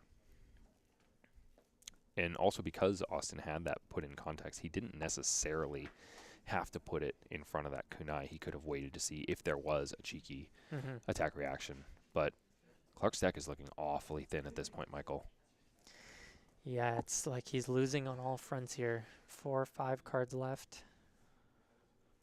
Austin just has him cornered. But not a bad follow-up. 2 card 7. Unfortunately, he's not going to be able to buy those kunais back, and maybe that's why Austin is so comfortable just blocking here. Especially because here comes Graphene Calycera, 1 by 1. Oh my goodness, and he transformed into Orb Weaver, Michael. So these cost 0. He's doing his Fang cosplay right now. All right, I'm going home. This is nasty. This is brutal. 1 go again for free, and Austin is just sitting there at the ready to discard this last card in his He's hand. Fang Kadachi locked. He's cosplaying his 3 heroes right now. And there goes the rest of Clark's deck. Curious that Austin doesn't decide to discard that to Orb Weaver to instead give a break point on one of those daggers. It just doesn't matter. Yeah, here. he had it. And there it is, slipping through with 1 point of damage on that Whittle from Bone. Well, Austin Chin done. secures his seat in the finals of the February AGE Open. Amazing. Yeah, you were not kidding about that Arachne deck. Yeah. It was awfully, awfully good. And Clark, to his credit, really, really took him to the end there. Absolutely. He protected his no, life that was total. a close game. The assassin decks were really gross, but I think the player quality just goes to show how amazing. Well, first of all, the set is great. I've heard some whispers that it's really swingy. I think that it's swingy because good players can take down bad. Well, let's not call them bad, but more inexperienced players. I have had that experience myself where, I'm playing the draft, everyone's welcome, and I show up and I've stomped a few people, but I have not yet sat down against somebody who I know is a multi-year veteran and had anything short of a game that came down to 1 life. I'm serious. And it's really cool. You're preaching to the choir here, Michael. I really, really like this set. This is Yeah. probably my favorite limited experience. It's amazing. In a long, long time. Yeah. So I also have a little bit of inside knowledge. hit me. It's about the assassin decks. Okay. They Talk may to me. not be as strong as we think. Okay. Because Paul's going to the finals.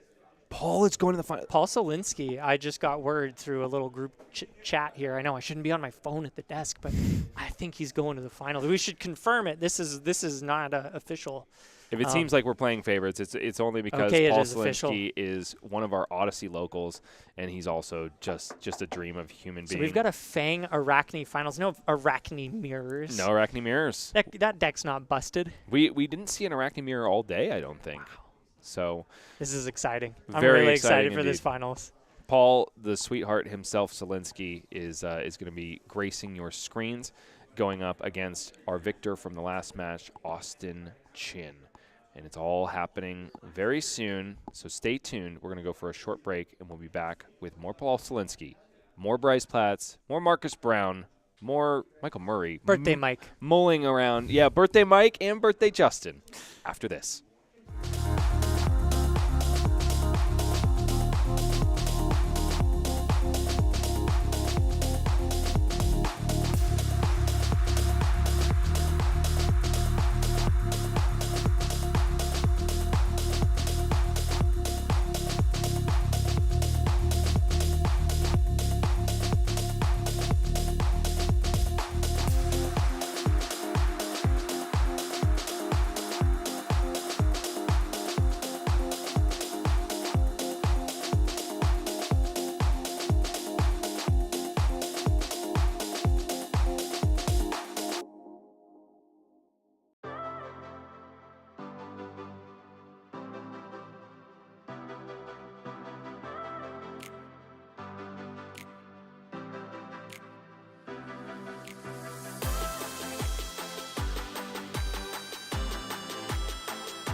Welcome back, folks.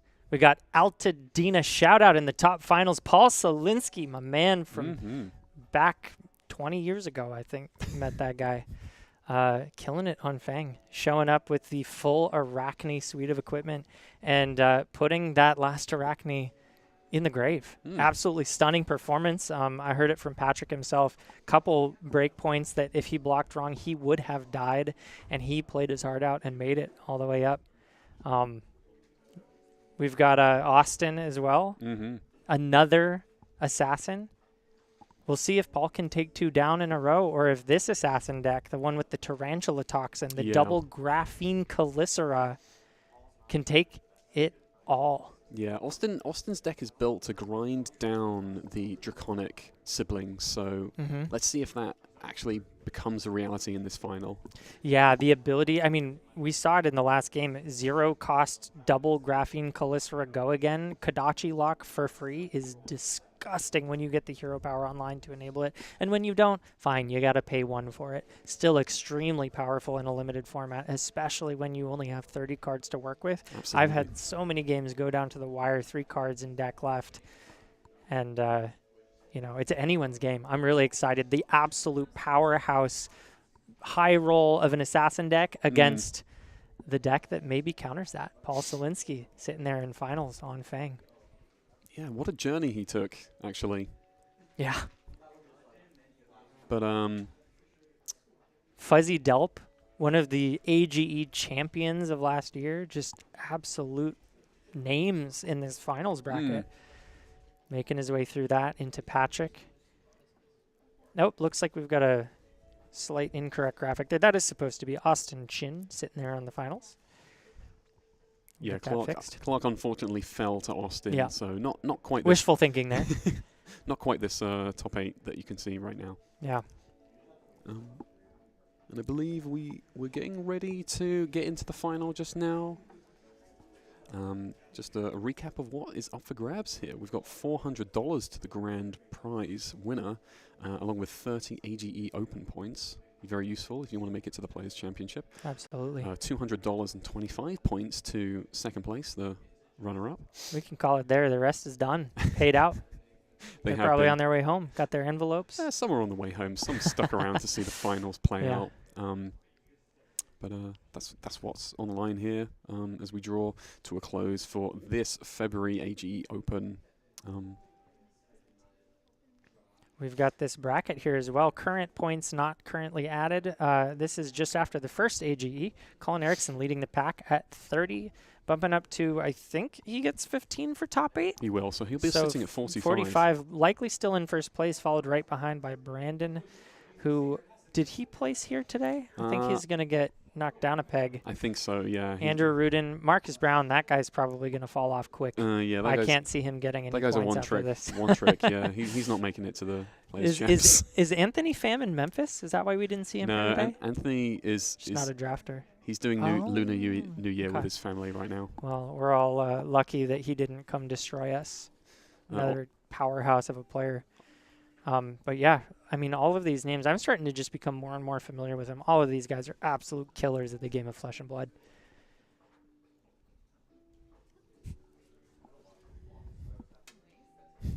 Got our music queued up so the players can't hear us. Yeah, Still got to keep it a little low. Yeah, we're trying to keep the volume down low so that we do not interrupt the players. We do have something else to look forward to. One more similar plug is AGE East, the first of many that we hope on the East Coast, hosted by Great Stories. We are piggybacking on top of their RTN on the 9th of February, so just over a week away. You can get tickets for that at east.age.events, where you will be directly routed to their RTN page from this link. And not only will have RTN prizing, but also all of the prizing and AGE East points for Players' Championship as well on the East Coast, up for grabs as well. If you're tuned in from the East, show up. We want to see you. You're probably asleep right now, so you might not be hearing that message. I'm tired, and we're out here in California. Without any further ado, we will move on to our final game between Austin Chin and Paul Selensky. Let's get it. Look at these beautiful men.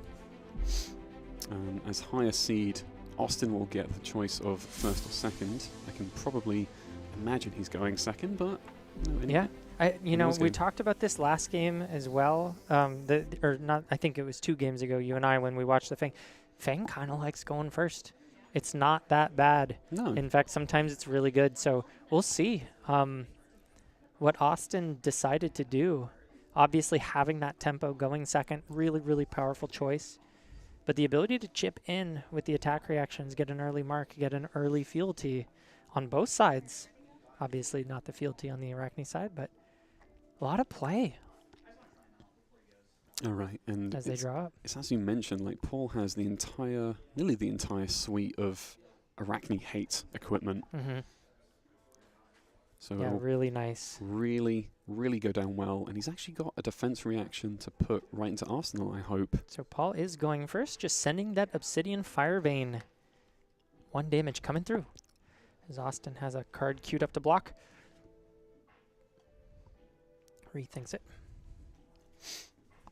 Still has to consider whether it goes over the top or if it comes on the next chain link. But Paul going ahead and pumping that one all the way up to 5. yes. The +3 on the first chain is a pretty evasive. And of course, got the reaction. So instead of Austin taking the damage, it's Paul. Really nice for Austin to have that turn 0. Lines up very well. It just makes a follow-up swing for 1 as well. Mm-hmm. Austin happy to give a card. It was a 2-block, but it will cover it up. And then Paul will pocket that. Yep. Smoke out for the Arsenal. Smoke out, really powerful card. The ability to mark a hero on a defense reaction is very, very strong, especially in Fang. Those fealties are his bread and butter. Turning the daggers from a 1 cost to a 0 when you get 3 of them online. Austin Chin then sends out his dagger, coming in for 1. Threatening a mark on hit if he breaks it. See how Paul values blocking these daggers. I don't know if I can see a blue in Paul's hand or not, so maybe not the best thing to draw up into. I think yellows are acceptable if you have the 0 costs. Yeah, they are. So his hand looks like it could be gas as long as none of those have a little 1 in the top left corner. Top right, excuse me. Really tanking on this. Smart. This is a very, very important game, and keeping yourself off of the mark can be the make or break against this Arachne. I see only 1 draconic attack reaction in Paul's hand, but he's Paul? opting to say no blocks.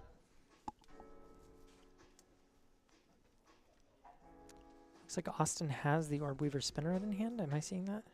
No. Oh, here comes the Tarantula Toxin. Really good of Paul not to block there. Look at that. Covering up 3 of it. Taking 1.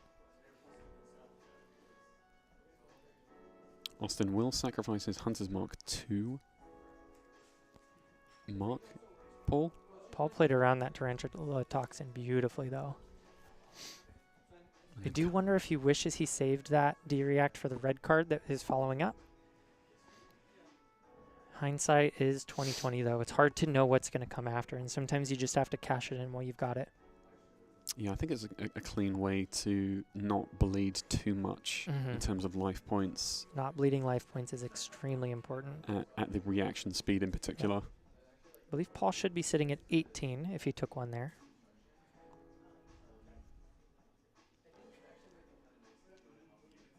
Looks down, lay down a 3 block, I believe.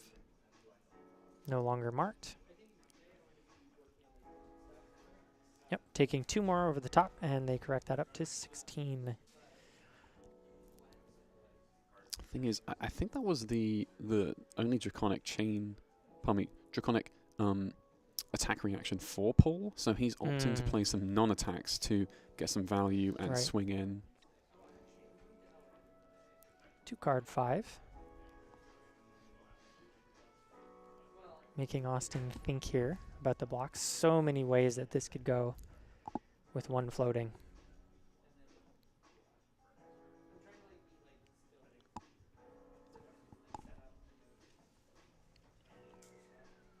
Austin consults his hand.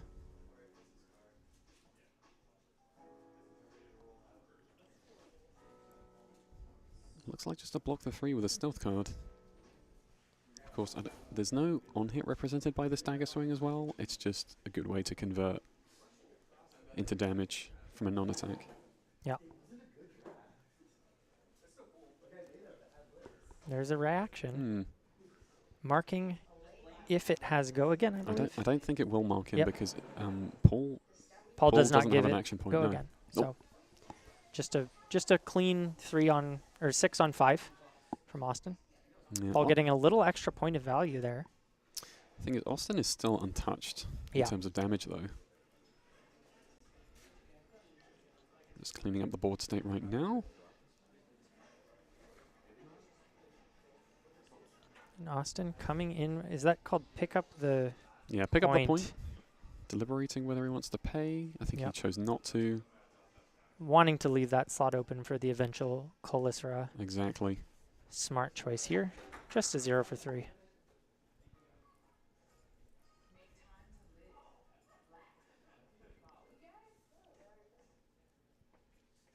I wonder if we just take a quick peek at Paul's hand.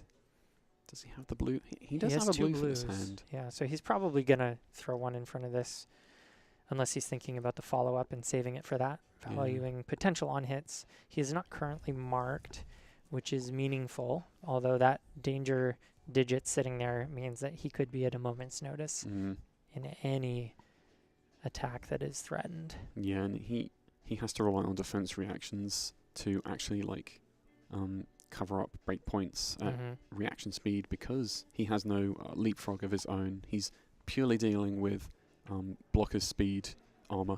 Yeah, very good points. And there's the Calicera.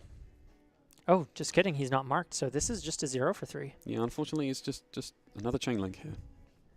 Paul's pretty happy to see that. Staying off of the mark.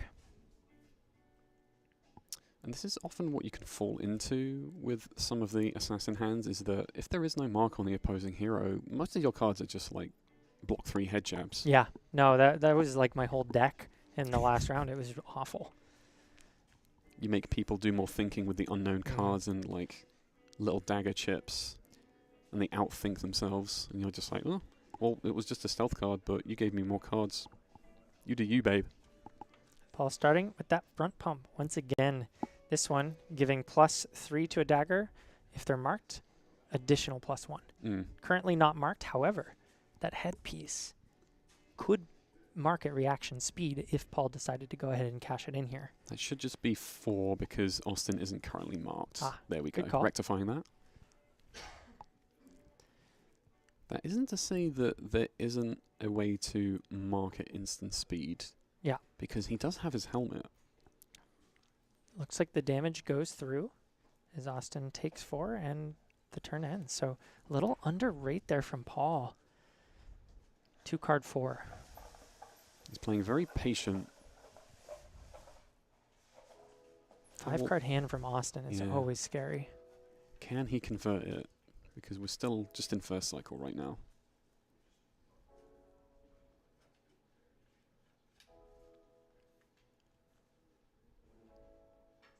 Leading with Hunter's Mark.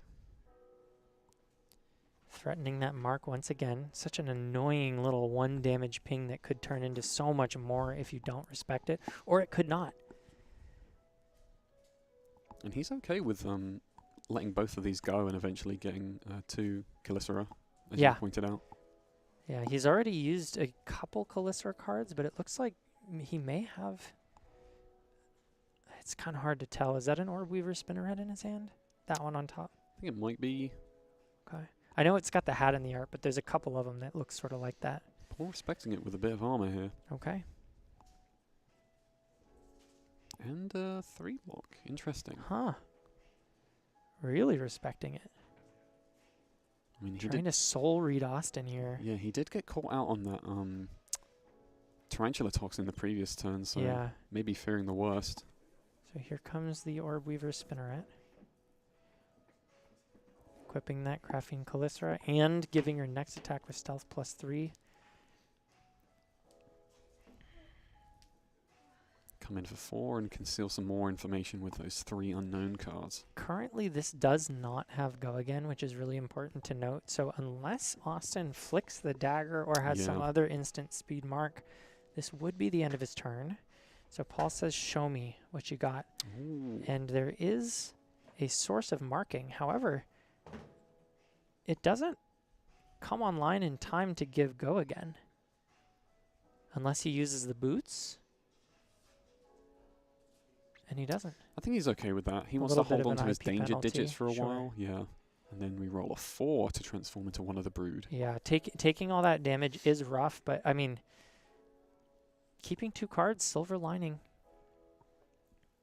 for Paul. Yeah. An Arachne Redback. I hear this is maybe the worst one. Just +3, giving it Go Again, which is not nothing, but it depends on the texture of the hand heavily. Yeah, Paul still has a nice 3 cards in that arsenal that he's held on to from previous turn to work with. Just leading with the 5 aim for 1, so maybe it's all at reaction speed for him. Mm-hmm. And that's 1 draconic reaction in hand. We'll definitely be able to see the follow-up dagger here. And Question is, how does Austin block? I think an incision as well, I see in his hand. Yeah. So could put that on the first or the second, depending on how these blocks pan out.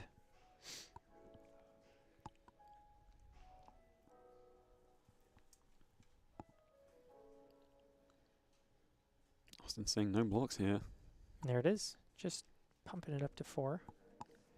Well, actually, no, Tooth of the Dragon. Oh, it's Tooth of the Dragon. Onto the next chain link. Pumping it to 2. Ooh. Look at that.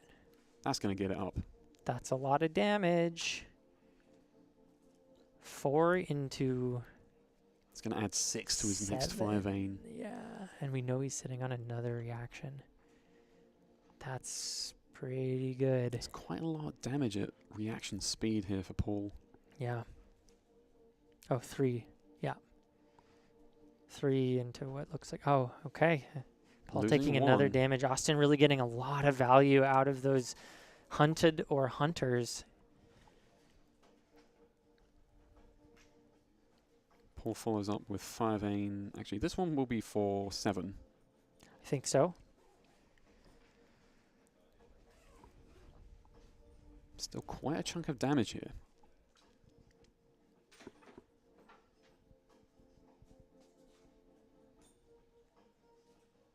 Austin still with 16 life to work with, though. I was going to say, he's in quite a position still. Yep, and with the rest of his equipment untouched as well. Ooh, Paul is going to mark at instant speed. Interesting choice here. Probably just to give the additional value out of his attack reaction. Yeah, I think No? this is a nice play because the incision that he's about to pocket, he then gets a fealty to use it next turn see. as a I draconic see. reaction. So Okay. he's pulling it into next turn, which is pretty good. Well played. 12 to 8. Austin on a 3-card hand, committing 2 cards to block there. So just using that Calicera to the utmost effect. Swinging 2, Go Again. thanks to, I'm sorry, 1 go again as he is transformed right now. Still a Kodachi swing. Yep. And it still has stealth. And importantly, he could use this reaction on his dagger because it has stealth. So this could very easily be pumped to 4, and Paul knows it.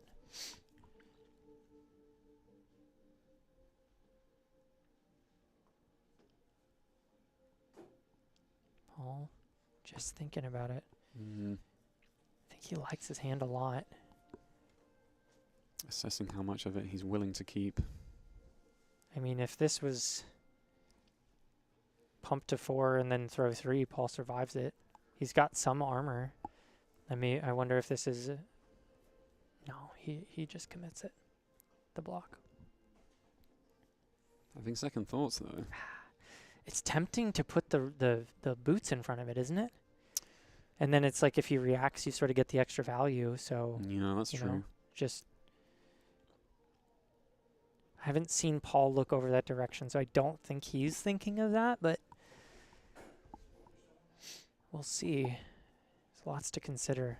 It's very tempting to just keep a 5-card hand as Fang with all these reactions that could just end the game on the spot if your opponent doesn't block correctly. He respects it. This is just a blue, so yeah, not too bad. Second dagger. This one does not have stealth, so the hero ability is not active here. This does come in for 2 because if attacking a mocked hero gets +1, just built into the dagger. It's pretty good. Almost resembles like an Ira Kodachi thing here. Absolutely. And here, Paul commits the boots. I think I would have preferred the other order. Oh, he commits 2 cards. Wow. Really just not wanting to allow any damage over the top. Yeah, lots of respect here from Paul on just daggers. And then just a meager, this is just 1 on a stealth card? I think if it hits, it'll remark.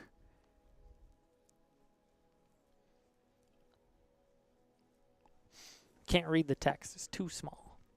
But that art, I think, is that one. Hard to say. Thing is, Paul does have the ability to lay down 1 more blocking card because of his arsenal being that reaction, but he's saying, okay, I'll take 1. Taking it and accepting that he continues to be marked.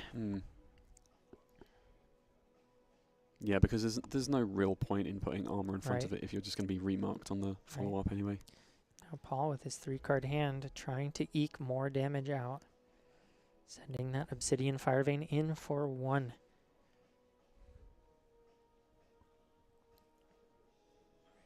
He does have a Draconic card here, so he could keep the fealty and keep the card in Arsenal. Just having that as a hedge.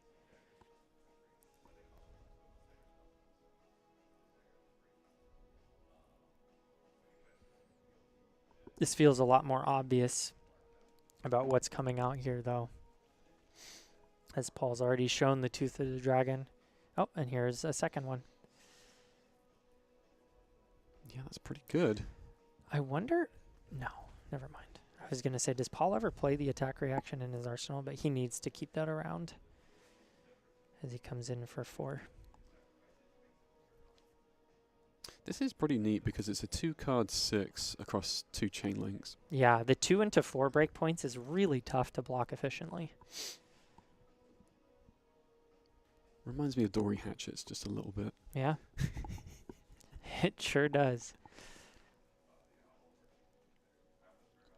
I think he might be okay with using the reaction in Arsenal to mark Austin, especially if he's going to respect it with some block here.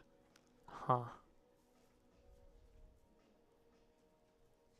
Giving his leapfrog right now. And only his leapfrog. Okay, there's the additional. So, fully covered up. It doesn't currently have go again, but Paul's already marked, so it's kind of a wash there. No more reactions out of Paul. He says that's okay, sir. And all of a sudden, we're just playing slow, controlled, measured flesh and blood. Small hands swinging back and forth, vying for position at 7 and 10 apiece. Neither player has really taken any meaningful damage in the last couple turns. No.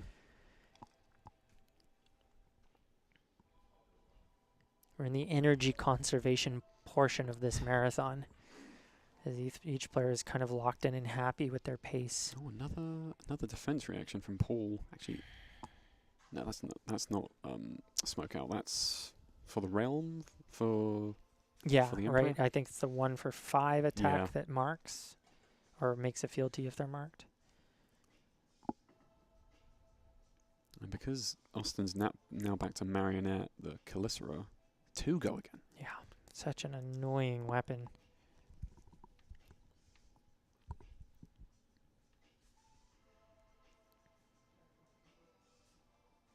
Paul not too happy to have to give up cards to weapons. If this game goes to fatigue, this is how he loses, by losing his cards Yeah. to cards that go straight back into Austin's deck. And you can see he's just... I wonder if he is going to look for a deck count anytime soon, as he puts 3 block in front of it Hmm. to cover it up. Mark of the Huntsman also for 2. And the Mark of the Huntsman can actually remark Paul if it connects. It can. And Said there's... no blocks. Okay, but Paul has the reaction And in it hand. does mark Austin. This is a big deal. So he gets to sort of clear mark and not really take that extra damage, only Yep. going down to 5. Really, really well timed on the Den of the Spider from Paul. But he's no longer marked unless Austin chooses to sacrifice Mark of the Huntsman. And he doesn't. The thing is, he's swinging 2 and 2 with a blue. Yeah. It's a tough ask. Ooh, and he cleared the mark, so... Ooh. Oh, but the daggers, or the danger digits is still up. I think, oh God, this is tough. I think Paul has to give his equipment here.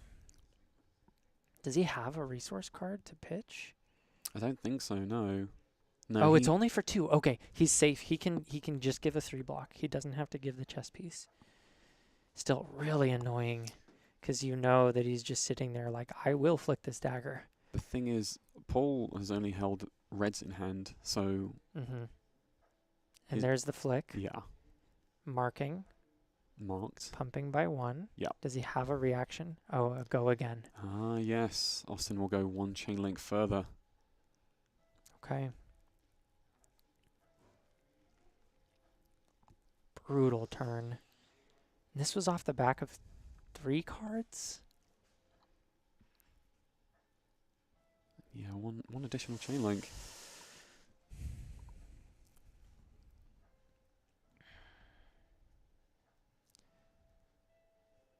Yeah, and Paul just commits the rest of what he's got. Although I do wonder if he just gives the 3 block so that he's no longer marked in next turn and keeps I could the see armor. that. I could see that. So interesting that he gives it on this chain link. Right. I think, no, that card marks anyway on hit. The last one in the link. Oh, pardon me. Okay. So, Arachne Tarantula. Really, really scary when he's rocking those Ooh. Caliceras. Target dagger gets plus You 3 can as a see- reaction. Paul on the back foot.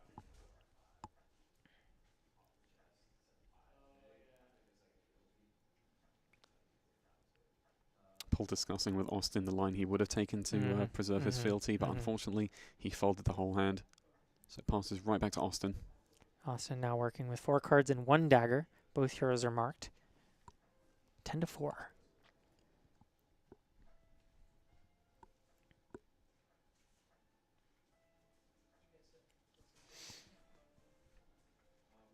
Graphene Calicera once again on the chain, swinging in for 1. Go again. Because he is currently transformed. However, any assassin card in his hand could push this up to 4 and cause Paul to lose a life on hit. So Paul looking at putting 2 cards in front of this, really needing to keep himself alive and hope that Austin fumbles somewhere in the next turn or 2 to give him some breathing room. I think I also spy a scar tissue in Austin's hand, so... I think you might be right. This is terrifying. Paul really backed into a corner. He's going to need to just play defensively. Mm. His one saving grace is this is the only dagger that Austin controls at the moment.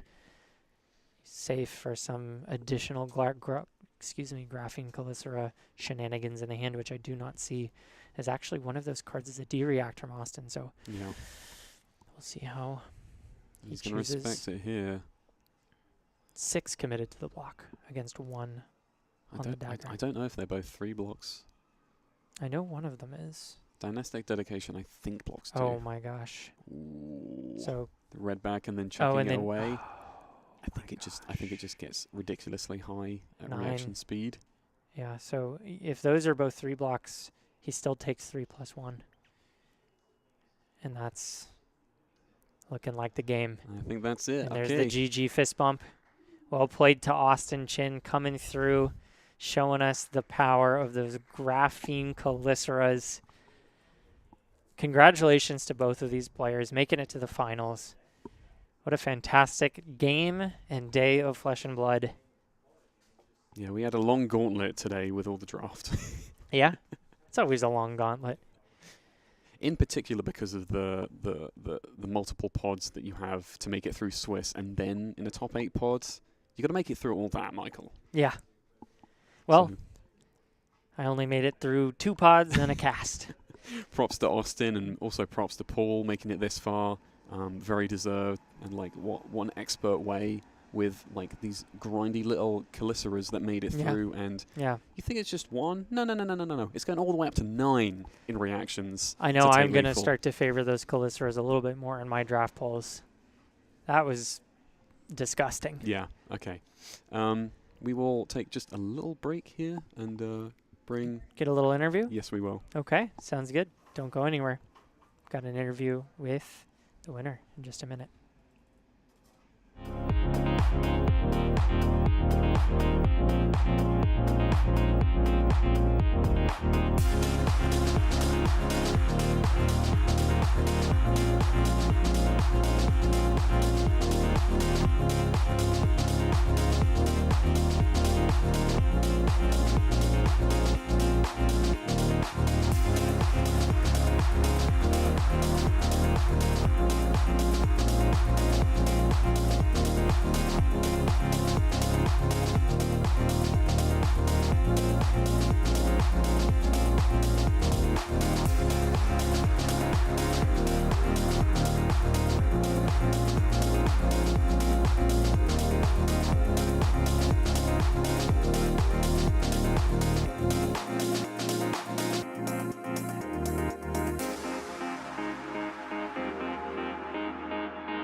Welcome back, folks. I'm joined here with Austin Chin, winner of the Hunted Draft AGE Open. Congratulations, man. Thank How are you. you feeling? I'm feeling ecstatic. Yeah? I don't really win anything usually. Okay. So So this is your first, like, winning event. yeah. That's awesome, man. I got to say, I'm personally just a little bit salty. Paul is one of my best friends for a long, long time. So you taking it from him, I'll remember that. If I see you later on, I'll try to take you down. Yeah, no, he's a great guy. He's an he was awesome fun guy. to play. He's super cool. We played in the second round. Yeah, that's also. right. Yeah. and he was just, he was worried he wasn't gonna make top 8. Yep. I was like, you just got to win the last one and you're in. And he won. Absolutely. So Cool, man. Well, I'm glad you two got to face off in the finals. An absolute hype matchup. Obviously, you know, the last game there, it looked like you were in pretty good control. How did you feel about the game as it played out from the beginning? yeah, I mean, I just know I have a lot of reactions. Yeah. I make him think a lot. Mhm. I think he like respected it too much, but I I was just saw a able couple to. moments where it seemed like he was like really just kind of like not willing to let you hit, and instead kind of gave you these wide chains that sort of ultimately ended up punishing him. Yeah. Yeah. So yeah, I mean, I only had one Mark of the Black Widow in my deck, so I always tried to line up a big turn with that and my danger digits and the boots that give go again. That makes sense. So every game I just had to play for that. Yeah, and, then, and we saw that. The turn Yeah. you stripped his whole hand. I think he was talking about how he would have played it if you let him, but you didn't. Just assassin things. You don't get to play the game against assassin. I'm sorry. Yeah, and then I had a bunch of like dagger reacts too, so he just didn't know what I had, and I could just Sure. sidestep his defenses sometimes, and then That's I just got him in the end with like a bunch of them. So how many drafts have you played so far? Did you feel prepared coming into this? Kind of, yeah. I've done a couple drafts online. Cool. But yeah, haven't done any in person. Gotcha. San Diego doesn't really like to draft, unfortunately. Yeah, it's your little moniker there, right? Oh, AGE Open Champion. I guess Yeah. it's different than what I was told by my producer. Yeah, I suggested The last drafter in San Diego. Yeah, the last drafter from San Diego. Yeah. Because I'm the only one from San Diego that came Yeah. up. And If you live in San Diego and you play Flesh and Blood and you aren't here right now, what are you doing? Come on. But that's really awesome, man. Representing your city, being the only one here and taking the whole thing down. Very cool. You mentioned that you have a team, Humongous Games. Yeah, it's just a bunch of San Diego players. Cool. Yeah, we like to we just play together. Sure. You got yeah. any plugs, or you just have a name and you show up and talk about it? Yeah, I mean, there's too many to name. There's a lot of people on the Sure. team, but just shout out Humongous Games. Yeah. Awesome. If you're on Humongous Games, why aren't you here, man? That's really cool. Well, I have this awesome little AGE champion February 2025 that I would love to gift you. Just pull it out here for you. Look at that. I think Colin was wearing his earlier. You get to join the... You're right. Yeah, It is small. Yeah, So you might...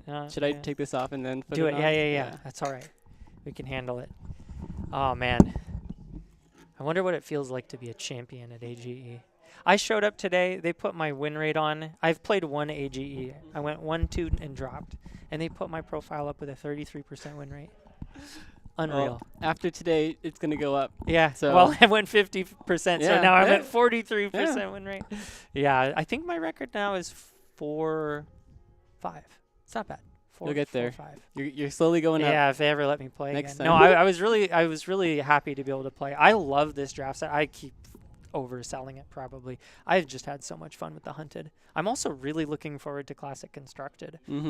What do you normally play in CC? I play Vincent right now. Vincent. Okay, I really like Vincent. Yeah. He's cool. Are you going to stick with it now that the Cole's out? Oh, I mean, I thought she was already Yeah. good before then, Very cool. but now she's so good. That's awesome. Raise your Vincents. Very cool. Oh, and of course, we love our cash prizes. Thank you. Appreciate it. Yeah.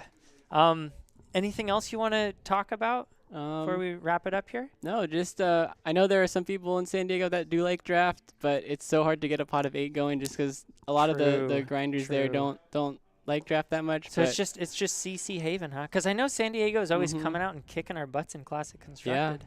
You can't do the draft, huh? we have some One-trick killers. ponies. But yeah, just guys, come draft. It's fun. I promise. It's going to be a while probably Please. for our next AGE draft, but Yeah. the ones we've had so far have been killer. A huge shout out, by the way, to Justin and his draft management software. I think these streams are looking super cool. So if you guys enjoy them at home, You want to be a part of it, show up and have one of the coolest draft software experiences, making it look all, professional. We've got the breakdowns. We can see everything going on behind the scenes.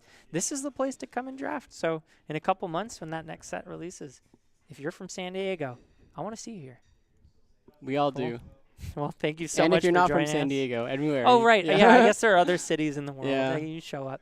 AGE East, looking out for that too, man. I'm so excited. I don't know if you heard about our AGE East because you were playing all day, but we've been plugging it. And, I mean, getting the East Coast on the AGE stream here, obviously we got to plug it now, east.age.events. But, I mean, I'm geeking out about it because we get even more awesome flesh and blood games to watch at a good quality. Oh, Very yeah. fun. These streams are Very great. excited. The quality of the streams are amazing. Yeah, I guess I shouldn't. That's kind of conceited of me. I think our production staff is so great. Yeah, Bryce does an amazing job. Justin does a fantastic job. Christine behind the desk there, and I guess they let me do it sometimes too. 100% agree. Very cool, man. Well, thank you so much for joining us. Congratulations Thank on the you. first place. Really you. happy for you. Yeah. And next time, let my boy Paul win. You know what I'm saying? No, don't let him Okay. win. He'll take you down fair and square. All right. Well, I'll do a little bit of an outro for you guys, and let's clean it up. Thank you so much, AGE West. Thank you to Top Deck Keep, of course, for hosting us here, and thank you to the rest of the staff for putting on this fantastic production today. Hopefully see you next week, and have a good night.